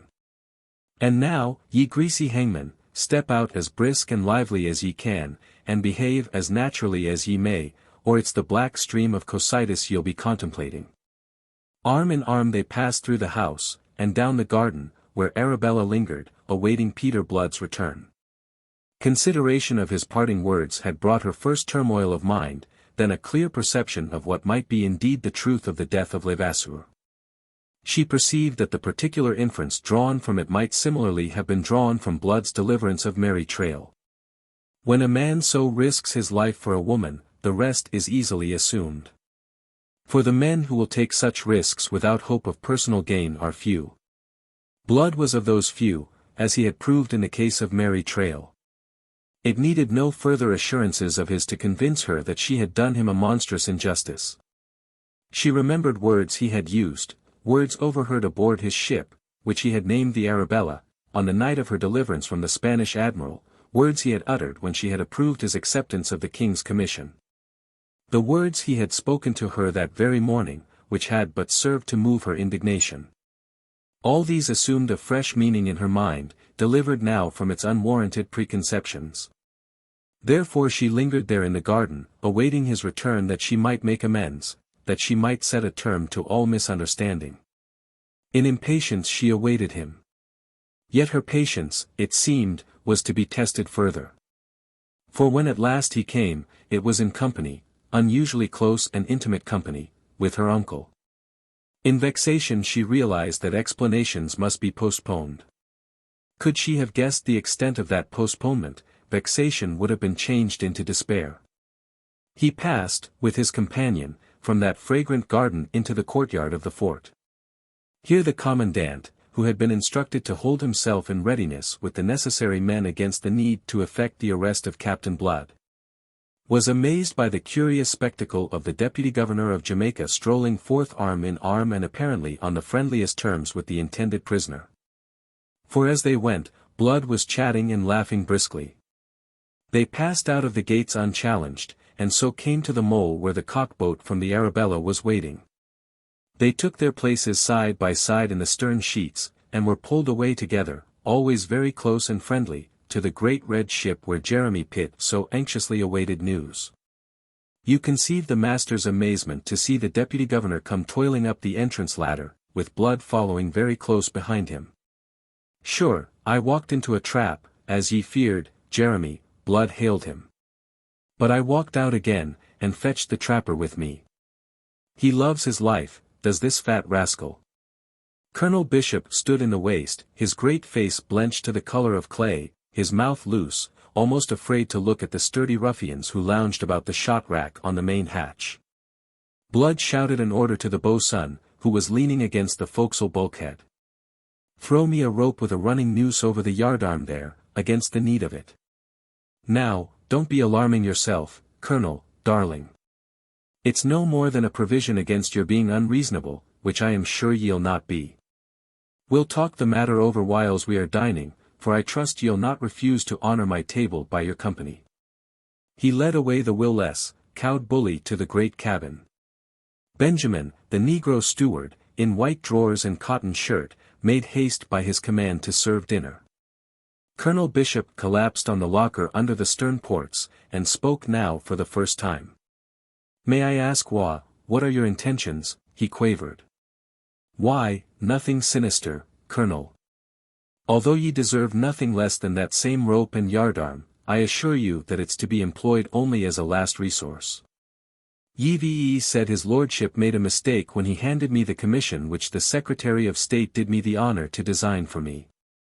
I'm disposed to agree with you, so I'll take to the sea again. Cras ingens iterabimus equor. It's the fine Latin scholar ye'll be when I've done with ye. I'll be getting back to Tortuga and my buccaneers, who at least are honest, decent fellows. So I've fetched ye aboard as a hostage." "My God," groaned the deputy governor. "Ye Ye never mean that ye'll carry me to Tortuga. Blood laughed outright. Oh, I'd never serve ye such a bad turn as that. No, no. All I want is that ye ensure my safe departure from Port Royal. And, if ye be reasonable, I'll not even trouble you to swim for it this time. Ye've given certain orders to your harbour-master, and others to the commandant of your plaguey fort. Ye'll be so good as to send for them both aboard here, and inform them in my presence that the Arabella is leaving this afternoon on the king's service and is to pass out unmolested. And so as to make quite sure of their obedience, they shall go a little voyage with us, themselves. Here's what you require. Now write, unless you prefer the yardarm. Colonel Bishop heaved himself up in a pet. You constrain me with violence. He was beginning. Blood smoothly interrupted him. Sure, now, I am not constraining you at all. I'm giving you a perfectly free choice between the pen and the rope. It's a matter for yourself entirely. Bishop glared at him. Then shrugging heavily, he took up the pen and sat down at the table. In an unsteady hand he wrote that summons to his officers. Blood dispatched it ashore, and then bade his unwilling guest to table. I trust, Colonel, your appetite is as stout as usual. The wretched bishop took the seat to which he was commanded. As for eating, however, that was not easy to a man in his position, nor did Blood press him. The captain, himself, fell to with a good appetite. But before he was midway through the meal came Hayton to inform him that Lord Julian Wade had just come aboard, and was asking to see him instantly. I was expecting him, said Blood. Fetch him in. Lord Julian came. He was very stern and dignified. His eyes took in the situation at a glance, as Captain Blood rose to greet him. It's mighty friendly of you to have joined us, my lord. Captain Blood, said his lordship with asperity, I find your humor a little forced. I don't know what may be your intentions, but I wonder do you realize the risks you are running? And I wonder does your lordship realize the risk to yourself in following us aboard as I had counted that you would? What shall that mean, sir? Blood signalled to Benjamin, who was standing behind Bishop. Set a chair for his lordship. Hayton, send his lordship's boat ashore. Tell them he'll not be returning yet a while. What's that? Cried his lordship. Blister me. D'ye mean to detain me? Are ye mad? Better wait, Hayton, in case his lordship should turn violent, said Blood. You, Benjamin, you heard the message. Deliver it. Will you tell me what you intend, sir? Demanded his lordship, quivering with anger. Just to make myself and my lads here safe from Colonel Bishop's gallows. I've said that I trusted to your gallantry not to leave him in the lurch, but to follow him hither, and there's a note from his hand gone ashore to summon the harbour-master and the commandant of the fort. Once they are aboard, I shall have all the hostages I need for our safety. You scoundrel, said his lordship through his teeth. Sure, now, that's entirely a matter of the point of view, said Blood. Ordinarily it isn't the kind of name I could suffer any man to apply to me. Still, considering that ye willingly did me a service once, and that ye're likely unwillingly to do me another now, I'll overlook your discourtesy, so I will. His lordship laughed. You fool, he said. Do you dream that I came aboard your pirate ship without taking my measures? I informed the commandant of exactly how you had compelled Colonel Bishop to accompany you. Judge now whether he or the harbour-master will obey the summons, or whether you will be allowed to depart as you imagine. Blood's face became grave. I'm sorry for that, said he. I thought you would be, answered his lordship. Oh, but not on my own account. It's the deputy governor there I'm sorry for. D'ye know what ye've done? Sure, now, ye've very likely hanged him. My God, cried Bishop in a sudden increase of panic. If they so much as put a shot across my bows, up goes their deputy governor to the yardarm. Your only hope, Colonel, lies in the fact that I shall send them word of that intention. And so that you may mend as far as you can the harm you have done, it yourself shall bear them the message, my lord. "I'll see you damned before I do," fumed his lordship. "Why, that's unreasonable and unreasoning. But if ye insist, why, another messenger will do as well, and another hostage aboard, as I had originally intended, will make my hand the stronger." Lord Julian stared at him, realizing exactly what he had refused. "You'll think better of it now that ye understand," quoth Blood. "Aye, in God's name, go, my lord," spluttered Bishop, "and make yourself obeyed. This damned pirate has me by the throat." His lordship surveyed him with an eye that was not by any means admiring. "Why, if that is your wish," he began. Then he shrugged, and turned again to Blood. "I suppose I can trust you that no harm will come to Colonel Bishop if you are allowed to sail?" "You have my word for it," said Blood. "And also that I shall put him safely ashore again without delay." Lord Julian bowed stiffly to the cowering deputy governor. "You understand, sir, that I do as you desire," he said coldly. "Aye, man, aye." Bishop assented hastily. "Very well." Lord Julian bowed again and took his departure. Blood escorted him to the entrance ladder at the foot of which still swung the Arabella's own cockboat. "It's goodbye, my lord," said Blood. "And there's another thing." He proffered a parchment that he had drawn from his pocket. "It's the commission." Bishop was right when he said it was a mistake. Lord Julian considered him, and considering him his expression softened. "I am sorry," he said sincerely. "In other circumstances," began Blood. "Oh, but there. Ye'll understand. The boat's waiting." Yet with his foot on the first rung of the ladder, Lord Julian hesitated.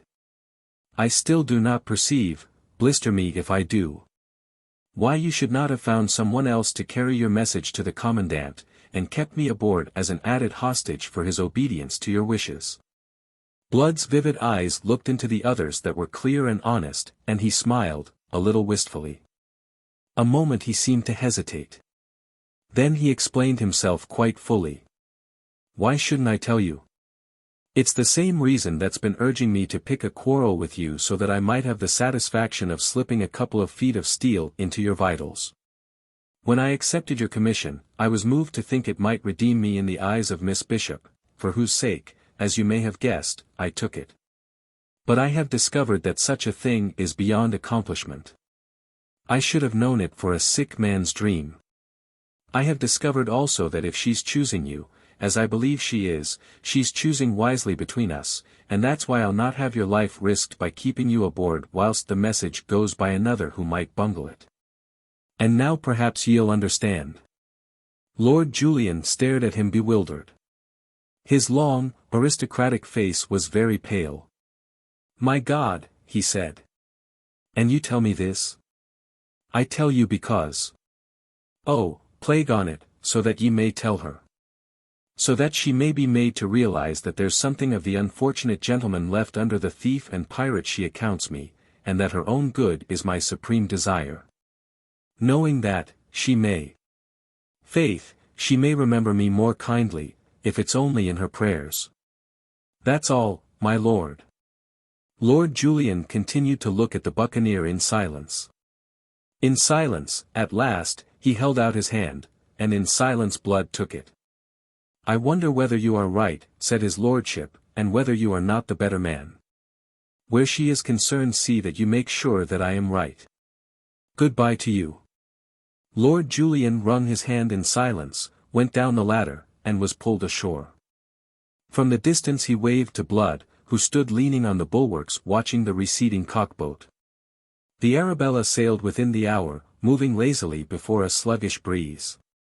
The fort remained silent, and there was no movement from the fleet to hinder her departure.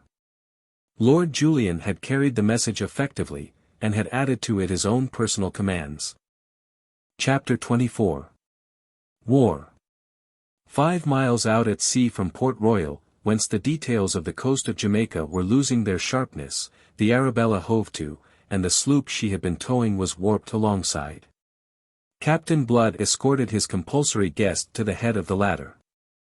Colonel Bishop, who for 2 hours and more had been in a state of mortal anxiety, breathed freely at last.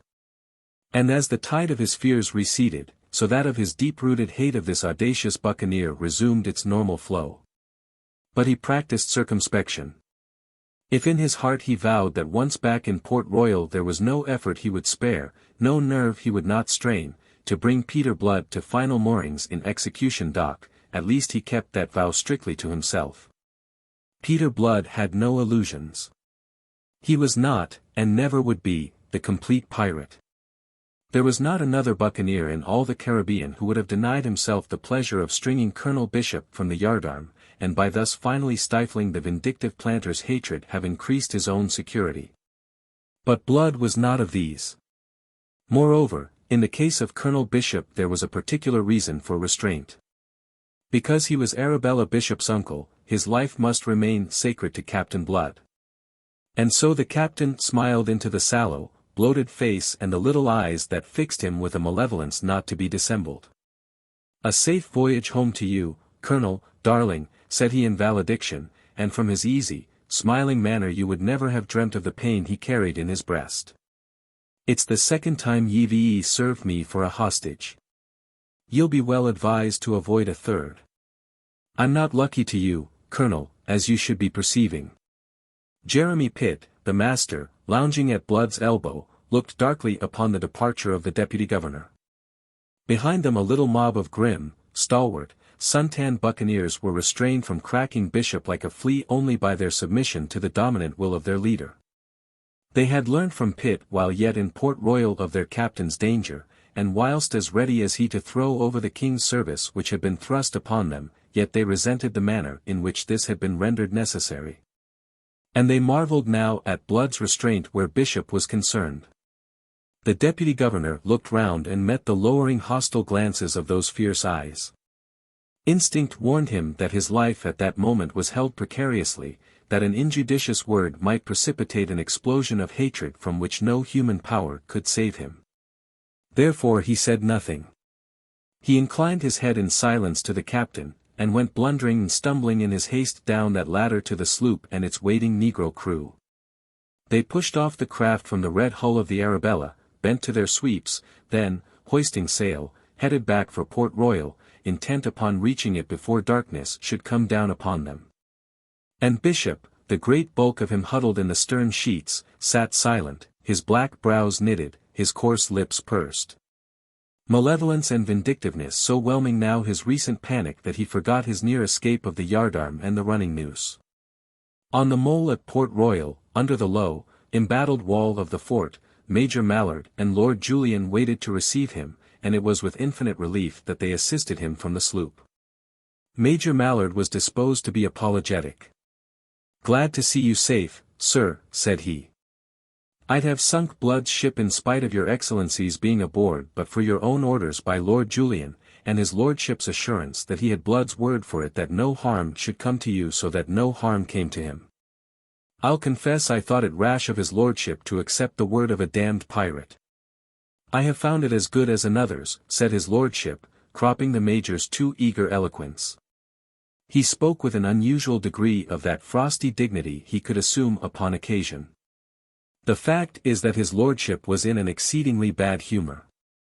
Having written jubilantly home to the Secretary of State that his mission had succeeded, he was now faced with the necessity of writing again to confess that this success had been ephemeral. And because Major Mallard's crisp mustachios were lifted by a sneer at the notion of a buccaneer's word being acceptable, he added still more sharply, "My justification is here in the person of Colonel Bishop safely returned. As against that, sir, your opinion does not weigh for very much. You should realize it. Oh, as your lordship says." Major Mallard's manner was tinged with irony. "To be sure, here is the colonel safe and sound. And out yonder is Captain Blood, also safe and sound, to begin his piratical ravages all over again. I do not propose to discuss the reasons with you, Major Mallard. And, anyway, it's not for long," growled the colonel, finding speech at last. "No, by—" He emphasized the assurance by an unprintable oath. "If I spend the last shilling of my fortune and the last ship of the Jamaica fleet, I'll have that rascal in a hempen necktie before I rest." And I'll not be long about it. He had empurpled in his angry vehemence, and the veins of his forehead stood out like whipcord. Then he checked. You did well to follow Lord Julian's instructions, he commended the major. With that he turned from him, and took his lordship by the arm. Come, my lord. We must take order about this, you and I. They went off together, skirting the redoubt, and so through courtyard and garden to the house where Arabella waited anxiously. The sight of her uncle brought her infinite relief, not only on his own account, but on account also of Captain Blood. You took a great risk, sir, she gravely told Lord Julian after the ordinary greetings had been exchanged. But Lord Julian answered her as he had answered Major Mallard. There was no risk, ma'am. She looked at him in some astonishment. His long, aristocratic face wore a more melancholy, pensive air than usual. He answered the inquiry in her glance. So that Blood's ship were allowed to pass the fort, no harm could come to Colonel Bishop. Blood pledged me his word for that. A faint smile broke the set of her lips, which hitherto had been wistful, and a little color tinged her cheeks. She would have pursued the subject, but the deputy governor's mood did not permit it. He sneered and snorted at the notion of Blood's word being good for anything, forgetting that he owed to it his own preservation at that moment. At supper, and for long thereafter he talked of nothing but Blood, of how he would lay him by the heels, and what hideous things he would perform upon his body. And as he drank heavily the while, his speech became increasingly gross and his threats increasingly horrible, until in the end Arabella withdrew, white-faced and almost on the verge of tears. It was not often that Bishop revealed himself to his niece. Oddly enough, this coarse, overbearing planter went in a certain awe of that slim girl. It was as if she had inherited from her father the respect in which he had always been held by his brother. Lord Julian, who began to find Bishop disgusting beyond endurance, excused himself soon after, and went in quest of the lady. He had yet to deliver the message from Captain Blood, and this, he thought, would be his opportunity. But Miss Bishop had retired for the night, and Lord Julian must curb his impatience, it amounted by now to nothing less, until the morrow. Very early next morning, before the heat of the day came to render the open intolerable to his lordship, he espied her from his window moving amid the azaleas in the garden. It was a fitting setting for one who was still as much a delightful novelty to him in womanhood as was the azalea among flowers. He hurried forth to join her, and when, aroused from her pensiveness, she had given him a good morrow, smiling and frank, he explained himself by the announcement that he bore her a message from Captain Blood. He observed her little start and the slight quiver of her lips, and observed thereafter not only her pallor and the shadowy rings about her eyes, but also that unusually wistful air which last night had escaped his notice. They moved out of the open to one of the terraces, where a pergola of orange trees provided a shaded sauntering space that was at once cool and fragrant. As they went, he considered her admiringly, and marveled at himself that it should have taken him so long fully to realize her slim, unusual grace, and to find her, as he now did, so entirely desirable. A woman whose charm must irradiate all the life of a man, and touch its commonplaces into magic. He noted the sheen of her red-brown hair, and how gracefully one of its heavy ringlets coiled upon her slender, milk-white neck. She wore a gown of shimmering grey silk, and a scarlet rose, fresh gathered, was pinned at her breast like a splash of blood. Always thereafter when he thought of her it was as he saw her at that moment, as never, I think, until that moment had he seen her. In silence they paced on a little way into the green shade. Then she paused and faced him. "You said something of a message, sir," she reminded him, thus betraying some of her impatience. He fingered the ringlets of his periwig, a little embarrassed how to deliver himself, considering how he should begin. "He desired me," he said at last, "to give you a message that should prove to you that there is still something left in him of the unfortunate gentleman that, for which once you knew him." "That is not now necessary," said she very gravely. He misunderstood her, of course, knowing nothing of the enlightenment that yesterday had come to her. "I think, nay, I know that you do him an injustice," said he. Her hazel eyes continued to regard him. If you will deliver the message, it may enable me to judge. To him, this was confusing. He did not immediately answer. He found that he had not sufficiently considered the terms he should employ, and the matter, after all, was of an exceeding delicacy, demanding delicate handling. It was not so much that he was concerned to deliver a message as to render it a vehicle by which to plead his own cause. Lord Julian, well versed in the lore of womankind and usually at his ease with ladies of the beau monde, found himself oddly constrained before this frank and unsophisticated niece of a colonial planter. They moved on in silence and as if by common consent towards the brilliant sunshine where the pergola was intersected by the avenue leading upwards to the house. Across this patch of light fluttered a gorgeous butterfly, that was like black and scarlet velvet and large as a man's hand. His lordship's brooding eyes followed it out of sight before he answered. It is not easy. Stab me, it is not. He was a man who deserved well. And amongst us we have marred his chances, your uncle, because he could not forget his rancor, you, because having told him that in the king's service he would find his redemption of what was past, you would not afterwards admit to him that he was so redeemed. And this, although concerned to rescue you was the chief motive of his embracing that same service. She had turned her shoulder to him so that he should not see her face. I know. I know now, she said softly. Then after a pause she added the question, and you? What part has your lordship had in this, that you should incriminate yourself with us? My part? Again he hesitated, then plunged recklessly on, as men do when determined to perform a thing they fear. If I understood him aright, if he understood aright, himself, my part, though entirely passive, was none the less effective. I implore you to observe that I but report his own words. I say nothing for myself. His lordship's unusual nervousness was steadily increasing. He thought, then, so he told me, that my presence here had contributed to his inability to redeem himself in your sight, and unless he were so redeemed, then was redemption nothing. She faced him fully, a frown of perplexity bringing her brows together above her troubled eyes. He thought that you had contributed, she echoed. It was clear she asked for enlightenment. He plunged on to afford it her, his glance a little scared, his cheeks flushing. And he said so in terms which told me something that I hope above all things, and yet dare not believe, for, God knows, I am no coxcomb, Arabella. He said.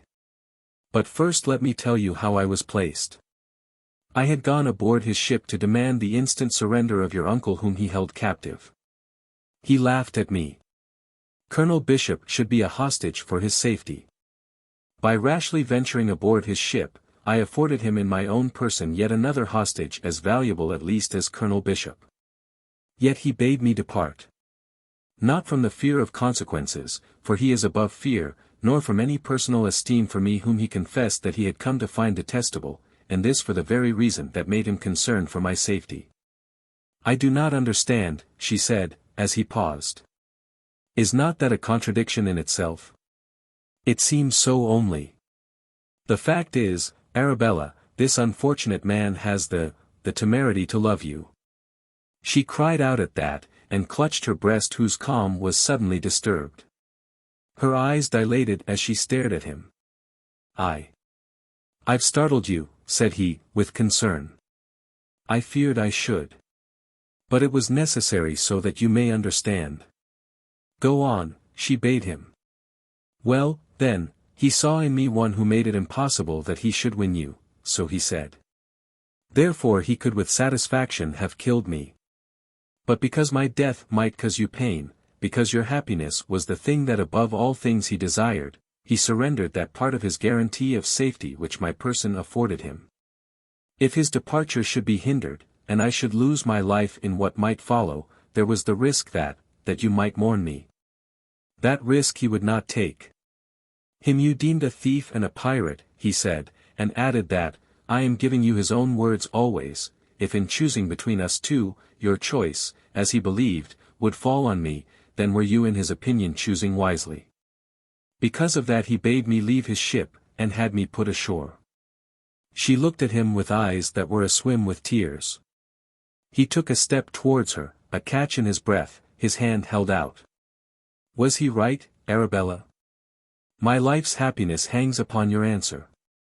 But she continued silently to regard him with those tear-laden eyes, without speaking, and until she spoke he dared not advance farther.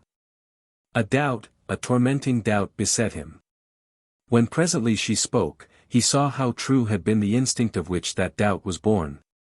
For her words revealed the fact that of all that he had said the only thing that had touched her consciousness and absorbed it from all other considerations was Blood's conduct as it regarded herself. He said that, she cried. He did that. Oh. She turned away, and through the slender, clustering trunks of the bordering orange trees she looked out across the glittering waters of the great harbor to the distant hills. Thus for a little while, my lord standing stiffly, fearfully, waiting for fuller revelation of her mind.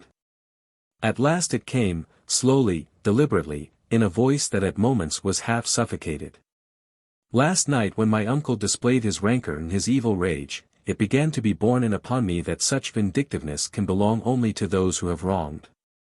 It is the frenzy into which men whip themselves to justify an evil passion.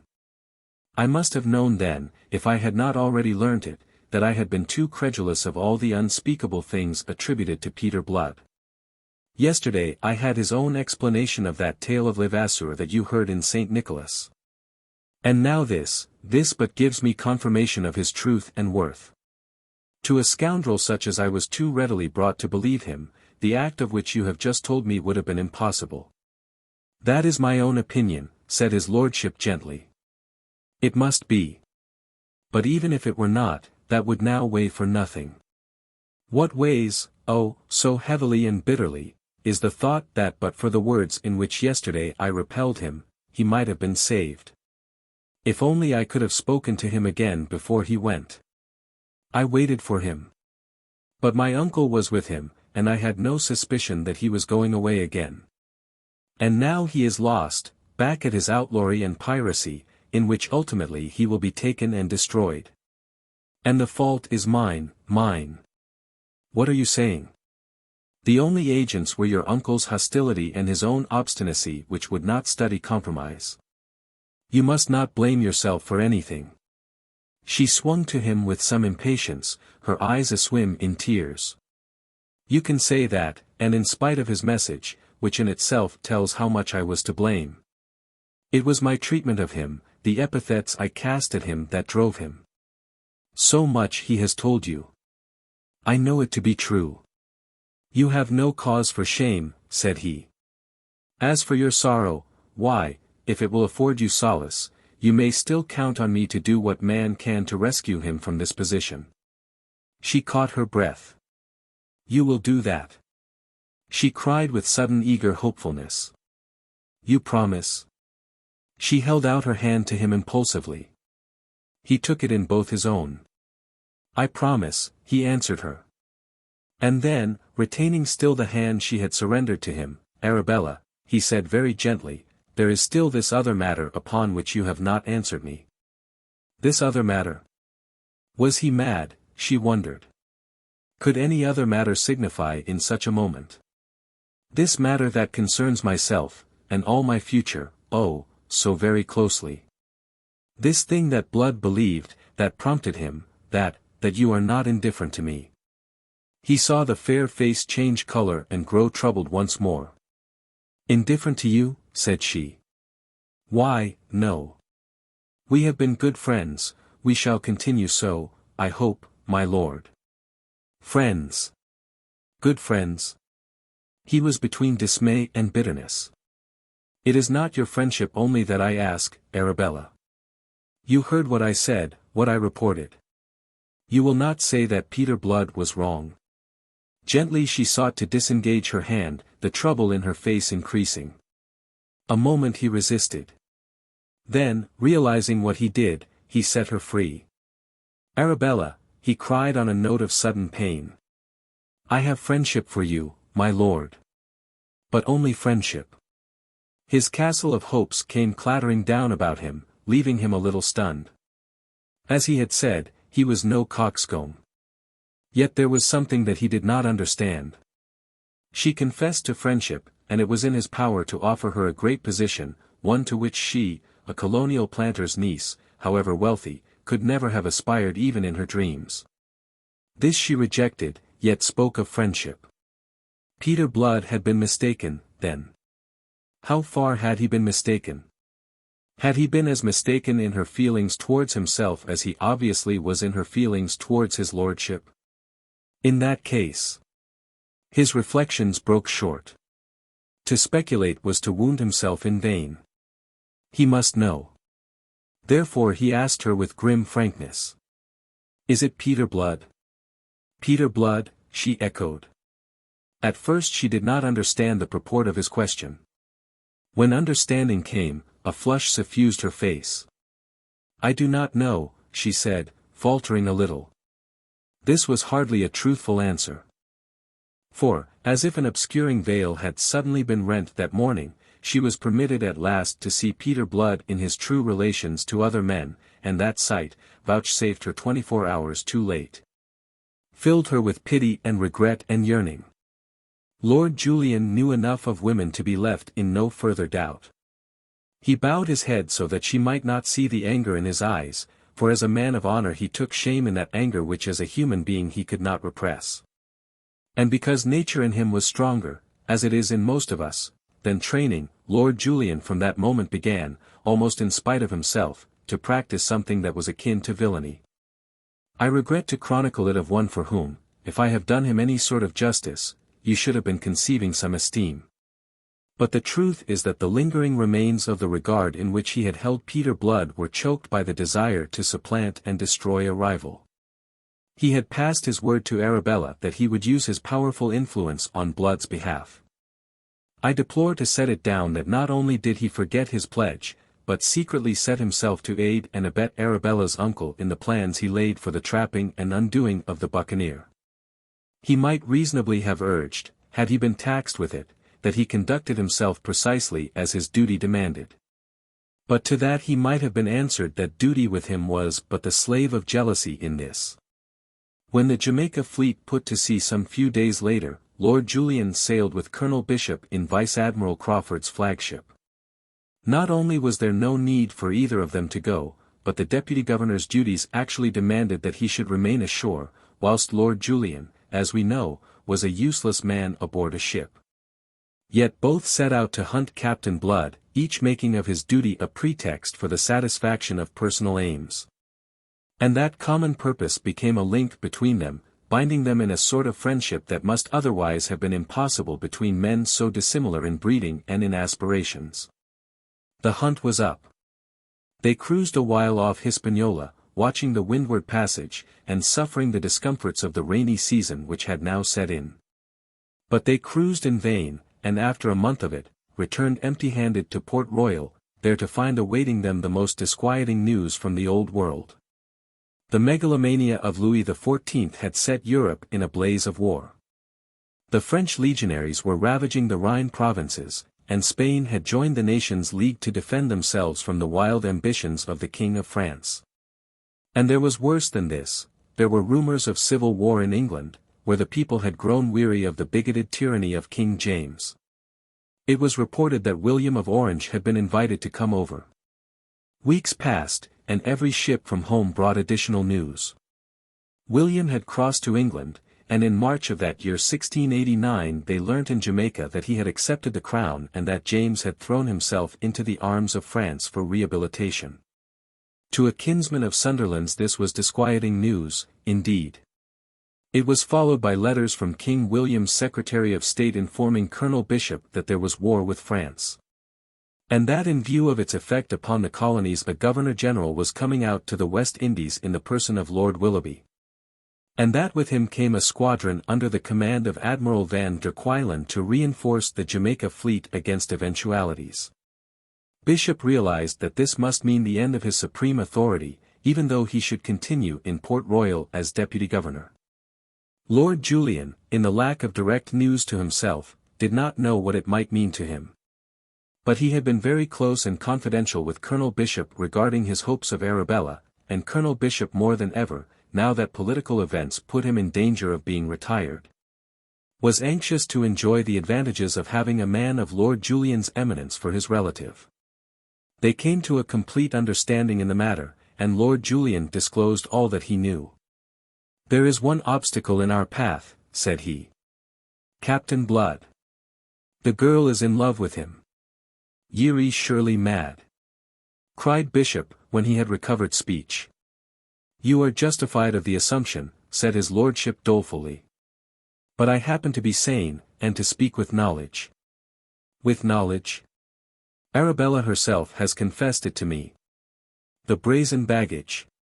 By God, I'll bring her to her senses." It was the slave driver speaking, the man who governed with a whip. "Don't be a fool, Bishop." His lordship's contempt did more than any argument to calm the colonel. "That's not the way with a girl of Arabella's spirit. Unless you want to wreck my chances for all time, you'll hold your tongue, and not interfere at all." "Not interfere? My God, what, then?" "Listen, man. She has a constant mind. I don't think you know your niece. As long as Blood lives, she will wait for him. Then with Blood dead, perhaps she will come to her silly senses. Now you begin to show intelligence," Lord Julian commended him. "That is the first essential step. And here is our chance to take it." Bishop warmed to a sort of enthusiasm. "This war with France removes all restrictions in the matter of Tortuga. We are free to invest it in the service of the crown. A victory there and we establish ourselves in the favor of this new government." "Ah," said Lord Julian, and he pulled thoughtfully at his lip. "I see that you understand," Bishop laughed coarsely. "Two birds with one stone, eh? We'll hunt this rascal in his lair, right under the beard of the King of France, and we'll take him this time, if we reduce Tortuga to a heap of ashes." On that expedition they sailed 2 days later, which would be some 3 months after Blood's departure, taking every ship of the fleet, and several lesser vessels as auxiliaries. To Arabella and the world in general it was given out that they were going to raid French Hispaniola, which was really the only expedition that could have afforded Colonel Bishop any sort of justification for leaving Jamaica at all at such a time. His sense of duty, indeed, should have kept him fast in Port Royal, but his sense of duty was smothered in hatred, that most fruitless and corruptive of all the emotions. In the great cabin of Vice Admiral Crawford's flagship, the Imperator, the deputy governor got drunk that night to celebrate his conviction that the sands of Captain Blood's career were running out. Chapter 25. The Service of King Louis. Meanwhile, some 3 months before Colonel Bishop set out to reduce Tortuga, Captain Blood, bearing hell in his soul, had blown into its rock-bound harbor ahead of the winter gales. And 2 days ahead of the frigate in which Wolverstone had sailed from Port Royal a day before him. In that snug anchorage he found his fleet awaiting him, the 4 ships which had been separated in that gale off the Lesser Antilles, and some 700 men composing their crews. Because they had been beginning to grow anxious on his behalf, they gave him the greater welcome. Guns were fired in his honor and the ships made themselves gay with bunting. The town, aroused by all this noise in the harbor, emptied itself upon the jetty, and a vast crowd of men and women of all creeds and nationalities collected there to be present at the coming ashore of the great buccaneer. Ashore he went, probably for no other reason than to obey the general expectation. His mood was taciturn, his face grim and sneering. Let Wolverstone arrive, as presently he would, and all this hero worship would turn to execration. His captains, Hagthorpe, Christian, and Yberville, were on the jetty to receive him, and with them were some hundreds of his buccaneers. He cut short their greetings, and when they plagued him with questions of where he had tarried, he bade them await the coming of Wolverstone, who would satisfy their curiosity to a surfeit. On that he shook them off, and shouldered his way through that heterogeneous throng that was composed of bustling traders of several nations, English, French, and Dutch, of planters and of seamen of various degrees. Of buccaneers who were fruit-selling half-castes, Negro slaves, some daltire-sheets and dunghill queens from the old world, and all the other types of the human family that converted the keys of Keona into a disreputable image of Babel. Winning clear at last, and after difficulties, Captain Blood took his way alone to the fine house of M. d'Ogeron, there to pay his respects to his friends, the governor and the governor's family.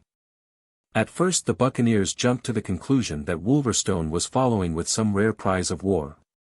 But gradually from the reduced crew of the Arabella a very different tale leaked out to stem their satisfaction and convert it into perplexity. Partly out of loyalty to their captain, partly because they perceived that if he was guilty of defection they were guilty with him, and partly because being simple, sturdy men of their hands, they were themselves in the main a little confused as to what really had happened. The crew of the Arabella practiced reticence with their brethren in Tortuga during those 2 days before Wolverstone's arrival. But they were not reticent enough to prevent the circulation of certain uneasy rumors and extravagant stories of discreditable adventures, discreditable, that is, from the buccaneering point of view, of which Captain Blood had been guilty. But that Wolverstone came when he did, it is possible that there would have been an explosion. When, however, the old wolf cast anchor in the bay 2 days later, it was to him all turned for the explanation they were about to demand of Blood. Now Wolverstone had only one eye, but he saw a deal more with that one eye than do most men with two. And despite his grizzled head, so picturesquely swathed in a green and scarlet turban, he had the sound heart of a boy, and in that heart much love for Peter Blood. The sight of the Arabella at anchor in the bay had at first amazed him as he sailed round the rocky headland that bore the fort. He rubbed his single eye clear of any deceiving film and looked again. Still he could not believe what it saw. And then a voice at his elbow, the voice of Dyke, who had elected to sail with him, assured him that he was not singular in his bewilderment. In the name of heaven, is that the Arabella or is it the ghost of her? The old wolf rolled his single eye over Dyke, and opened his mouth to speak. Then he closed it again without having spoken, closed it tightly. He had a great gift of caution, especially in matters that he did not understand. That this was the Arabella he could no longer doubt. That being so, he must think before he spoke. What the devil should the Arabella be doing here, when he had left her in Jamaica? And was Captain Blood aboard and in command, or had the remainder of her hands made off with her, leaving the captain in Port Royal? Dyke repeated his question. This time Wolverstone answered him. Ye've 2 eyes to see with, and ye ask me, who's only got one, what it is ye see. But I see the Arabella. Of course, since there she rides. What else was you expecting? Expecting?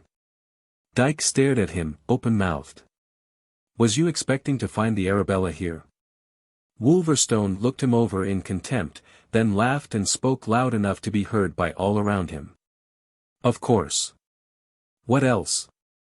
And he laughed again, a laugh that seemed to Dyke to be calling him a fool.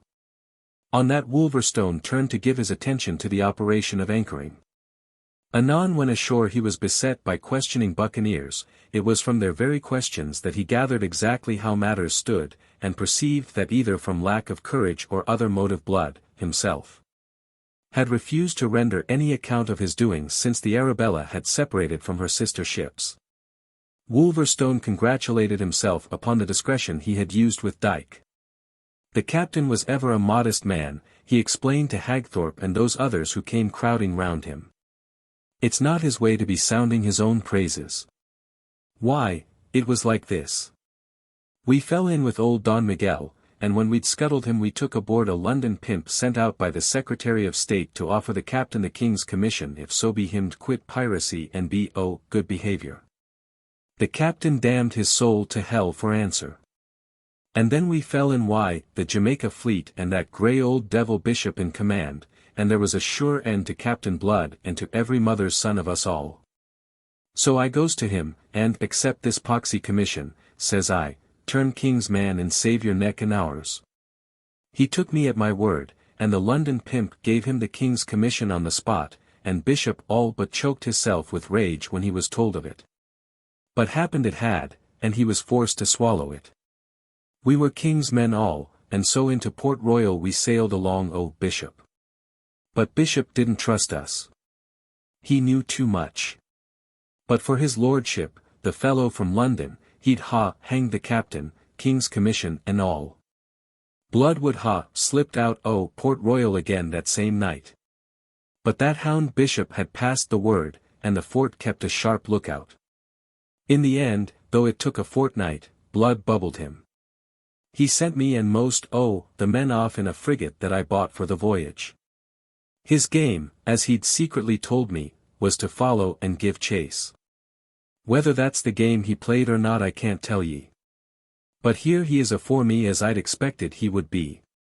There was a great historian lost in Wolverstone. He had the right imagination that knows just how far it is safe to stray from the truth and just how far to color it so as to change its shape for his own purposes. Having delivered himself of his decoction of fact and falsehood, and thereby added one more to the exploits of Peter Blood, he inquired where the captain might be found. Being informed that he kept his ship, Wolverstone stepped into a boat and went aboard, to report himself, as he put it. In the great cabin of the Arabella he found Peter Blood alone and very far gone in drink, a condition in which no man ever before remembered to have seen him. As Wolverstone came in, the captain raised bloodshot eyes to consider him. A moment they sharpened in their gaze as he brought his visitor into focus. Then he laughed, a loose, idiot laugh, that yet somehow was half a sneer. "Ah! The old wolf," said he. "Got here at last, eh? And what share Ganardo why me, eh?" He hiccuped resoundingly, and sagged back loosely in his chair. Old Wolverstone stared at him in somber silence. He had looked with untroubled eye upon many a hell of devilment in his time, but the sight of Captain Blood in this condition filled him with sudden grief. To express it he loosed an oath. It was his only expression for emotion of all kinds. Then he rolled forward, and dropped into a chair at the table, facing the captain. "My God, Peter, what's this?" "Rum," said Peter. "Rum, from Jamaica." He pushed bottle and glass towards Wolverstone. Wolverstone disregarded them. "I'm asking you what ails you," he bawled. "Rum," said Captain Blood again, and smiled. "Just rum. I answer all your questions. Why don't you answer mine? What share Ganardo why me?" "I've done it," said Wolverstone. "Thank God, ye had the sense to hold your tongue till I came. Are ye sober enough to understand me? Drunk or sober, alus, understand you. Then listen." And out came the tale that Wolverstone had told. The captain steadied himself to grasp it. "It'll do as well Assertruth," said he when Wolverstone had finished. "And, no marer. Much obliged to ye, old wolf, faithful old wolf. But was it worth the trouble? I'm nor a pirate now, never a pirate again." Finished, he banged the table, his eyes suddenly fierce. "I'll come and talk to you again when there's less rum in your wits," said Wolverstone, rising. "Meanwhile ye'll please to remember the tale I've told, and say nothing that'll make me out a liar. They all believes me, even the men as sailed me from Port Royal. I've made If they thought as how you'd taken the king's commission in earnest, and for the purpose doing as Morgan did, ye guess what would follow." "Hell would follow," said the captain. "And tha's all I'm fit for." "Yeary maudlin," Wolverstone growled. "We'll talk again tomorrow." They did, but to little purpose, either that day or on any day thereafter while the rains, which set in that night, endured. Soon the shrewd Wolverstone discovered that rum was not what ailed Blood. Rum was in itself an effect, and not by any means the cause of the captain's listless apathy. There was a canker eating at his heart, and the old wolf knew enough to make a shrewd guess of its nature. He cursed all things that daggled petticoats, and, knowing his world, waited for the sickness to pass. But it did not pass. When Blood was not dicing or drinking in the taverns of Tortuga, keeping company that in his saner days he had loathed, he was shut up in his cabin aboard the Arabella, alone and uncommunicative. His friends at Government House, bewildered at this change in him, sought to reclaim him. Mademoiselle d'Ogeron, particularly distressed, sent him almost daily invitations, to few of which he responded. Later, as the rainy season approached its end, he was sought by his captains with proposals of remunerative raids on Spanish settlements. But to all he manifested an indifference which, as the weeks passed and the weather became settled, begot first impatience and then exasperation. Christian, who commanded the Clotho, came storming to him one day, upbraiding him for his inaction, and demanding that he should take order about what was to do. "Go to the devil," Blood said, when he had heard him out. Christian departed fuming, and on the morrow the Clotho weighed anchor and sailed away, setting an example of desertion from which the loyalty of Blood's other captains would soon be unable to restrain their men. Sometimes Blood asked himself why had he come back to Tortuga at all. Held fast in bondage by the thought of Arabella and her scorn of him for a thief and a pirate, he had sworn that he had done with buccaneering. Why, then, was he here? That question he would answer with another: where else was he to go? Neither backward nor forward could he move, it seemed. He was degenerating visibly, under the eyes of all. He had entirely lost the almost foppish concern for his appearance, and was grown careless and slovenly in his dress. He allowed a black beard to grow on cheeks that had ever been so carefully shaven. And the long, thick black hair, once so sedulously curled, hung now in a lank, untidy mane about a face that was changing from its vigorous swarthiness to an unhealthy sallow, whilst the blue eyes, that had been so vivid and compelling, were now dull and lackluster. Wolverstone, the only one who held the clue to this degeneration, ventured once, and once only, to beard him frankly about it. "Lord, Peter! Is there never to be no end to this?" the giant had growled. "Will you spend your days moping and swilling 'cause a white-faced ninny in Port Royal have none o' ye? Sblood and ounds! If ye wants the wench, why the plague doesn't ye go and fetch her?" The blue eyes glared at him from under the jet-black eyebrows, and something of their old fire began to kindle in them. But Wolverstone went on heedlessly. "I'll be nice why, a wench as long as niceness be the key to her favour. But sink me now if I'd rot myself in rum on account of anything that wears a petticoat. That's not the old wolf's way. If there's no other expedition'll tempt you, why not Port Royal? What a plague do it matter if it is an English settlement? It's commanded by Colonel Bishop, and there's no lack of rascals in your company'd follow you to hell if it meant getting Colonel Bishop by the throat. It could be done, I tell you. We've but to spy the chance when the Jamaica fleet is away. There's enough plunder in the town to tempt the lads, and there's the wench for you. Shall I sound them on, T?" Blood was on his feet, his eyes blazing, his livid face distorted. "Ye'll leave my cabin this minute, so ye will, or, by heaven, it's your corpse'll be carried out of it. Ye mangy hound, d'ye dare come to me with such proposals?" He fell to cursing his faithful officer with a virulence the like of which he had never yet been known to use.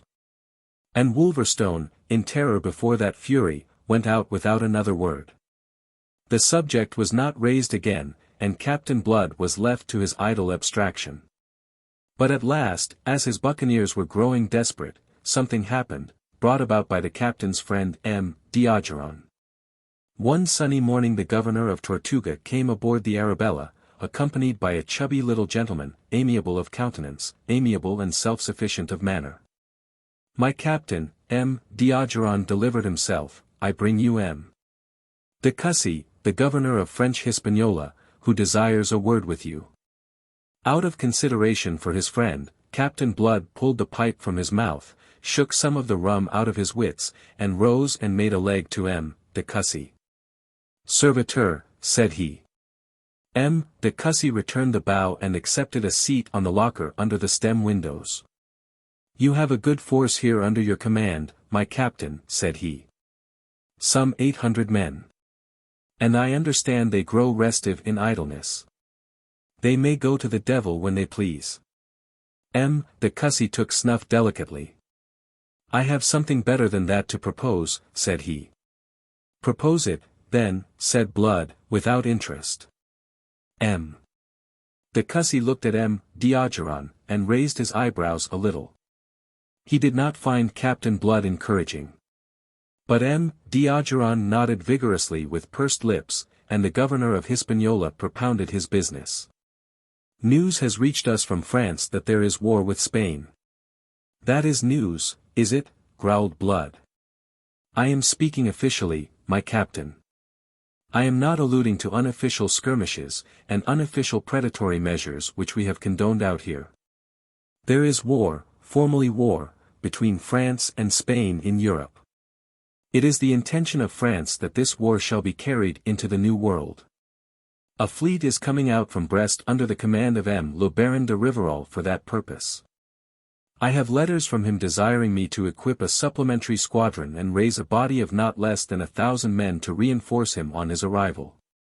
What I have come to propose to you, my captain, at the suggestion of our good friend D'Ogeron, is, in brief, that you enroll your ships and your force under de Rivarol's flag. Blood looked at him with a faint kindling of interest. You are offering to take us into the French service, he asked. On what terms, monsieur? With the rank of Capitaine de Vaisseau for yourself, and suitable ranks for the officers serving under you. You will enjoy the pay of that rank, and you will be entitled, together with your men, to 1/10 share in all prizes taken. My men will hardly account it generous. They will tell you that they can sail out of here tomorrow, disembowel a Spanish settlement, and keep the whole of the plunder. Ah, yes, but with the risks attaching to acts of piracy. With us your position will be regular and official, and considering the powerful fleet by which de Rivarol is backed, the enterprises to be undertaken will be on a much vaster scale than anything you could attempt on your own account. So that the 1/10 in this case may be equal to more than the whole in the other. Captain Blood considered. This, after all, was not piracy that was being proposed. It was honorable employment in the service of the King of France. I will consult my officers, he said, and he sent for them. They came and the matter was laid before them by de Cussy himself. Hagthorpe announced at once that the proposal was opportune. The men were grumbling at their protracted inaction, and would no doubt be ready to accept the service which de Cussy offered on behalf of France. Hagthorpe looked at Blood as he spoke. Blood nodded gloomy agreement. Emboldened by this, they went on to discuss the terms. Iberville, the young French filibuster, had the honor to point out to de Cussy that the share offered was too small. For 1/5 of the prizes, the officers would answer for their men. Not for less. De Cussy was distressed. He had his instructions. It was taking a deal upon himself to exceed them. The buccaneers were firm. Unless de Cussy could make it 1/5 there was no more to be said. De Cussy finally consenting to exceed his instructions, the articles were drawn up and signed that very day. The buccaneers were to be at Petit Gove by the end of January, when de Rivarol had announced that he might be expected. After that followed days of activity in Tortuga, refitting the ships, boucanning meat, laying in stores. In these matters which once would have engaged all Captain Blood's attention, he now took no part. He continued listless and aloof. If he had given his consent to the undertaking, or, rather, allowed himself to be swept into it by the wishes of his officers, it was only because the service offered was of a regular and honorable kind, nowise connected with piracy. With which he swore in his heart that he had done forever. But his consent remained passive. The service entered awoke no zeal in him. He was perfectly indifferent, as he told Hagthorpe, who ventured once to offer a remonstrance, whether they went to Petit Gove or to Hades, and whether they entered the service of Louis XIV or of Satan. Chapter 26. De Rivarol. Captain Blood was still in that disgruntled mood when he sailed from Tortuga, and still in that mood when he came to his moorings in the bay of Petit Gove. In that same mood he greeted Le Baron de Rivarol when this nobleman with his fleet of 5 men of war at last dropped anchor alongside the buccaneer ships, in the middle of February. The Frenchman had been 6 weeks on the voyage, he announced, delayed by unfavorable weather.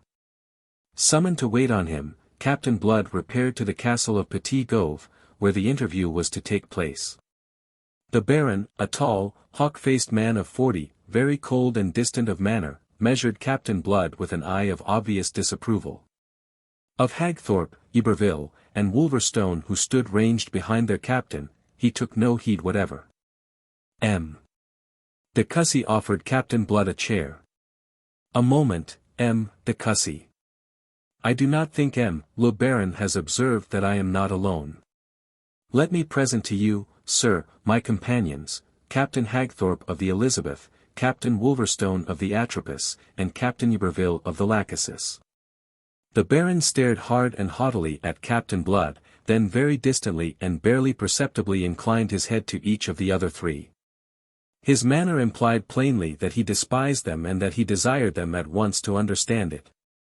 It had a curious effect upon Captain Blood. It awoke the devil in him, and it awoke at the same time his self-respect which of late had been slumbering. A sudden shame of his disordered, ill-kempt appearance made him perhaps the more defiant. There was almost a significance in the way he hitched his sword-belt round, so that the wrought hilt of his very serviceable rapier was brought into fuller view. He waved his captains to the chairs that stood about. "Draw up to the table, lads. We are keeping the Baron waiting." They obeyed him, Wolverstone with a grin that was full of understanding. Hautier grew the stare of de Rivarol. To sit at table with these bandits placed him upon what he accounted a dishonoring equality. It had been his notion that, with the possible exception of Captain Blood, they should take his instructions standing, as became men of their quality in the presence of a man of his.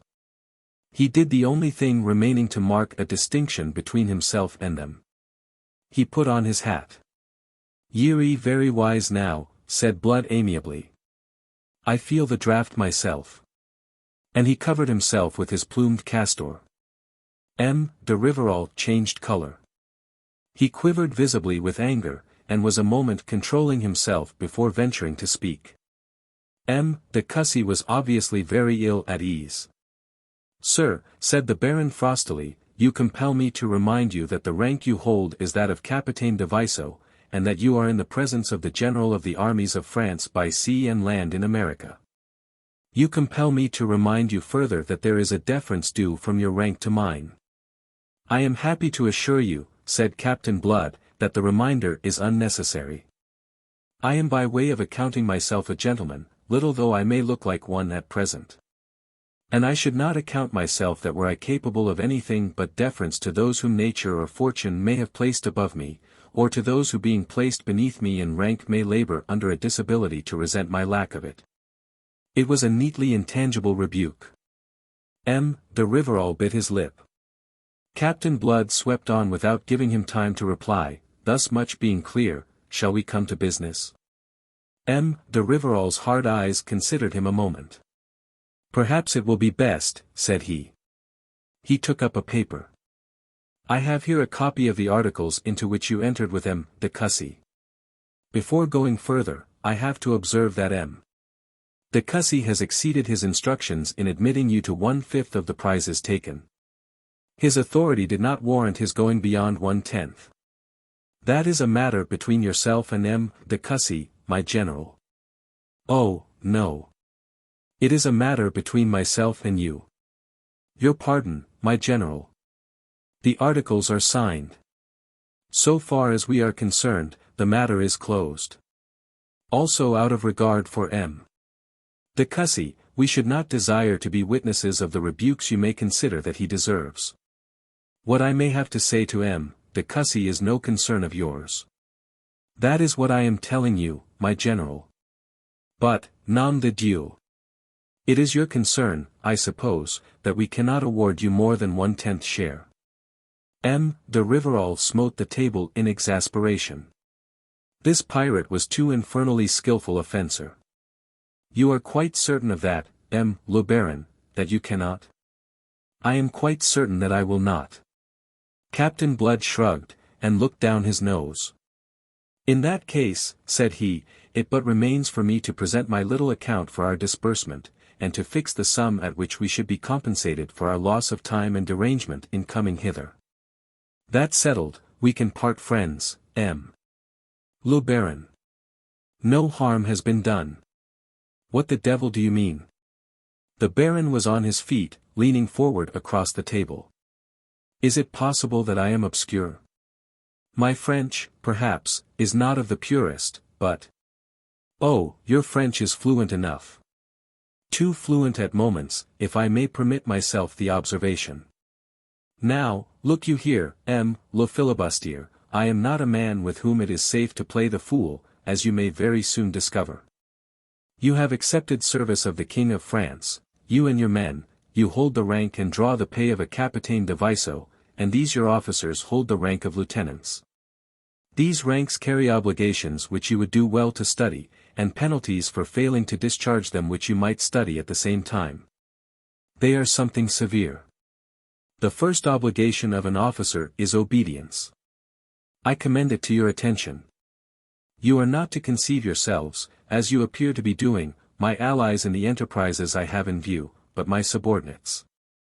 In me you behold a commander to lead you, not a companion or an equal. You understand me, I hope.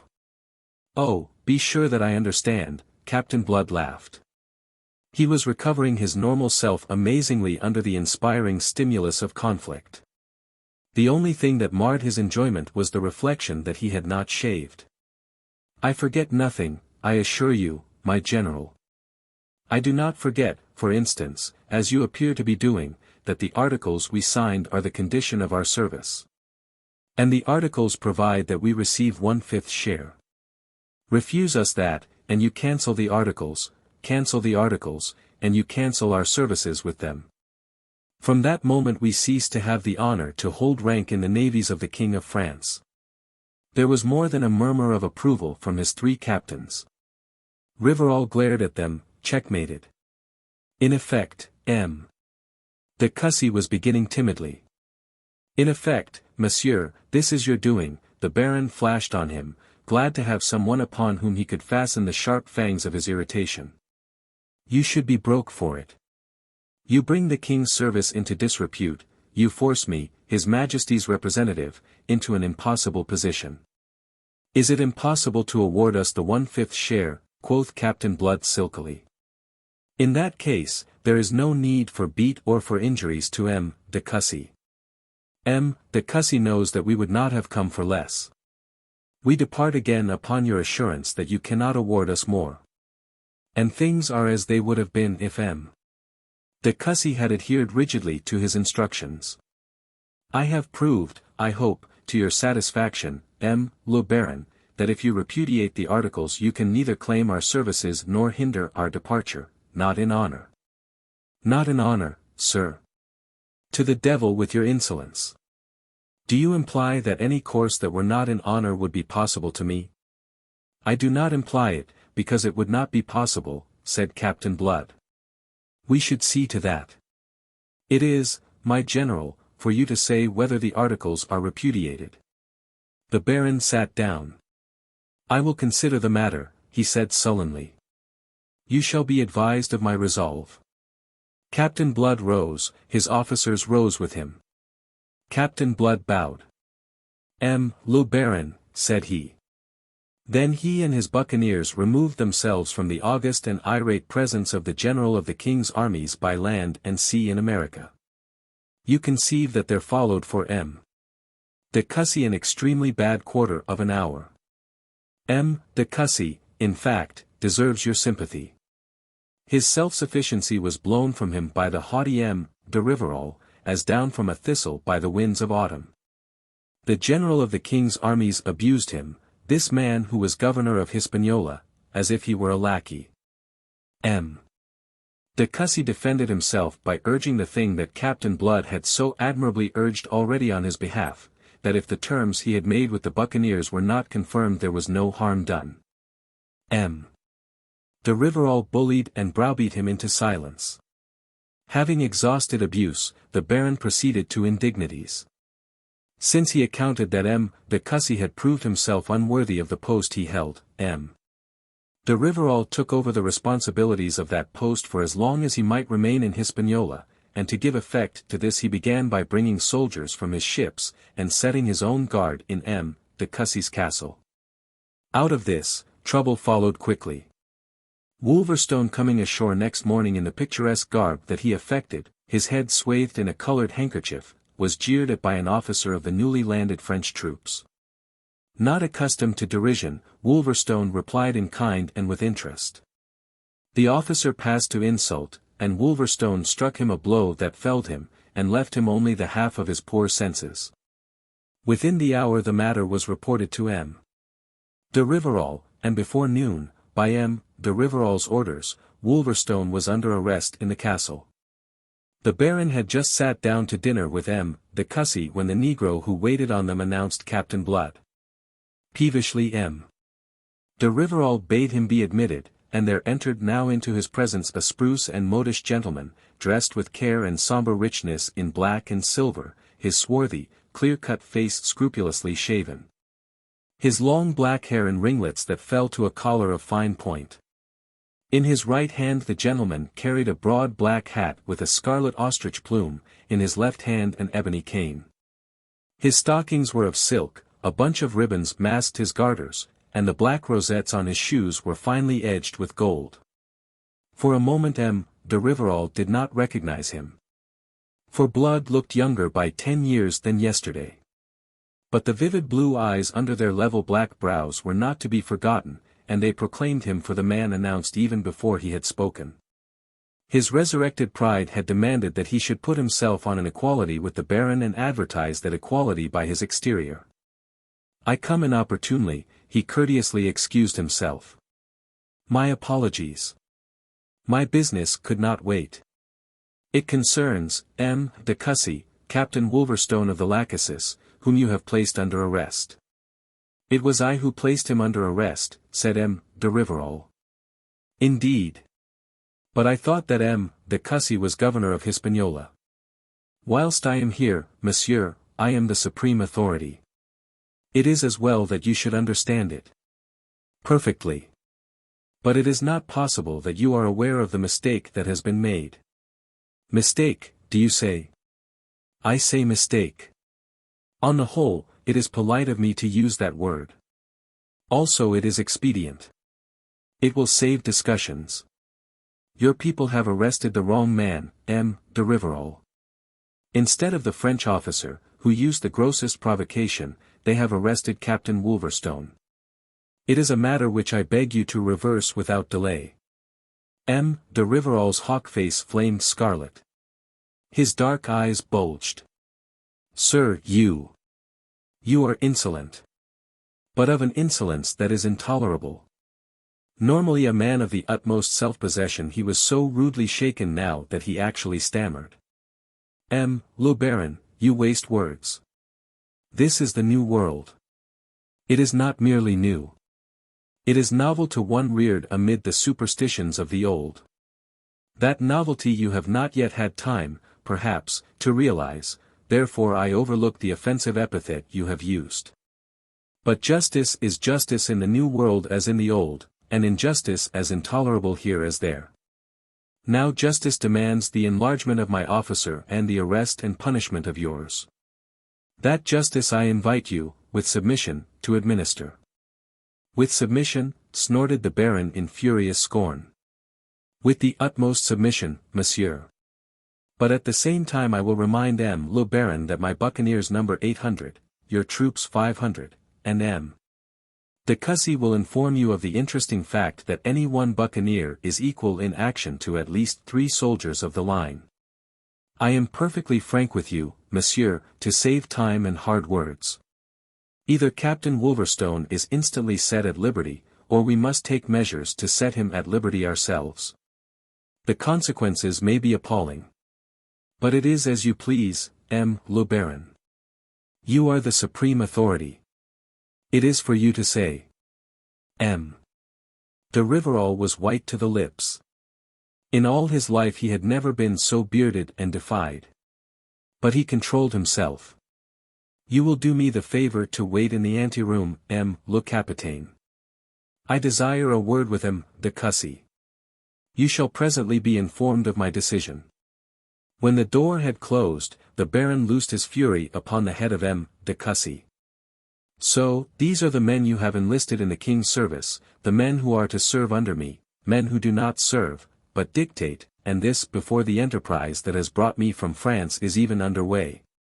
What explanations do you offer me, de Cussy? I warn you that I am not pleased with you. I am, in fact, as you may perceive, exceedingly angry. The governor seemed to shed his chubbiness. He drew himself stiffly erect. Your rank, monsieur, does not give you the right to rebuke me, nor do the facts. I have enlisted for you the men that you desired me to enlist. It is not my fault if you do not know how to handle them better. As Captain Blood has told you, this is the new world. So. De Rivarol smiled malignantly. Not only do you offer no explanation, but you venture to put me in the wrong. Almost I admire your temerity. But there, he waved the matter aside. He was supremely sardonic. It is, you tell me, the new world, and, new worlds, new manners, I suppose. In time I may conform my ideas to this new world, or I may conform this new world to my ideas. He was menacing on that. For the moment I must accept what I find.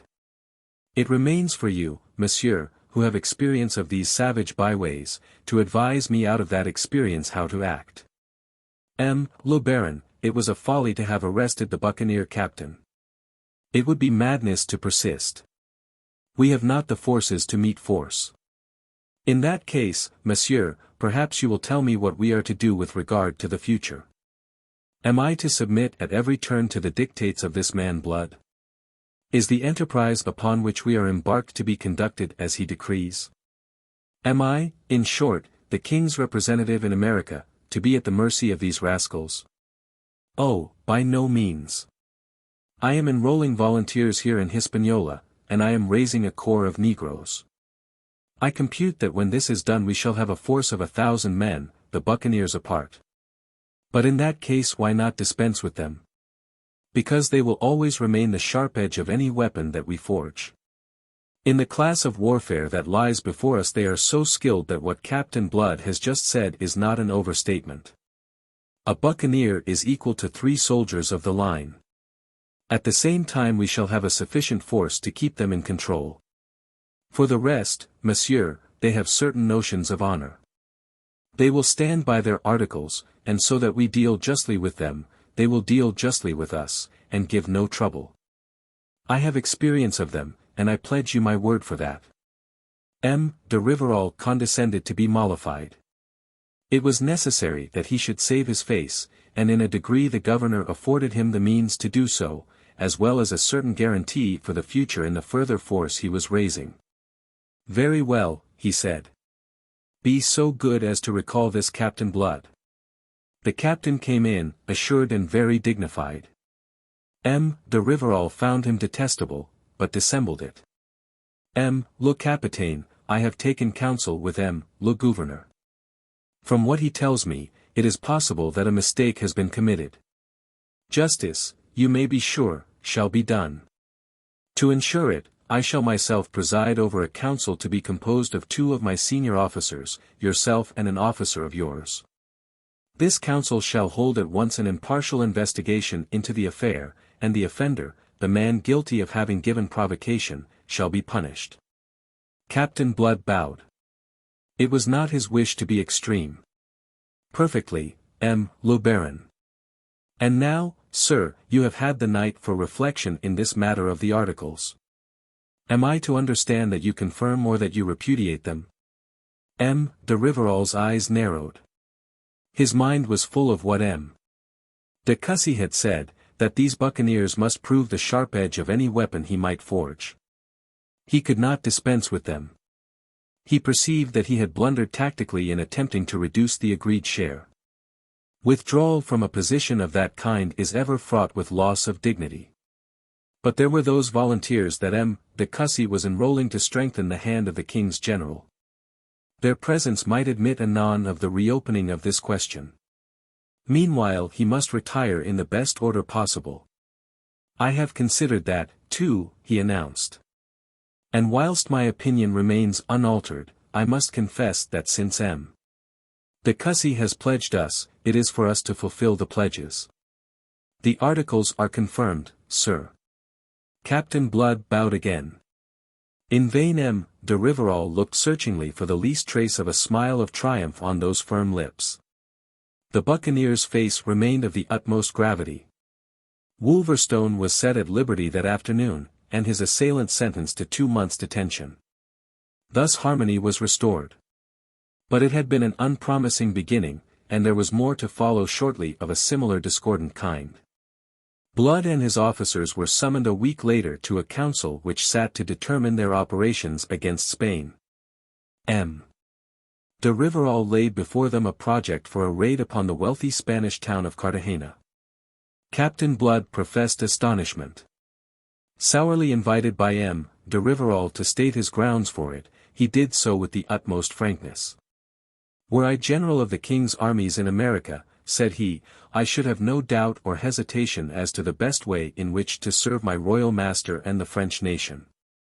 That which I think will be obvious to de Cussy, as it is to me, is that we should at once invade Spanish Hispaniola and reduce the whole of this fruitful and splendid island into the possession of the King of France." "That may follow," said de Rivarol. "It is my wish that we begin with Cartagena." "You mean, sir, that we are to sail across the Caribbean on an adventurous expedition, neglecting that which lies here at our very door. In our absence, a Spanish invasion of French Hispaniola is possible. If we begin by reducing the Spaniards here, that possibility will be removed. We shall have added to the crown of France the most coveted possession in the West Indies. The enterprise offers no particular difficulty, it may be speedily accomplished, and once accomplished, it would be time to look farther afield. That would seem the logical order in which this campaign should proceed." He ceased, and there was silence. De Rivarol sat back in his chair, the feathered end of a quill between his teeth. Presently he cleared his throat and asked a question. "Is there anybody else who shares Captain Blood's opinion?" None answered him. His own officers were overawed by him. Blood's followers naturally preferred Cartagena, because offering the greater chance of loot. Loyalty to their leader kept them silent. "You seem to be alone in your opinion," said the Baron with his vinegary smile. Captain Blood laughed outright. He had suddenly read the Baron's mind. His airs and graces and haughtiness had so imposed upon Blood that it was only now that at last he saw through them, into the fellow's peddling spirit. Therefore he laughed, there was really nothing else to do. But his laughter was charged with more anger even than contempt. He had been deluding himself that he had done with piracy. The conviction that this French service was free of any taint of that was the only consideration that had induced him to accept it. Yet here was this haughty, supercilious gentleman, who dubbed himself General of the armies of France, proposing a plundering, thieving raid which, when stripped of its mean, transparent mask of legitimate warfare, was revealed as piracy of the most flagrant. De Rivarol, intrigued by his mirth, scowled upon him disapprovingly. "Why do you laugh, monsieur?" "Because I discover here an irony that is supremely droll. You, Le Baron, General of the King's armies by land and sea in America, propose an enterprise of a purely buccaneering character, whilst I, the buccaneer, am urging one that is more concerned with upholding the honor of France. You perceive how droll it is." De Rivarol perceived nothing of the kind. De Rivarol in fact was extremely angry. He bounded to his feet, and every man in the room rose with him, save only de Cussy, who sat on with a grim smile on his lips. He, too, now read the Baron like an open book, and reading him despised him. Le filibustier," cried Rivarol in a thick voice, "it seems that I must again remind you that I am your superior officer." "My superior officer? You? Lord of the world? Why, you are just a common pirate. But you shall hear the truth for once, and that before all these gentlemen who have the honor to serve the King of France. It is for me, a buccaneer, a sea robber, to stand here and tell you what is in the interest of French honor and the French crown. Whilst you, the French king's appointed general, neglecting this, are for spending the king's resources against an outlying settlement of no account, shedding French blood in seizing a place that cannot be held. Only because it has been reported to you that there is much gold in Cartagena, and that the plunder of it will enrich you. It is worthy of the huckster who sought to haggle with us about our share, and to beat us down after the articles pledging you were already signed. If I am wrong, let the cussy say so. If I am wrong, let me be proven wrong, and I will beg your pardon. Meanwhile, monsieur, I withdraw from this council. I will have no further part in your deliberations. I accepted the service of the King of France with intent to honor that service. I cannot honor that service by lending countenance to a waste of life and resources in raids upon unimportant settlements, with plunder for their only object. The responsibility for such decisions must rest with you, and with you alone. I desire de Cussy to report me to the ministers of France. For the rest, monsieur, it merely remains for you to give me your orders. I await them aboard my ship, and anything else, of a personal nature, that you may feel I have provoked by the terms I have felt compelled to use in this council. Le Baron, I have the honor to wish you good day. He stalked out, and his 3 captains, although they thought him mad, rolled after him in loyal silence. De Rivarol was gasping like a landed fish. The stark truth had robbed him of speech. When he recovered, it was to thank heaven vigorously that the council was relieved by Captain Blood's own act of that gentleman's further participation in its deliberations. Inwardly de Rivarol burned with shame and rage.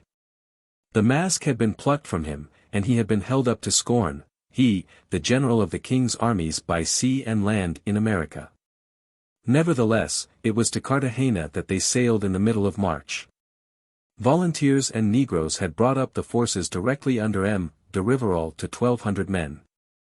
With these he thought he could keep the buccaneer contingent in order and submissive. They made up an imposing fleet, led by de Rivarol's flagship, the Victorieuse, a mighty vessel of 80 guns. Each of the 4 other French ships was at least as powerful as Blood's Arabella, which was of 40 guns. Followed the lesser buccaneer vessels, the Elizabeth, Lachesis, and Atropos, and a dozen frigates laden with stores, besides canoes and small craft in tow. Narrowly they missed the Jamaica fleet with Colonel Bishop, which sailed north for Tortuga 2 days after the Baron de Rivarol's southward passage. Chapter 27. Cartagena.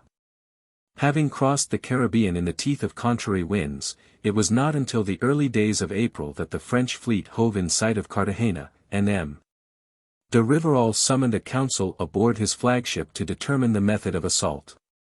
It is of importance, messers, he told them, that we take the city by surprise, not only before it can put itself into a state of defense, but before it can remove its treasures inland. I propose to land a force sufficient to achieve this to the north of the city tonight after dark. And he explained in detail the scheme upon which his wits had labored. He was heard respectfully and approvingly by his officers, scornfully by Captain Blood, and indifferently by the other buccaneer captains present. For it must be understood that Blood's refusal to attend councils had related only to those concerned with determining the nature of the enterprise to be undertaken. Captain Blood was the only one amongst them who knew exactly what lay ahead. 2 years ago he had himself considered a raid upon the place, and he had actually made a survey of it in circumstances which he was presently to disclose. The Baron's proposal was one to be expected from a commander whose knowledge of Cartagena was only such as might be derived from maps. Geographically and strategically considered, it is a curious place. It stands almost foursquare, screened east and north by hills, and it may be said to face south upon the inner of 2 harbors by which it is normally approached. The entrance to the outer harbor, which is in reality a lagoon some 3 miles across, lies through a neck known as the Boca Chica, or Little Mouth, and defended by a fort. A long strip of densely wooded land to westward acts here as a natural breakwater, and as the inner harbor is approached, another strip of land thrusts across at right angles from the first, towards the mainland on the east. Just short of this it ceases, leaving a deep but very narrow channel, a veritable gateway, into the secure and sheltered inner harbor. Another fort defends this second passage. East and north of Cartagena lies the mainland, which may be left out of account. But to the west and northwest this city, so well guarded on every other side, lies directly open to the sea. It stands back beyond a half-mile of beach, and besides this and the stout walls which fortify it, would appear to have no other defences. But those appearances are deceptive, and they had utterly deceived de Rivarol, when he devised his plan. It remained for Captain Blood to explain the difficulties when de Rivarol informed him that the honour of opening the assault in the manner which he prescribed was to be accorded to the buccaneers. Captain Blood smiled sardonic appreciation of the honour reserved for his men. It was precisely what he would have expected. For the buccaneers the dangers, for de Rivarol the honour, glory and profit of the enterprise. It is an honour which I must decline, said he quite coldly. Wolverstone grunted approval and Hagthorpe nodded. Iberville, who as much as any of them resented the superciliousness of his noble compatriot, never wavered in loyalty to Captain Blood. The French officers, there were 6 of them present, stared their haughty surprise at the buccaneer leader, whilst the Baron challengingly fired a question at him. How? You decline it, sir. You decline to obey orders, do you say? I understood, le Baron, that you summoned us to deliberate upon the means to be adopted. Then you understood amiss, le Capitaine. You are here to receive my commands. I have already deliberated, and I have decided. I hope you understand. Oh, I understand, laughed Blood. But, I ask myself, do you? And without giving the Baron time to set the angry question that was bubbling to his lips, he swept on, you have deliberated, you say, and you have decided. But unless your decision rests upon a wish to destroy my buccaneers, you will alter it when I tell you something of which I have knowledge. This city of Cartagena looks very vulnerable on the northern side, all open to the sea as it apparently stands. Ask yourself, le Baron, how came the Spaniards who built it where it is to have been at such trouble to fortify it to the south, if from the north it is so easily assailable? That gave de Rivarol pause. The Spaniards, Blood pursued, are not quite the fools you are supposing them. Let me tell you, messers, that 2 years ago I made a survey of Cartagena as a preliminary to raiding it. I came hither with some friendly trading Indians, myself disguised as an Indian, and in that guise I spent a week in the city and studied carefully all its approaches. On the side of the sea where it looks so temptingly open to assault, there is shoal water for over half a mile out, far enough out, I assure you, to ensure that no ship shall come within bombarding range of it. It is not safe to venture nearer land than 3/4 of a mile. But our landing will be effected in canoes and piraguas and open boats, cried an officer impatiently.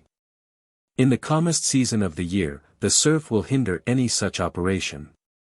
And you will also bear in mind that if landing were possible as you are suggesting, that landing could not be covered by the ship's guns. In fact, it is the landing parties would be in danger from their own artillery. If the attack is made by night, as I propose, covering will be unnecessary. You should be ashore in force before the Spaniards are aware of the intent. You are assuming that Cartagena is a city of the blind, that at this very moment they are not conning our sails and asking themselves who we are and what we intend. But if they feel themselves secure from the north, as you suggest, cried the Baron impatiently, that very security will lull them. Perhaps. But, then, they are secure. Any attempt to land on this side is doomed to failure at the hands of nature. Nevertheless, we make the attempt, said the obstinate Baron, whose haughtiness would not allow him to yield before his officers. If you still choose to do so after what I have said, you are, of course, the person to decide. But I do not lead my men into fruitless danger. If I command you, the Baron was beginning. But Blood unceremoniously interrupted him. Le Baron, when de Cussy engaged us on your behalf, it was as much on account of our knowledge and experience of this class of warfare as on account of our strength. I have placed my own knowledge and experience in this particular matter at your disposal. I will add that I abandoned my own project of raiding Cartagena, not being in sufficient strength at the time to force the entrance of the harbor, which is the only way into the city. The strength which you now command is ample for that purpose. But whilst we are doing that, the Spaniards will have time to remove great part of the wealth this city holds. We must take them by surprise. Captain Blood shrugged. If this is a mere pirating raid, that, of course, is a prime consideration. It was with me.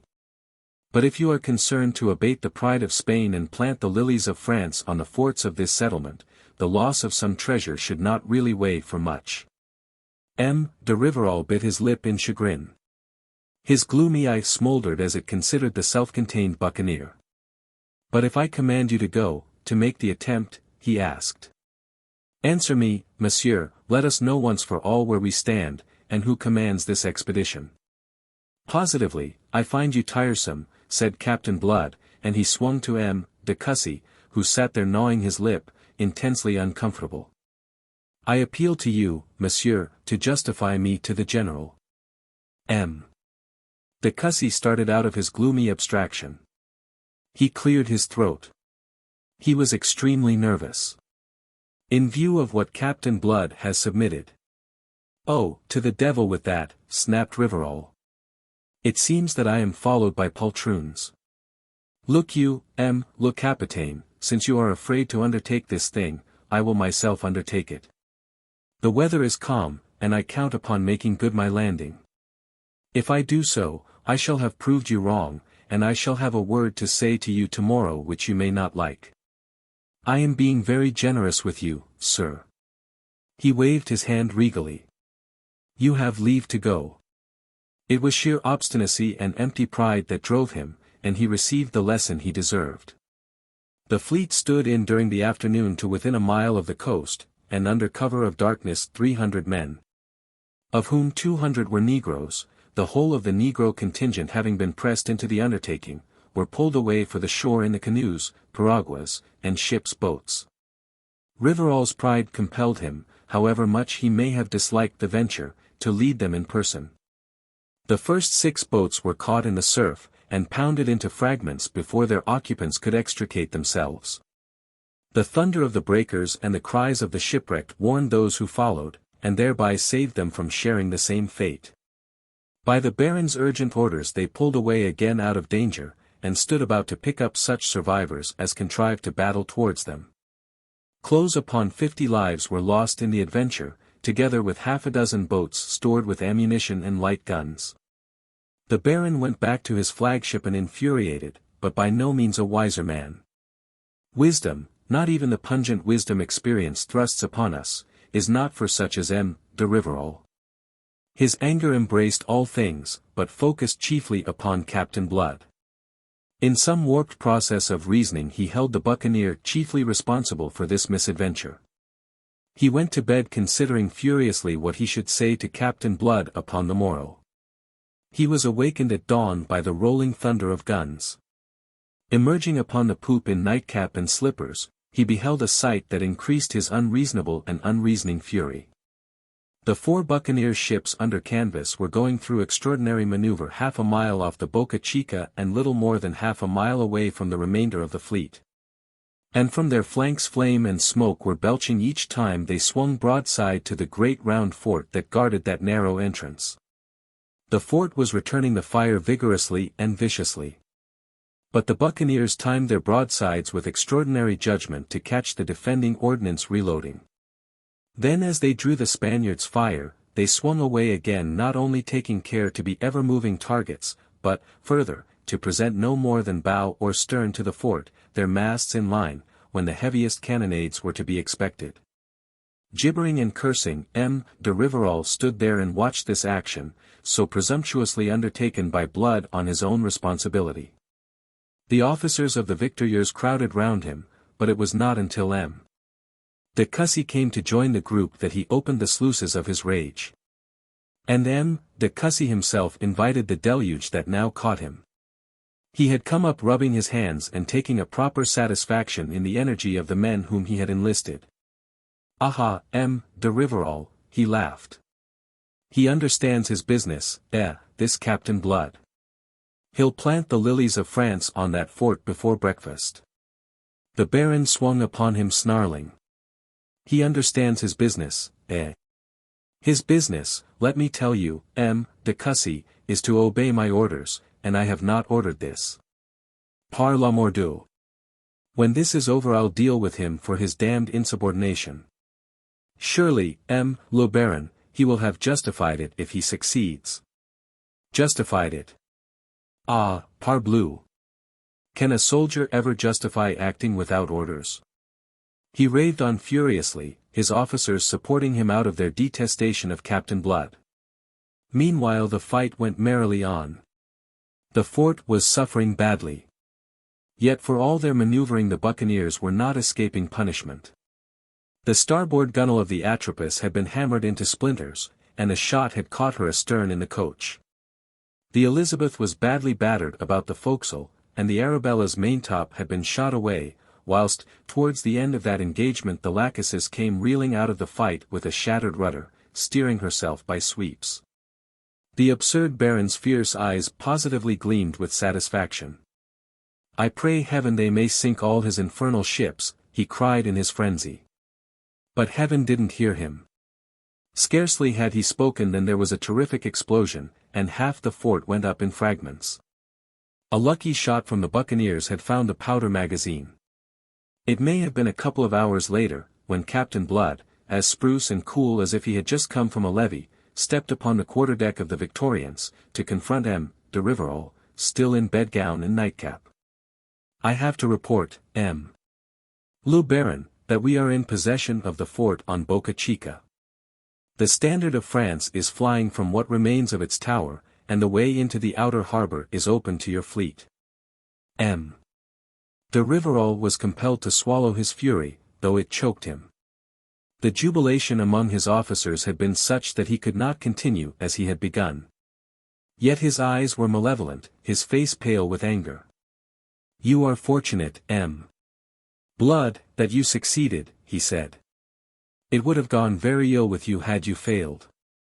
Another time be so good as to await my orders, lest you should afterwards lack the justification which your good fortune has procured you this morning. Blood smiled with a flash of white teeth, and bowed. I shall be glad of your orders now, General, for pursuing our advantage. You realize that speed in striking is the first essential. Rivarol was left gaping a moment. Absorbed in his ridiculous anger, he had considered nothing. But he made a quick recovery. To my cabin, if you please, he commanded peremptorily, and was turning to lead the way, when Blood arrested him. With submission, my general, we shall be better here. You behold there the scene of our coming action. It is spread before you like a map. He waved his hand towards the lagoon, the country flanking it and the considerable city standing back from the beach.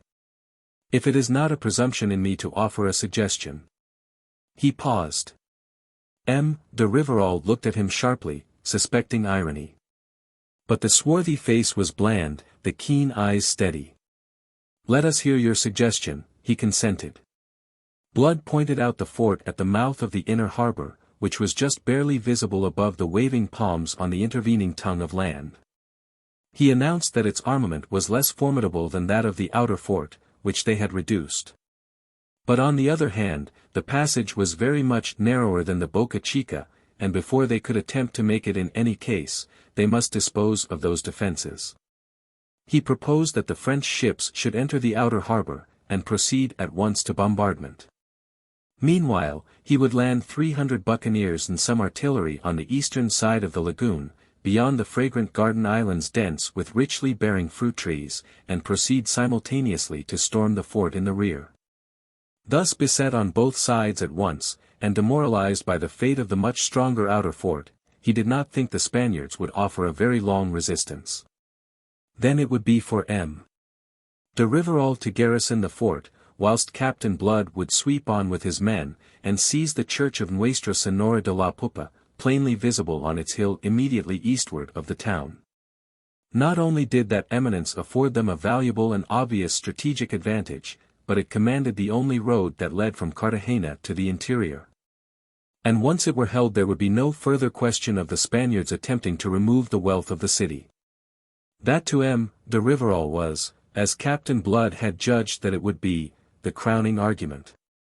Supercilious until that moment, and disposed for his own pride's sake to treat the buccaneers' suggestions with cavalier criticism, M. de Rivarol's manner suddenly changed. He became alert and brisk, went so far as tolerantly to commend Captain Blood's plan, and issued orders that action might be taken upon it at once. It is not necessary to follow that action step by step. Blunders on the part of the French marred its smooth execution, and the indifferent handling of their ships led to the sinking of 2 of them in the course of the afternoon by the fort's gunfire. But by evening, owing largely to the irresistible fury with which the buccaneers stormed the place from the landward side, the fort had surrendered.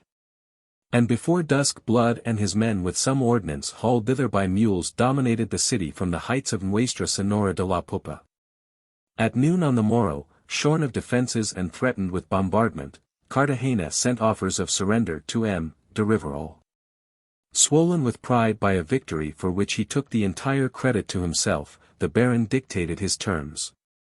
He demanded that all public effects and office accounts be delivered up, that the merchants surrender all moneys and goods held by them for their correspondence, the inhabitants could choose whether they would remain in the city or depart.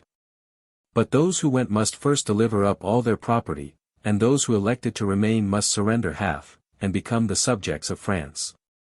Religious houses and churches should be spared, but they must render accounts of all monies and valuables in their possession. Cartagena agreed, having no choice in the matter, and on the next day, which was the 5th of April, M. de Rivarol entered the city and proclaimed it now a French colony, appointing M. de Cussy its governor. Thereafter he proceeded to the cathedral, where very properly a Te Deum was sung in honor of the conquest. This by way of grace, whereafter M. de Rivarol proceeded to devour the city. The only detail in which the French conquest of Cartagena differed from an ordinary buccaneering raid was that under the severest penalties no soldier was to enter the house of any inhabitant. But this apparent respect for the persons and property of the conquered was based in reality upon M. de Rivarol's anxiety lest a doubloon should be abstracted from all the wealth that was pouring into the treasury opened by the Baron in the name of the King of France. Once the golden stream had ceased, he removed all restrictions and left the city in prey to his men, who proceeded further to pillage it of that part of their property which the inhabitants who became French subjects had been assured should remain inviolate. The plunder was enormous. In the course of 4 days over 100 mules laden with gold went out of the city and down to the boats waiting at the beach to convey the treasure aboard the ships. Chapter 28. The honor of M. de Rivarol. During the capitulation and for some time after, Captain Blood and the greater portion of his buccaneers had been at their post on the heights of Nuestra Senora de la Popa, utterly in ignorance of what was taking place. Blood, although the man chiefly, if not solely, responsible for the swift reduction of the city, which was proving a veritable treasure house, was not even shown the consideration of being called to the council of officers which with M. de Rivarol determined the terms of the capitulation. This was a slight that at another time Captain Blood would not have borne for a moment. But at present, in his odd frame of mind, and its divorcement from piracy, he was content to smile his utter contempt of the French general. Not so, however, his captains, and still less his men. Resentment smouldered amongst them for a while, to flame out violently at the end of that week in Cartagena. It was only by undertaking to voice their grievance to the Baron that their captain was able for the moment to pacify them. That done, he went at once in quest of M. de Rivarol. He found him in the offices which the Baron had set up in the town, with a staff of clerks to register the treasure brought in and to cast up the surrendered account books, with a view to ascertaining precisely what were the sums yet to be delivered up. The Baron sat there scrutinizing ledgers, like a city merchant, and checking figures to make sure that all was correct to the last peso. A choice occupation this for the general of the king's armies by sea and land. He looked up irritated by the interruption which Captain Blood's advent occasioned. Le Baron, the latter greeted him. I must speak frankly, and you must suffer it. My men are on the point of mutiny. M. De Rivarol considered him with a faint lift of the eyebrows. Captain Blood, I, too, will speak frankly, and you, too, must suffer it. If there is a mutiny, you and your captains shall be held personally responsible. The mistake you make is in assuming with me the tone of an ally, whereas I have given you clearly to understand from the first that you are simply in the position of having accepted service under me. Your proper apprehension of that fact will save the waste of a deal of words. Blood contained himself with difficulty. One of these fine days, he felt, that for the sake of humanity he must slit the comb of this supercilious, arrogant cockerel. You may define our positions as you please, said he. But I'll remind you that the nature of a thing is not changed by the name you give it. I am concerned with facts, chiefly with the fact that we entered into definite articles with you. Those articles provide for a certain distribution of the spoil. My men demand it. They are not satisfied. Of what are they not satisfied? Demanded the Baron.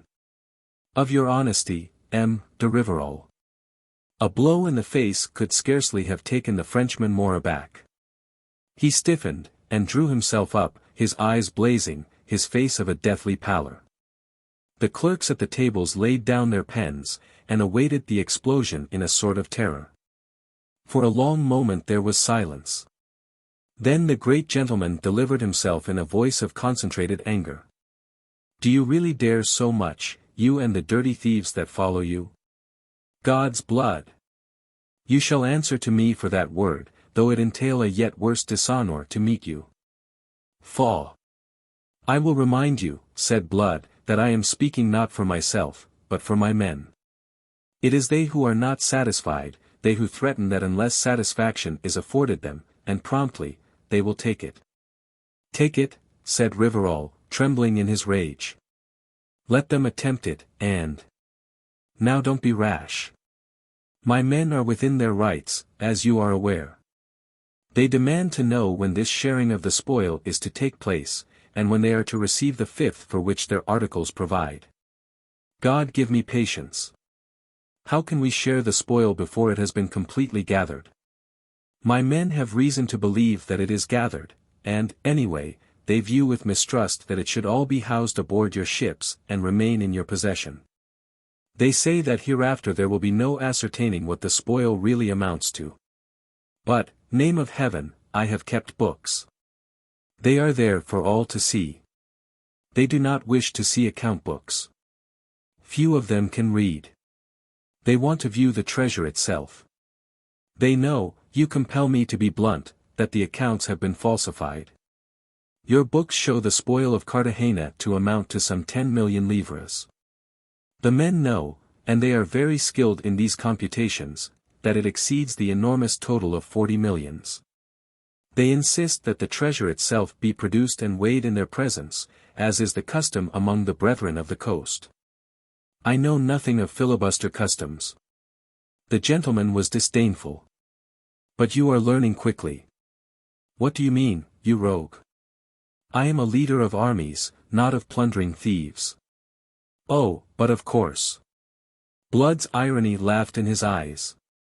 Yet, whatever you may be, I warn you that unless you yield to a demand that I consider just and therefore uphold, you may look for trouble, and it would not surprise me if you never leave Cartagena at all. Nor convey a single gold piece home to France. Ah, pardieu. Am I to understand that you are threatening me? Come, come, le Baron. I warn you of the trouble that a little prudence may avert. You do not know on what a volcano you are sitting. You do not know the ways of buccaneers. If you persist, Cartagena will be drenched in blood, and whatever the outcome the King of France will not have been well served. That shifted the basis of the argument to less hostile ground. A while yet it continued, to be concluded at last by an ungracious undertaking from M. de Rivarol to submit to the demands of the buccaneers. He gave it with an extreme ill grace, and only because Blood made him realize at last that to withhold it longer would be dangerous. In an engagement, he might conceivably defeat Blood's followers. But conceivably he might not. And even if he succeeded, the effort would be so costly to him in men that he might not thereafter find himself in sufficient strength to maintain his hold of what he had seized. The end of it all was that he gave a promise at once to make the necessary preparations, and if Captain Blood and his officers would wait upon him on board the Victorieuse tomorrow morning, the treasure should be produced. Weighed in their presence, and their fifth share surrendered there and then into their own keeping. Among the buccaneers that night there was hilarity over the sudden abatement of de Rivarol's monstrous pride. But when the next dawn broke over Cartagena, they had the explanation of it. The only ships to be seen in the harbor were the Arabella and the Elizabeth riding at anchor, and the Atropos and the Lachesis careened on the beach for repair of the damage sustained in the bombardment. The French ships were gone. They had been quietly and secretly warped out of the harbor under cover of night, and 3 sails, faint and small, on the horizon to westward was all that remained to be seen of them. The absconding de Rivarol had gone off with the treasure, taking with him the troops and mariners he had brought from France. He had left behind him at Cartagena not only the empty-handed buccaneers, whom he had swindled, but also de Cussy and the volunteers and negroes from Hispaniola, whom he had swindled no less. The two parties were fused into one by their common fury, and before the exhibition of it the inhabitants of that ill-fated town were stricken with deeper terror than they had yet known since the coming of this expedition. Captain Blood alone kept his head, setting a curb upon his deep chagrin. He had promised himself that before parting from de Rivarol he would present a reckoning for all the petty affronts and insults to which that unspeakable fellow, now proved a scoundrel, had subjected him. "We must follow," he declared. "Follow and punish." At first that was the general cry. Then came the consideration that only 2 of the buccaneers' ships were seaworthy, and these could not accommodate the whole force, particularly being at the moment indifferently victualled for a long voyage. The crews of the Lachesis and Atropos and with them their captains, Wolverstone and Yberville, renounced the intention. After all, there would be a deal of treasure still hidden in Cartagena. They would remain behind to extort it whilst fitting their ships for sea. Let Blood and Hagthorpe and those who sailed with them do as they pleased. Then only did Blood realize the rashness of his proposal, and in attempting to draw back he almost precipitated a battle between the two parties into which that same proposal had now divided the buccaneers. And meanwhile those French sails on the horizon were growing less and less. Blood was reduced to despair. If he went off now, heaven knew what would happen to the town, the temper of those whom he was leaving being what it was. Yet if he remained, it would simply mean that his own and Hagthorpe's crews would join in the Saturnalia and increase the hideousness of events now inevitable. Unable to reach a decision, his own men and Hagthorpe's took the matter off his hands, eager to give chase to Rivarol. Not only was a dastardly cheat to be punished but an enormous treasure to be won by treating as an enemy this French commander who, himself, had so villainously broken the alliance. When Blood, torn as he was between conflicting considerations, still hesitated, they bore him almost by main force aboard the Arabella. Within an hour, the water casks at least replenished and stowed aboard, the Arabella and the Elizabeth put to sea upon that angry chase. When we were well at sea, and the Arabella's course was laid, writes Pitt, in his log, I went to seek the captain, knowing him to be in great trouble of mind over these events. I found him sitting alone in his cabin, his head in his hands, torment in the eyes that stared straight before him, seeing nothing. What now, Peter? Cried the young Somerset mariner. Lord, man, what is there here to fret you? Surely, isn't the thought of Rivarol. No, said Blood thickly. And for once he was communicative. It may well be that he must vent the thing that oppressed him or be driven mad by it. And Pitt, after all, was his friend and loved him, and, so, a proper man for confidences. But if she knew. If she knew. O God! I had thought to have done with piracy, thought to have done with it forever. Yet here have I been committed by this scoundrel to the worst piracy that ever I was guilty of. Think of Cartagena. Think of the hell those devils will be making of it now. And I must have that on my soul. Nay, Peter, isn't on your soul. But on Rivarol's. It is that dirty thief who has brought all this about. What could you have done to prevent it? I would have stayed if it could have availed. It could not, and you know it. So why repine? There is more than that to it, groaned Blood. What now? What remains? Loyal service with the English was made impossible for me. Loyal service with France has led to this, and that is equally impossible hereafter. What to live clean, I believe the only thing is to go and offer my sword to the King of Spain. But something remained, the last thing that he could have expected, something towards which they were rapidly sailing over the tropical, sunlit sea. All this against which he now inveighed so bitterly was but a necessary stage in the shaping of his odd destiny. Setting a course for Hispaniola, since they judged that thither must Rivarol go to refit before attempting to cross to France.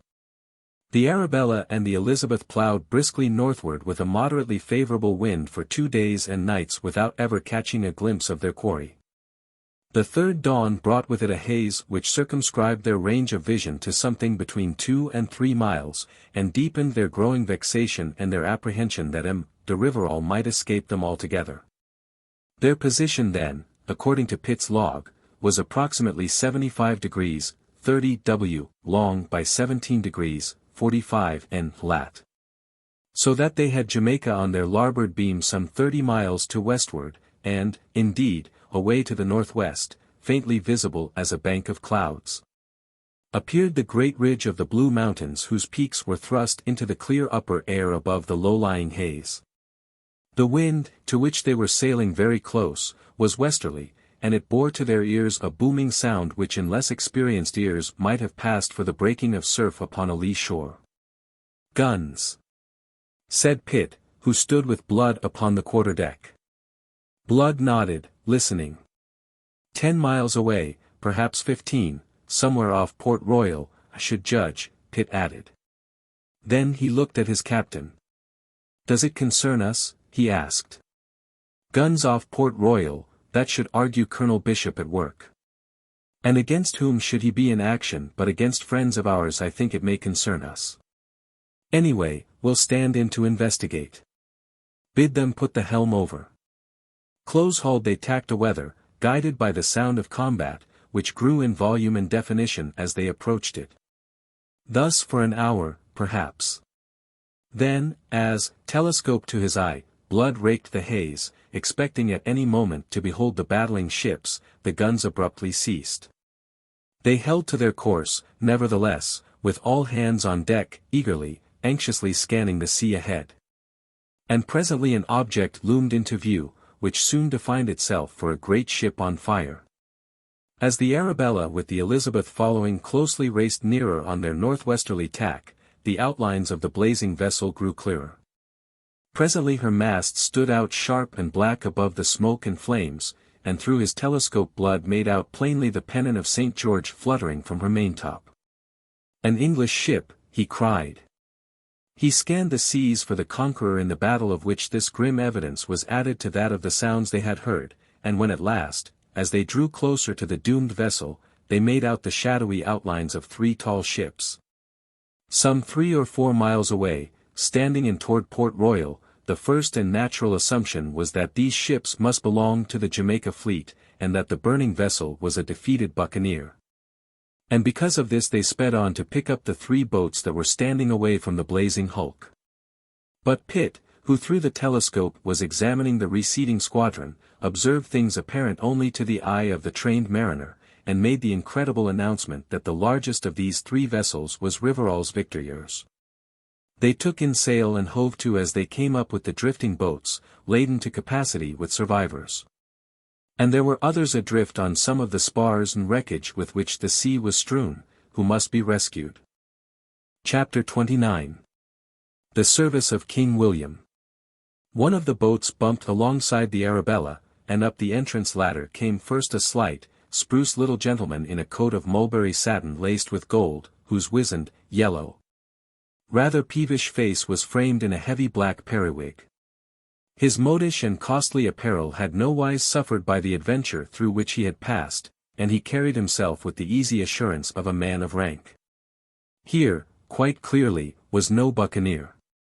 He was closely followed by one who in every particular, save that of age, was his physical opposite, corpulent in a brawny, vigorous way, with a full, round, weather-beaten face whose mouth was humorous and whose eyes were blue and twinkling. He was well dressed without fripperies, and bore with him an air of vigorous authority. As the little man stepped from the ladder into the waist, whither Captain Blood had gone to receive him, his sharp, ferrety dark eyes swept the uncouth ranks of the assembled crew of the Arabella. "And where the devil may I be now?" he demanded irritably. "Are you English, or what the devil are you?" "Myself, I have the honor to be Irish, sir. My name is Blood, Captain Peter Blood, and this is my ship the Arabella, all very much at your service." "Blood!" shrilled the little man. "Oh, s'blood! A pirate!" He swung to the colossus who followed him, a damned pirate, Van der Kuylen. "Rend my vitals, but we're come from Scylla to Charybdis." "So?" said the other gutturally, and again, "so?" Then the humor of it took him, and he yielded to it. "Damn! What's to laugh at, you porpoise?" spluttered Mulberrycoat. "A fine tale this'll make at home. Admiral Van der Kuylen first loses his fleet in the night, then has his flagship fired under him by a French squadron, and ends all by being captured by a pirate. I'm glad you find it matter for laughter. Since for my sins I happen to be with you, I'm damned if I do. There's a misapprehension, if I may make so bold as to point it out," put in Blood quietly. "You are not captured, gentlemen, you are rescued. When you realize it, perhaps it will occur to you to acknowledge the hospitality I am offering you. It may be poor, but it is the best at my disposal." The fierce little gentleman stared at him. "Damn! Do you permit yourself to be ironical?" He disapproved him, and possibly with a view to correcting any such tendency, proceeded to introduce himself. "I am Lord Willoughby, King William's Governor-General of the West Indies, and this is Admiral Van der Kuylen, Commander of His Majesty's West Indian Fleet, at present mislaid somewhere in this damned Caribbean Sea." "King William?" quoth Blood, and he was conscious that Pitt and Dyke, who were behind him, now came edging nearer, sharing his own wonder. "And who may be King William, and of what may he be king?" "What's that?" In a wonder greater than his own, Lord Willoughby stared back at him. "At last, I am alluding to His Majesty King William III, William of Orange, who, with Queen Mary, has been ruling England for 2 months and more." There was a moment's silence, until Blood realized what he was being told. "D'ye mean, sir, that they've roused themselves at home, and kicked out that scoundrel James and his gang of ruffians?" Admiral Van der Kuylen nudged his lordship, a humorous twinkle in his blue eyes. "His politics are very sound, I think," he growled. His lordship's smile brought lines like gashes into his leathery cheeks. "Slife! Hadn't you heard? Where the devil have you been at all?" "Out of touch with the world for the last 3 months, said Blood. "Stab me! You must have been. And in that 3 months the world has undergone some changes." Briefly he added an account of them. King James was fled to France, and living under the protection of King Louis, wherefore, and for other reasons, England had joined the league against her, and was now at war with France.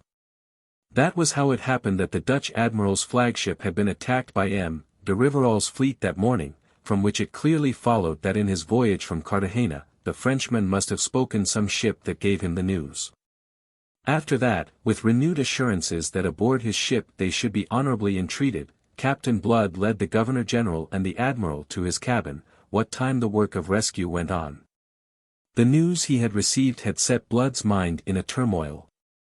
If King James was dethroned and banished, there was an end to his own outlawry for his alleged share in an earlier attempt to drive out that tyrant.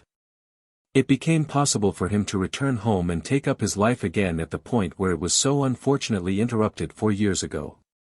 He was dazzled by the prospect so abruptly opened out to him. The thing so filled his mind, moved him so deeply, that he must afford it expression.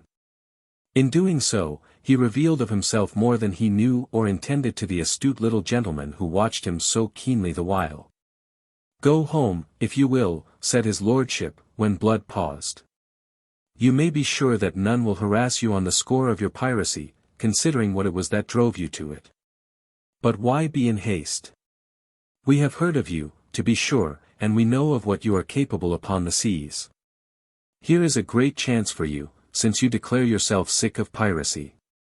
Should you choose to serve King William out here during this war, your knowledge of the West Indies should render you a very valuable servant to His Majesty's government, which you would not find ungrateful. You should consider it. Damn, sir, I repeat, it is a great chance you are given. That your lordship gives me," Blood amended, "I am very grateful. But at the moment, I confess, I can consider nothing but this great news. It alters the shape of the world. I must accustom myself to view it as it now is, before I can determine my own place in it." Pitt came in to report that the work of rescue was at an end, and the men picked up, some 45 in all, safe aboard the 2 buccaneer ships. He asked for orders. Blood rose. "I am negligent of your lordship's concerns in my consideration of my own. You'll be wishing me to land you at Port Royal." "At Port Royal?" The little man squirmed wrathfully on his seat. Wrathfully, and at length he informed Blood that they had put into Port Royal last evening to find its deputy governor absent. He had gone on some wild goose chase to Tortuga after buccaneers, taking the whole of the fleet with him. Blood stared in surprise a moment, then yielded to laughter. "He went, I suppose, before news reached him of the change of government at home, and the war with France?" "He did not," snapped Willoughby. "He was informed of both, and also of my coming before he set out." "Oh, impossible. So I should have thought. But I have the information from a Major Mallard whom I found in Port Royal, apparently governing in this fool's absence. But is he mad, to leave his post at such a time?" Blood was amazed. "Taking the whole fleet with him, pray remember, and leaving the place open to French attack. That is the sort of deputy governor that the late government thought fit to appoint, an epitome of its misrule, damn. He leaves Port Royal unguarded save by a ramshackle fort that can be reduced to rubble in an hour. Stab me. It's unbelievable." The lingering smile faded from Blood's face. "Is Riverall aware of this?" he cried sharply. It was the Dutch admiral who answered him. "Vould he go dear if he were not? De Riverall he take some of our men prisoners. Perhaps dey tell him. Perhaps he make dem tell. Id is a great opportunity." His lordship snarled like a mountain cat. "That rascal bishop shall answer for it with his head if there's any mischief done through this desertion of his post. What if it were deliberate, eh? What if he is more knave than fool? What if this is his way of serving King James, from whom he held his office?" Captain Blood was generous. Hardly so much. It was just vindictiveness that urged him. "It's myself he's hunting at Tortuga, my lord. But, I'm thinking that while he's about it, I'd best be looking after Jamaica for King William." He laughed, with more mirth than he had used in the last 2 months. "Set a course for Port Royal, Jeremy, and make all speed. We'll be level yet with de Riverall, and wipe off some other scores at the same time." Both Lord Willoughby and the Admiral were on their feet. "But you are not equal to it, damn," cried his lordship. "Any one of the Frenchman's 3 ships is a match for both yours, my man." "In guns, said Blood, and he smiled. "But there's more than guns that matter in these affairs. If your lordship would like to see an action fought at sea as an action should be fought, this is your opportunity." Both stared at him. "But the odds," his lordship insisted. "Id is impossible," said Van der Kuylen, shaking his great head. "Seamanship is important. Bud guns is guns. If I can't defeat him, I can sink my own ships in the channel, and block him in until Bishop gets back from his wild goose chase with his squadron, or until your own fleet turns up." "And what good will that be, pray?" demanded Willoughby. I'll be after telling you. Rivarol is a fool to take this chance, considering what he's got aboard. He carried in his hold the treasure plundered from Cartagena, amounting to 40 million livres.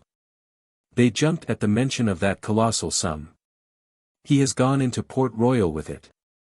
Whether he defeats me or not, he doesn't come out of Port Royal with it again, and sooner or later that treasure shall find its way into King William's coffers, after, say, 1/5 share shall have been paid to my buccaneers. Is that agreed, Lord Willoughby? His lordship stood up, and shaking back the cloud of lace from his wrist, held out a delicate white hand.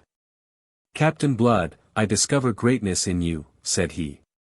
Sure it's your lordship has the fine sight to perceive it, laughed the captain. Yes, yes. But how will you do it, growled Van der Kuylen. Come on deck, and it's a demonstration I'll be giving you before the day's much older. Chapter 30. The last fight of the Arabella. Why, my friend, growled Van der Kuylen. Aye, in God's name, snapped Willoughby.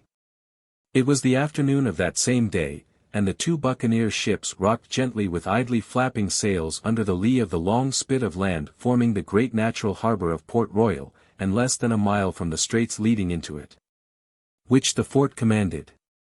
It was 2 hours and more since they had brought up thereabouts, having crept thither unobserved by the city and by de Rivarol's ships, and all the time the air had been aquiver with the roar of guns from sea and land, announcing that battle was joined between the French and the defenders of Port Royal.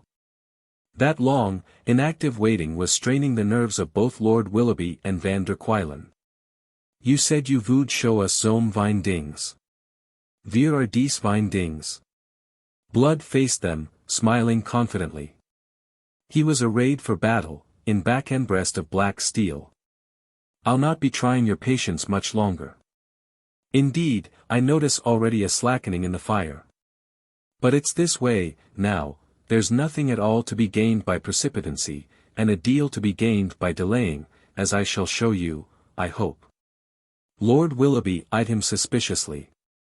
Ye think that in the meantime Bishop may come back or Admiral Van der Kuylen's fleet appear? Sure, now, I'm thinking nothing of the kind. What I'm thinking is that in this engagement with the Fort de Rivarol, who's a lubberly fellow, as I've reason to know, will be taking some damage that may make the odds a trifle more even. Sure, it'll be time enough to go forward when the fort has shot its bolt.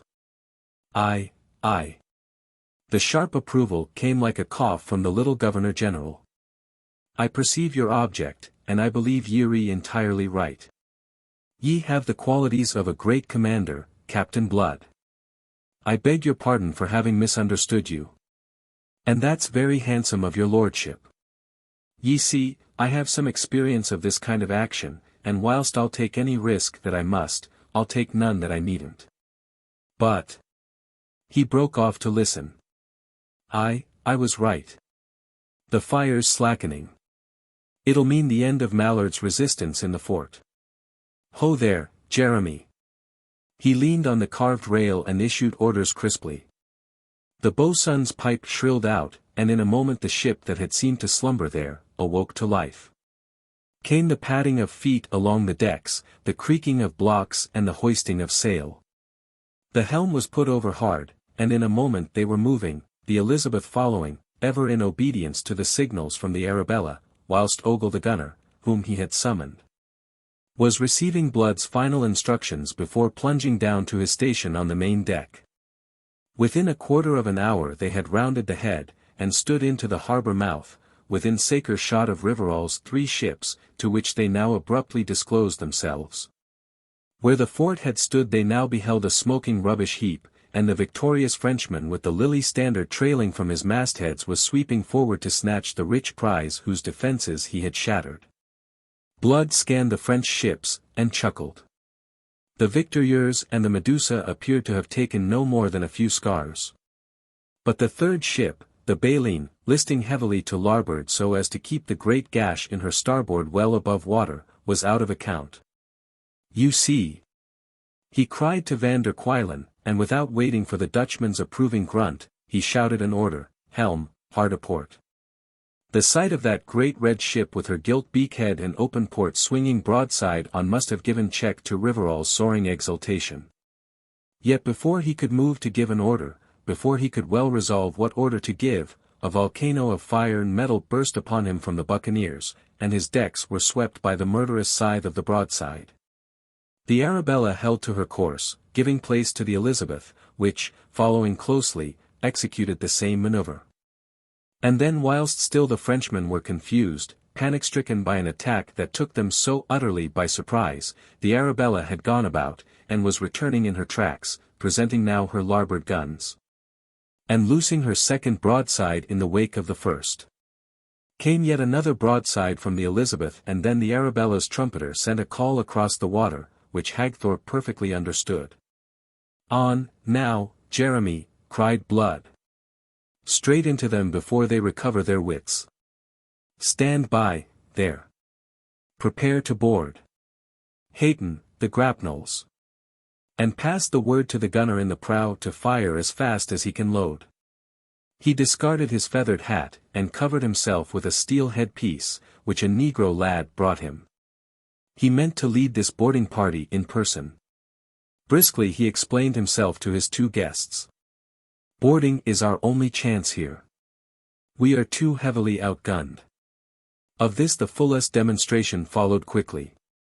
The Frenchmen having recovered their wits at last, both ships swung broadside on, and concentrating upon the Arabella as the nearer and heavier and therefore more immediately dangerous of their two opponents, volleyed upon her jointly at almost the same moment. Unlike the buccaneers, who had fired high to cripple their enemies above decks, the French fifed low to smash the hull of their assailant.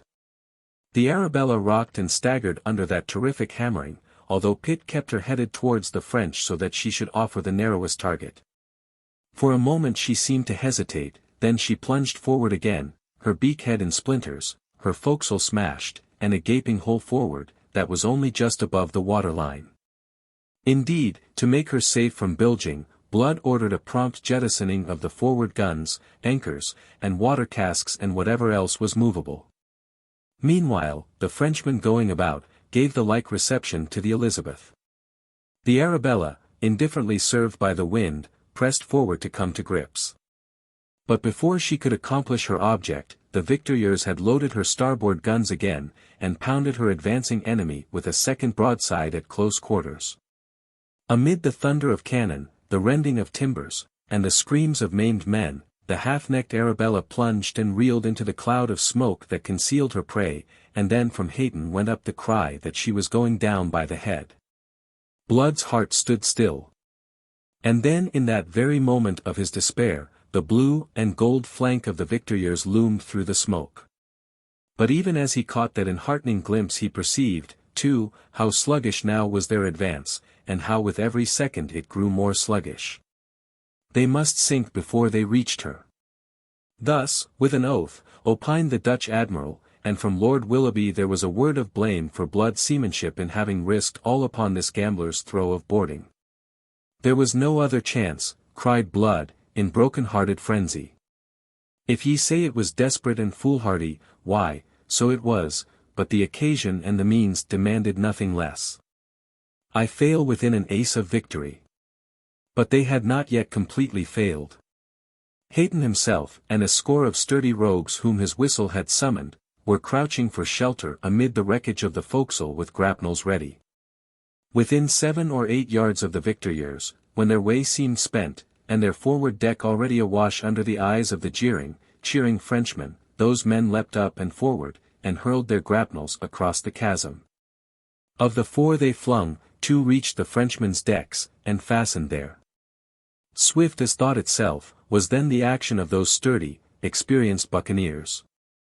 Unhesitatingly all threw themselves upon the chain of one of those grapnels, neglecting the other, and heaved upon it with all their might to warp the ships together. Blood, watching from his own quarter-deck, sent out his voice in a clarion call. "Musketeers to the prow!" The musketeers, at their station at the waist, obeyed him with the speed of men who know that in obedience is the only hope of life. 50 of them dashed forward instantly, and from the ruins of the forecastle they blazed over the heads of Hayton's men, mowing down the French soldiers who, unable to dislodge the irons firmly held where they had deeply bitten into the timbers of the Victorieres, were themselves preparing to fire upon the grapnel crew.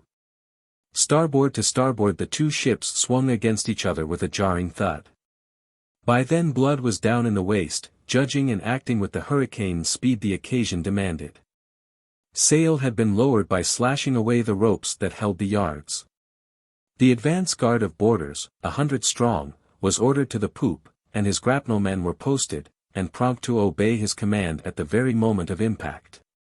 As a result, the foundering Arabella was literally kept afloat by the half-dozen grapnels that in an instant moored her firmly to the Victorieres.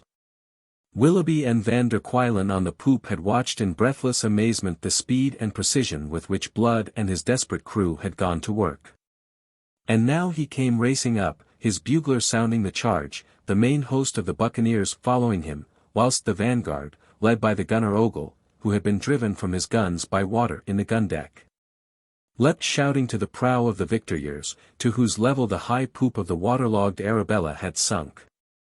Led now by Blood himself, they launched themselves upon the French like hounds upon the stag they have brought to bay. After them went others, until all had gone, and none but Willoughby and the Dutchman were left to watch the fight from the quarter-deck of the abandoned Arabella. For fully half an hour that battle raged aboard the Frenchman. Beginning in the prow, it surged through the forecastle to the waist, where it reached a climax of fury. The French resisted stubbornly, and they had the advantage of numbers to encourage them. But for all their stubborn valor, they ended by being pressed back and back across the decks that were dangerously canted to starboard by the pull of the waterlogged Arabella. The buccaneers fought with the desperate fury of men who know that retreat is impossible, for there was no ship to which they could retreat, and here they must prevail and make the Victorieres their own, or perish. And their own they made her in the end, and at a cost of nearly half their numbers. Driven to the quarter-deck, the surviving defenders, urged on by the infuriated Rivarol, maintained a while their desperate resistance. But in the end, Rivarol went down with a bullet in his head, and the French remnant, numbering scarcely a score of whole men, called for quarter. Even then the labours of Blood's men were not at an end. The Elizabeth and the Medusa were tight-locked, and Hagthorpe's followers were being driven back aboard their own ship for the second time. Prompt measures were demanded. Whilst Pitt and his seamen bore their part with the sails, and Ogle went below with a gun crew, Blood ordered the grapnels to be loosed at once. Lord Willoughby and the Admiral were already aboard the Victorieres.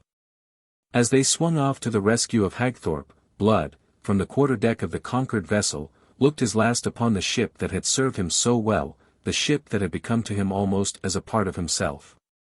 A moment she rocked after her release, then slowly and gradually settled down, the water gurgling and eddying about her topmasts, all that remained visible to mark the spot where she had met her death. As he stood there, above the ghastly shambles in the waist of the Victorieres, someone spoke behind him. "I think, Captain Blood, that it is necessary I should beg your pardon for the second time. Never before have I seen the impossible made possible by resource and valor, or victory so gallantly snatched from defeat." He turned, and presented to Lord Willoughby a formidable front. His head-piece was gone, his breastplate dinted, his right sleeve a rag hanging from his shoulder about a naked arm. He was splashed from head to foot with blood, and there was blood from a scalp wound that he had taken matting his hair and mixing with the grime of powder on his face to render him unrecognizable. But from that horrible mask 2 vivid eyes looked out preternaturally bright, and from those eyes 2 tears had ploughed each a furrow through the filth of his cheeks. Chapter 31. His Excellency the Governor. When the cost of that victory came to be counted, it was found that of 320 buccaneers who had left Cartagena with Captain Blood, a bare 100 remained sound and whole. The Elizabeth had suffered so seriously that it was doubtful if she could ever again be rendered seaworthy, and Hagthorpe, who had so gallantly commanded her in that last action, was dead. Against this, on the other side of the account, stood the facts that, with a far inferior force and by sheer skill and desperate valor, Blood's buccaneers had saved Jamaica from bombardment and pillage, and they had captured the fleet of M. de Rivarol, and seized for the benefit of King William the splendid treasure which she carried. It was not until the evening of the following day that Van der Kuylen's truant fleet of 9 ships came to anchor in the harbour of Port Royal, and its officers, Dutch and English, were made acquainted with their admiral's true opinion of their worth. 6 ships of that fleet were instantly refitted for sea. There were other West Indian settlements demanding the visit of inspection of the new Governor-General, and Lord Willoughby was in haste to sail for the Antilles. And meanwhile, he complained to his admiral, "I am detained here by the absence of this fool of a deputy governor." "So," said Van der Kuylen. "But why should Dad dead I knew? That I may break the dog as he deserves, and appoint his successor in some man gifted with a sense of where his duty lies, and with the ability to perform it." "Aha! But it is not necessary you remain for dat. And he will require no instructions, this one. He will know how to make Port Royal safe, better nor you or me." "You mean Blood?" "Of course. Could any man be better? You have seen vad he can do." "You think so, too, eh?" "Egad! I had thought of it. And, rip me, why not? He's a better man than Morgan, and Morgan was made governor. Blood was sent for.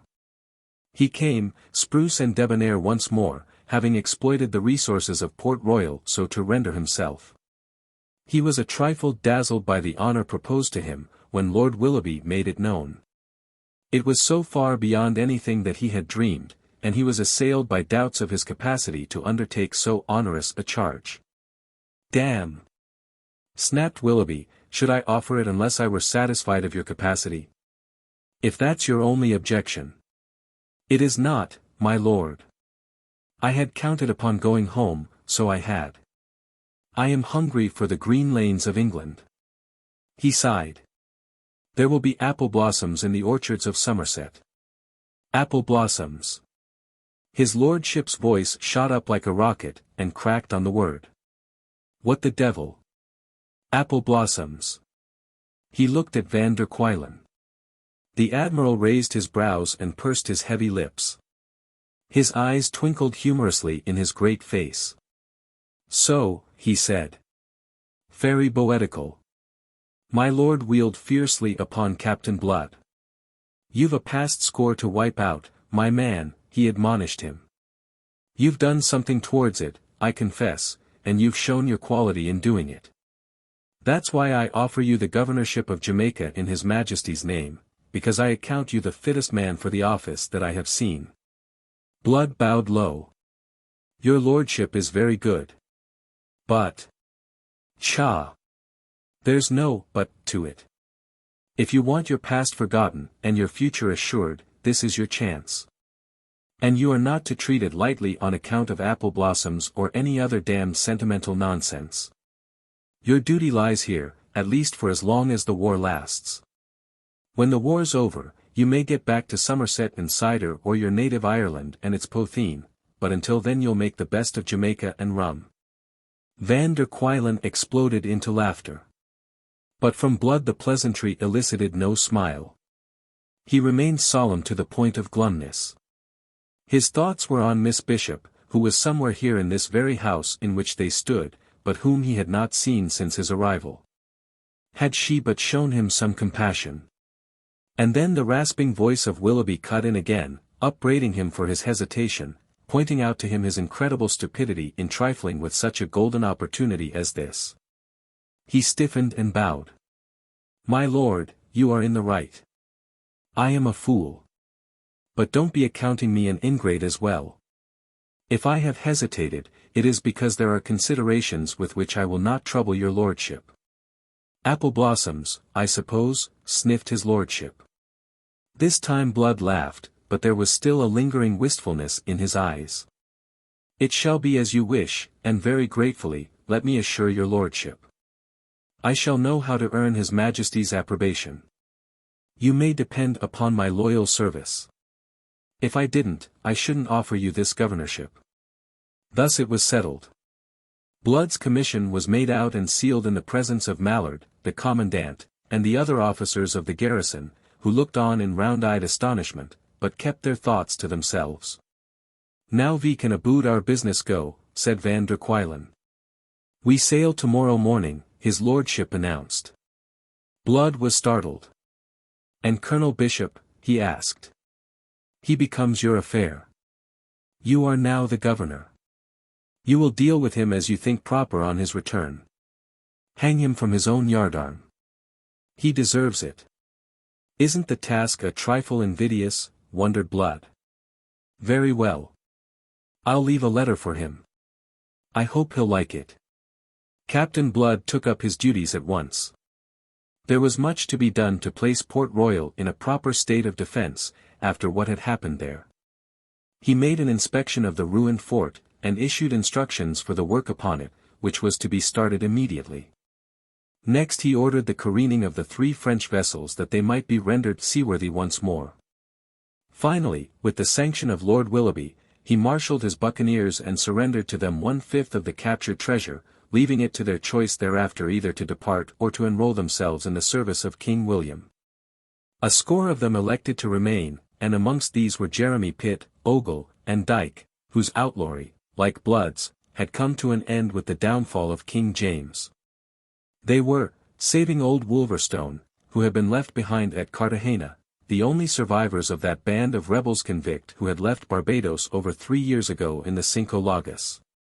On the following morning, whilst Van der Kuylen's fleet was making finally ready for sea, Blood sat in the spacious whitewashed room that was the governor's office, when Major Mallard brought him word that Bishop's homing squadron was in sight. "That is very well," said Blood.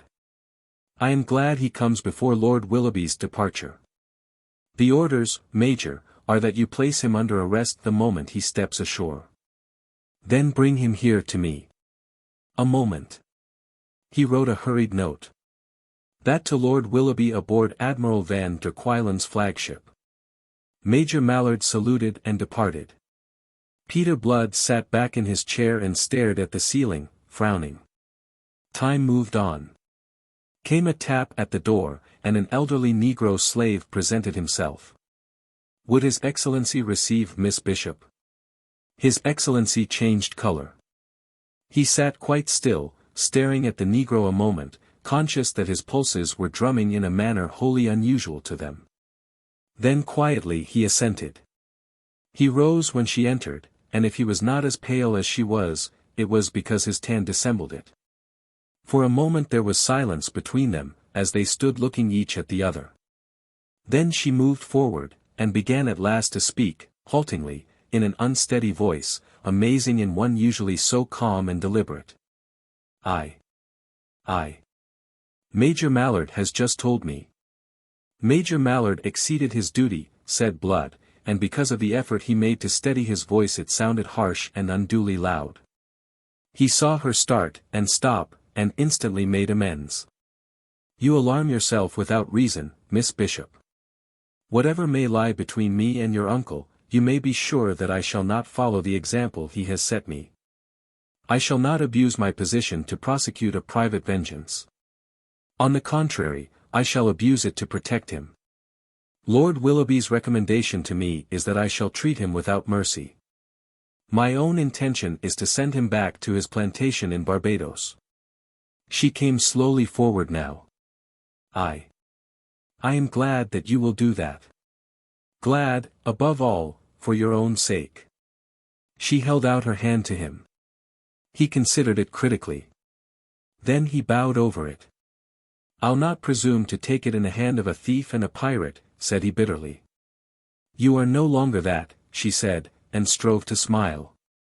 "Yet I owe no thanks to you that I am not," he answered.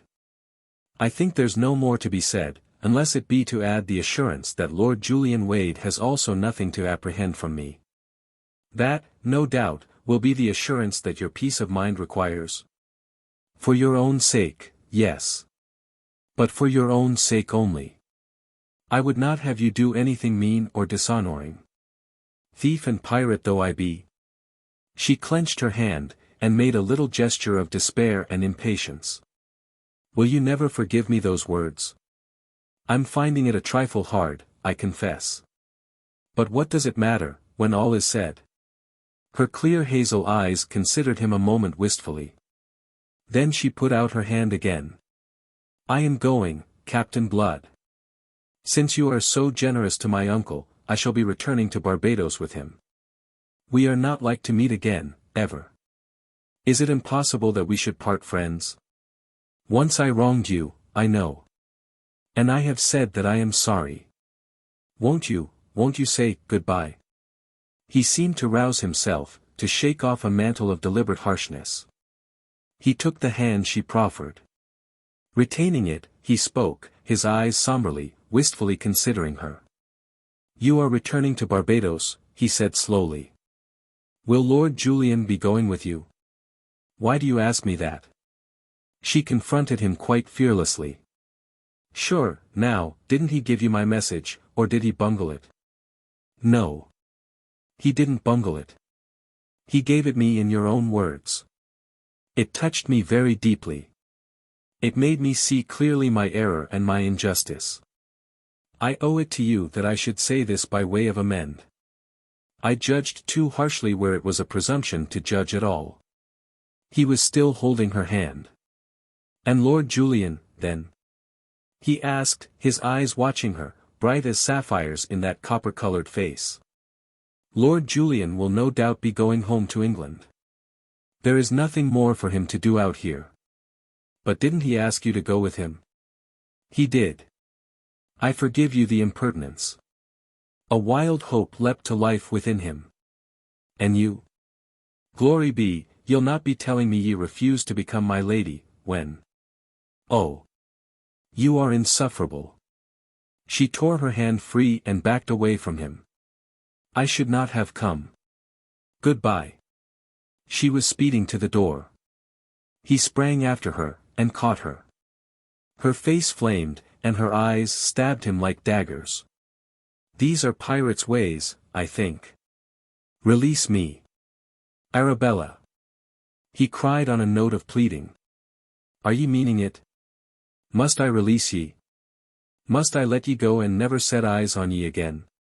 Or will ye stay and make this exile endurable until we can go home together? Och, ye crying now. What have I said to make ye cry, my dear? I thought you'd never say it, she mocked him through her tears. Well, now, ye see there was Lord Julian, a fine figure of a. There was never anybody but you, Peter. They had, of course, a deal to say thereafter, so much, indeed, that they sat down to say it, whilst time sped on, and Governor Blood forgot the duties of his office. He had reached home at last. His odyssey was ended.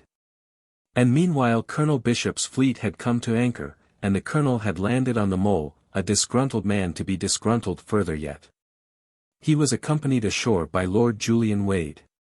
A corporal's guard was drawn up to receive him, and in advance of this stood Major Mallard and two others who were unknown to the deputy governor, one slight and elegant, the other big and brawny. Major Mallard advanced. Colonel Bishop, I have orders to arrest you. Your sword, sir. By order of the governor of Jamaica, said the elegant little man behind Major Mallard. Bishop swung to him. The governor? Ye mad.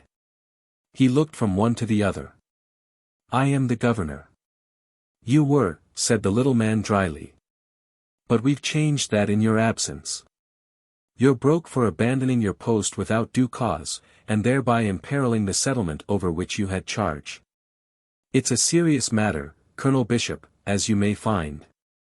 Considering that you held your office from the government of King James, it is even possible that a charge of treason might lie against you.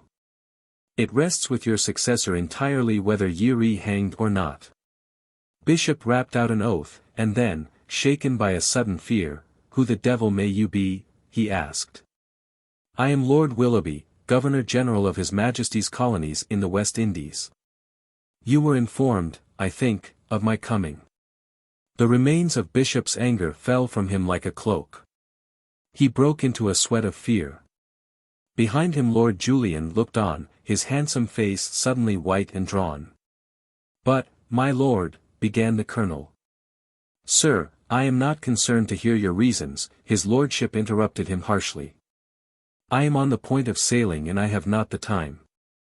The governor will hear you, and no doubt deal justly by you. He waved to Major Mallard, and Bishop, a crumpled, broken man, allowed himself to be led away. To Lord Julian, who went with him, since none deterred him, Bishop expressed himself when presently he had sufficiently recovered. This is one more item to the account of that scoundrel Blood, he said, through his teeth. My God, what a reckoning there will be when we meet.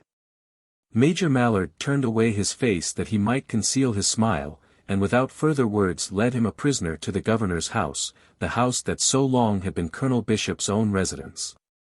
He was left to wait under guard in the hall, whilst Major Mallard went ahead to announce him. Miss Bishop was still with Peter Blood when Major Mallard entered. His announcement startled them back to realities. You will be merciful with him. You will spare him all you can for my sake, Peter, she pleaded. To be sure I will, said Blood. But I'm afraid the circumstances won't. She effaced herself, escaping into the garden, and Major Mallard fetched the colonel. His Excellency the Governor will see you now, said he, and threw wide the door. Colonel Bishop staggered in, and stood waiting. At the table sat a man of whom nothing was visible but the top of a carefully curled black head. Then this head was raised, and a pair of blue eyes solemnly regarded the prisoner. Colonel Bishop made a noise in his throat, and, paralyzed by amazement, stared into the face of His Excellency the Deputy Governor of Jamaica, which was the face of the man he had been hunting in Tortuga to his present undoing. The situation was best expressed to Lord Willoughby by Van der Kuylen as the pair stepped aboard the Admiral's flagship. "Id is very poetical," he said, his blue eyes twinkling. "Captain Blood is fond of Baudry, you remember de apple blossoms. So. Ha, ha.